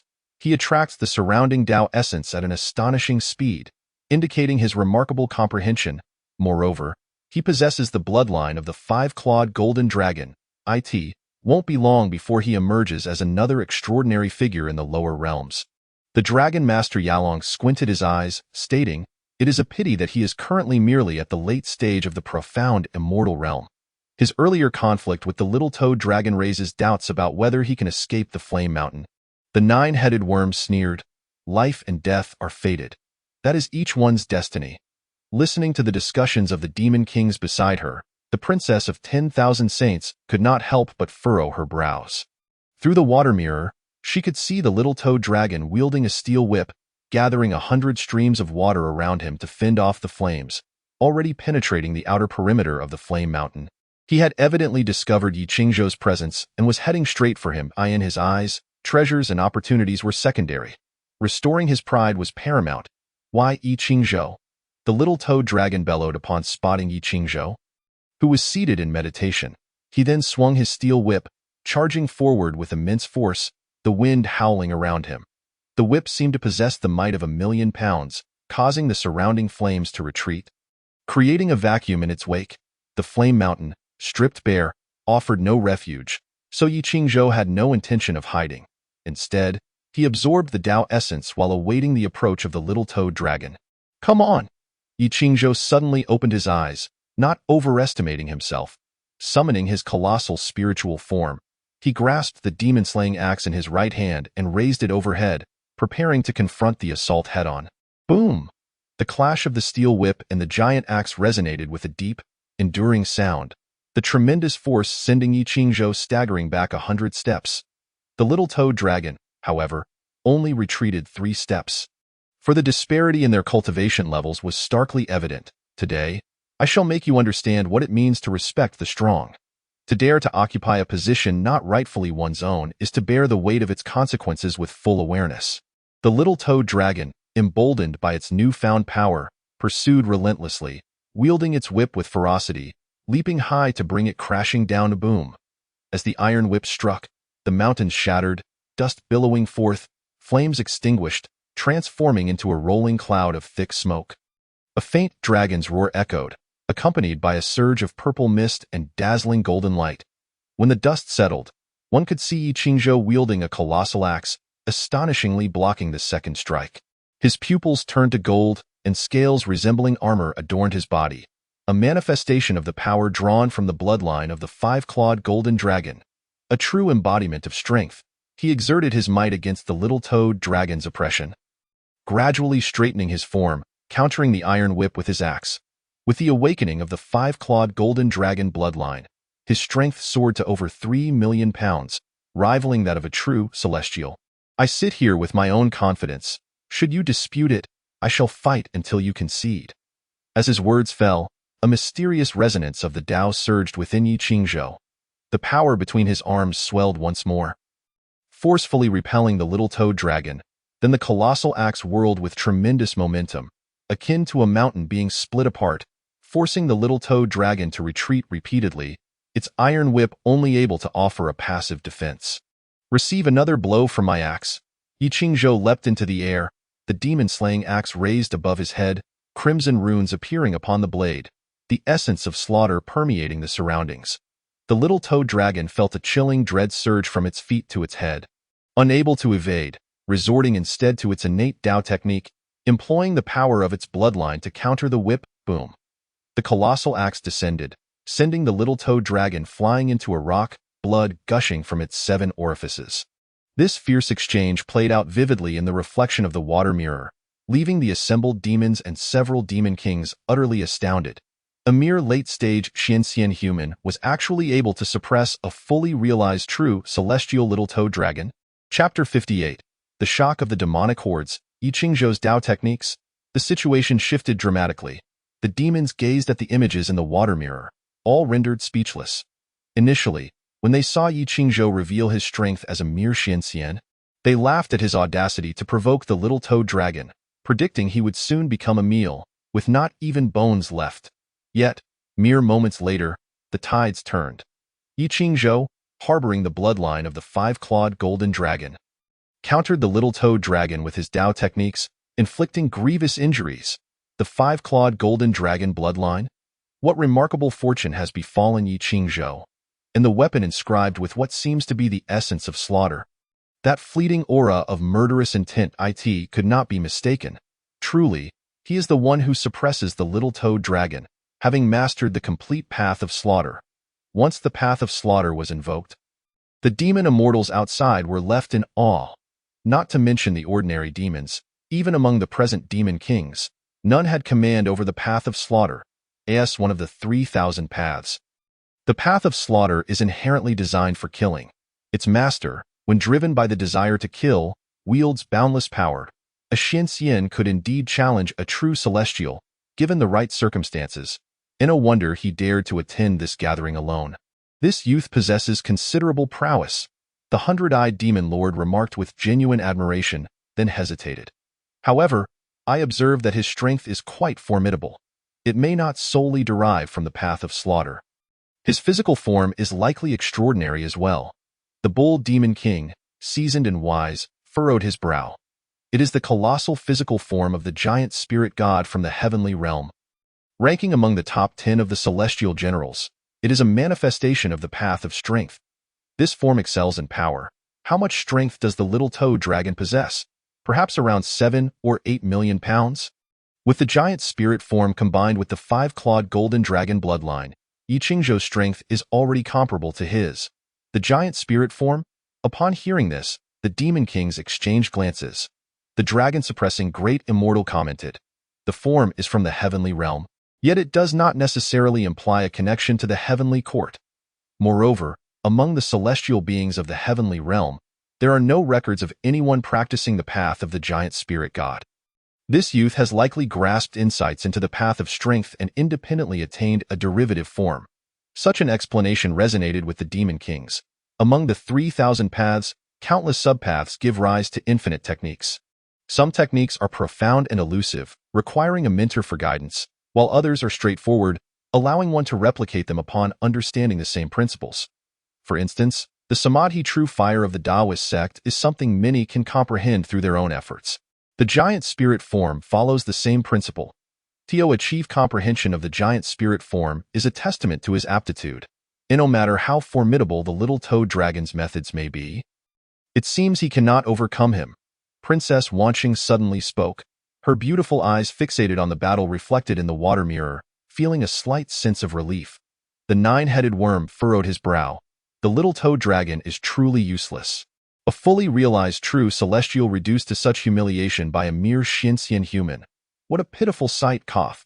The Wanqing Dragon King appeared somewhat embarrassed.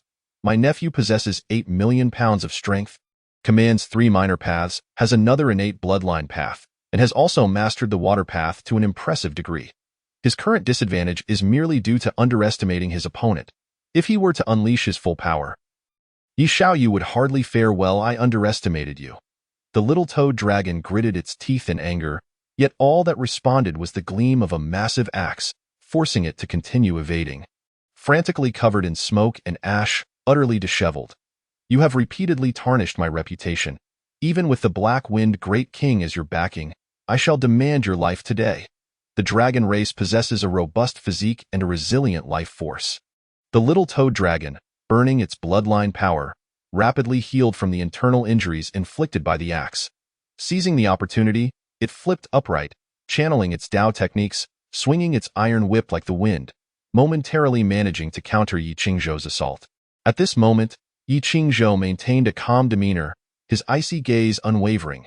As his murderous intent towards the little toad dragon intensified, he felt an inexhaustible strength coursing through him. Deep within his pupils, the patterns of the Path of Strength began to materialize. Though Yi Qingzhou's mastery of the Path of Strength remained at an initial stage, the principles of strength, which date back to the creation of the universe, are notoriously difficult to control. Even though he had invested considerable effort into understanding it, progress was slow. Only through combat of equal footing could he experience significant advancement in this Dao technique. While he had yet to fully master the Path of Strength, once invoked, it could exponentially amplify his power, reaching over 700,000 pounds. Were he to fully grasp it, he would be able to dominate this realm. Yi Qingzhou's eyes sparkled with determination. He regarded the little toad dragon as a sharpening stone. Even when the opponent unleashed their Dao techniques, he remained unperturbed, subtly employing the Path of Strength to engage directly, testing their might against one another. You insolent brat, cease your arrogance. The little toad dragon retorted, but just then, 2 furious voices rang out from the sidelines, as 2 more demon immortals arrived, one with a blue dragon horn and the other with a black dragon horn. Clearly allies of the little toad dragon. Songlong, Heilong, how utterly shameless you are. A cold laugh echoed as the Rakshasa woman appeared, blocking their path. You may possess some dragon blood, but while the little toad dragon bullies the weak, do you also wish to take advantage of numbers? Songlong frowned, shouting. Rakshasa woman, the enmity the human race bears towards us demons needs no elaboration. If you still consider yourself one of us, do not obstruct us. All I know is that Yi Qingzhou is a distinguished guest of our demon race, the Rakshasa woman firmly replied. Songlong and Heilong exchanged glances, no longer holding back. They both launched an attack against the Rakshasa woman. She wielded dual swords, directly facing both of them, refusing to yield an inch. I need no assistance. I can slay you on my own. The little toad dragon, emboldened by the battle, combined its strength, swinging its iron whip like thunder, regaining a measure of the upper hand. Yet Yi Qingzhou remained unflustered, countering each strike with a sweeping axe, every blow deliberate and mighty. As the two clashed, they fought vigorously, drawing ever closer to the depths of Fire Mountain. Surrounding flames surged, carrying with them boundless Dao rhythms. Yi Qingzhou secretly invoked the Path of Fire, drawing upon its essence to bolster himself, unwittingly gathering numerous fire spirits around him, transforming into a fiery sovereign. A king of flames, adorned with a crimson cloak over the golden armor formed by his 5-clawed golden dragon bloodline, exuding an imposing presence. The Path of Fire? The little toad dragon was taken aback at this sight. It could hardly fathom that Yi Qingzhou commanded a second complete path. Chapter 59. The pinnacle of the paths. One force breaks 10,000 laws. The emergence of the Path of Fire was not utilized by Yi Qingzhou for confrontation. Rather, he continuously drew Dao rhythms from the surrounding flames. Witnessing this spectacle, the demon kings could not help but express their astonishment. Tio engage a true celestial while remaining restrained. Such audacity is not something an ordinary being could possess. Yi Qingzhou, this unexpectedly appearing human youth, increasingly revealed his extraordinary nature. This fellowed, this moment, Princess Wanqing's eyes shimmered with shock. Having once merged blood with Yi Qingzhou, their thoughts intertwined. She realized that the Dao techniques he commanded were not limited to the two revealed. At least one more from the Buddhist path was also in his repertoire. This meant that he, while still at the Xinxian realm, had already mastered at least 3 paths, such depth of knowledge. When compared to those among the demon race who ventured into Fire Mountain, none could rival him. This is the confidence that allows Yi Qingzhou to defy the celestial realm while advancing through the ranks. With such strength, at the very least, one can ensure their own safety. The Princess of Halloween thought to herself, her worries dissipating in an instant. However, upon recalling that this individual had offered her no explanation during their encounter in the Coral Garden of the Crystal Palace, leaving her fretting for no reason, she couldn't help but feel a twinge of irritation. "What do you intend?" Suddenly, the great Dragon Master spoke up, questioning as he pointed at the scene reflected in the water mirror. It appeared that 9 more demon immortals had adapted to the flames of the mountain and rushed to the battlefield. After some negotiation, they simultaneously joined the fray, beginning to besiege the Rakshasa woman. The Lord of 100 Eyes frowned silently but remained silent. He had come to the banquet merely to join in the revelry, and the demon immortals entering the ethereal realm had no ties to him. Hee, the mighty bull demon chuckled. After all, young Friendy hails from the human race, so it is only natural that he is not favored by our demon youth. It is quite reasonable for them to take action against him. The Rakshasa woman chose to support young Friendy, thus creating this situation. It is no fault of anyone's. Bah! The great Dragon Master spat disdainfully. Shameless. The Rakshasa woman is an old friend of mine. Should she perish in Flame Mountain, I will not spare a single one of those who strike against her. The bull demon was speaking nonsense. The target of the young toad dragon's hatred was Yi Qingzhou. Yet the other demon immortals were not. They were deliberately provoking the Rakshasa woman. Such coordinated efforts were clearly sanctioned by the demon kings. At this moment, the Rakshasa woman was treated similarly to the great Dragon Master, appearing to be ostracized. Amidst the chaos of Flame Mountain, as the Rakshasa woman faced the onslaught of her attackers, her brows furrowed in concentration. She fought fiercely while retreating, moving deeper into the heart of the mountain. "9 Nether Wind Path," she exclaimed, summoning a chilling wind that seemed to open the gates of the underworld. The air was soon filled with the sounds of wailing spirits, her dual swords moving like shadows. Swift as phantoms, from all directions, 12 demon immortals, armed with 18 different weapons, were all blocked by her expertly wielded blades.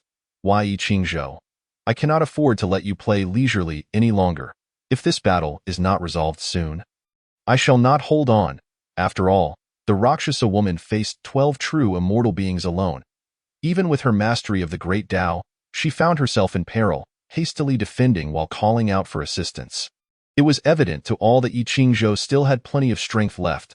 A resonant hum erupted, and from behind her, a pair of hooks suddenly attacked. The Rakshasa woman leaned back, her supple waist arching like a bow, her dual swords crossing to defend. The overwhelming force struck her hands, sending a shockwave through her, as the hooks, controlled by a demon immortal, were wielded with deadly intent. "You shall pay for this, true immortal of." The Rakshasa woman glared, her exquisite visage marred by fury. "Humph!" The true immortal of snorted, glancing over at another battlefield where the young toad dragon still seemed to hold the upper hand against Yi Qingzhou. Yet, Yi Qingzhou was proving to be quite resilient, and the two were engaged in a fierce contest of strength. The true immortal of frowned and said, "Songlong, Heilong, my friends, please assist Toad Dragon." "Understood." The two withdrew from their assault on the Rakshasa woman and turned to confront Yi Qingzhou. With the sudden shift in their strategy, the Rakshasa woman found herself at a loss. "You two may watch from the sidelines. I can kill him alone." The young toad dragon still refused to concede. He felt his wrists growing sore, but he calculated that Yi Qingzhou, being merely at the Xian immortal level, must be weaker than him and likely on the verge of exhaustion. At this moment, he did not wish to be perceived as relying on numbers to bully the weak. He aimed to reclaim his pride personally. Songlong and Heilong were momentarily taken aback, uncertain of how to proceed. Outside Flame Mountain, "That fool!" the 9-headed worm cursed. evidently infuriated by the young toad dragon's actions. The Lord of Hundred Eyes remarked, "Young friend Ye's resonance of the Tao has become increasingly potent. He is clearly using the young toad dragon to sharpen his own Tao. Once he focuses on the battle and unleashes his full power, even 3 true immortals may struggle to suppress him." The great dragon master sneered, "Heh, a bunch of incompetent fools. These few wish to obtain fragments of the innate supreme treasure. It must be said they are wasting their efforts. However, it appears your plans may soon come to naught." The bull demon frowned. The situation remains uncertain. There are still variables at play. The king of 10,000 saints added. The great dragon master is overly concerned. "We have long since established the rules. How the younger generation competes is their affair. Let us watch and see. You are comprehending the great Tao of strength amidst fierce combat, drawing upon boundless Tao resonance for assistance, and have gained some insight. Your comprehension of the great Tao of strength has improved, reaching a level of consummate mastery, enhancing your fleshly divine power fourfold." Yi Qingzhou's body trembled as boundless Tao resonance coalesced within his consciousness, rendering the pattern of the great Tao of strength more complete. With the enhancement of the Tao, his fleshly divine power surged explosively. Initially, the great Tao of strength allowed his fleshly divine power to double. Now, it had increased fourfold. This exemplifies the terrifying nature of the great Tao of strength. With the utilization of the bloodline of the 5-clawed golden dragon, Yi Qingzhou's fleshly divine power exceeded 3 million pounds. Coupled with the previous enhancement from the great Tao of strength, this brought it to 7 or 8 million pounds, and with the latest enhancement, his power had breached the 10 million pound threshold. Your fleshly divine power has surpassed 10 million pounds, allowing you to break through myriad laws with sheer strength. Boom! A terrifying aura erupted from Yi Qingzhou. When the steel whip fell before him, he merely raised a hand to block it, causing the young toad dragon to falter, his arms weakening as he nearly lost grip of his weapon. How can this be? The young toad dragon was filled with suspicion, unable to comprehend how Yi Qingzhou's fleshly divine power had suddenly surged, seemingly doubling in strength. "You just said you wanted to kill me." I took that seriously. Yi Qingzhou's eyes glinted with murderous intent as the patterns on the demon slayer axe materialized, triggering the path of slaughter, releasing a chilling aura that bound the young toad dragon as if with invisible ropes. "Receive my axe. If you survive, it shall be a testament to your fortune." Chapter 60. The demon king falls silent, the first under the golden immortal. The demon slayer axe, originally a bright silver, had gradually darkened in hue through countless slaughters and the consumption of demon blood. Even after merging with the Buddha-natured spiritual treasure, the golden bowl, it still radiated a fierce aura, its dark red patterns of slaughter intricately woven, making this exceptional postnatal treasure resemble a fearsome weapon forged in the depths of the Nine Nether. The young toad dragon's arms were weak and numb, rendering him unable to continue fighting. In a desperate attempt, he summoned all his magical power to condense patterns around him for protection. Do not act recklessly. Songlong wielded a dragon-patterned iron rod, creating gusts of wind as he rushed to the rescue. This iron rod was no ordinary item. It was forged from riverbed gold and tempered through countless strikes. A postnatal spiritual treasure weighing over 1,000 pounds. That moment, Songlong held it aloft, shielding himself above. Clang! The demon slayer axe collided with the dragon-patterned rod, and with a mere graze, the iron rod flew from Songlong's grasp, crashing heavily into his chest. The impact caused his robust frame to collapse, shattering his internal organs as he spat blood and was sent flying, crashing into the patterns the young toad dragon had conjured. Songlong was injured yet again by this magical force, his mind swirling in confusion, his essence unstable in his dazed state. The demon slayer axe cleaved downwards, bisecting him in half. The scene drew the attention of many demon immortals engaged in the chaotic battle within Flame Mountain, instilling fear in their hearts. While the young toad dragon and Yi Qingzhou appeared evenly matched, even at times seeming to give the young toad dragon the upper hand, Songlong, a true immortal himself, should not have been underestimated. Yet, before Yi Qingzhou, he did not last a single round. Meeting his demise on the spot, blood sprayed forth as his bisected body fell to either side, revealing Songlong's true form, which then rolled into the deep valley of the mountain, consumed entirely by the flames, leaving no trace behind. Boom! The young toad dragon gritted his teeth, resisting the demon slayer axe with all his might, but felt the terrifying force penetrating through, as if it would shatter his bones. The bloodied axe blade loomed ever closer, shattering the patterns he had formed. Yi Qingzhou, you cannot kill me. My father is the Dragon King of the Jing River in the southern continent, commanding an army of hundreds of thousands of aquatic beasts. My uncle is the Dragon King of the Western Sea, with forces exceeding 1,000,000. If you kill me, there will be no place for you in the three realms. The young toad dragon had evidently sensed the fear of death and, disregarding his pride, hastily revealed his entire background. They are they, and you are you. Yi Qingzhou scoffed disdainfully. If you were like your father, holding an immortal decree and appointed to the heavenly court, I would have to think twice before killing you, lest I violate heavenly law. You are merely a mixed-breed dragon. What do I care if I slay you? No sooner had his words fallen than the demon slayer axe came crashing down, cleaving through the patterns of power, cleanly severing the young toad dragon's head. In an instant, blood gushed forth like a fountain, incessantly flowing as the young toad dragon reverted to his true dragon form. His 100-foot-long body sprawled across the mountaintop, an awe-inspiring sight. You delay my comprehension of the Dio. Yi Qingzhou expressed his disdain, casually kicking the dragon's head, sending it flying into the fiery abyss, reduced to ashes. In the midst of this, Heilong, wielding a massive broadsword, had yet to make a move, yet he stood frozen in shock. Watching the two dragons fall, terror gripping him, paralyzed in place, afraid to act recklessly. Outside Flame Mountain, a cacophony of astonishment arose. The young toad dragon, is dead? The formidable true immortal at the pinnacle of his realm had perished at the hands of a mere human Xian immortal? Moreover, it was not a treacherous ambush but rather a direct decimation. How terrifying! The axe in his hand was so formidable that it could shatter the intricate Dao patterns painstakingly woven by the small toad dragon. This was still under the intervention of the azure dragon. Yi Qingzhou, with a single swing, had slain two true immortals. He must surely be the foremost among the cultivators beneath the golden immortal rank in the celestial realm. Would he not? The myriad demons whispered amongst themselves, thoroughly intimidated by this bloody and brutal display.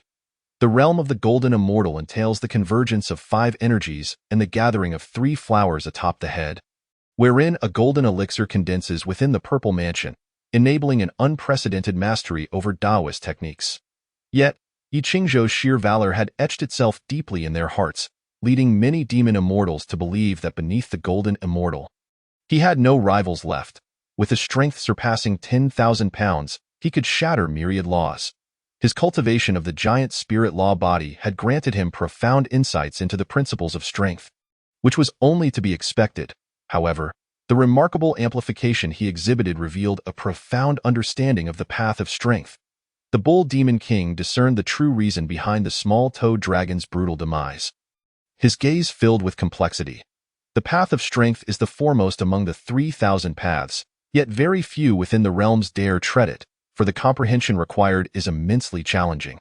The giant spirit god of the heavens is one, and he, the Bull Demon King, is another. Yi Qingzhou, this young man who has emerged from the void, was beginning to astonish many. Not only the Bull Demon King, but the other demon kings fell into silence for a moment, pondering their thoughts. With the successful extermination of evil, you have acquired a trace of primordial essence and a hint of merit power. You have condensed the residual Dao rhythm of a true immortal level corpse and obtained a seed of Dao technique. Yi Qingzhou felt a chill and warmth in his palm as 2 lines of information surfaced in his mind. The small toad dragon and the azure dragon had both originated from the Jing River, notorious and tyrannical, having committed countless atrocities against innocent beings, burdened with sins. In fact, most of the demon race present today were similarly tainted with guilt. Their deaths would indeed constitute a great merit. Moreover, these two were deserving of their true immortal level cultivation, and the residual Dao rhythm they left behind, once condensed in the primordial pearl, did not manifest as mere fragments of Dao techniques, but as seeds of Dao. Of course, this seed could not be compared to the Dao seeds found within Guanin's teachings.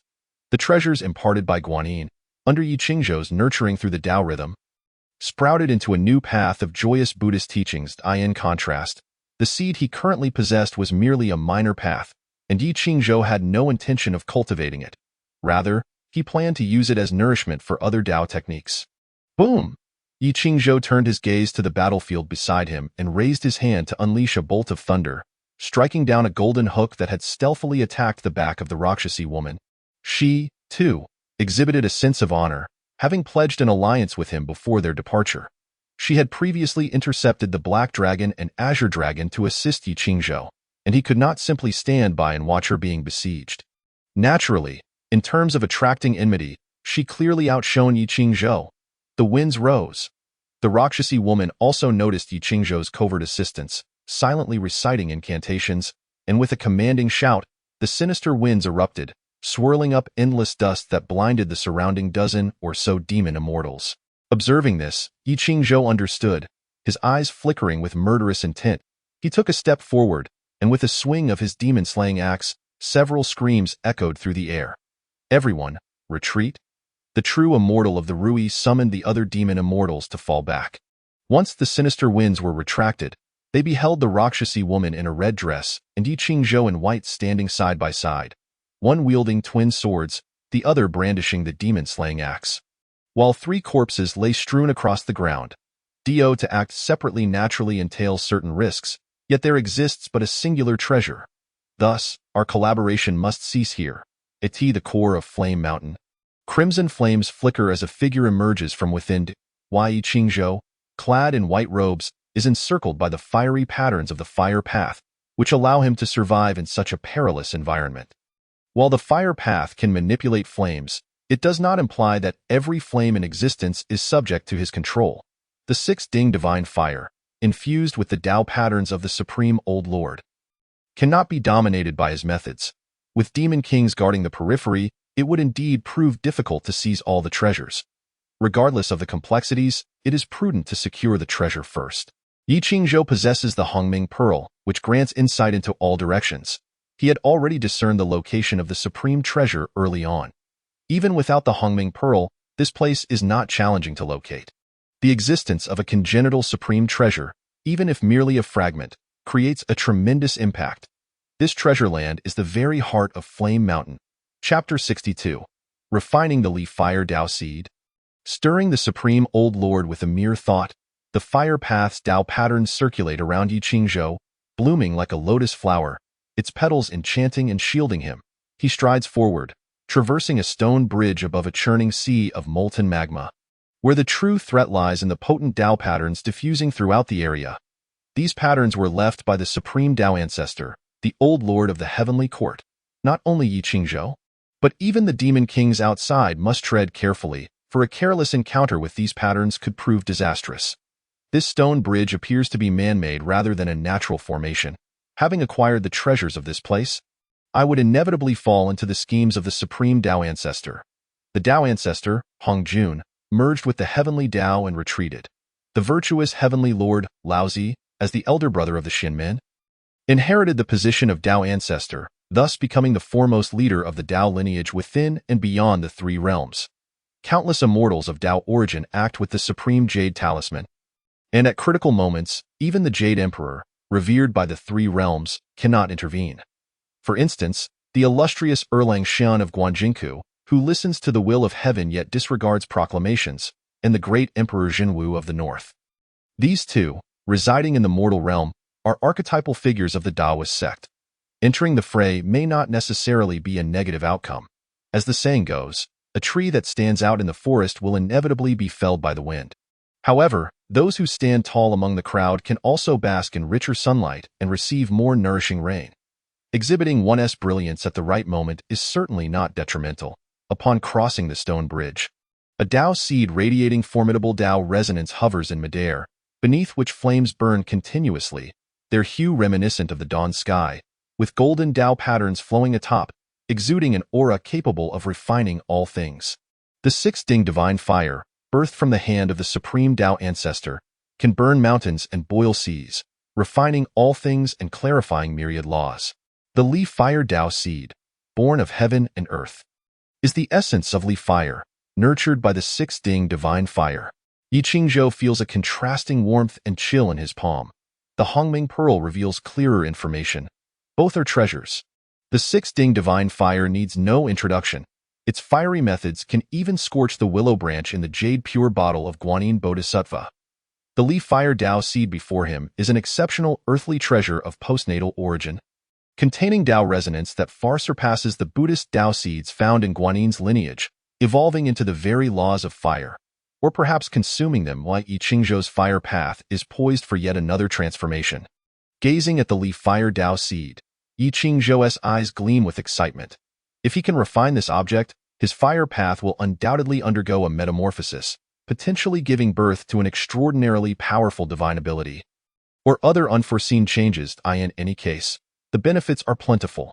Without a moment's hesitation, Yi Qingzhou leaps into action, sitting cross-legged atop the leaf fire Dao seed, forming seals with his hands, closing his eyes in concentration, and silently communicating with the Hongming Pearl. Such a treasure, brimming with spirituality and guarded by the six Ding divine fire, cannot simply be taken away. Hence, Yi Qingzhou opts for immediate refinement, in the 33 heavens. Within the Doshui Palace, an elderly man with flowing white hair and a youthful visage sits cross-legged upon a mat. Clad in an 8 trigrams Dao robe, he wields a whisk and performs fire seals. Flanked by golden and silver youths in attendance, each youth holds a banana leaf fan, inscribed with the elements of earth, water, fire, and wind, exuding an endless flow of Dao resonance. This person is none other than the foremost leader of the Xinmen Dao lineage. Known as the Supreme Dao Ancestor, the virtuous Heavenly Lord, Laozi. Suddenly, Laozi utters an exclamation of surprise, his keen eyes opening wide. Furrowing his brow, flames roil within the 8 trigrams furnace, and an image gradually unfolds. In the expansive belly of Flame Mountain, a young man in white sits cross-legged, refining treasures. Who is this individual, daring to lay hands on the treasures left by the Dao Ancestor? The silver youth frowns immediately, expressing his dissatisfaction with a sharp tongue. The golden youth also furrows his brow slightly. This leaf fire Dao seed is crucial to the plans laid out 500 years hence. What of the dragon-suppressing great immortal and the Rakshasa maiden? Why has this human race arrived first? At that moment, a red-clad woman appears in the image. It is the Rakshasa maiden. Upon witnessing the scene before her, she is momentarily taken aback but refrains from attacking Yi Qingzhou, instead hesitating beside him. The intricacies of the layout resemble quicksand, with unpredictable changes. This is the nature of the Dao. The fate of this young man is shrouded in obscurity, even beyond the reach of the heavenly Dao. Truly a variable, after calculating, the Supreme Old Lord's gaze falls upon Yi Qingzhou, scrutinizing him, yet his expression reveals no discernible joy or anger. A variable? The silver youth is momentarily stunned, then declares, I shall descend to the mortal realm to eliminate him, lest he disrupt our grand design. Many years ago, the stone monkey son Wukong was deemed a variable by the Dao Ancestor, causing immense trouble.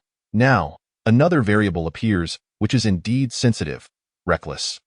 The Supreme Old Lord raises his hand, sweeping the whisk over the silver youth's head, sending him tumbling in a swift motion. The banana leaf fan in the silver youth's grasp flies up, landing directly in the furnace, penetrating the vision of the Supreme Old Lord and descending into the mortal realm, arriving before the Rakshasa maiden. The emergence of a variable may not be a bad omen. The more pieces one has on the board, the greater the chance of victory. In the depths of Flame Mountain, the Rakshasa maiden gazes at Yi Qingzhou, who is in the midst of refining the leaf fire Dao seed. Her teeth clenched in frustration. This fellow has arrived far too swiftly. The Dao Ancestor has proclaimed that this leaf fire Dao seed was specifically prepared as a boon for me, as long as I recite the incantation and integrate it into my being. I can nurture a powerful being. Now it is all ruined. The Dao seed is incomplete, and the incantation is rendered ineffective. This infuriating individual, the Rakshasa maiden, is nearly driven to the brink of bloodshed from her fury. Yet she possesses the wisdom to realize that interrupting Yi Qingzhou now would be futile. With her treasure lost, she would likely face a severe beating. After all, she is certainly no match for him. As a member of the Rakshasa clan, the Rakshasa maiden is endowed with the strongest talents of her lineage. Even though her clan has fallen, she has managed to cultivate to the true immortal realm in just a few short centuries, which is no small feat. Having earned merit guarding the underworld, she was fortunate enough to encounter the manifestation of the Dao Ancestor, who bestowed upon her an opportunity. This led her to seek out the dragon-suppressing Great Immortal, mingling with the demon race, waiting for over a century until she finally witnessed the Tao ancestors' prophecy of the Flame Mountain appearing. Yet, such a blunder has occurred. Just then, the space before the Rakshasa maiden shatters, and a banana leaf fan materializes from thin air. The fan is entirely verdant, with a Tao plate hanging from its handle, and the junction between the handle and the fan features a Taiji Bagua pattern. Holding this treasure, an incantation instantly appears in the Rakshasa maiden's mind. An innate sacred-grade treasure, the Taien banana fan. As the Rakshasa maiden senses the information flooding her mind, she also feels the energy contained within the fan. She forms a Tao seal with one hand and bows to the heavens, knowing this is a treasure granted by the Tao ancestor. Yet simultaneously, she feels somewhat lost. Following the granting of this treasure, the Tao ancestor has provided no further instructions. The power of choice now rests in the hands of the Rakshasa maiden. Chapter 63. The Rakshasa Maiden's Choice, the Power of the Taien Banana Fan. The might of an innate supreme treasure is undoubtedly beyond question. Let alone Yi Qingzhou, who is merely at the Xian immortal realm, even the first great strength bull demon king of the West, at the pinnacle of the Tai Loose immortal realm, would not dare to act recklessly in the face of such a treasured it is futile. The leaf fire Tao seed has already been half refined by him. Any attempt to confront him is meaningless. While the Rakshasa maiden possesses the means to contend with Yi Qingzhou by wielding this treasure, she hesitates, ultimately choosing to merely observe from a distance, awaiting Yi Qingzhou's refinement of the leaf fire Tao seed. For reasons unknown, this individual's speed of refinement is astonishingly rapid. The vast Tao resonance contained within the leaf fire Tao seed is being swiftly absorbed by him, and the Tao patterns of the fire path surrounding him shine brilliantly, solidifying into substance, resplendent and magnificent, resembling a ring revolving behind him. You have refined the leaf fire Tao seed, gaining boundless Tao resonance of fire. Your fire path has undergone a transformation, imprinting itself within your primordial spirit, achieving the state of unity with humanity. The leaf fire Tao pattern has emerged upon your primordial spirit. You have formed the holy infant Tao body. Your cultivation has increased, reaching the pinnacle of Xian immortal realm. The notifications from the Hongming Pearl continuously echo in Yi Qingzhou's mind. He turns his gaze inward, observing his primordial spirit enveloped in flames, intricate patterns resembling tattoos emerging upon it, revealing the complete laws of fire. Having fully grasped the great Tao and integrated it into himself signifies the state of unity with humanity. This method, traditionally achievable only upon reaching the golden immortal realm and birthing the golden pill of the great Tao, has now been attained by Yi Qingzhou through the refinement of the leaf fire Tao seed ahead of schedule. The holy infant Tao body? The word seemed somewhat familiar. Could this be the seed of the fire path, the treasure that gave birth to the holy infant king, the Red Boy? In a moment of daze, Yi Qingzhou recalled something. The Red Boy, known as the Holy Infant King, is a name that is widely recognized. If the original celestial mandate had unfolded as destined, the Rakshasa woman would have married the Bull Demon King, and their only son would be the Holy Infant King. The Holy Infant King possessed an exceptionally strong essence. After cultivating for 300 years on Flame Mountain, he reached the level of Tai Loose Immortal, able to contend with Sun Wukong, and was well versed in the Tao of Fire, having mastered the true fire of Samadhi. He was even favored by Guanyin Bodhisattva, who, in exchange for a golden hoop, took him as her attendant. The good fortune boy. 300 years to achieve the Tai Immortal. It seems plausible. Why Yi Qingzhou pieced together the cause and effect. Feeling a surge of excitement within, he recognized the value of the fire path seed. But little did he expect it to be even more precious. The unity of humanity and the Tao. With such a technique, even though I currently possess only the realm of Shinxian, my methods have genuinely transcended those of a true immortal. Suddenly, Yi Qingzhou opened his eyes. Within his pupils, two fiery lotus patterns flickered like twinkling stars, radiating an overwhelming brilliance. He turned to the Rakshasa woman and smiled. "Thank you for your protection." "Humph." The Rakshasa woman quickly denied. "Who protected you?" "When I arrived, the fire path seed had already been refined by you halfway. Rather than competing for it, it is better to help one another. I owe you a favor," Yi Qingzhou acknowledged. Naturally, he sensed the Rakshasa woman's arrival and observed the scene of the innate treasure, the Taien banana fan, appearing in her hand. He originally thought that he would have to give up on the remaining half of the fire path seed. But the Rakshasa woman's choice was somewhat unexpected. How naive of me. This woman is quite loyal. Even so, Yi Qingzhou smiled. How about you do good to the end? The Rakshasa woman frowned slightly, puzzled, but the next moment, she saw Yi Qingzhou forming seals with his hands, his consciousness transforming into countless invisible hands, reaching towards the azure six-ding divine fire below. What does this mean? He still wants the six-ding divine fire? This flame contains the residual power of the Tao ancestors' laws. Are you courting death? The Rakshasa woman hurriedly warned, but it was too late. The six-ding divine fire, which had originally been wandering aimlessly without intent to attack, felt provoked by the intrusion of unfamiliar consciousness and immediately retaliated against Yi Qingzhou. The azure flame surged like a roaming dragon, charging straight towards Yi Qingzhou. In a moment of panic, he performed the fire escape. Disappearing from his original position, the enraged six-ding divine fire burned through the spatial barriers, appearing 100 zhang away, precisely where Yi Qingzhou had landed after his escape. This sudden turn of events caused even Yi Qingzhou to break into a cold sweat. Truly, the divine fire of Taishang Laojun is extraordinarily terrifying. The Five Elements' Great Escape, in a certain sense, also involves the technique of spatial displacement. He had initially thought that utilizing the escape technique would at least allow him to contend with the flames. But he did not expect the six-ding divine fire to be so domineering, directly melting through the spatial barriers and relentlessly pursuing him. In such a moment, Yi Qingzhou could no longer care about anything else and shouted, "Sister Iron Fan, save me!" The Rakshasa woman understood that Yi Qingzhou was calling for her help.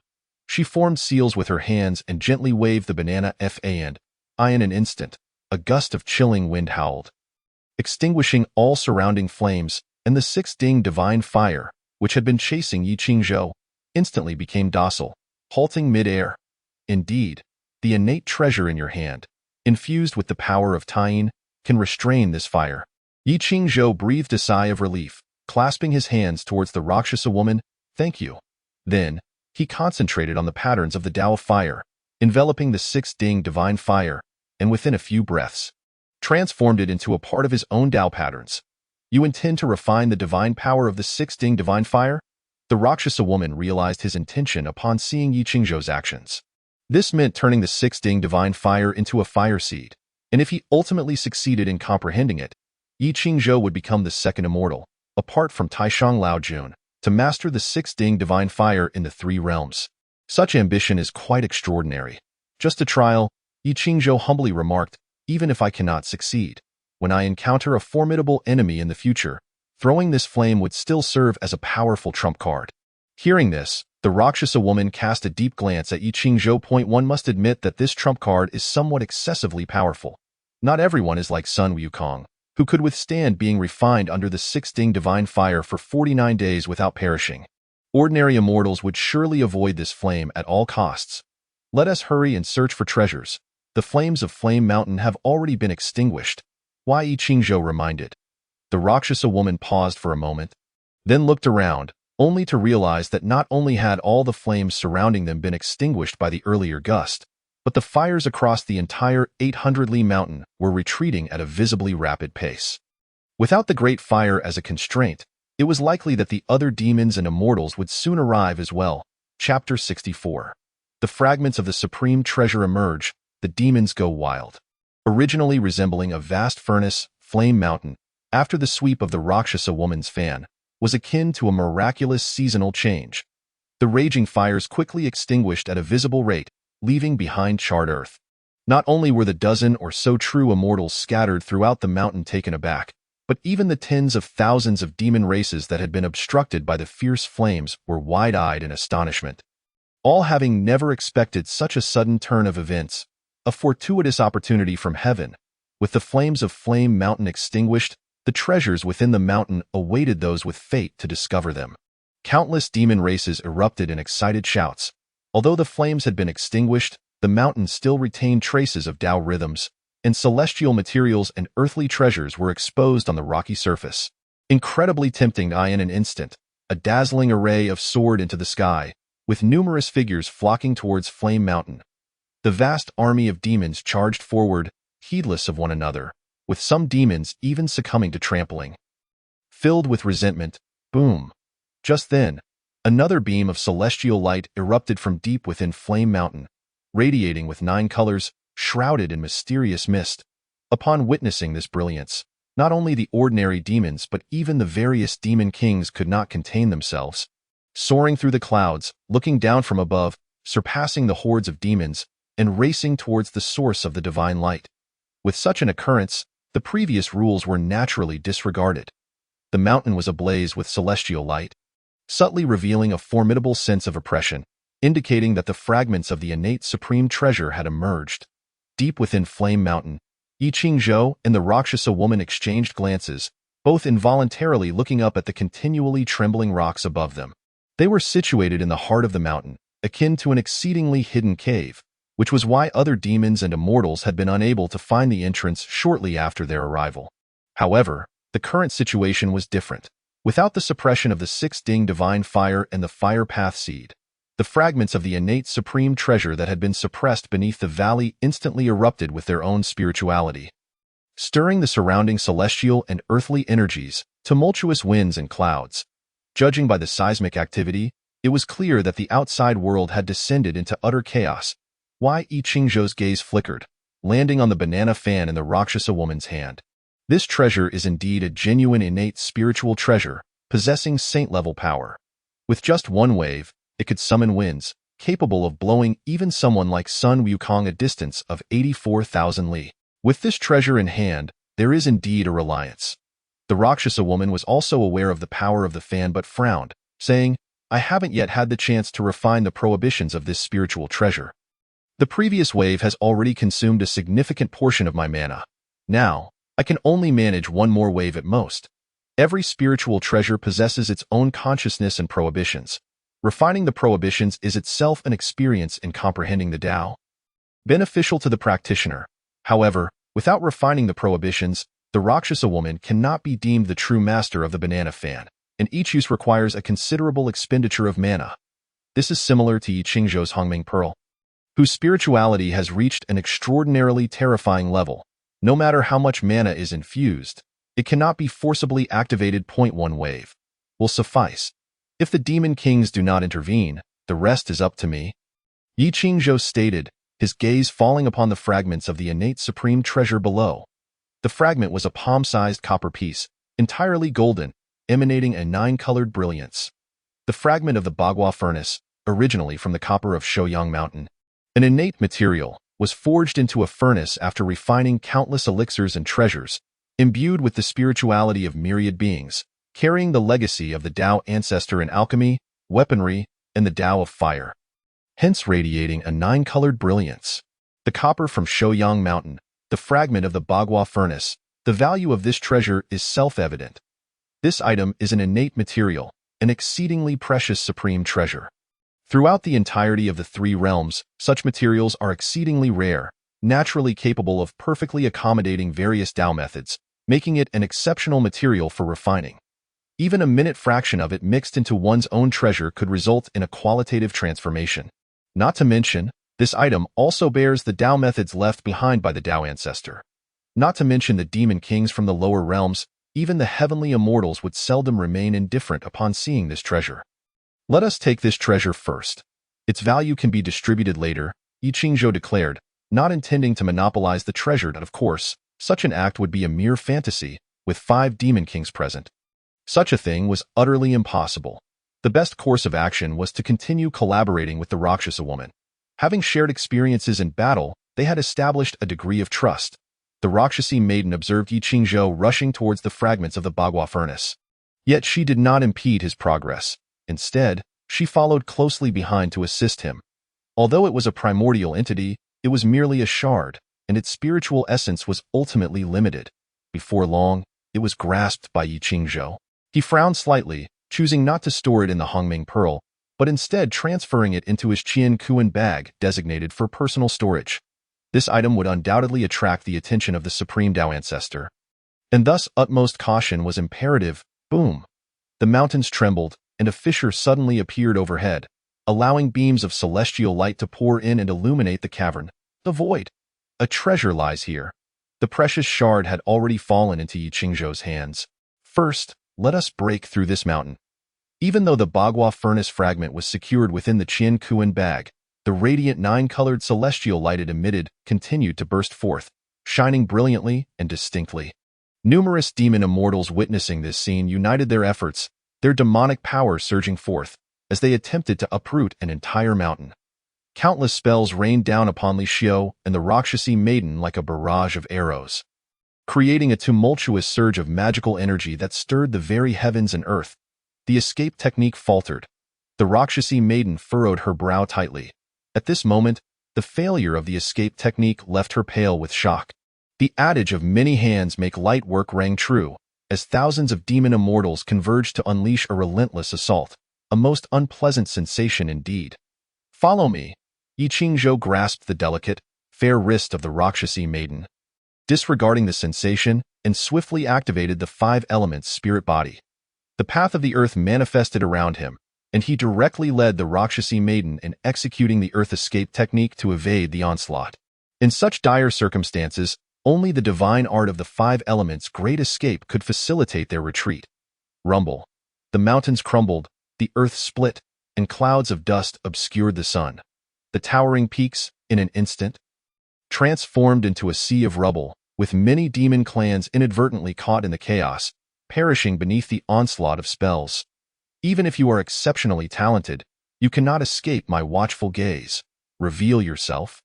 The nine-headed insect sneered, its 9 heads and 9 pairs of eyes glowing with divine light, illuminating a specific patch of earth. In the next moment, the ground ruptured, and 2 figures emerged. Yi Qingzhou's brow knitted in concern as he cast a cold glance back at the 9-headed insect, which was fixated upon him from above, a murderous intent stirring within him. Yet, in the next heartbeat, countless demon clans surged from all directions, their eyes betraying insatiable greed. Fire path. Unity of humanity. Samadhi true fire. Yi Qingzhou stomped his foot upon the ground, his eyes ablaze with crimson, as waves of heat enveloped him. Tousling his raven hair, a torrent of magical energy surged into the earth beneath him, causing it to tremble and crack like a spider's web, with blinding crimson light seeping through the countless fissures. Chapter 65. The Bull Demon King issues a pursuit order, the common enemy of all demons. The 5 demon kings beheld the Bagua furnace fragment resting in Yi Qingzhou's grasp, yet they refrained from immediate action. The 9-headed insect merely sought to restrict Yi Qingzhou and the Rakshasi maiden's escape without making a move to seize the treasure. For to act now would tarnish their reputations, and should several demon kings engage in conflict, the situation would become untenable. It was far better to allow Yi Qingzhou and the Rakshasi maiden to be besieged by the celestial horde. And when they pleaded for mercy, they could then intervene and logically claim the treasure. Thus, the Bull Demon King, the 10,000 Saints Dragon King, the 9-headed insect, and the 100-eyed demon lord observed coldly from the sidelines. The pressure dragon immortal naturally sided with the Rakshasi maiden and Yi Qingzhou, yet with the demon kings remaining passive, she could not act on her own and could only watch the unfolding events. Fire path. Unity of humanity. Samadhi true fire. When an overwhelmingly terrifying aura of Tao emerged, the demon kings were momentarily stunned. The 5 of them stared in disbelief as they beheld Yi Qingzhou clad in white, his black hair billowing wildly, facing the oncoming tide of demon soldiers with unwavering courage. The ground beneath him cracked open, and in the next instant, a torrent of molten lava erupted forth, resembling a volcanic eruption, with scarlet flames rapidly engulfing an area spanning 10 miles. The once extinguished flame mountain seemed to awaken, as an extraordinary blossom bloomed amidst the charred expanse of 800 miles. Flames soared toward the heavens, illuminating the sky and dispersing the dust and mist, painting the firmament in crimson hues. Countless demons, caught unawares, were consumed by the Samadhi true fire. As they were hurled into the air, they transformed into lifeless corpses, their wails echoing endlessly. Within mere moments, 2,000 to 3,000 demon lives were extinguished within a 10-mile radius, their remains ablaze upon the mountainside. Such a horrific and awe-inspiring sight struck terror into the hearts of all present. The flames refused to die, creating a conflagration that left the remaining demon clans trembling, retreating in fear, unwilling to approach even a fraction closer. What a fearsome flame technique! How could he possess such power? The Rui true immortal clutched his Rui hooks, his hands rigid with disbelief, as he found himself devoid of the courage to launch a sneak attack against Yiqingzhou. Flame Mountain was inherently a place of scorching heat, devoid of the spiritual essence of water, rendering water-based spells utterly ineffective. Thus, these flames could not be extinguished. Can countless demons truly not hinder a single Yiqingzhou? The 10,000 Saints Dragon King sighed. The Bull Demon King furrowed his brow tightly. I fear that even water would be powerless against this fire. These flames consume the essence, qi, and spirit of living beings, being none other than samadhi, true fire, which cannot be extinguished by mundane water. But that is not all, the 100-eyed demon lord proclaimed. He can summon flames to envelop an area of 10 miles. With his peak Xianxian power, even a complete mastery of the fire path would be insufficient to achieve this. Unless, of course, his Dao attainment has experienced a significant enhancement. Upon these words, the hearts of the other demon kings sank with apprehension. All of them were cultivators above the golden immortal level, each possessing their own Dao golden pills, and they understood well the concept of the unity of humanity and Dao. To attain the golden immortal state, one must achieve at least one aspect of the unity of humanity and Dao, inscribing the Dao patterns upon their Dao golden pill. Yiqingzhou's ability to accomplish such a feat with Xianxian power could only imply this singular possibility. His mastery of the fire path had indeed reached the unity of humanity and Dao, with the Dao patterns merging into his very being, enabling him to manifest such terrifying capabilities. Yet, his attainment in Dao has progressed alarmingly swiftly. Yiqingzhou's mastery of fire techniques was only fully realized upon entering Flame Mountain, a matter witnessed by all. What could he have encountered deep within Flame Mountain? Yet the water mirror technique could not penetrate the truth. A question arose in the minds of the demon kings. Humph! The Bull Demon King could no longer contain himself, taking a step forward as the vast power within his purple mansion surged forth, the terrifying aura of the Demon King suddenly manifesting. Intimidating the surrounding demons into submission, he stepped forward, intending to seize Yiqingzhou. How could one harbor the Bagua furnace fragment and conceal numerous secrets and be allowed to escape? Must even a dignified demon king resort to bullying the weak? The pressure dragon immortal mocked derisively, flicking her sleeve to reveal a gleaming golden rope which she cast forth. I cannot abide such behavior. The golden rope flew forth, transforming into countless golden threads. As infinite Dao golden patterns materialized in the air, instantly enveloping the Bull Demon King. If you impede me today, Bull Demon King, I shall not rest until we settle this, the Bull Demon King bellowed in fury. Yet in the next moment, thousands of Dao patterns sealed him, transforming into the golden rope's true form, binding him before the crowd and sending him tumbling into Flame Mountain, covered in dust. The Bull Demon King was immensely powerful, capable of moving mountains and filling seas, yet he could not budge the golden rope in the slightest. She possesses but a single golden rope. Why not swiftly intercept Yiqingzhou and the Rakshasi maiden? The Bull Demon King, aware of his inability to escape, maintained his composure and commanded the gathered demons. Without needing further urging, the nine-headed insect surged forth, charging directly at Yiqingzhou. You, a mere Xianxian, dare harbor murderous intent against me? Do not think I cannot sense it. Even so, I cannot allow you to live in this world. Yiqingzhou, feeling the immense pressure closing in, merely smirked coldly. The next time we meet, I shall ensure you do not dare speak so boldly. With that, he retreated, positioning himself behind the Rakshasi maiden. With her snow-white, jade-like hand, a radiant, treasure-laden banana fan flickered with celestial light, as boundless Dao rhythms flowed within. The Rakshasi maiden gently waved the fan, summoning a chilling wind. The nine-headed insect found itself momentarily suspended in midair, feeling the myriad of wind Dao patterns swirling before it like delicate threads. Subsequently, its body was hurled backward uncontrollably, enveloped in sand and dust, utterly disoriented and unaware of the surrounding chaos. With this single wave, the entire Flame Mountain was engulfed in a sandstorm, extinguishing the samadhi true fire left by Yiqingzhou. Yet the demon horde was blown off balance, toppling over one another and cascading down the mountainside. It took approximately a quarter of an hour for the winds to finally subside. Was this the treasure that previously quelled the flames of Flame Mountain?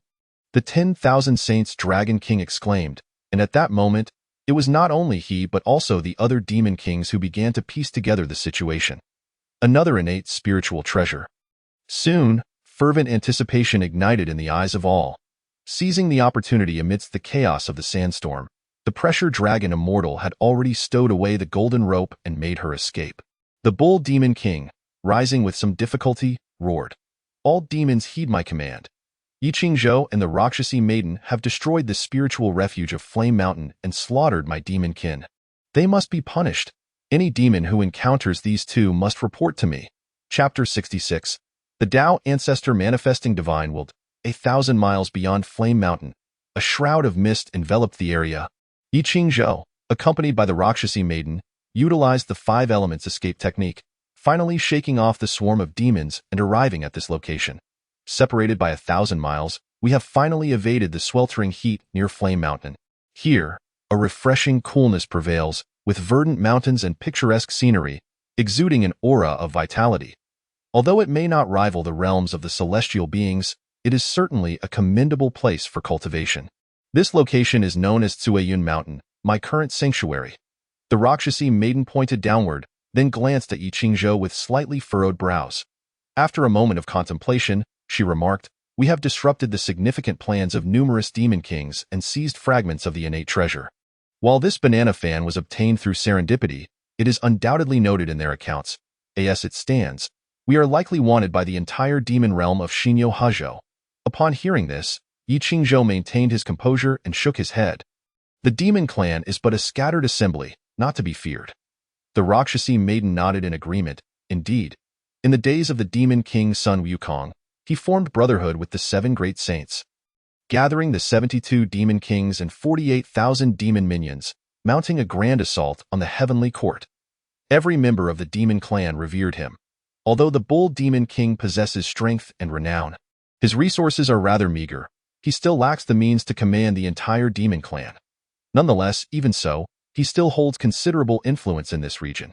You may stay with me for the time being to avoid the limelight. That sounds good, Yi Qingzhou replied with a smile. After all, he still held the fragment of the Bagua furnace, and the Rakshasi maiden could not let him leave just yet. Moreover, their shared experiences had forged a bond of trust between them. The Rakshasi maiden led the way, and the two descended upon the clouds, arriving deep within Cuiyun Mountain. Yi Qingzhou followed her into a cave dwelling, which was well furnished and equipped with all essentials, rivaling the luxuries of a common household, safe and sound. Upon returning to her room, the Rakshasi maiden relaxed her body, stretching as her slender waist swayed gracefully beneath her red attire. Her bosom rose like 2 elegant lotus buds. Pouring herself a cup of water, she drank heartily, wiping her mouth with her jade-like hand, exuding an air of nonchalance.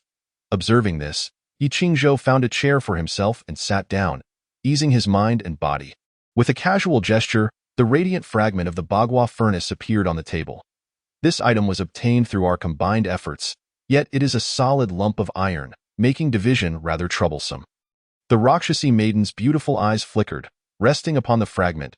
Yi Qingzhou's words surprised her. After all, he had displayed an invincible demeanor beneath the golden immortal realm during their encounter at Flame Mountain.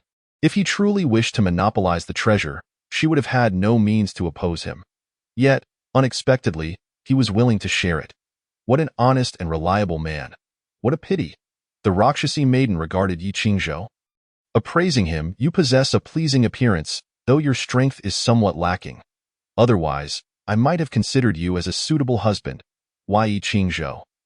The Rakshasi maiden continued to gaze at him, muttering, "What a pity. What a pity." Clearing his throat, Yi Qingzhou replied helplessly, "Sister, let us first discuss the matter at hand." The Rakshasi maiden shot him a playful glance. Marriage is also a significant matter, and indeed a lifelong commitment. After a lingering glance at Yi Qingzhou, seemingly contemplating in her heart, she ultimately dismissed him as a potential husband, turning serious. "Since you address me as sister, I shall not be polite. The fragment of the Bagua furnace pertains to my very existence. Thus, I must humbly request your favor." Saying this, she flipped her palm, revealing the banana fan, placing it on the table. "If you grant me the Bagua furnace fragment, I promise to repay this kindness in the future. If you remain uneasy, keep the banana fan as collateral. The fragment of the Bagua furnace is likely something that the Supreme Lord above desires to reclaim. Holding on to it would be akin to possessing a hot potato." He had never intended to keep it. You may take it. Yi Qingzhou couldn't help but smile, then turned his gaze to the banana fan on the table, choosing not to take it. You assisted me in subduing a wisp of the 6-ding divine fire at Flame Mountain. The Bagua furnace fragment was fought over for your sake. The Rakshasi maiden paused in surprise, her fair cheeks flushing with color. The price they paid to contend for this treasure had incurred the wrath of the mighty bull demon king. A hefty cost indeed, in comparison. Her assistance in subduing that wisp of 6-ding divine fire seemed trivial. Yet now Yi Qingzhou so readily relinquished the fragment of the Bagua furnace, oh dear. How could he move one to such sentiment? Well, thank you. The Rakshasi maiden blushed for quite some time before managing to express her gratitude, taking the fragment in hand and reclaiming the banana fan. Her current situation was equally perilous, and this treasure was her lifeline. Yi Qingzhou was equally astonished by the Rakshasi maiden's sudden display of shyness, her face flushed to the nape of her neck. She turned to the back hall, entering a stone chamber without closing the door. Soon, a faint scent of incense wafted out. Intrigued, Yi Qingzhou approached the entrance. Peering inside to behold the scene within, it was a shrine adorned with offerings of fruits and incense. And upon the wall hung an image of the three pure ones, prominently featuring the Supreme Lord Laozi. The Rakshasi maiden presented the fragment of the Bagua furnace, kneeling in respectful homage. It is well known that since the primordial era, the teachings of the Tao have been imparted by the Tao ancestor Hongjun in the Purple Clouds Palace, guiding countless souls toward immortality, marking the inception of spiritual cultivation. Hongjun is revered as the Tao ancestor because, strictly speaking, the path of immortality was transmitted to this world by him. He is considered the teacher of all immortals. Now, as the Supreme Lord Laozi stands at the pinnacle of the three pure ones, inheriting the mantle of the Tao ancestor and governing the Taoist sect, it is entirely natural for all practitioners, be they human or demon, to venerate him. Of course, the worship of ordinary beings seldom elicits a response. Wuliang Tianxian, at this moment, a serene voice emerged from the image. The Tao ancestor has manifested. The Rakshasi maiden hastily bowed again, declaring, "Disciple humbly greets the Tao ancestor. May your sacred life be boundless." Although she referred to herself as a disciple, her demeanor revealed that this title was merely a token of respect, and they shared no master-disciple relationship, and no need for excessive formalities. The image radiated with Taoist essence, seemingly coming to life, its features and expressions resembling those of a real person. The Rakshasi maiden rose and stated, "Disciple diligently obeys the Tao ancestor's command to seek the fragment of the Bagua furnace in Flame Mountain. Although the journey was fraught with challenges, I am fortunate to have had the assistance of the Xinxian Yi Qingzhou, and thankfully fulfilled my mission without disappointing the Tao ancestor." Chapter 67. Fortune and misfortune intertwined. The generous Supreme Lord Laozi, the Supreme Tao ancestor. As long as Hongjun remains absent, this figure is undoubtedly among the most formidable beings in the three realms. During the journey westward, this leader of the Taoist sect merely dispatched a green bull, wielding a golden bracelet, to descend to the mortal realm, effortlessly obliterating countless celestial beings of the heavenly court and Ling Mountain. Yi Qingzhou felt a jolt within as he witnessed the image manifesting. The concealment ability of the Hongming Pearl is exceptionally potent. Even a great Luo golden immortal cannot perceive it in person. Yet this figure is the Tao ancestor, the legendary supreme primordial teacher, the utmost sage. One could only hope that he is merely projecting a fragment of his consciousness and not his true self. The gaze of the Supreme Lord Laozi in the image shifted to Yi Qingzhou, his eyes profoundly deep, betraying not a hint of emotion, truly embodying the eradication of the three corpses and 6 qi. Severing the 7 emotions and 6 desires, of course, we must extend our gratitude to the Tao ancestor for the bestowed treasures. Otherwise, it would have been difficult for us to emerge unscathed. The Rakshasi maiden attributed the greatest credit to the leader. This was but a matter of survival. I am aware of the events at Flame Mountain. You three have all made contributions, the Supreme Lord Laozi declared, naturally referring to the third person as the Dragon Master. As he spoke, 2 golden pills floated out from the image, landing before Yi Qingzhou and the Rakshasi maiden. These are the 9 transformations golden pills I personally refined. If consumed by a golden immortal, their cultivation can advance by leaps and bounds in a single day. For those below the golden immortal realm, the benefits are even more numerous. You too have contributed to the acquisition of treasures, and this shall serve as your reward. Listening to the ethereal and lingering voice, a flicker of fervor appeared in the Rakshasi maiden's beautiful eyes. She had anticipated receiving a reward from the supreme Tao ancestor upon completing this task. But she never imagined she would receive the 9 transformations golden pills. Truly, the Tao ancestor is exceedingly generous. Thank you, Tao ancestor, for bestowing the pills. The Rakshasi maiden expressed her gratitude once more. Yi Qingzhou gazed at the pills before him. Unable to suppress the warmth in his palm, his heart stirred. The Supreme Lord Laozi is not only the most powerful being in the journey to the West world, but also the foremost alchemist. Each pill in his possession is a treasure. Even the most basic pill could transform a mortal, allowing them to ascend to greatness, while also enabling celestial beings to evade calamities and enhance their cultivation. The most powerful pill among them is the 9 Transformations Great Restorative Pill, which transformed Zhu Beiji from an unrefined wild boar into a perfected golden immortal, allowing him to ascend to the heavenly court and become the marshal of the heavenly water army. Though the 9 Transformations Golden Pill may not compare to the 9 Transformations Great Restorative Pill, it has undergone 9 cycles of refinement, making it a rare gem among the many pills crafted by the Supreme Lord Laozi. Thank you, Tao Ancestor. Yi Qingzhou clasped his hands in a respectful gesture, also expressing his reverence. With a sigh in his heart, he mused that even Yalong Daxian would likely receive this elixir. However, having been tainted by the karma of the Tao Ancestor, his fate may not be so fortunate. Yalong Daxian once acted as the adoptive mother of the golden and silver-horned king, basking in glory for a time, yet ultimately met a tragic end at the hands of Sun Wukong and his companions, leaving a horrific scene. This exemplifies the peril of being under the Tao Ancestor's influence. Once deemed of no use, one may find themselves forever silenced, with even the prospect of reincarnation uncertain. On the other hand, the Rakshasa woman fared quite well. In the end, she took charge of Fire Mountain, receiving the incense offerings of countless people, accruing merit, and ultimately achieving a peaceful conclusion. Thus, she found herself aboard a rather grand ship. Yet, one must rejoice that it is a sufficiently large ship. Buzz! In the image, Taishang Laojun flicked his whisk, causing a shard of the Bagua furnace to hover in midair, radiating an even more dazzling brilliance. As the Tao rhythm flowed, countless intricate patterns emerged. 500 years prior, the demon monkey Sun Wukong wreaked havoc in the heavenly court, once kicking over my Bagua furnace, causing heavenly fire to descend to the mortal realm.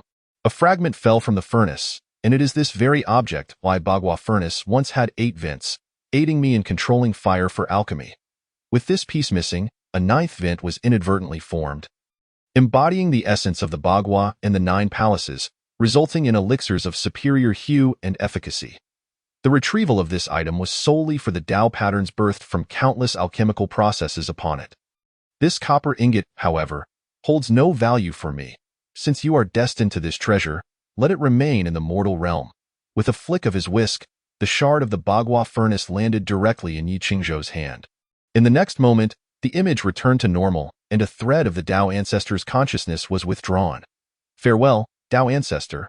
The Rakshasa woman bowed respectfully. Yi Qingzhou caught the shard of the Bagua furnace. Momentarily puzzled, is this truly for me? The Rakshasa woman replied with a smile, the Tao Ancestor has declared that this item is fated for you. This way, it is mutually beneficial. The shard of the Bagua furnace in Yi Qingzhou's possession was indeed a most fortuitous acquisition, especially since it was obtained at the risk of offending various demon kings, amidst a siege by myriad demons. It rightfully belongs to him. Yi Qingzhou nodded, remarking, the gifts of fate have long been priced in the shadows. The Rakshasa woman paused in thought, then nodded in agreement. This is a sound observation.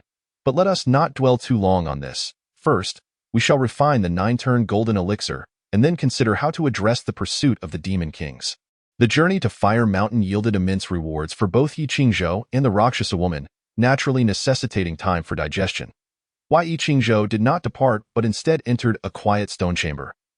Closing his eyes and centering his thoughts to introspect within the purple palace, the sea of magical energy became tranquil with each cycle of breath, as his primordial spirit sat at the center. Surrounded by swirling Tao patterns, paths of slaughter, water, earth, and the joy of the Buddha. Among them, the most resplendent was the path of fire, with innumerable Tao patterns coalescing into a circular form, undulating around him. occasionally releasing Tao rhythms, while the other paths drew near, as if they had already acknowledged the path of fire as their leader. Only the path of strength, though not yet complete, remained fiercely independent, guarding its own space. The dark Tao patterns were immensely heavy, resembling a waning moon, slowly rotating 0.5 complete paths. Halfway to the next refinement of the Hongming Pearl's restrictions had been achieved. Furthermore, the path of fire had already reached the unity of humanity and Tao. As long as figures like the Taiji immortal demon kings did not intervene, even against a golden immortal, I would possess a degree of self-preservation. Yi Qingzhou felt great satisfaction with the fighting prowess his Xinxian realm could achieve. Yet he dared not let his guard down. Many cultivators, upon reaching the celestial immortal realm, mistakenly believed they had attained true success, becoming complacent, or sought positions in the heavenly court, tirelessly scheming, relying solely on celestial materials and earth treasures to evade calamity and enhance their magical power. Yet, they fail to realize that relying on divine beings is inferior to possessing one's own abilities. Only by having strength oneself is the true hard truth. The 9-turn golden elixir. I wonder how much my cultivation and Tao laws will increase after consumption. Yi Qingzhou opened his eyes and took out the 9-turn golden elixir, swallowing it whole. Chapter 68. Surrounded at Cuiyun Mountain. Yi Qingzhou of 10 years hence, 33 layers of grievance heaven, Doshui Palace. Taishang Laojun slowly opened his eyes, glancing at the alchemy furnace before him, now with a missing piece, yet a meaningful smile graced his lips. Silver Boy remarked, "Congratulations, Tao Ancestor, on recovering the shard of the Bagua furnace. With it restored, we can once again produce elixirs that captivate the hearts of the immortals." Upon hearing this, Taishang Laojun shook his head. The shard of the Bagua furnace has been lost for 500 years. It cannot be recovered. Upon hearing this, the golden boy was taken aback. Then what shall we do? That rascally monkey caused an uproar in the heavenly court and devoured our elixirs. If we cannot reclaim them, half of the elixirs in Doshui Palace are allocated to the heavenly court, under the jurisdiction of the Jade Emperor. The other half is given to those deities with whom the Tao Ancestor has ties, who come to pay their respects. Now, with a shortage of elixirs in the palace and the furnace unable to be repaired, a shortage is indeed unavoidable. Taishang Laojun sighed, saying, "Silver Boy, you must visit the Queen Mother's palace and report this matter truthfully. Request her to inform the Jade Emperor that our stock of elixirs, including golden elixirs, Taiji elixirs, and 9-turn elixirs, has been depleted. We must wait until we find materials to repair the furnace before we can refine again." Understood. Silver Boy promptly complied. Ian Yaoqi, upon hearing Silver Boy's account, the Queen Mother furrowed her brow, displaying a worried expression. The peaches had just been devoured by that monkey, and now the elixirs are in short supply. With a heavy sigh, she lamented, in this vast heavenly court, with the 9 luminary star officials, the 28 mansions, and the myriad celestial bodies, the celestial salaries and allowances are likely to face issues. The heavenly court has gathered the most deities from the 3 realms. Its stable operation relies on tangible resources. Once cultivators attain the celestial immortal realm, the 3 calamities and 9 tribulations loom overhead like a sword, forcing countless deities to flee to evade disaster. Yet, all of this can be resolved by a single elixir or a peach. This is the most potent means of the heavenly court to win over the immortals. Among the celestial salaries and allowances, these 2 resources are paramount, and now both of these vital supplies are in short supply. It is easy to foresee that in the time to come, the heavenly court will inevitably experience some turmoil. Over time, it may even lead certain deities to descend to the mortal realm and cause chaos. I understand. The Queen Mother nodded, dismissing Silver Boy before instructing the nearby fairy, prepare to visit the Jade Emperor's palace. I need to discuss this matter with him. Dian Shinyo Hajo. Time flowed on, and 10 years passed in the blink of an eye. Following the upheaval at Fire Mountain, one name spread throughout the demon realm, Yi Qingzhou. It is said that he is merely a Xinxian, yet possesses immense power and profound Tao laws, having single-handedly fought against over 10 true demon immortals and emerged undefeated, even slaying several true immortals, including the nephew of the West Sea Dragon King, a little toad dragon with dragon blood. This individual has deep celestial fate, having acquired shards of innate treasures from Fire Mountain, and faced an onslaught of over 10,000 demons. With 3 great demon kings blocking his path, Even so, he slaughtered through the ranks, leaving a sea of corpses, ultimately retreating unscathed.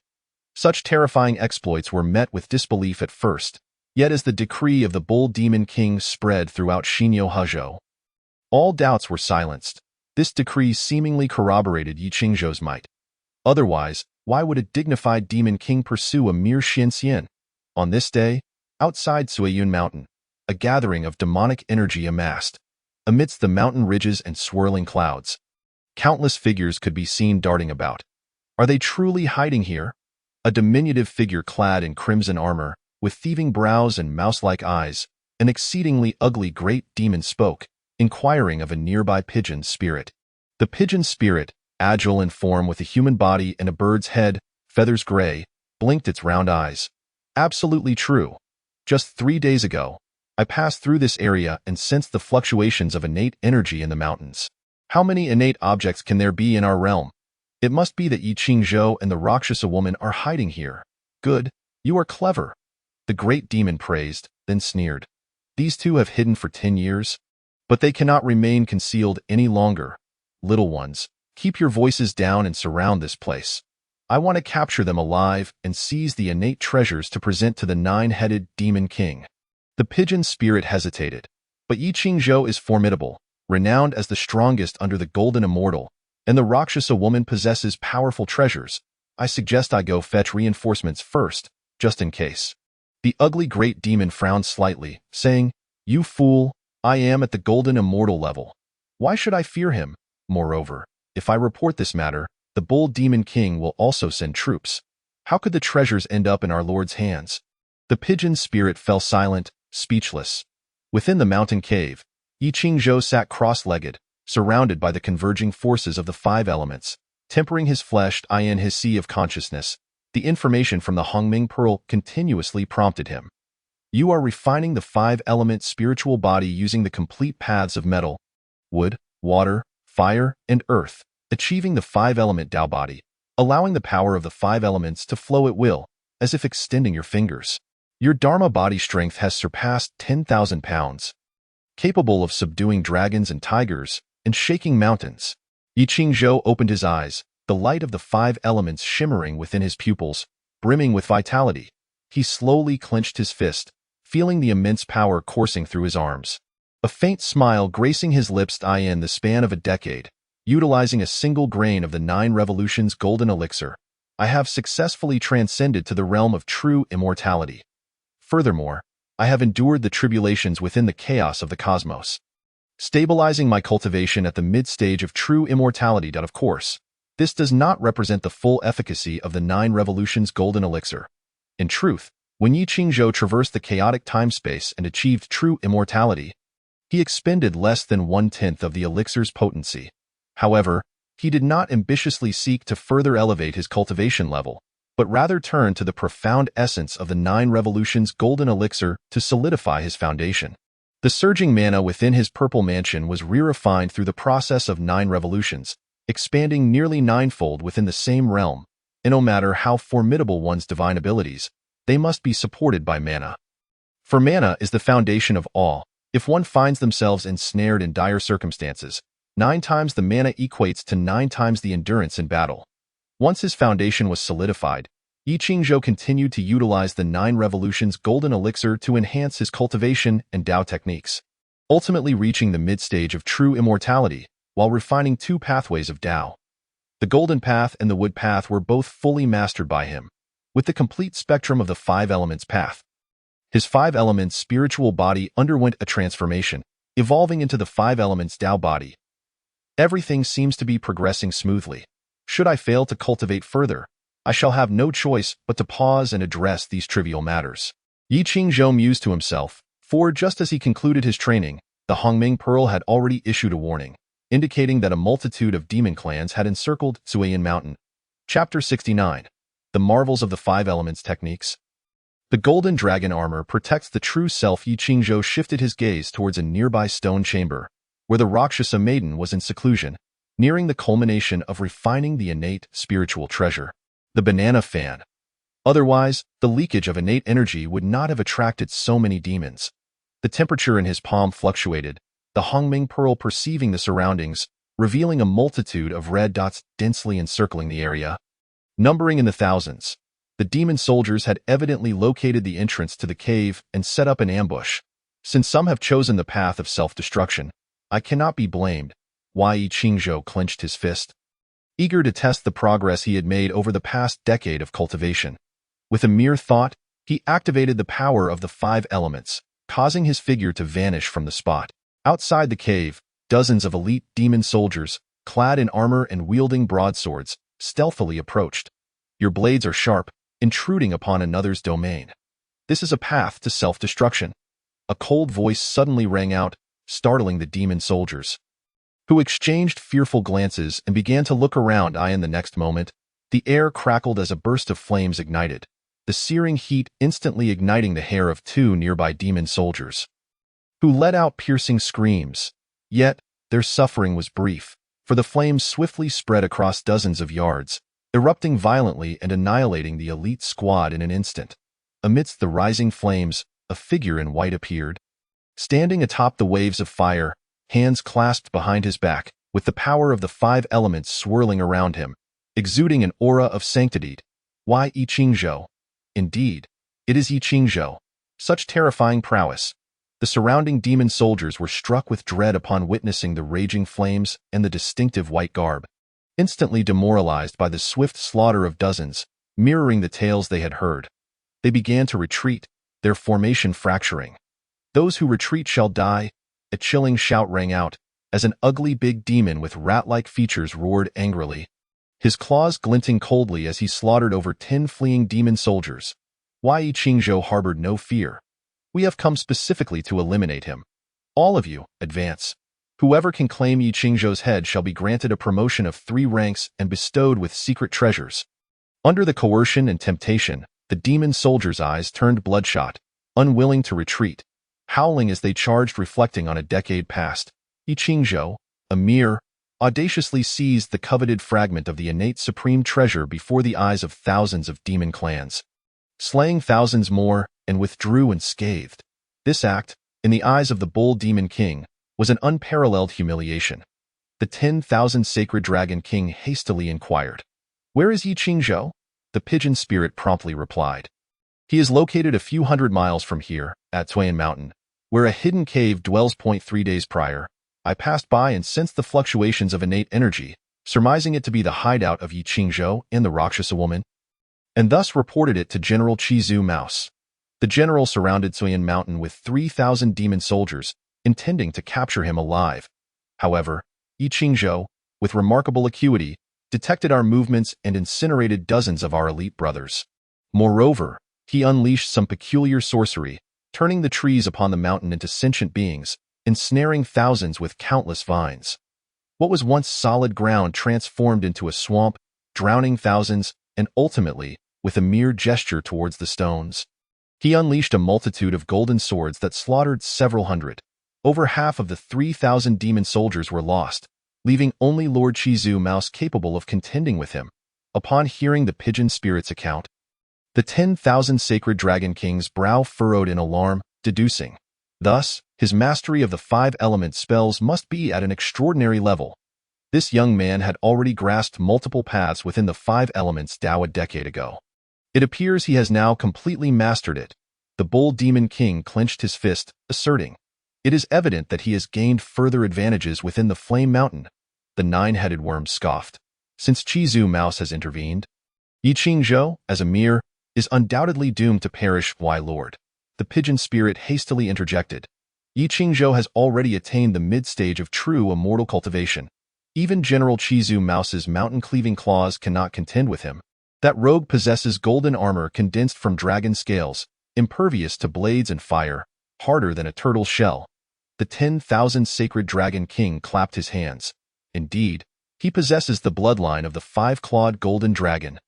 And if he commands the 5 elements Dao, he could maximize the power of his bloodline, condensing the golden dragon armor. With the flow of the 5 elements, this armor would be unbreakable.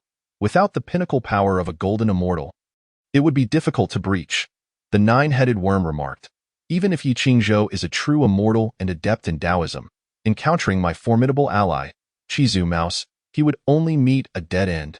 What many do not realize is that Chizu Mouse is no ordinary mouse that has cultivated into a spirit. He is a descendant of the ancient demon clan's 10 great demon saints, possessing the blood of gods and demons. Even now, with only mid-stage golden immortal cultivation, he has slain golden immortals. The lineage of the demon saint, having slain a golden immortal, this revelation, the 10,000 sacred dragon king was taken aback. It seemed that the 9-headed worm's subordinate possessed strength rivaling his own. The bull demon king declared, Yi Qingzhou is indeed a formidable threat. We must not be complacent. Mobilize our forces and swiftly proceed to Tsuiyun Mountain to capture the thief. Atop Tsuiyun Mountain, the heavens transformed dramatically, with anomalies manifesting.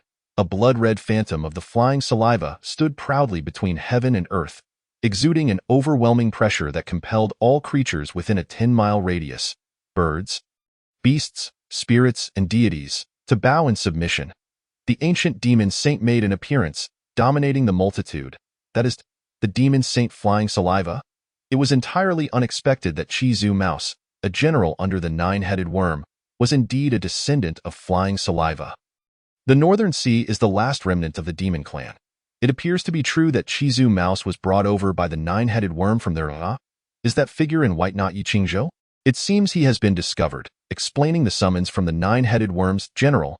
Flying Saliva is one of the 10 great demon saints of the ancient demon clan's heavenly court, a being of semi-saintly stature, immensely powerful, who once subdued an entire realm. Had it not been for the intervention of the ancestral shaman, he would not have perished. Yet, who would have thought that the bloodline of Flying Saliva still lingers? With Chizu Mouse already at golden immortal cultivation, Yi Qingzhou is in grave danger. Within a 10-mile radius, passers-by, local mountain deities, and night-wandering spirits halted to observe this grand battle. Although Yi Qingzhou had already reached the mid-stage of true immortal cultivation, a truly unexpected feat, compared to Chizu Mouse's strength, he still seemed to be at a disadvantage. At this moment, Chizu Mouse underwent a dramatic transformation, his flesh and blood swelling in the wind, growing to a height of 30 feet. His once sneaky, rat-like visage morphed into that of a fearsome demon. Fangs bared, and notably, he sprouted wings. Not the leathery wings of a bat, but feathered wings akin to those of a bird. Flying Saliva, inherently bird-like yet possessing rodent traits, proclaimed, Yi Qingzhou, in the western Bull Huzhou. It is said you are the foremost below the golden immortal, yet alas, I am a golden immortal. Chizu Mouse's voice was a deep, chilling roar as his wings flared, and his form vanished from sight. Spirit of the Ghost would vine, Yi Qingzhou frowned, silently reciting in the next moment. The laws of wood surged forth, the power of the 5 elements unleashed, and countless flora on Tsuiyun Mountain transformed into sentient beings, extending numerous vines that wove a celestial net, ensnaring the void before Yi Qingzhou. This technique, reminiscent of Yi Qingzhou's early days when he vanquished a tree demon of the earth immortal level in Gongzhou Mountain, had been inspired by its offensive capabilities. Yet, under the enhancement of the wood laws, even a casually summoned tree spirit would be 100-fold stronger than the former ghost would vine out of course. This tree spirit could only maintain its form for a brief moment before reverting to its original state. A mere parlor trick. Chizu Mouse scoffed, his image bolstered by the Flying Saliva's manifestation, rendering him swifter and more powerful, his magical prowess vast as the ocean. However, this technique was not akin to the grand principles of the universe. The manifestation was merely a shadow, with true combat strength residing within Chizu Mouse himself. He wielded his claws, effortlessly shredding the ghostwood vine. Yet the vines surged forth in an unending tide, and even though he could easily sever them, they served to obscure his line of sight. Soon enough, Chizu Mouse found himself disoriented, a wave of irritation stirring within him. Suddenly, a soft sound echoed beside his ear, followed by an overwhelming surge of heat. Blazing fire, mud flow marsh, golden sword radiance, water dragon surge. Yi Qingzhou hovered above, positioned over Chizu Mouse, as the patterns of the 5 elements appeared behind him, akin to a rotating wheel, with 5 element spells continuously manifesting and raining down upon Chizu Mouse. Chapter 71. The Pressure of the 9-Headed Worm? The Might of the Excalibur. Chizu Mouse, agile in form, could not escape the sudden eruption of flames, which were the true fire of the 3 mysteries. spreading like wildfire. The ghostwood vine was reduced to ashes in an instant, augmenting the flames with its essence, harmonizing with the Taoist principle of wood giving birth to fire within the five elements. The sky was alight with sentient flames, converging upon a single point, enveloping Chizu Mouse within a colossal fireball. The figure within the flames had no choice but to cross his wings defensively. As the sound of clashing metal echoed, with innumerable golden rays shooting forth, spectral sword shadows slicing into Chizu Mouse, demon blood splattering, evaporating into crimson mist beneath the searing flames. Such a spectacle left the onlookers in astonished silence.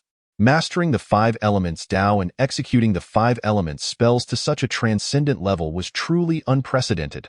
Roaring, the sound of a dragon's cry resounded. Following the fire, water coalesced into a dragon shape, spiraling upward, sweeping up countless mud and sand, murky and chaotic, swallowing Chizu Mouse whole, rendering his muscles and bones weak. Even with immense strength, he could not contend against the flowing mud. A mere monstrous mouse dares to provoke me? Yi Qingzhou proclaimed, stepping upon the void, his voice cold and resolute. His right hand grasped the air, and in a flash of dazzling gold, a dark golden giant axe materialized in his grasp. The axe gleamed with an intimidating edge. Inheriting the form of the former demon-slaying axe, yet with subtle differences, the giant axe hovered in the air, emanating radiant exposure and waves of celestial energy, spanning the heavens and earth, the resonance of Tao flowing ceaselessly. This was Yi Qingzhou's favored celestial axe, now empowered by the primordial pearl, fused with fragments of the 8 trigrams furnace, its overwhelming pressure surpassing the former Golden Bowl's characteristics, capable of not merely slaying demons but also immortals. A postnatal treasure? Heaven's mercy. Such a formidable weapon is undoubtedly at the treasure level. Within this artifact, there seems to be a trace of innate energy. Could it be that Yi Qingzhou has fused the fragment of the innate supreme treasure into his own magical artifact? Whether demons, earth deities, or wandering cultivators, all eyes were irresistibly drawn to the Excalibur, unable to divert their gaze, as its might instilled fear into every heart. "Receive my axe," Yi Qingzhou bellowed, turning to swing the axe at Chizu Mouse. Ensnared by the muddy waters, the patterns of slaughter emerged, an inexhaustible killing intent surged forth, akin to an invisible binding force, leaving Chizu Mouse no means of evasion. Simultaneously, the malice solidified, rendering the once unremarkable axe imbued with formidable divine power. One strike, and it could cleave mountains asunder. Chizu Mouse flailed his sharp claws, yet they struck only the flowing mud and sand, his immense strength dissipated by an unseen force, even with the support of the flying saliva bloodline. He could not break free from Yi Qingzhou's control over the five elements Tao. Once ensnared by the path of slaughter, Chizu Mouse's heart froze, his thoughts reduced to ashes. "How dare you harm my beloved general?" At that moment, a thunderous roar echoed from afar, reverberating like thunder, striking terror into all who heard. An inexhaustible demonic power surged forth like a tempest. Countless beings in all directions were compelled to bow and submit beneath its overwhelming pressure. In the forested expanse, birds plummeted to the ground, their 7 orifices weeping blood as they met their demise. In the distance, a creature of towering stature, akin to both a dragon and a bird, took to the skies with a powerful flap of its wings. Its claws were like hooks, and it bore 9 heads clustered together, each with a gaping maw poised to rend. The golden eyes of the creature sparkled with a fierce divine light, piercing the air for 100 feet, radiating an aura of majesty and sharpness. This was the true form of the 9-headed worm. Under the oppressive might of the Demon King, Yi Qingzhou's face turned pale. He gazed at the 9-headed worm from a distance of 10 miles, yet it felt as if the creature's claws could descend upon him in an instant. Without hesitation, Yi Qingzhou swung his axe. Severing the head of the red-footed rat, blood gushed forth as the immense rodent's head fell from the sky, which Yi Qingzhou swept away with his sleeve, hurling it towards the approaching 9-headed worm. Bang! The head exploded midair, and the 9-headed worm was momentarily engulfed in foul blood, seething with rage as one of its claws lunged toward Yi Qingzhou's chest. "What a daring thief! You truly fear not death. In that case, I shall let you taste the agony of having your heart ripped out. Who dares to harm him?" From below in the mountains, a sharp reprimand rang out, before the figure even arrived. Countless Taiyin patterns coalesced in the air, enveloping a radius of 10 miles. In the next moment, a red-clad Rakshasa woman burst through the void, positioning herself before Yi Qingzhou, her tiny banana fan radiating with innate brilliance. Upon witnessing this, the nine-headed worm's eyelids twitched, hastily halting its advance, retreating 100 feet before finally coming to a stop point 10 years prior. It was this very fan that had effortlessly sent it flying for 84,000 miles, leaving it dazed and unconscious, crashing through countless mountain peaks and colossal pillars, suffering grievous injuries. The most excruciating part was the tiny energy that had invaded its body, causing it to endure daily agony for nearly 3 to 4 years. Now, seeing the Rakshasa woman wielding the fan again, the nine-headed worm dared not act recklessly. At that moment, brilliant streaks of light approached, heralding the arrival of the Ox Demon King, the saintly Dragon Queen, and the saintly princess. The Rakshasa woman stood firm before the three, gripping her fan, unwavering and unafraid. She glanced back at Yi Qingzhou, a hint of triumphant smile playing at her lips. After 10 years of seclusion, she had refined the 9-turn golden elixir, successfully reaching the initial stage of the golden immortal realm. More importantly, she had completely mastered the restrictions of the banana fan. With this divine artifact in her possession, even if the demon kings before her joined forces, she would not be without means to retaliate. The innate treasure. The Ox Demon King observed the fan in the Rakshasa woman's hand, his brow furrowing. Rakshasa woman? Your treasure is indeed formidable, but if we charge at you from different angles, even if your first strike can send someone flying for 84,000 miles, you will have no chance for a second swing. 10 years ago, in the Flame Mountain, 2 innate treasures were produced, which were under the control of our various demon kings. Your entry into the mountain for training was granted by us, yet you too, ungrateful, dared to take both treasures for yourselves. This is utterly unreasonable. Rakshasa woman, you have deep ties with the great Dragon Master. Even I respect you as a woman of valor, as long as you do not interfere with Yi Qingzhou. The fan will belong to you, and he and the treasures in his possession will belong to us. How about it? The Ox Demon King, known for his strength, was not a brash individual, on the contrary. He was quite adept at strategy. The Rakshasa woman merely snorted in disdain. Heaven and earth are filled with spiritual treasures. Those with fate shall claim them. These 2 treasures were contested by us. How can you speak as if they were gifts? The mighty Ox Demon King, how hypocritical and absurd. Yi Qingzhou's life is non-negotiable. What can you do? The 9-headed worm shouted coldly. What if I add my strength to the mix? Just then, a powerful demonic force surged into the sky as a swirling black wind approached from the east, accompanied by a deep, resonant voice. My dear brother has come with my invitation to the feast. Yet you have made him suffer for 10 years, though you treat me, the Black Wind King, as a soft persimmon? Chapter 72. Negotiation amidst the chaotic boulders and the sparkling waters of the Baibo Pond. A group of seemingly united yet internally discordant individuals stepped into the fray. The Black Wind King and the Ox Demon King walked side by side at the forefront, while the 9-headed worm and the saintly Dragon King flanked them. Following closely were the Rakshasa woman, Yi Qingzhou, and the saintly princess. Yi Qingzhou found himself sandwiched in the middle, his expression composed as he remained silent, his thoughts unknown. After a decade, he found himself reunited with the princess once more. The Rakshasa woman took the initiative to speak, glancing at the Dragon Queen beside her, clad in a flowing azure gown. After 10 years apart, the Dragon Queen seemed to have made considerable progress in her cultivation. With her graceful figure, ample bosom, and slender waist, she resembled a delicate willow swaying in the breeze. Yet within her seemingly fragile frame lay an extraordinary power. The saintly princess's gaze flicked over to Yi Qingzhou before turning to the Rakshasa woman, her eyes narrowing into a smile. I have always regarded both of you as friends. Regardless of when you arrive, you are my honored guests. The Rakshasa woman responded with a hint of sarcasm. We possess meager powers and cannot presume to intrude. The saintly princess frowned, her gaze shifting to the silent Yi Qingzhou, yet she offered no explanation. As they returned to the Crystal Palace, Yi Qingzhou couldn't help but feel a wave of nostalgia.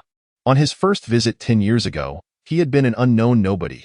Now, he had garnered some renown in the realm of West Niu Hezhou, albeit not particularly significant.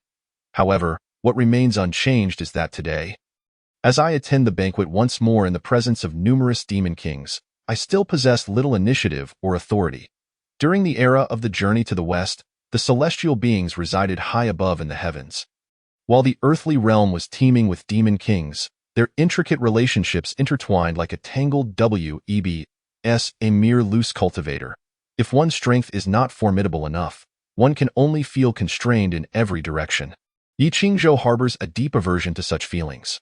Although he and the Rakshasa woman have both benefited from the favors of the supreme Laojun, it is evident that the Taoist ancestor views them merely as pawns, intending to exploit their abilities for unsavory tasks, with no public connection between them. This includes the elusive Guanyin, who remains a stranger to him. Such connections hardly constitute a solid backing. He still lacks sufficient leverage and strength.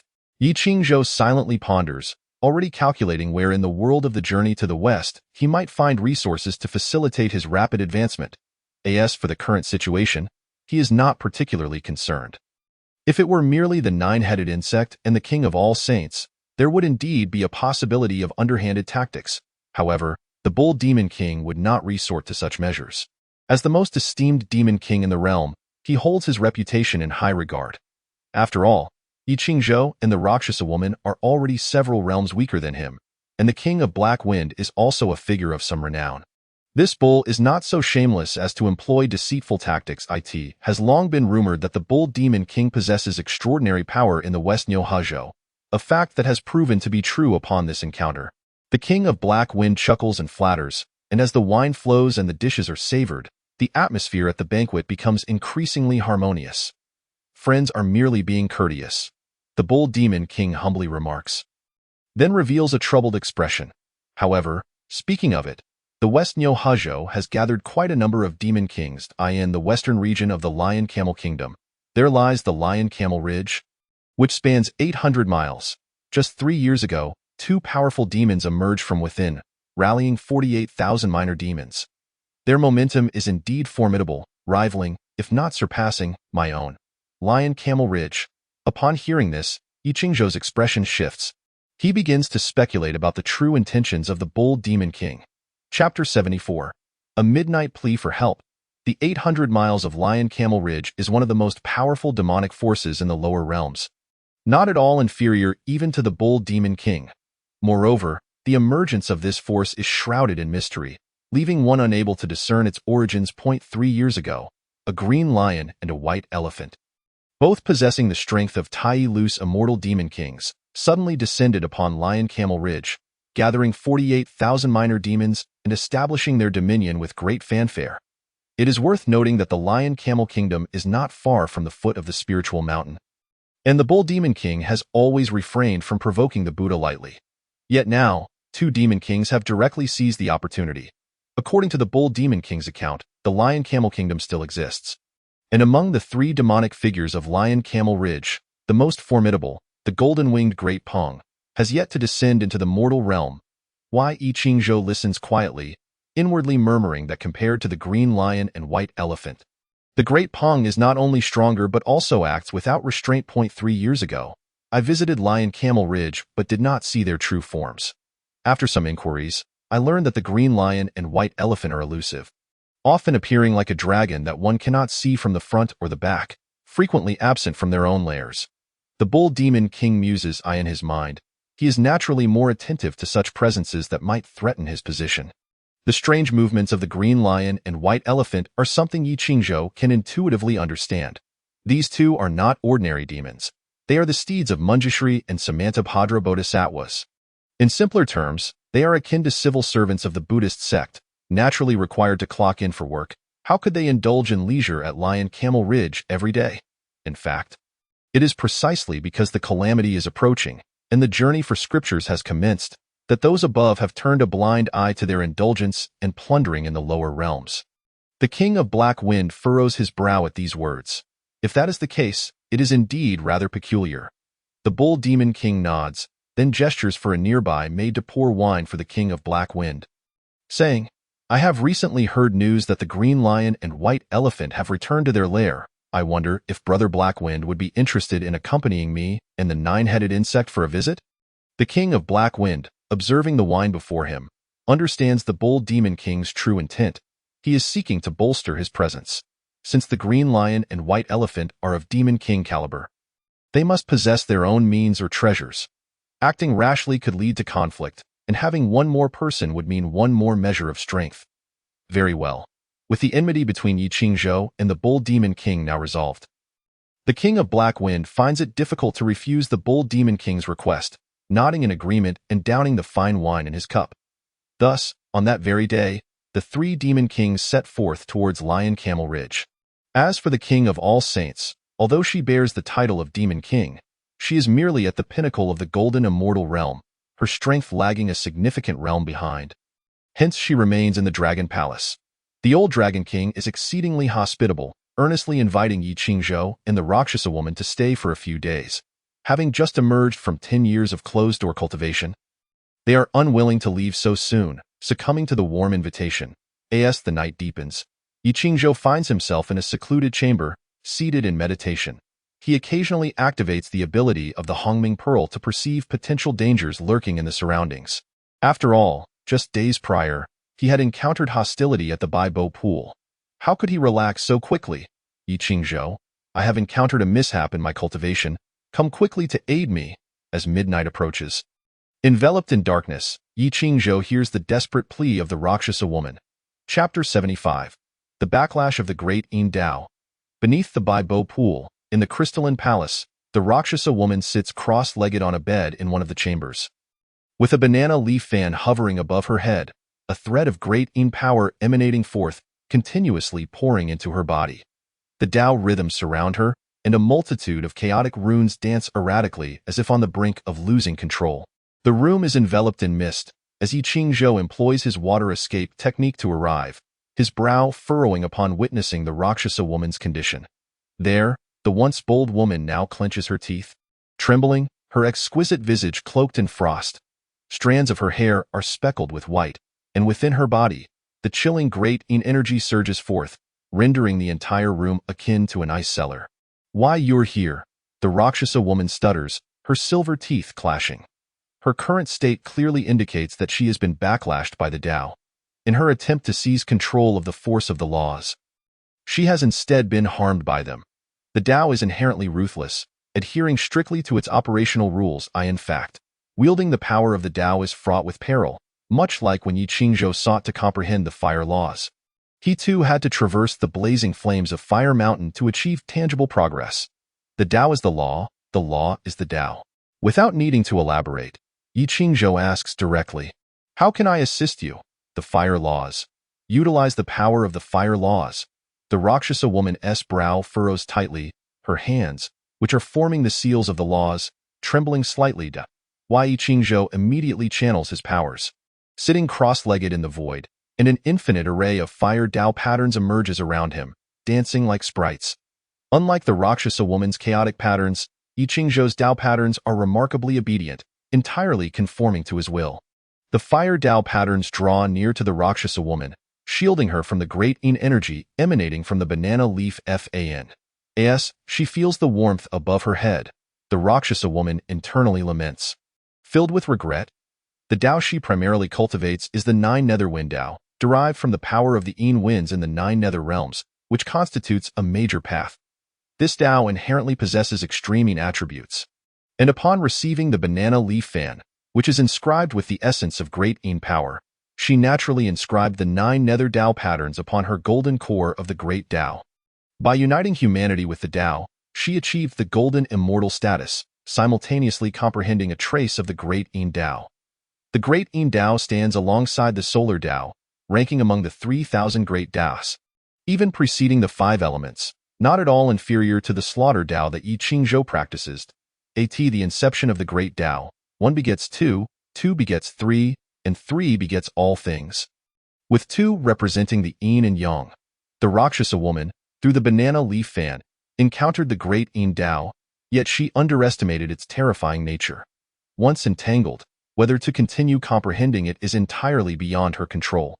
Today, resting in the Dragon Palace, she did not originally intend to delve into the Dao, merely seeking to meditate calmly on her bed. However, as soon as she settled into her meditative state, the fragmented Dao patterns of the great Yin within her purple mansion began to operate autonomously.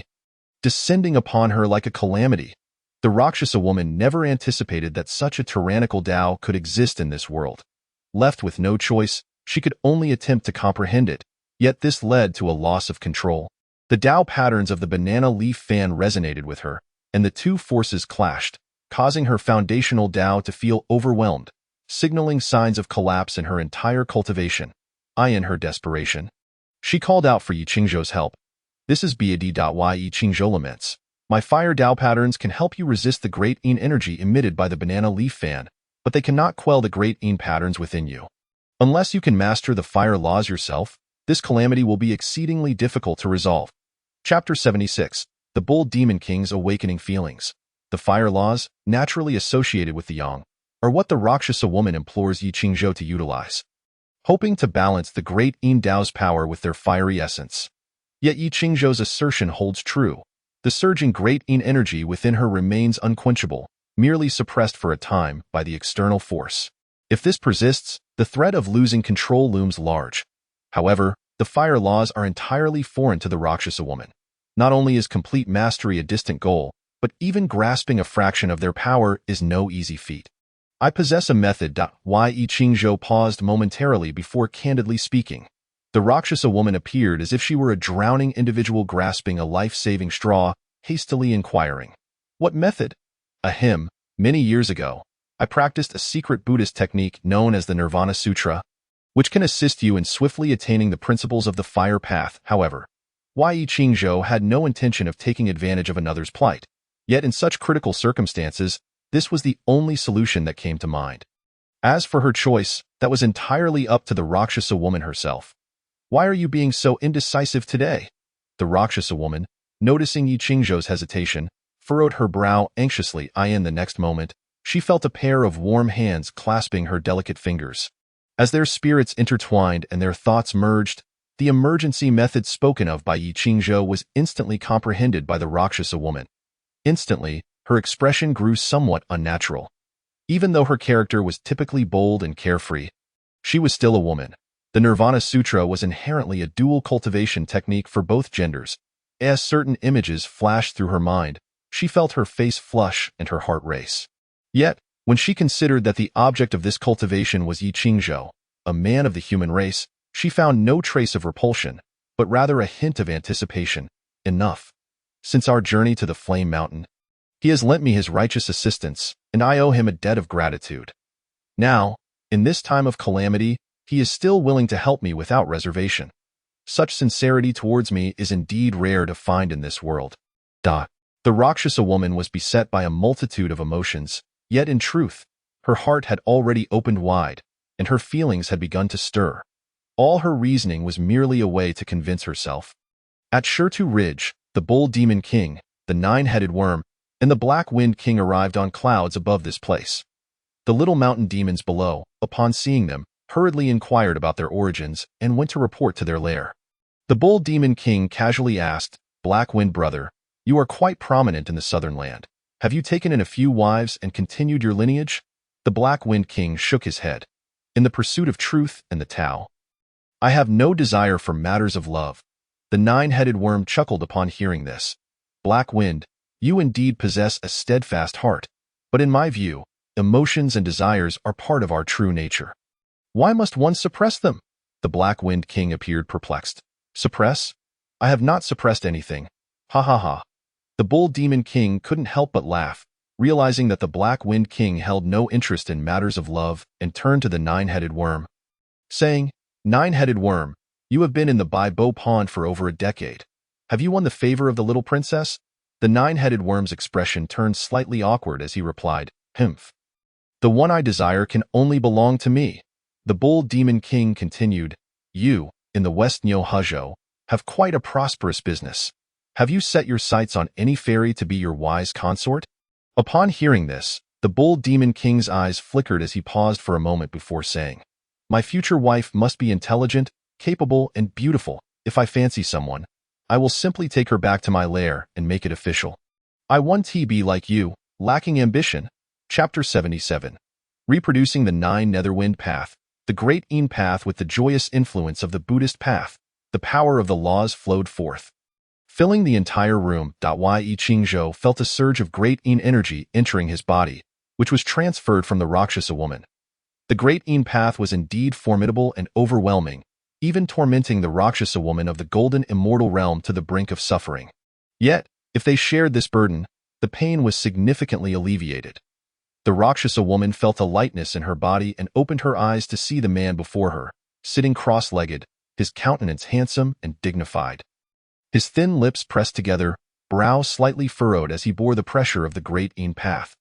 Her heart softened, and without conscious thought, she leaned forward and embraced him, sealing their lips together. Her voluptuous form pressed against Yi Qingzhou's chest, their breaths mingling heatedly, passion ablazed. Yi Qingzhou, feeling the delicate figure in his embrace, experienced an exhilarating thrill. According to destiny, the Rakshasa woman was indeed the Iron Fan Princess, the future wife of the mighty Bull Demon. Yet now it seemed she was about to be intercepted by him. The Bull Demon King was merely a lowly demon king. What was there to fear? Yi Qingzhou mused, with a beauty in his arms, there was no need to maintain a gentlemanly faade. It was better to make things official first and worry about the consequences later. Why pursue the Tao? It was to achieve freedom and indulgence, to embrace beauty and have many partners.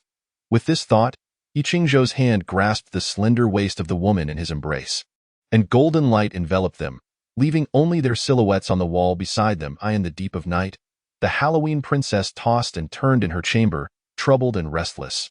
She sat up from her fragrant couch, hesitation flashing in her beautiful eyes, but soon she steeled her resolve and rose to leave her room. As she walked, the innate ability of concealment within her bloodline activated, allowing her form and aura to be perfectly subdued. Evading the palace maids and guards, since the nine-headed worm had revealed his willingness to join the Baibo Pond, her father, the Halloween Dragon King, had opened the gates wide, resulting in the nine-headed worm's influence permeating the entire Baibo Pond. Even within this crystal palace, there were spies planted by the nine-headed worm. Before long, she arrived outside a secluded guest room, hesitated briefly, and without knocking, used a spell to silently open the door. Gazing at the empty room, the Halloween princess could not help but frown. Yi Qingzhou had indulged in forbidden fruit with the Halloween princess atop the golden pagoda of the Jisai kingdom, and since then, he had deeply experienced the pleasures of love. In this world, some sought love and fame, while others pursued food and sensuality. All were expressions of the heart's true nature. Yi Qingzhou never denied that he carried the LSP gene. After a decade, entering the realm of Yin and Yang once more and having a perfect beauty in his arms, he felt utterly exhilarated, floating like an immortal. Your bond with the Rakshasa woman deepens, your spirits and bodies intertwining, enhancing each other's cultivation. You have replicated the Rakshasa woman's Taoist techniques with the Nirvana Sutra. You have comprehended the Nine Netherwind Path, attaining a deeper understanding. You have comprehended the Great Yin Path, attaining a deeper understanding. In his mind, the prompts from the Hongming Pearl continued to surface, and Yi Qingzhou could sense that the chaotic Great Yin Path laws had stabilized. This was their first mutual enhancement of Yin and Yang, and he had successfully replicated two of the Rakshasa woman's techniques, a considerable gain. With diligent effort, further progress was assured. Chapter 78. Soothing the Rakshasa woman, caught by the Halloween princess on the bed. Amidst a tangle of sheets, the aftermath of their union lay scattered. After the storm had passed, Yi Qingzhou and the Rakshasa woman sat facing each other, their palms overlapping and fingers intertwined, savoring the residual effects of their cultivation. Yi Qingzhou felt the laws of the Tao within him, and to his surprise, his recently achieved realm had further improved, reaching the late stage of true immortal. This power primarily stemmed from the Rakshasa woman's primordial energy. Being untouched by others, she still retained a trace of innate vitality, now flowing into Yi Qingzhou's hands. Within his purple mansion, an additional dark gray law emerged, representing the Great Yin Path. The Nine Netherwind Path, while also part of the Great Paths, remained beneath the Five Elements Path, existing at the edge of the purple mansion. This was a truly marvelous technique. The Rakshasa woman opened her eyes, her fair cheeks flushed with excitement. At this moment, not only had she escaped the crisis of her laws running amok, but she had also benefited from the ordeal. The Great Yin Path had evidently advanced, and within her body, a crimson flame pattern had appeared, marking her attainment of a deeper understanding. I spent hundreds of years in bitter cultivation to reach a deeper understanding of the Nine Netherwind path. Yet now I have progressed in the fire path in just a few hours. The Rakshasa woman gazed at Yi Qingzhou in disbelief, although she knew this man possessed extraordinary insight and was unfathomable. The events of this night once again shocked her, why Yi Qingzhou merely smiled, offering little explanation. The Rakshasa woman glanced at Yi Qingzhou's chest, marked with her scratches, her handiwork, and her own body was similarly adorned with red marks. Thinking of this, her face turned crimson, and without a stitch of clothing, she playfully nestled into Yi Qingzhou's embrace, declaring, "From now on, I shall be yours. If you dare to be unfaithful, I will ensure you suffer a fate worse than death." Yi Qingzhou, feeling the warmth of her soft form in his embrace, paused momentarily but spoke earnestly. "There is something I must clarify. I am already betrothed in the southern land." The Rakshasa woman visibly froze, looking up at Yi Qingzhou, taking a deep breath before saying, "Very well, it is common for men to have multiple wives. You are quite honest. Let us find a day for me to meet her." This response relieved Yi Qingzhou. According to the original narrative, the Rakshasa woman was indeed a virtuous and gracious lady.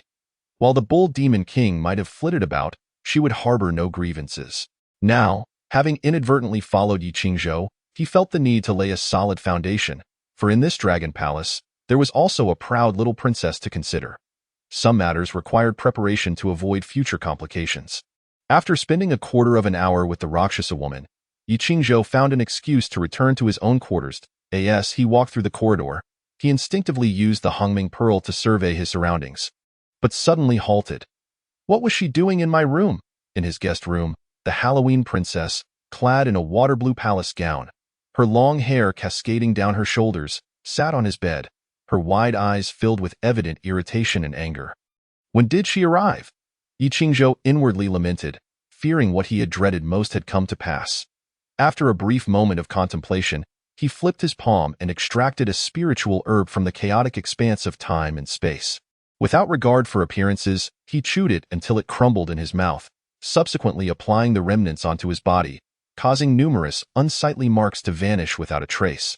Having completed this, Yi Qingzhou quietly circulated his energy, allowing his complexion to pale slightly before returning to his chamber. Chapter 79. The guilt of treading two boats. As Yi Qingzhou stepped into his room, he was taken aback by the sight of Princess Wanqing sitting gracefully upon the bed.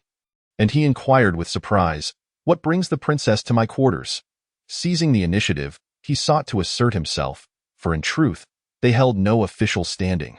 With a frosty expression and slightly furrowed brows, Princess Wanqing replied, "Do you not wish for my presence?" Yi Qingzhou shrugged, "The Baibo Pond is indeed yours to frequent. You may come and go as you please." The princess's gaze grew noticeably colder. "Very well, it seems I have intruded upon your abode at such a late hour. This is indeed a breach of decorum on my part." Having said this, she rose to leave. However, as she passed by Yi Qingzhou, she noticed the tension in his brow and the pallor of his face, prompting her to realize he too bore signs of distress. "Serves you right," Princess Wanqing thought, frowning at him. Lacking in cultivation yet still striving to appear strong, she assumed that Yi Qingzhou had sustained a hidden injury during his earlier confrontation with the barefoot rat and was merely holding on throughout the day, only for his condition to manifest now. "What can I do when faced with a formidable enemy?" Yi Qingzhou replied lightly. Upon glancing back, the princess observed him pursing his lips, a look of determination etched upon his features as he returned to his bed. Sitting cross-legged to tend to his wounds in a fleeting moment, her gaze softened, and much of her resentment dissipated. A decade ago, he was merely a mere Xianxian, traversing the demon world alone, exhibiting unmatched courage as he slayed demons across borders, even snatching innate treasures before the likes of the bull demon king and the nine-headed worm. What audacity that was! Though Yi Qingzhou had been hunted for 10 years, many in the demon world revered and feared his name. Yet, who could have imagined that this man of the human race, Yi Qingzhou, also experienced profound helplessness? His only reliance was upon himself. With myriad thoughts swirling in her mind, Princess Wanqing waved her sleeve and locked the door. Returning to Yi Qingzhou's side, she placed her delicate hands upon his back and, opening her mouth, released a resplendent, golden dragon pearl, radiating pure vitality to aid in his healing. Coughed.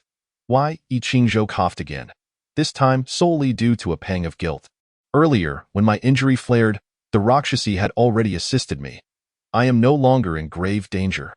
Princess Wanqing bit her silver teeth in frustration. My bloodline is pure dragon, and this dragon pearl within me is a sacred treasure of heaven and earth. Most adept at replenishing vitality and healing wounds, Ian Shichuoling. Within the Shirtua cave, the bold demon king, Black Wind King, and nine-headed worm sat at a table laden with drinks and delicacies, exchanging glances that spoke of palpable tension. My esteemed demon lords, are you perhaps dissatisfied with this human flesh? One of the minor demons, serving them, chimed in with a smile.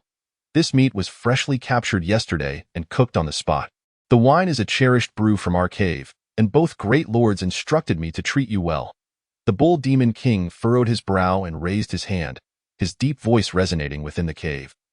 My friends, if you wish to treat us well, it would be remiss not to show yourselves. Indeed, the three had waited an entire night without even catching a glimpse of the green lion and white elephant. The lavish hospitality offered was sincere but lacked in personal presence.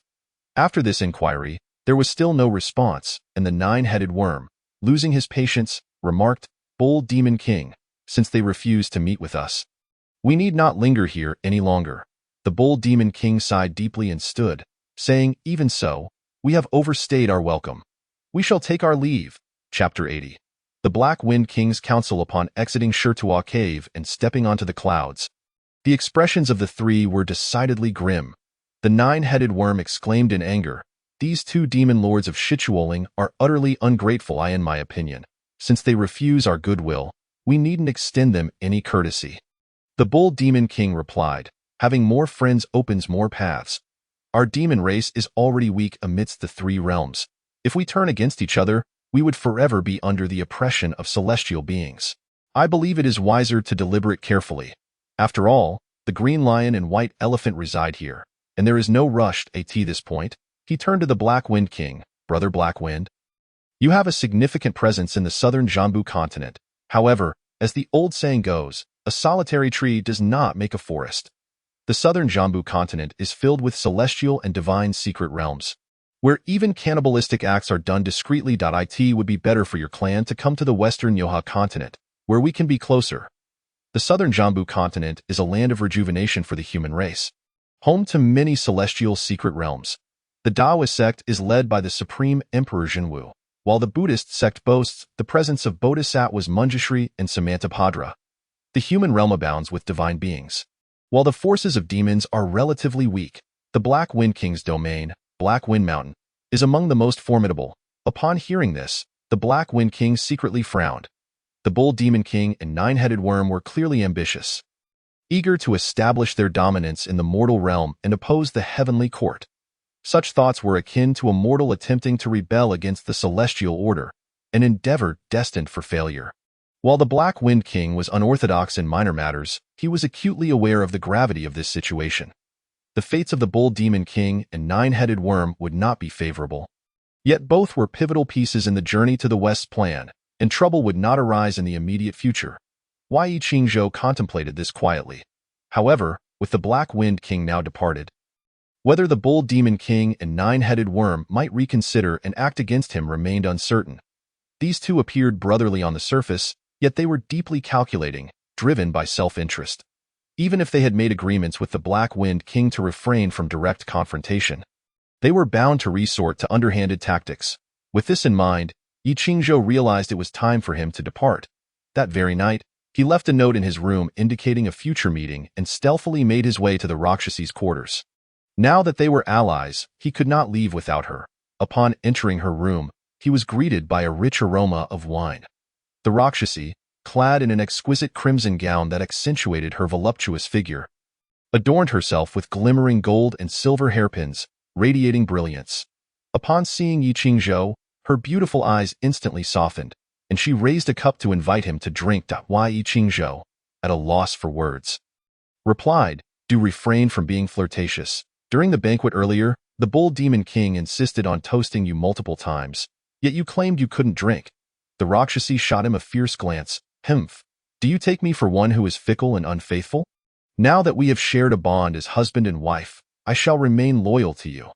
Not only will I not spare a glance for the Bull Demon King, but even the Buddha himself would not catch my eye a second time. All right, all right. Yi Qingzhou felt assured regarding the Rakshasi's fidelity. Even after she became Princess Iron Fan in the original tale, her entire cave abode was filled with maidens, with not a single male remaining. Yi Qingzhou, in her interactions, discovered that this young lady held a profound sense of familial values, dutifully adhering to the responsibilities of a wife. With the Black Wind King having departed from the Bai Bo Tan, it was unwise to linger here. Thus, we shall take our leave tonight. Yi Qingzhou stated his decision with unambiguous clarity. The Rakshasa woman, upon hearing this, was not particularly surprised and nodded in agreement. Heavenly treasures are exceedingly rare. They may well turn against us for it. Yi Qingzhou concurred. If you are willing to leave with me, I assure you that you shall not suffer any injustices that, of course, we may need to flee for a time. He was acutely aware that the only individual the Bull Demon King and the Nine-Headed Worm could not tolerate was indeed him, Yi Qingzhou. The current Rakshasa woman, wielding the banana fan and possessing late-stage golden immortal cultivation, was more than capable of suppressing a demon king, especially since she had always been close to the demon clan, as long as she was willing to serve as an ally to the Bull Demon King and others. She was unlikely to face persecution. In contrast, Yi Qingzhou was different. He belonged to the human race, lacking any foundation or the power of a demon king. The Rakshasa woman's willingness to depart with him indicated that they regarded themselves as a unified entity. Chapter 82. Yi Qingzhou's ambition. Yi Qingzhou took the Rakshasa woman's delicate hand, and with a thought, a faint aura of primordial chaos surged from within him, enveloping them both and concealing their presence. They then traversed the corridor, exiting the rear hall and re-entering the coral formation of the Dragon Palace at Bai Bo Tan. This formation was composed of impenetrable coral reefs, intricately linked to a secret realm, making it exceedingly difficult to breach. Moreover, at this moment, both Yi Qingzhou and the Rakshasa woman dared not create any substantial disturbance lest they alert the guards within the formation. This array is no trifling matter. Without the Dragon Palace's secret decree, even I would find it hard to exit unnoticed, the Rakshasa woman remarked with a frown. She possessed profound knowledge of formations, yet breaking through such an array was inherently challenging. Each major formation akin to a complex riddle, to solve it without error was as arduous as ascending to the heavens. "Follow me," Yi Qingzhou declared, his steps unwavering as he chose a direction and pressed forward. The Rakshasa woman's expression changed dramatically, yet she had no choice but to anxiously follow him through a series of checkpoints. Miraculously, they did not trigger any mechanisms within the formation nor rouse any guard, which was truly astonishing. After approximately a quarter of an hour, the two of them miraculously exited the coral array. Utilizing the water escape technique from the Five Elements Great Escape, Yi Qingzhou and the Rakshasa woman flickered and found themselves at the exit of the secret realm of Bai Bo Tan. There, two water yaksas stood guard. Silently eliminating these two yaksas would be easy, yet it would leave a trail, allowing the Bull Demon King and others to pursue them with justification. Concealed in the shadows, the Rakshasa woman pressed Yi Qingzhou's palm, and with a flick of her other hand, the banana fan appeared. She chanted a string of incantations, and a wisp of the Yin wind surged forth. Carrying a series of bubbles, the Yin wind, being an extremely cold force of nature, could extinguish the six-ding divine fire. A seemingly inconspicuous cluster of bubbles drifted towards the two yaksas, suddenly bursting forth. The power of the Yin wind erupted, instantly encasing the two yaksas in ice, leaving them shivering, their eyes darting, unable to utter a word or moved. Yi Qingzhou and the Rakshasa woman advanced stealthily, retrieved the key, and promptly opened the gate to the secret realm, making their escape. They did not halt until they reached Tuayin Mountain, where Yi Qingzhou sighed in relief. "Your mastery of the banana fan has become increasingly exquisite. With your current strength, you could easily attain the position of a demon king among the demon clan." "Hemph, indeed," the Rakshasa woman replied with a hint of pride, then added, however, "Relying solely on magical treasures without a foundation is unwise. We cannot be overly arrogant. After all, the dragon-subduing great sage must have already entered seclusion upon returning to Dragon-subduing Mountain. But my dealings with her are purely official. We cannot count on her. By the way, what exactly did you employ just now? How were you able to guide me through the coral array so smoothly?" "Ah, that's a secret," Yi Qingzhou teased. In truth, he had utilized the ability of the primordial pearl to perceive all directions. akin to having a three-dimensional map in his mind. No formation, however complex, could ensnare him. If you choose not to reveal it, so be it. The Rakshasa woman pouted slightly, yet she did not press further. She then inquired, "Where shall we go next?" "Right here," Yi Qingzhou responded. "Tuyan Mountain?" The Rakshasa woman furrowed her brow. "If we stay here, the Bull Demon King and the Nine-Headed Worm will certainly devise a way to retaliate. You should remain here for the time being. With the banana fan in your possession, your strength is on par with a Demon King. They would not dare to confront you directly. As for me, in no less than a decade or two, or at most 30 years, I shall return in a manner befitting my stature." Chapter 83. Until we meet again. Yi Qingzhou's tone was indeed somewhat grandiose. Under normal circumstances, he would not have dared to express such confidence. However, having undergone certain experiences, he recognized that this was a necessity for him. The only way forward was to immerse himself in the fray and vie for the opportunities that the world had to offer. "You intend to leave alone?" The Rakshasa woman was momentarily taken aback, her lovely face growing cold, revealing her displeasure. Her eyes reddened slightly, betraying a hint of sorrow. Upon hearing Yi Qingzhou's bold declarations, she discerned his intentions. Attaining the qualifications to confront a Demon King, as he had decades prior, was not something easily accomplished. Behind his grandiose words lay a resolve unafraid of death. The path he sought in cultivation would undoubtedly be fraught with peril, bloodshed, and countless tribulations. It was akin to the journey through Fire Mountain, facing off against myriad demons to seize sustenance from the Demon King's grasp. Cultivation was not a matter of mere days. Why must he pursue this? The Rakshasa woman stepped forward, grasping Yi Qingzhou's wrist, her beautiful eyes shimmering with unshed tears that seemed poised to fall like pearls. Yi Qingzhou had yet to respond when the enchanting woman suddenly leaped into his embrace, holding him tightly. The warmth and softness of her form were utterly captivating, momentarily causing Yi Qingzhou to contemplate remaining. Truly, the most difficult realm to depart from was that of tenderness.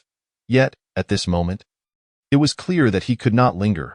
He gently reassured the woman in his arms. "The first path I practice is the path of slaughter. I must endure tribulations of death to achieve the swiftest growth.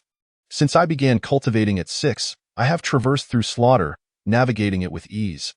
There is no need for you to worry. I will go with you," the Rakshasa woman said, biting her lip. Yi Qingzhou shook his head. "You must stay here. Trust me." Having said this, he gently pushed the woman away and, under the cover of night, vanished into the clouds in the blink of an eye. The Rakshasa woman gazed up for a long time, ultimately shedding tears. The cool breeze swept past, making her acutely aware of her thin garments, prompting her return to her cave abode. Yi Qingzhou soared into the clouds, completely concealing his presence. His decision to leave the Rakshasa woman behind was not one made lightly. It was a necessity. The Taishang Laojun resided high in the 9 heavens, yet orchestrated affairs across the 3 realms.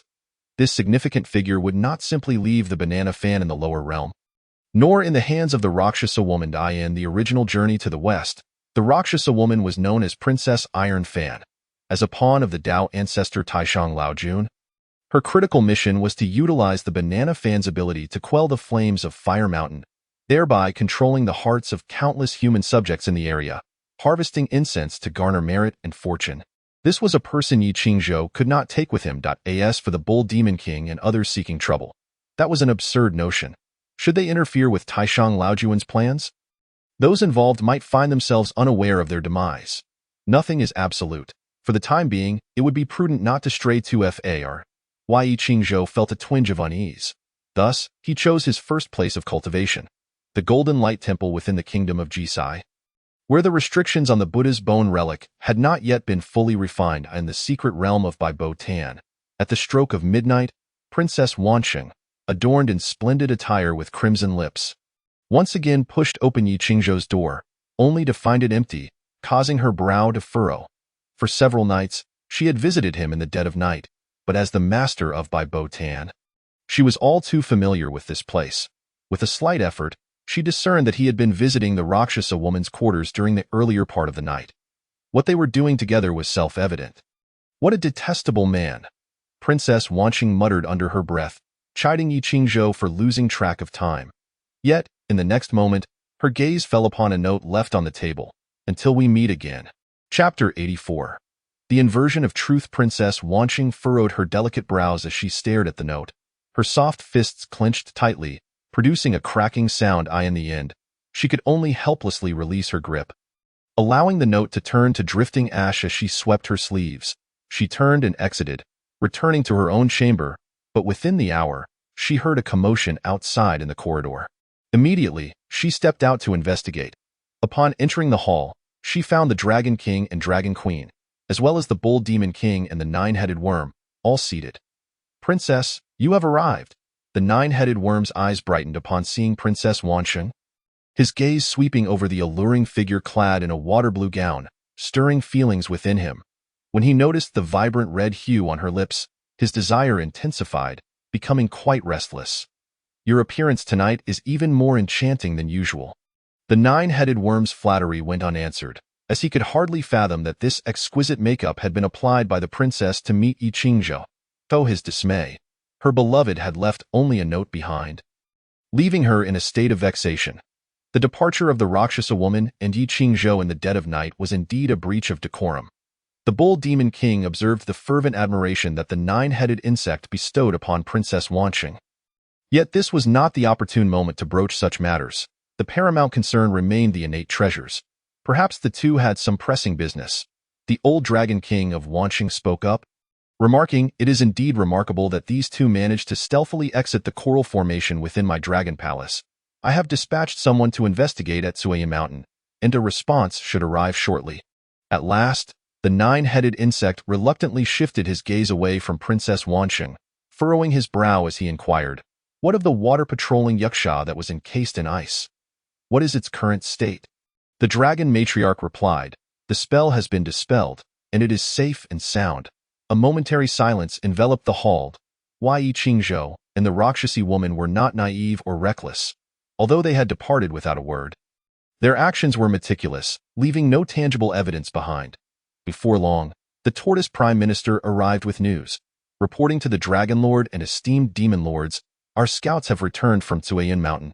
The Rakshasi woman claimed that she felt an inexplicable calling and has retreated into seclusion, while Yi Qingzhou has embarked on a journey for cultivation, his whereabouts unknown. "They've escaped," the nine-headed insect remarked with cold disdain. "Humph." At that moment, Princess Wanqing interjected with a frosty snort, "You esteemed Demon Lords are all renowned figures. Having reconciled with Yi Qingzhou, do you truly intend to betray him and pursue him relentlessly?" Her words sparked confusion among the assembly. Princess Wanqing, endowed with remarkable intelligence and clarity, though a woman, was a figure of considerable stature. Thus, she frequently attended the discussions of the Demon Lords, yet seldom offered her opinions. More often listening in, her sudden defense of Yi Qingzhou left many perplexed. The nine-headed insect clenched his fist in silence. Though unaware of the underlying reasons, witnessing Princess Wanqing's protectiveness towards Yi Qingzhou ignited a profound hatred within him, compelling him to desire nothing less than to tear Yi Qingzhou to shreds for his own peace of mind.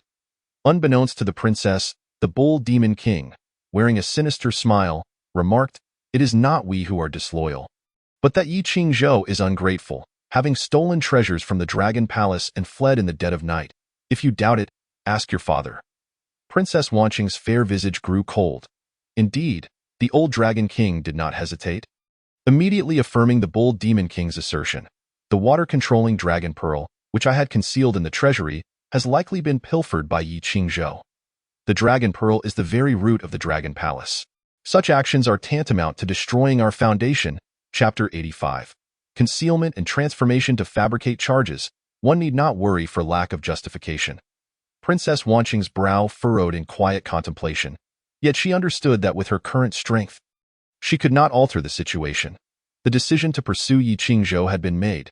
As she observed her father, the Bull Demon King, and the nine-headed insect conspiring against Yi Qingzhou, a wave of guilt surged within her. The second attempt to capture Yi Qingzhou was hastily established through mere exchanges of words. To prevent the Black Wind King from launching a surprise attack, this operation would be conducted discreetly. For ordinary lesser demons posed no significant threat to Yi Qingzhou. To contend with him, at least 3 golden immortals would need to join forces. As for manpower, there was no need for concern. "Leave that to me," the nine-headed insect smiled, turning his gaze towards the Dragon King of Wanqing and stating, "Should I succeed in retrieving the treasures for the Dragon Palace, I hope the Dragon Lord will acquiesce to my previous proposal." The Dragon King of Wanqing hesitated, casting a fleeting glance at his graceful daughter. "Ha ha ha," the Bull Demon King laughed heartily. "Eliminating treachery and fostering good fortune can indeed be a fine tale." The old Dragon King would naturally not refuse. "I, Old Bull, shall wish for my brother Nine-Headed Insect to win the heart of a beautiful maiden."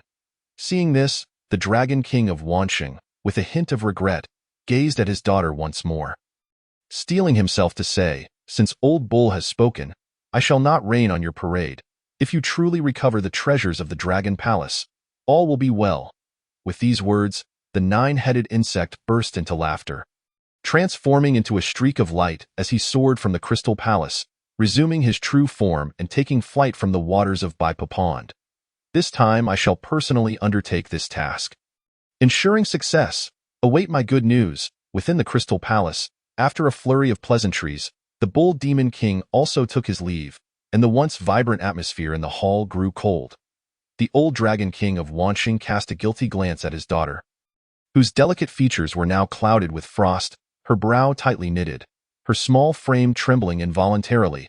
"Alas," the old Dragon King sighed, turning to retreat to the inner chambers. The Dragon Matriarch hurriedly offered words of comfort. "My daughter, the Nine-Headed Insect is a peak demonic king of the Tai Scattered Immortals, with the title of Northern Sea. Not be misled by the fact that he has come alone to the West Bull Huzhou. He commands a formidable army in the northern underworld. His resources are vast. Such a person is infatuated with you. Do not shun him, for he may be your worthy match." "Ha!" Princess Wanqing's smile was bleak. "So in your and father's eyes, I am merely a bargaining chip for trade." The Dragon Matriarch was taken aback by her words, her expression hardening with anger. "How can you speak to me in such a manner? Do you not see me as your mother?" With a furious stomp, Princess Wanqing's dragon might surged forth, the sound of her dragon roar resonating through the waters, causing countless aquatic beings to tremble in fear. Bowing in submission, with this lineage, she could secure her place across the seas.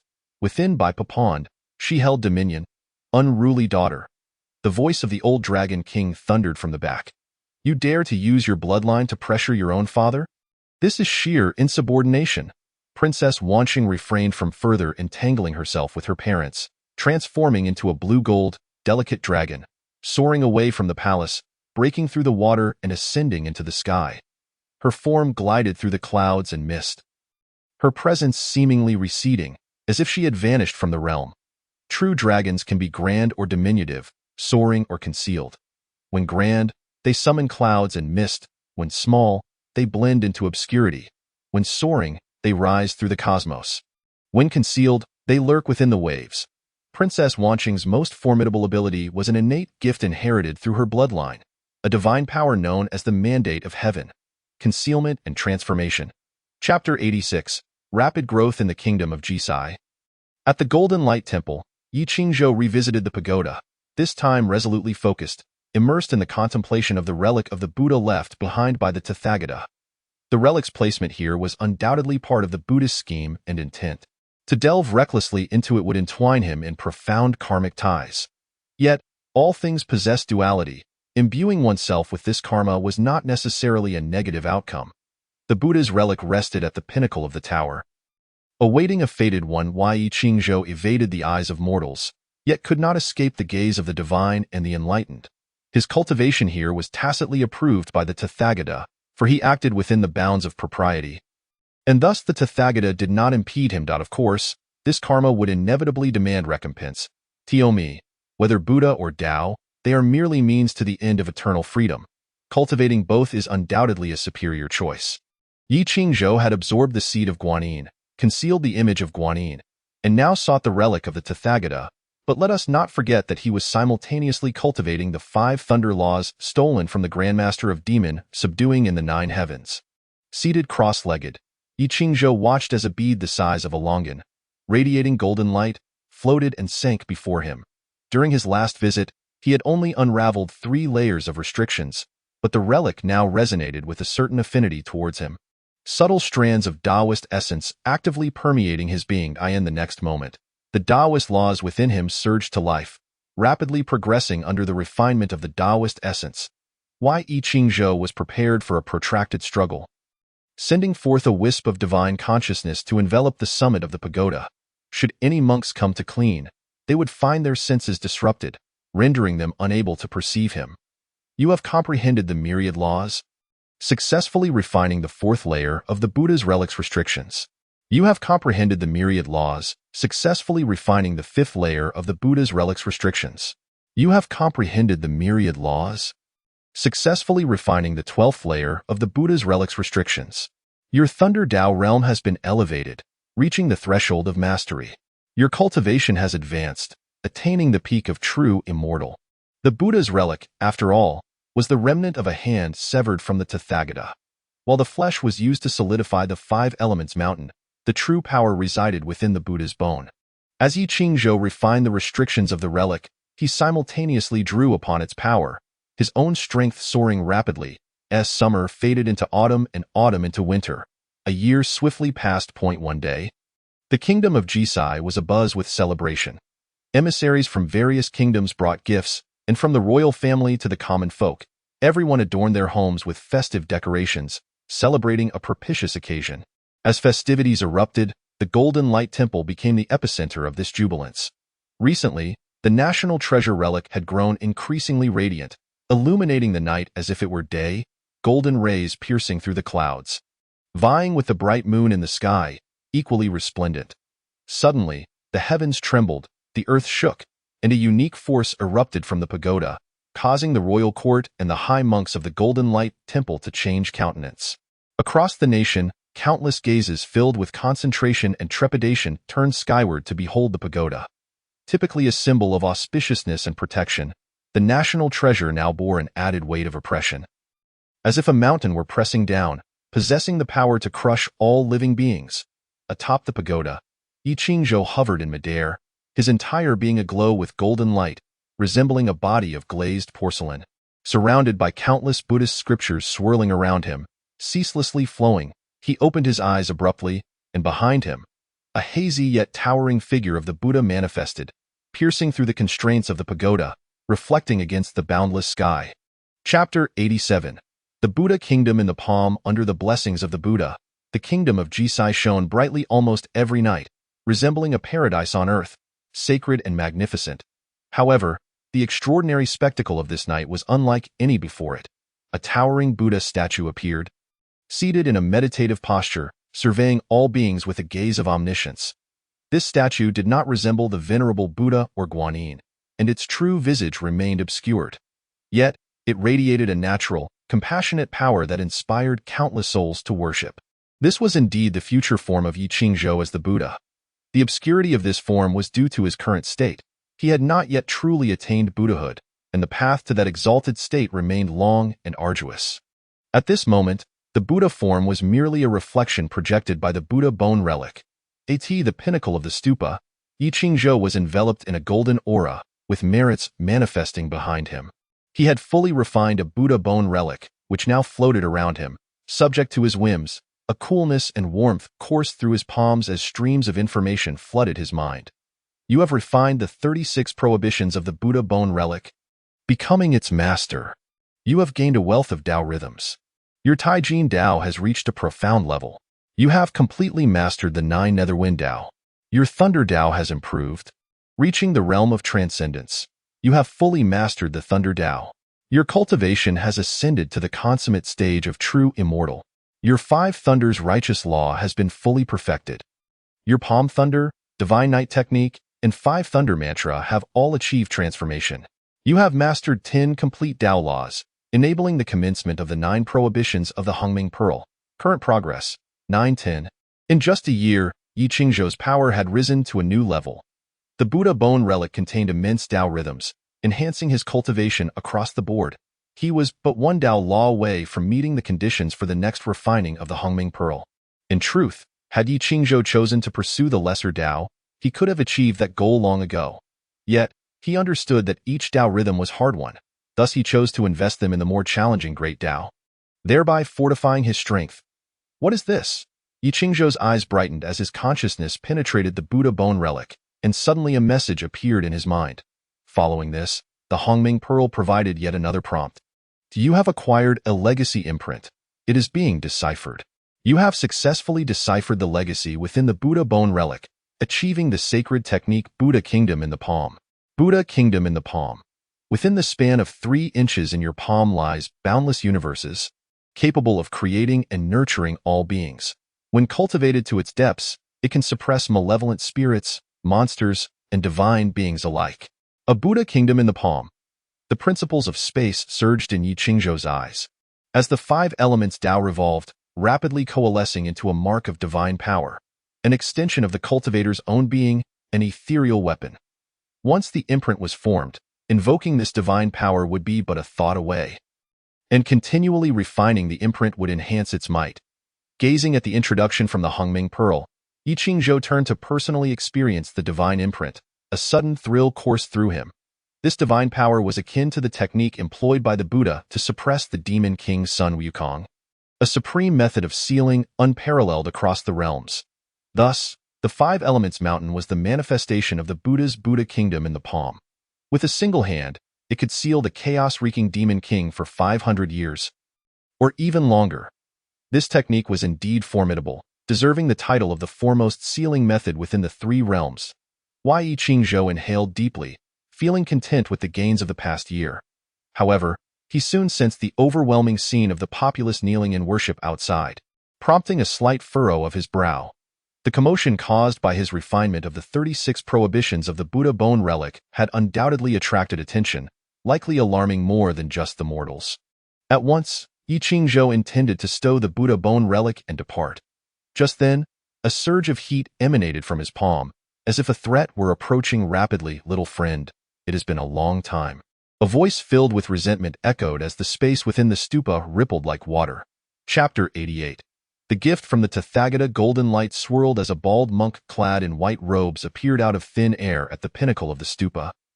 A string of prayer beads in hand, continuously moving them as if to suppress the wrath within it, was none other than the venerable Bai Xiong.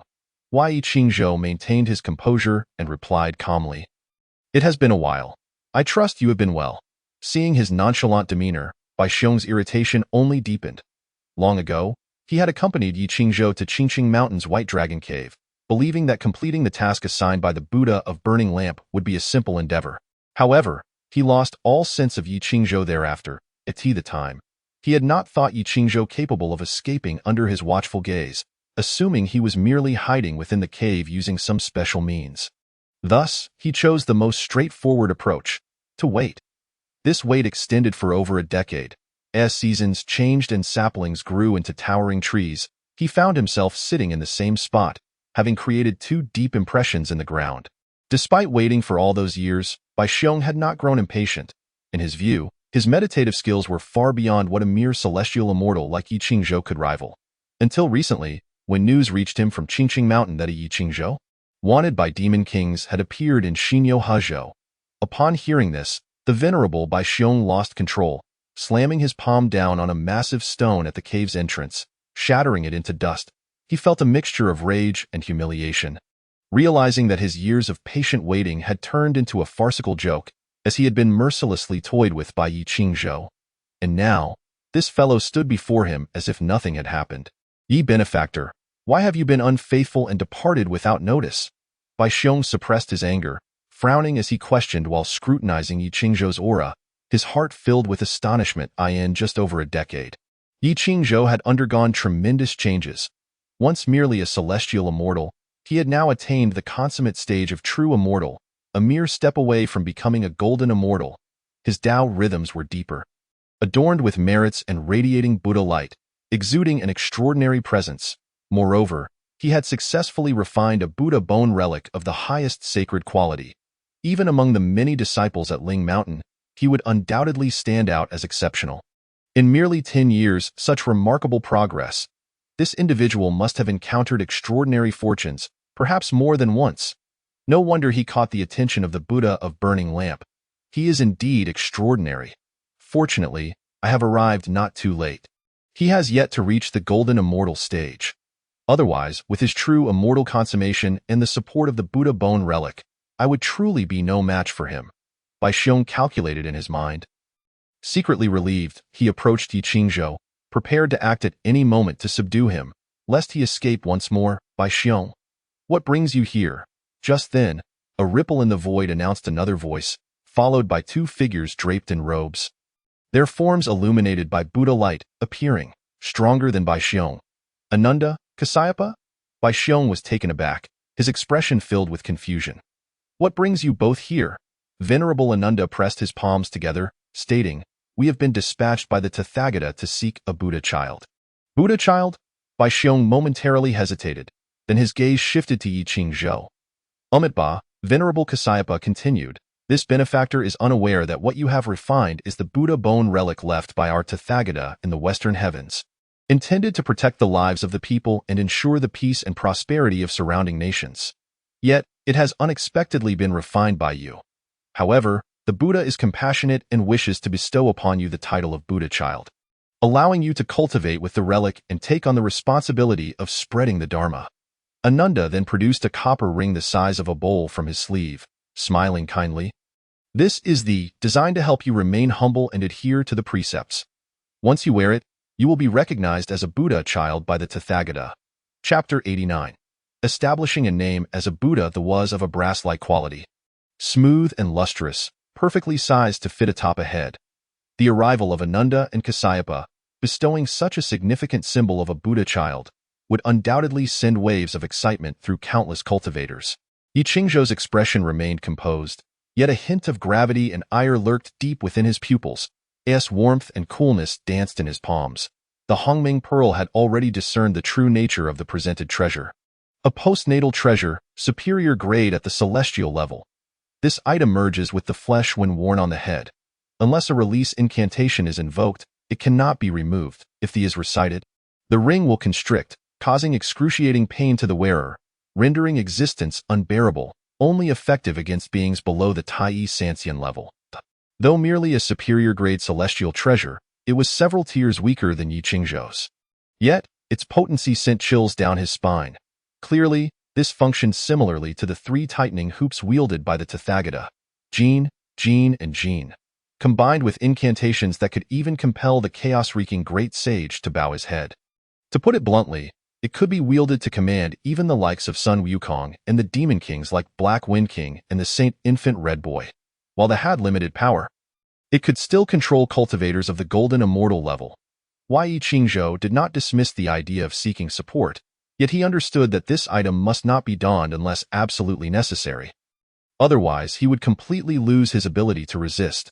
Even a mere individual from Ling Mountain, should they know the incantation, could humiliate him at will, but Ananda and Kasyapa were here on behalf of the Tathagata. How could he refuse? Yi Qingzhou remained unperturbed. His audacity to brazenly refine the Buddha's bone relic stemmed from careful consideration of the circumstances. He immediately spoke aloud, his voice reverberating through the heavens and the earth. I am Yi Qingzhou, a seeker of immortality and truth. By a stroke of fortune, I have come to comprehend the Buddha's relics here. Though I have achieved but a minor accomplishment, which is of little significance, my heart is devoted to the welfare of the common people. I am willing to endure hardships in this world to guide others towards enlightenment. I express my gratitude for the title of son of Buddha bestowed upon me, yet I feel unworthy of such an honor and dare not accept it. Allow me to guide all beings to salvation, and I shall journey step by step towards the sacred mountain, where I will pay my respects to the Buddha. His voice was both benevolent and resonant, as if divinity had manifested and the Buddha had descended to earth. The name Yi Qingzhou echoed in the ears of the populace, inciting a wave of commotion. Countless citizens knelt in reverence, tears of gratitude streaming down their faces. A miracle has occurred. The Buddha has indeed manifested. Yi Qingzhou, so he is a cultivator. How wonderful! We now have another living bodhisattva among us. Look, the true Buddha has revealed himself. The crowd praised. Truly, the Buddha's countenance is majestic. Amidst the collective exclamations, Yi Qingzhou stepped from the pagoda, a Buddha's bone relic atop his head, a radiant light of virtue enveloping him, illuminating the Buddha statue in the heavens, which revealed its true form for all to behold. My name and visage have already spread among the people. Even the Tathagata would not resort to coercion over such a matter, after all. My current worth is hardly significant. A venerable Buddha ought not to quarrel with a mere mortal such as myself. This was the first calculation made by Yi Qingzhou, leveraging the title of son of Buddha conferred by the venerable Ananda and Kasyapa. He boldly established his name among the populace. As the multitude knelt, a warm surge of power flowed towards him from all directions, filling his being as the power of faith. Yi Qingzhou's heart stirred as he sensed the golden light of virtue behind him growing ever brighter. Within the pagoda, Ananda, Kasyapa, and the revered Bai Xiong exchanged glances, their expressions darkening, their gazes filled with ire as they regarded Yi Qingzhou, who reveled in the merit of the masses. Chapter 90. The arrival of the demon king Bai Xiong clenched his fists in silence, feeling as though he had consumed excrement, for since he was dispatched by the ancient Buddha of light to locate the variable known as Yi Qingzhou, misfortune had befallen him. First, he had been deceived into sitting idly in the southern continent for over a decade. And now, upon finally locating him, he discovered that Yi Qingzhou had successfully refined the bone relic of the Tathagata. Within the western sacred mountain, there resided 500 Buddhas, among whom the past, present, and future Buddhas held the highest esteem. The ancient Buddha of light, the Tathagata, and Maitreya. Among these, the present Buddha, the Tathagata, was the true leader of the Buddhist sect, wielding authority over the entire western Yohe prefecture. Thus, upon seeing the venerable Ananda and Kasyapa, Bai Xiong realized the impossibility of his task. However, the thought of Yi Qingzhou joining the Buddhist sect offered a glimmer of hope for future opportunities. Yet, he never anticipated that this fellow would orchestrate such a spectacle in public. Ananda and Kasyapa were equally astonished.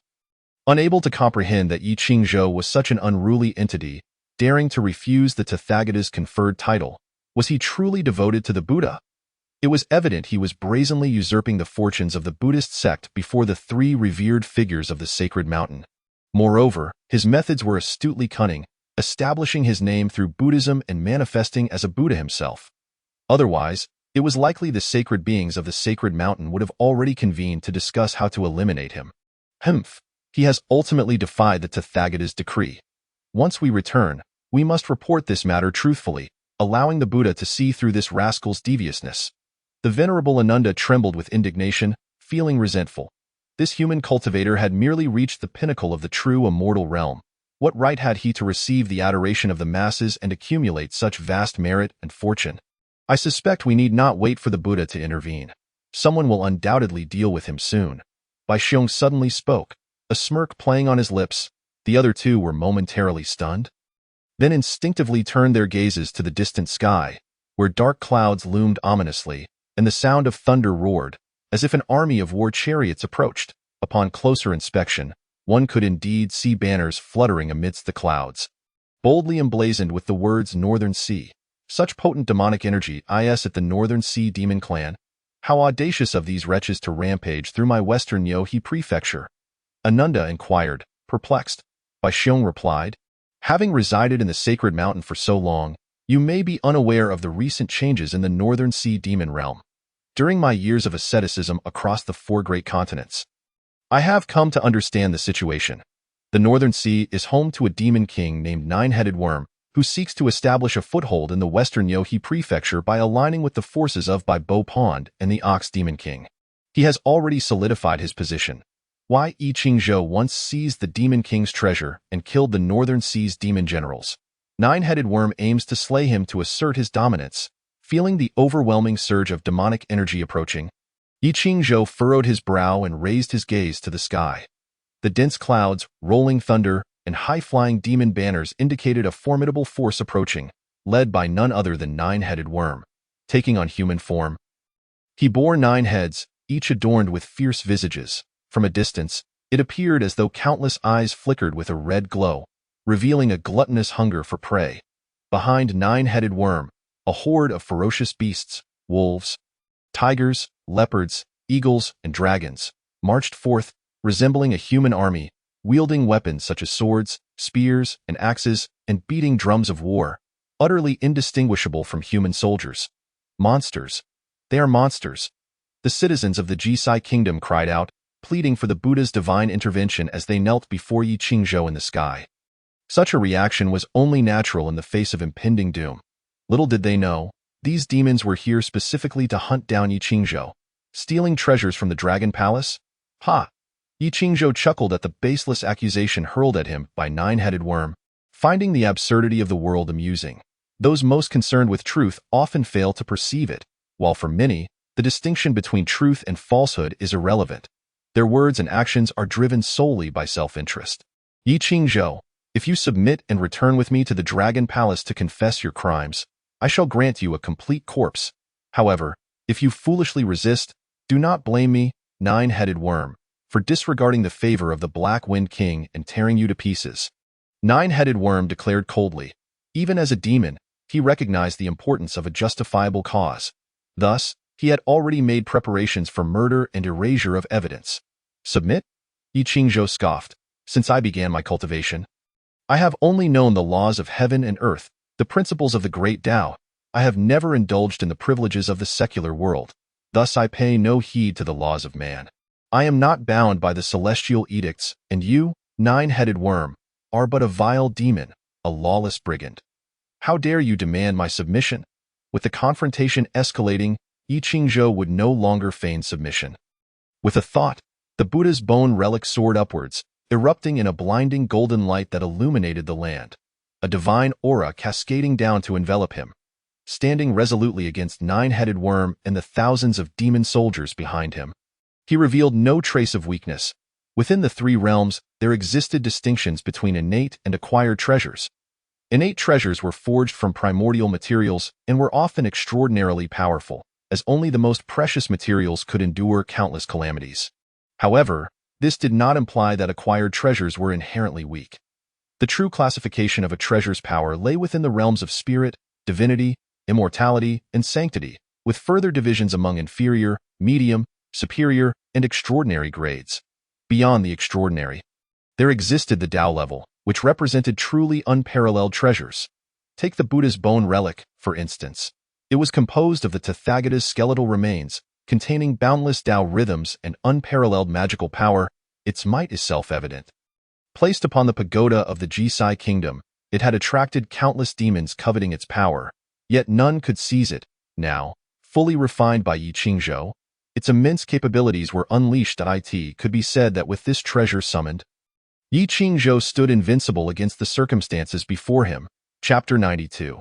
The righteous wrath of thunder with the Buddha's bone relic atop his head and enveloped in golden light of virtue.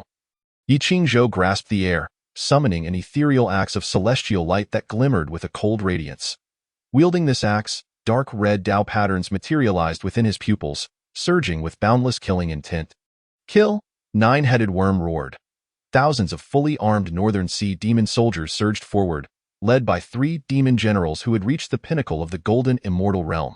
The armor adorning the demon soldiers shimmered with ancient runes, channeling strands of demonic power that subtly coalesced into an immense force. These soldiers were dispatched by Nine-Headed Worm from the Northern Sea, clearly formidable, far from the common rabble of mountain bandits. Brothers, charge! This brat is laden with treasures. Tear him apart and feast upon his innards and marrow. The 3 leading generals were all transformed dragon spirits, brothers of remarkable stature, charging at the forefront and continuously shouting to invigorate the morale of the demon soldiers. The air above the ritual contest nation was filled with a chilling cacophony of howls and wails, instilling dread in all who heard. All were wicked demons.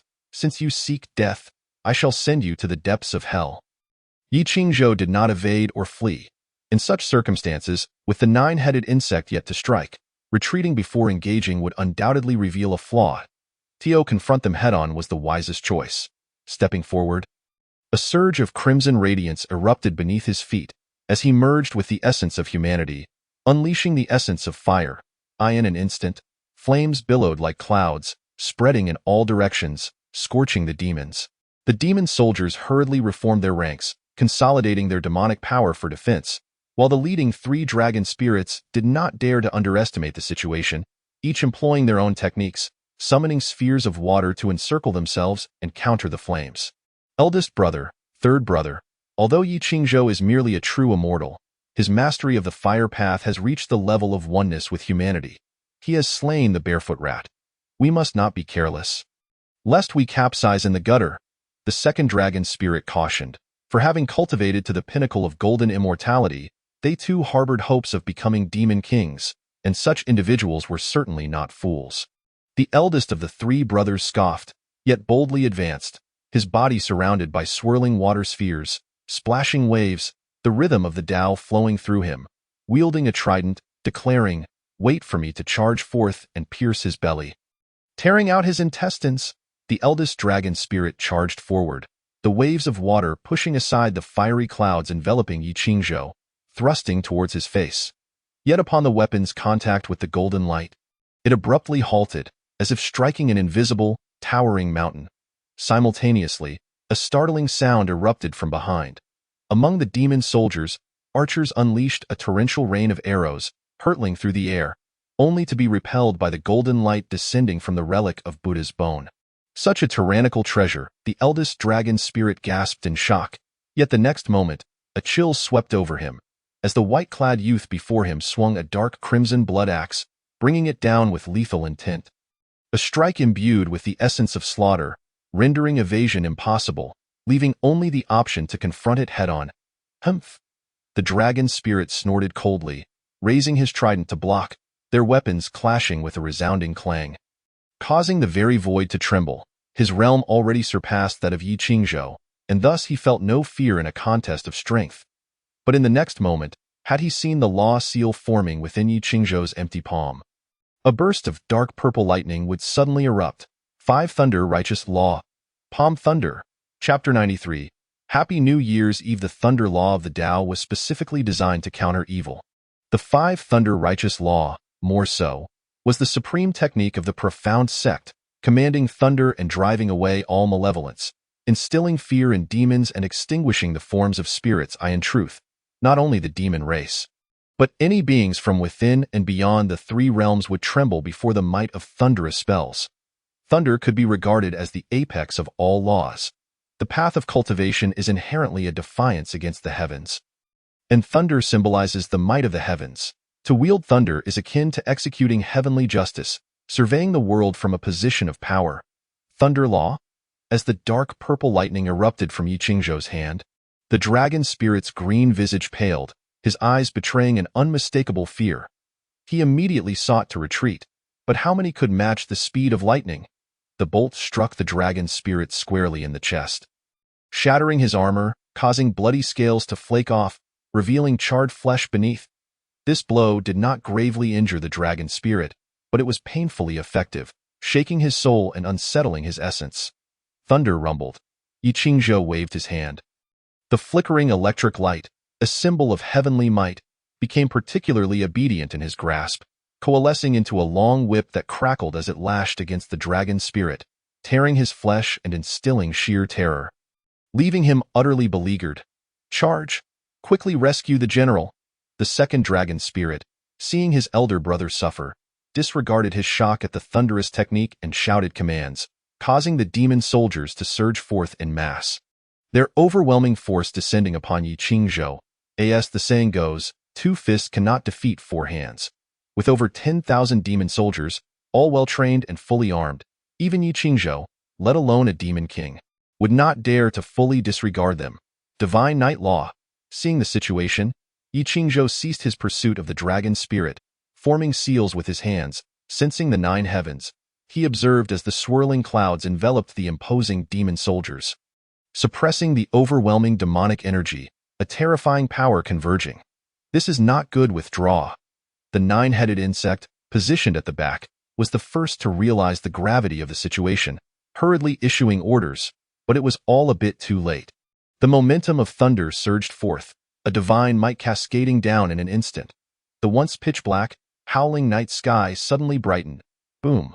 Accompanied by the relentless thunderous roar, over 1,000 bolts of the divine thunder rained down upon the entire demon formation, unleashing a violent force that caused countless demons to scream in agony, convulsing to the ground.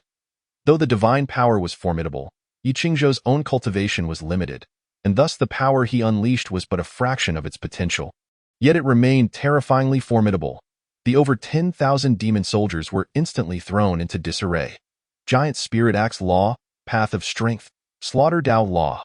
Yi Qingzhou abruptly raised his hand, bringing down an axe. The gleaming edge cleaved through the heavens, and in the moment when the demon soldiers were caught off guard, it was as if the king of hell had issued a decree, claiming souls wherever it struck, leaving only death in its wake. After the thunder, a rain of blood fell, accompanied by the decapitated heads of beasts plummeting to the earth. With this one stroke, he had slain hundreds of demon soldiers. The watching citizens were greatly inspired, cheering loudly. To ordinary humans, there was always a belief that evil could not triumph over righteousness, and indeed, within the three realms, the power of gods and Buddhas had overwhelmingly surpassed that of demons. Now witnessing Yi Qingzhou's prowess, their faith in him was further solidified. Chapter 94. Happy Spring Festival. The Five Thunder Righteous Law was indeed a holy level supreme divine ability. Whether it be the Palm Thunder or Divine Night Law, their might was extraordinarily terrifying. It is known that Yi Qingzhou's divine ability was intended to subdue over 10,000 demon soldiers, yet it had managed to contain them all, if hundreds or thousands of divine thunder were to strike a single individual. Even a golden immortal would likely be obliterated in an instant, reduced to ash and spirit.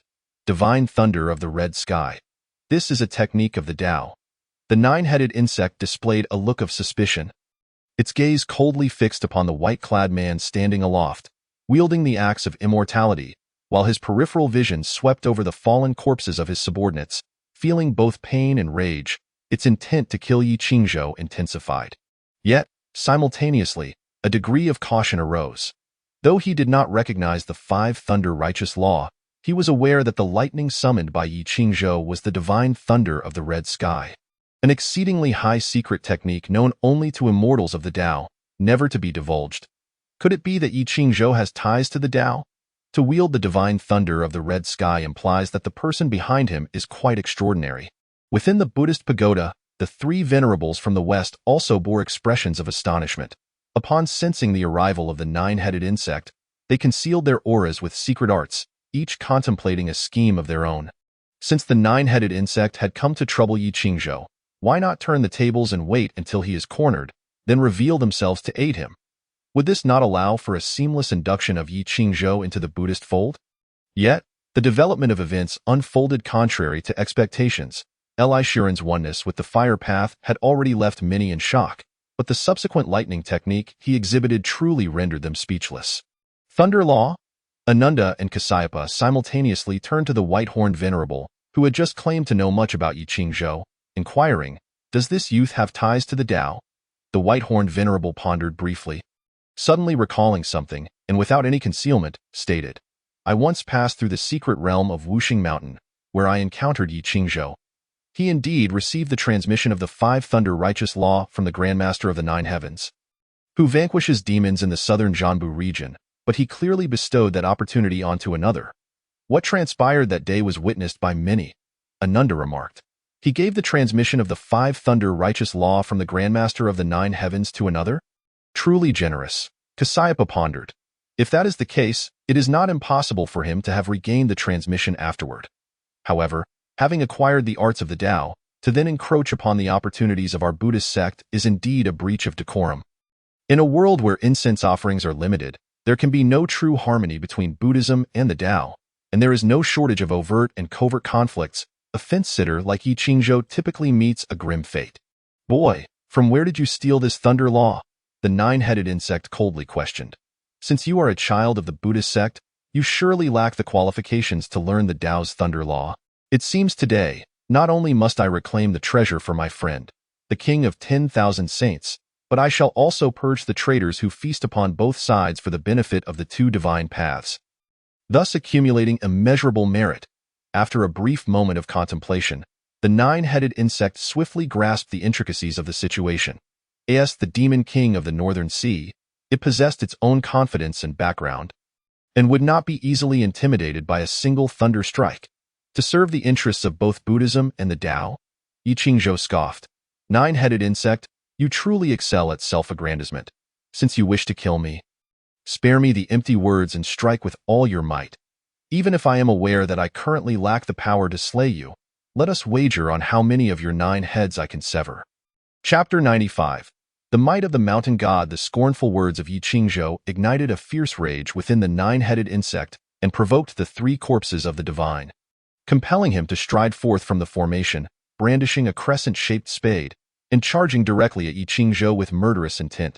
The spade featured a silver iron rod at its center, one end shaped like a crescent blade and the other resembling an axe edge. Its brilliance shimmered with a myriad of spiritual lights, exuding an aura of treasure, yet it was merely a celestial-grade artifact. Such rare wonders are exceedingly scarce in this world. Even among demon kings, weapons of the holy grade are seldom encountered, which explains the immense desire of figures like the nine-headed insect and the bull demon king for fragments of innate treasures. The mere infusion of a trace of innate material could significantly transform their weaponry. Boom! The nine-headed insect unleashed his full aura, emanating the oppressive presence of a Tai-Elus immortal, shaking the ground within a radius of several dozen miles, with demonic energy surging like a tidal wave and bloodlust boiling over. While Yi Qingzhou's tongue was sharp and unyielding, his heart remained cautious in the face of the nine-headed insect. This being, known as the Demon King of the North Sea, held overwhelming advantages in both cultivation and tactics, making the notion of slaying him a mere fantasy. In such dire circumstances, escaping unscathed would be a stroke of fortune. With Taoist patterns manifesting around him, the nine-headed insect revealed 3 major pathways and numerous minor ones, his boundless magical power resonating as various rules intertwined. Confronted with the formidable presence of Yi Qingzhou, the nine-headed insect, despite being a demon king, showed no signs of holding back. I know you wield the laws of strength. Allow me to test your might, he bellowed. Stepping forward, his form became ghostly, appearing before Yi Qingzhou with an ethereal grace, standing mid-air, his 9 heads and 18 eyes radiating a terrifying killing intent.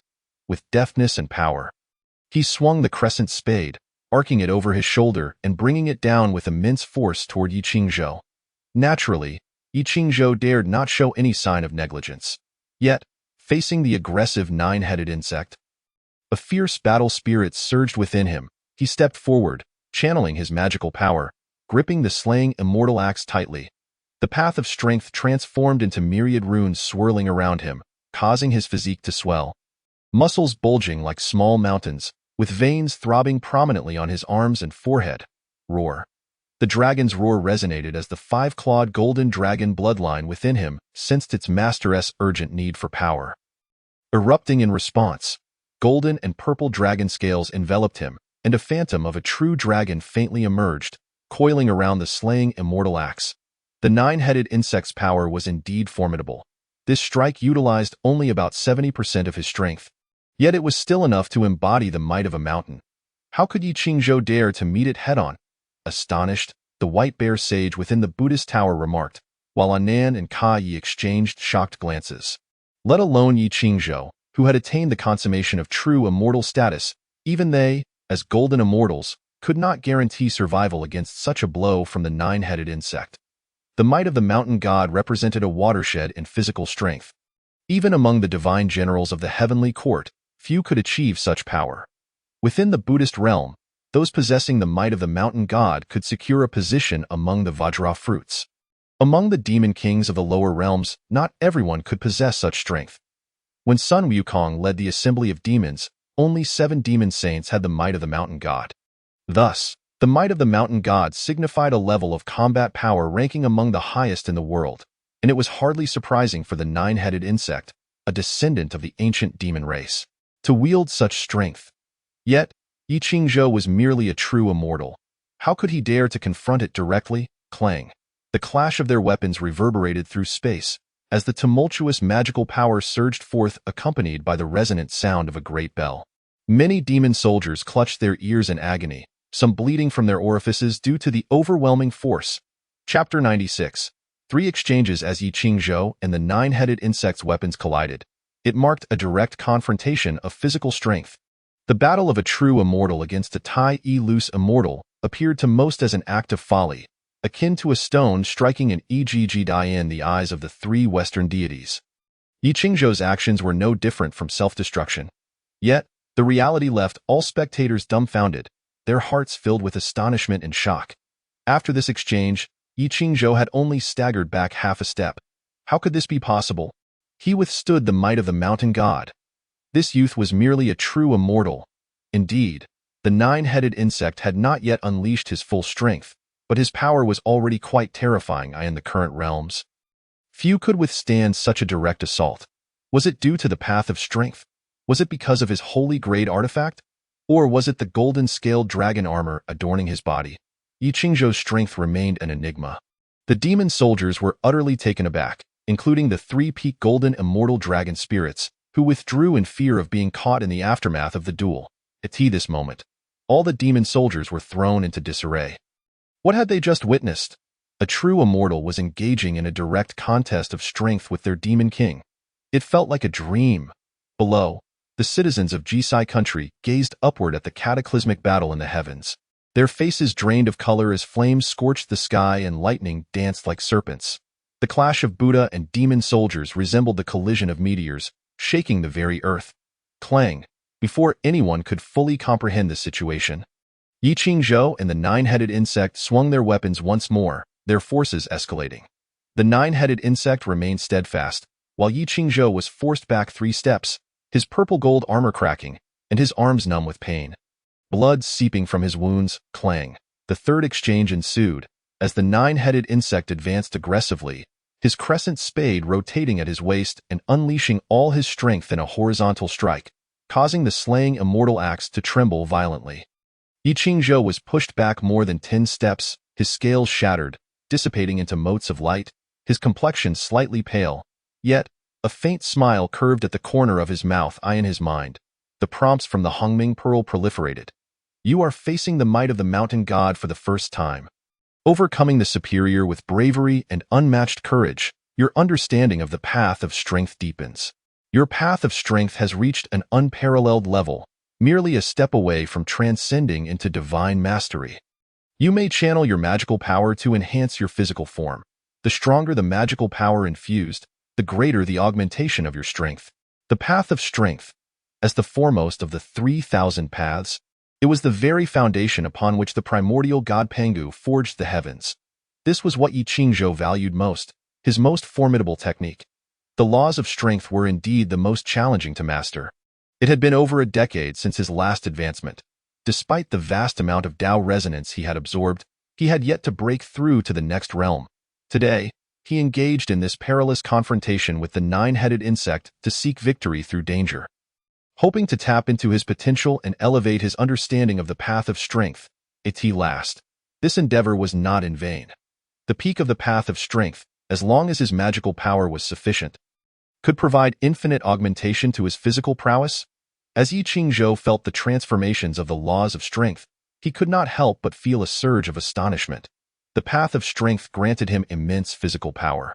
Even during his time as a mystic immortal, his strength had already surpassed millions, capable of shattering myriad laws with sheer force. Yet, at this moment, he truly recognized the terrifying dominance of the laws of strength. With sufficient magical power infused, his physical strength could continuously double in enhancement. This was simply a divine technique. Chapter 97. The might of the relic. In just 3 exchanges, Yi Qingzhou was thoroughly suppressed. A clear testament to the disparity brought about by their respective realms. Yet, gazing at the true immortal of the human race before him, the nine-headed insect could not help but feel a tinge of gravity in his gaze. The difference of 2 major realms meant that for most others, a single encounter would result in their being reduced to shattered remnants beneath his crescent spade. However, Yi Qingzhou had withstood 3 of his strikes, which was a profound humiliation for him.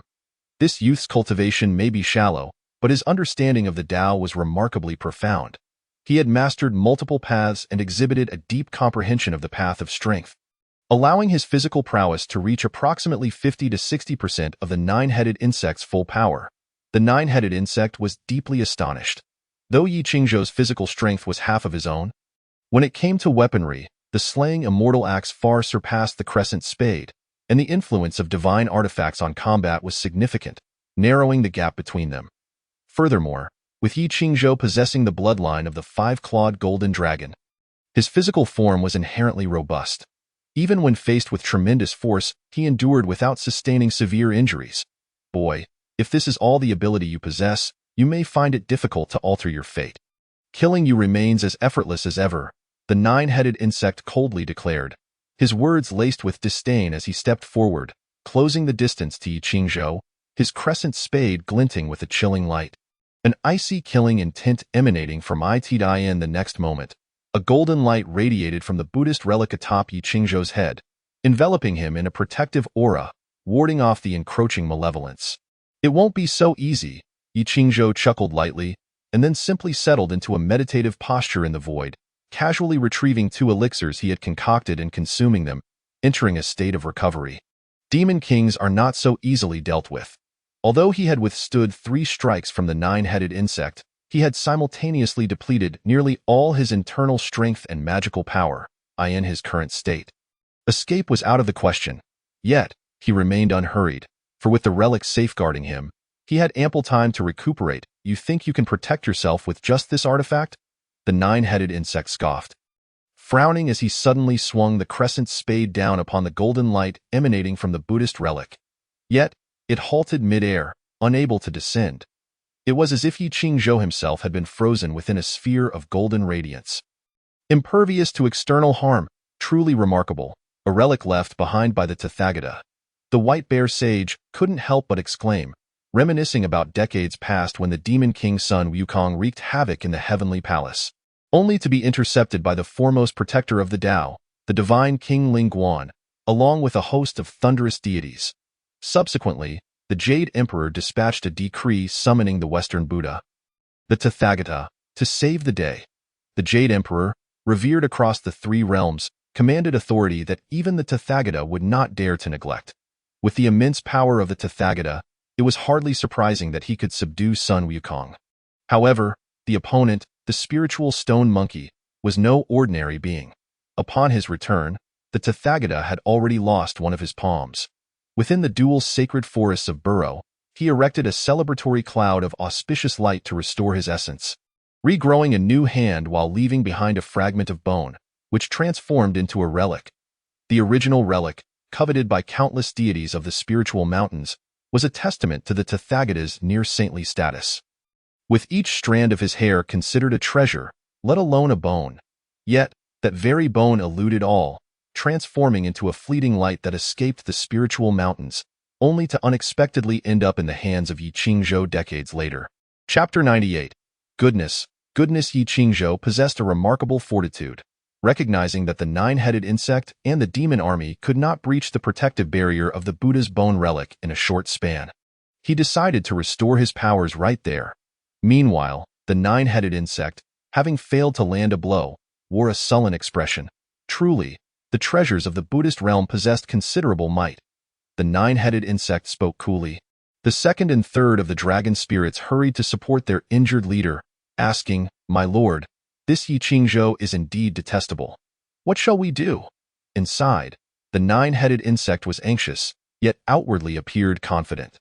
Mobilize the great offensive array to deplete the power of this Buddha's bone relic. He cannot hold out for long. Moreover, even if he recovers his energy, he is no match for me, as a ruler overseeing countless demon soldiers and kings. The 9-headed insect's failure to subdue Yi Qingzhou directly had already diminished his authority. A reckless attack that failed to breach the relic would result in utter humiliation. Thus, he chose to bide his time, allowing his subordinates to assault the relic, both to wear down its mystical energy and to observe for any weaknesses. After all, since it was a product of the acquired, it was destined to have flaws unlike the innate treasures. Form the formation. Attack. The demons erupted with fervor. Previously fearful of Yi Qingzhou, they now saw him cowering behind the relic, akin to a turtle withdrawing its head. Who would hesitate to strike? Instantly, countless weapons fell upon the golden Buddhist light. The demon energy surged, dark clouds gathered, and the momentum was overwhelming. Below, the citizens of the Jisai kingdom knelt and worshipped, sensing Yi Qingzhou was in peril, praying for his safety. The Buddha's bone relic had been in this land for decades, transforming many into the most devoted followers of Buddhism. In the Golden Light Temple, the sound of sutras being chanted echoed. Yet, Yi Qingzhou paid no heed to these occurrences, focusing intently on restoring his power. All around him were demons, their chilling presence seeping through the Buddha's light, truly unsettling his spirit. The 9-headed insect, outside, opened his 18 pairs of eyes, glowing fiercely in the darkness, meticulously observing every shift in the formation. Missing not a single detail, finally, The nine-headed insect laughed heartily. So it is. This Buddha's bone relic belongs to the Buddhist realm, imbued with compassion and power. To break it is but a trivial task. Minions, descend upon the clouds and slay. I shall summon another downpour of blood. With the nine-headed insect's command, the myriad demons surged forth, no longer attacking Yi Qingzhou, but instead heading towards the Jisai kingdom below. In mere moments, the air was filled with the wails of anguish, echoing through the heavens. Within the golden tower of the temple, the hidden Ananda, Kasyapa, and Bai Xiong observed the slaughter of the innocent with expressions of sorrow. Yet they did not intervene to about why Yi Qingzhou's self-centered actions had drawn the nine-headed insect, ultimately endangering the very populace he sought to protect. The sight of rivers of blood truly pierced the heart. Goodness. Chapter 99. The falling blood rain due to the presence of the Buddha's bone relic, the Jisai kingdom had already attracted a multitude of humans, with citizens from neighboring countries such as Xiliang and Yuetua coming to pay their respects. The entire city was brimming with people, as if a grand feast awaited the demons. For demons, devouring humans was innate. Some restrained their nature to adhere to the heavenly path, refraining from consuming humans and even performing acts of kindness. However, the nine-headed insect's subordinates were evidently not of such benevolent ilk. In an instant, chaos erupted. Demons danced wildly, and the cries of the innocent filled the air. Countless fiends pounced like hungry tigers, targeting tender youths first, followed by young women, able-bodied men, and even the elderly. Whether by tearing throats to feast on warm flesh or by ripping open bellies to extract hearts and lungs as delicacies, no one was spared, commoners or nobility. All wore ashen faces, their souls seemingly escaping their bodies.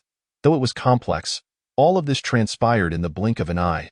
Beneath the golden Buddhist light, a crimson sea emerged. Men shielded their women. Husbands protected their children, and the elderly charged at the demons. But these acts were futile. They were not ordinary creatures but celestial demons of formidable strength. Yi Qingzhou looked down upon the city, witnessing the slaughter of thousands in mere moments. The demons feasted upon humans as wolves among sheep. Despite the city being home to millions, it felt like meat on a chopping block, ruthlessly devoured. Boom! Yi Qingzhou felt a jolt in his mind. As a pinnacle immortal, his vast consciousness allowed him to clearly perceive the hellish scene below. Seeing his kind slaughtered by foreign beings, turned into blood food, akin to pigs and dogs, stirred within him a profound sense of humiliation, fury, and guilt. Had he not been present, the nine-headed insect would not have come, and perhaps the innocent populace would not have faced such calamity. Yi Qingzhou understood clearly that he was not the murderer, yet the guilt lingered, unshakable. However, this guilt was swiftly drowned by another overwhelming emotion: anger. The blood within him boiled with unprecedented heat, an unbounded rage awakening from the depths of his veins. Though he shared no ties with the humans of the Jisai kingdom, his fury was not unfounded. It was an instinct born of humanity. You're angry? The nine-headed insect, witnessing Yi Qingzhou's eyes gleaming with a blood-red hue, smirked triumphantly. He began to chant an ancient spell, and below, tens of thousands of citizens fell under its influence, their bodies twisting and convulsing, blood gushing from their orifices, forming a torrential river of crimson that flowed upwards. Suspended in mid-air, the Buddha's bone relic, embodying the compassion of the Buddhist realm, was most contaminated by human blood. I shall use this blood rain to shatter your powers. The nine-headed insect sneered, waving his hand as the blood river transformed into a thick mist. Cascading like torrential rain, Yi Qingzhou, bathed in this deluge, felt his golden light suppressed, and the Buddha's bone relic lost its power, dimming into obscurity. Your time has come, the nine-headed insect, wielding a crescent spade, soared into the air. Breaking through the clouds, his head grinning menacingly, a fearsome visage ready to claim Yi Qingzhou's life. The power of a peak Tai celestial demon intertwined with the laws of the universe, enveloping Yi Qingzhou and sealing him within an inescapable realm.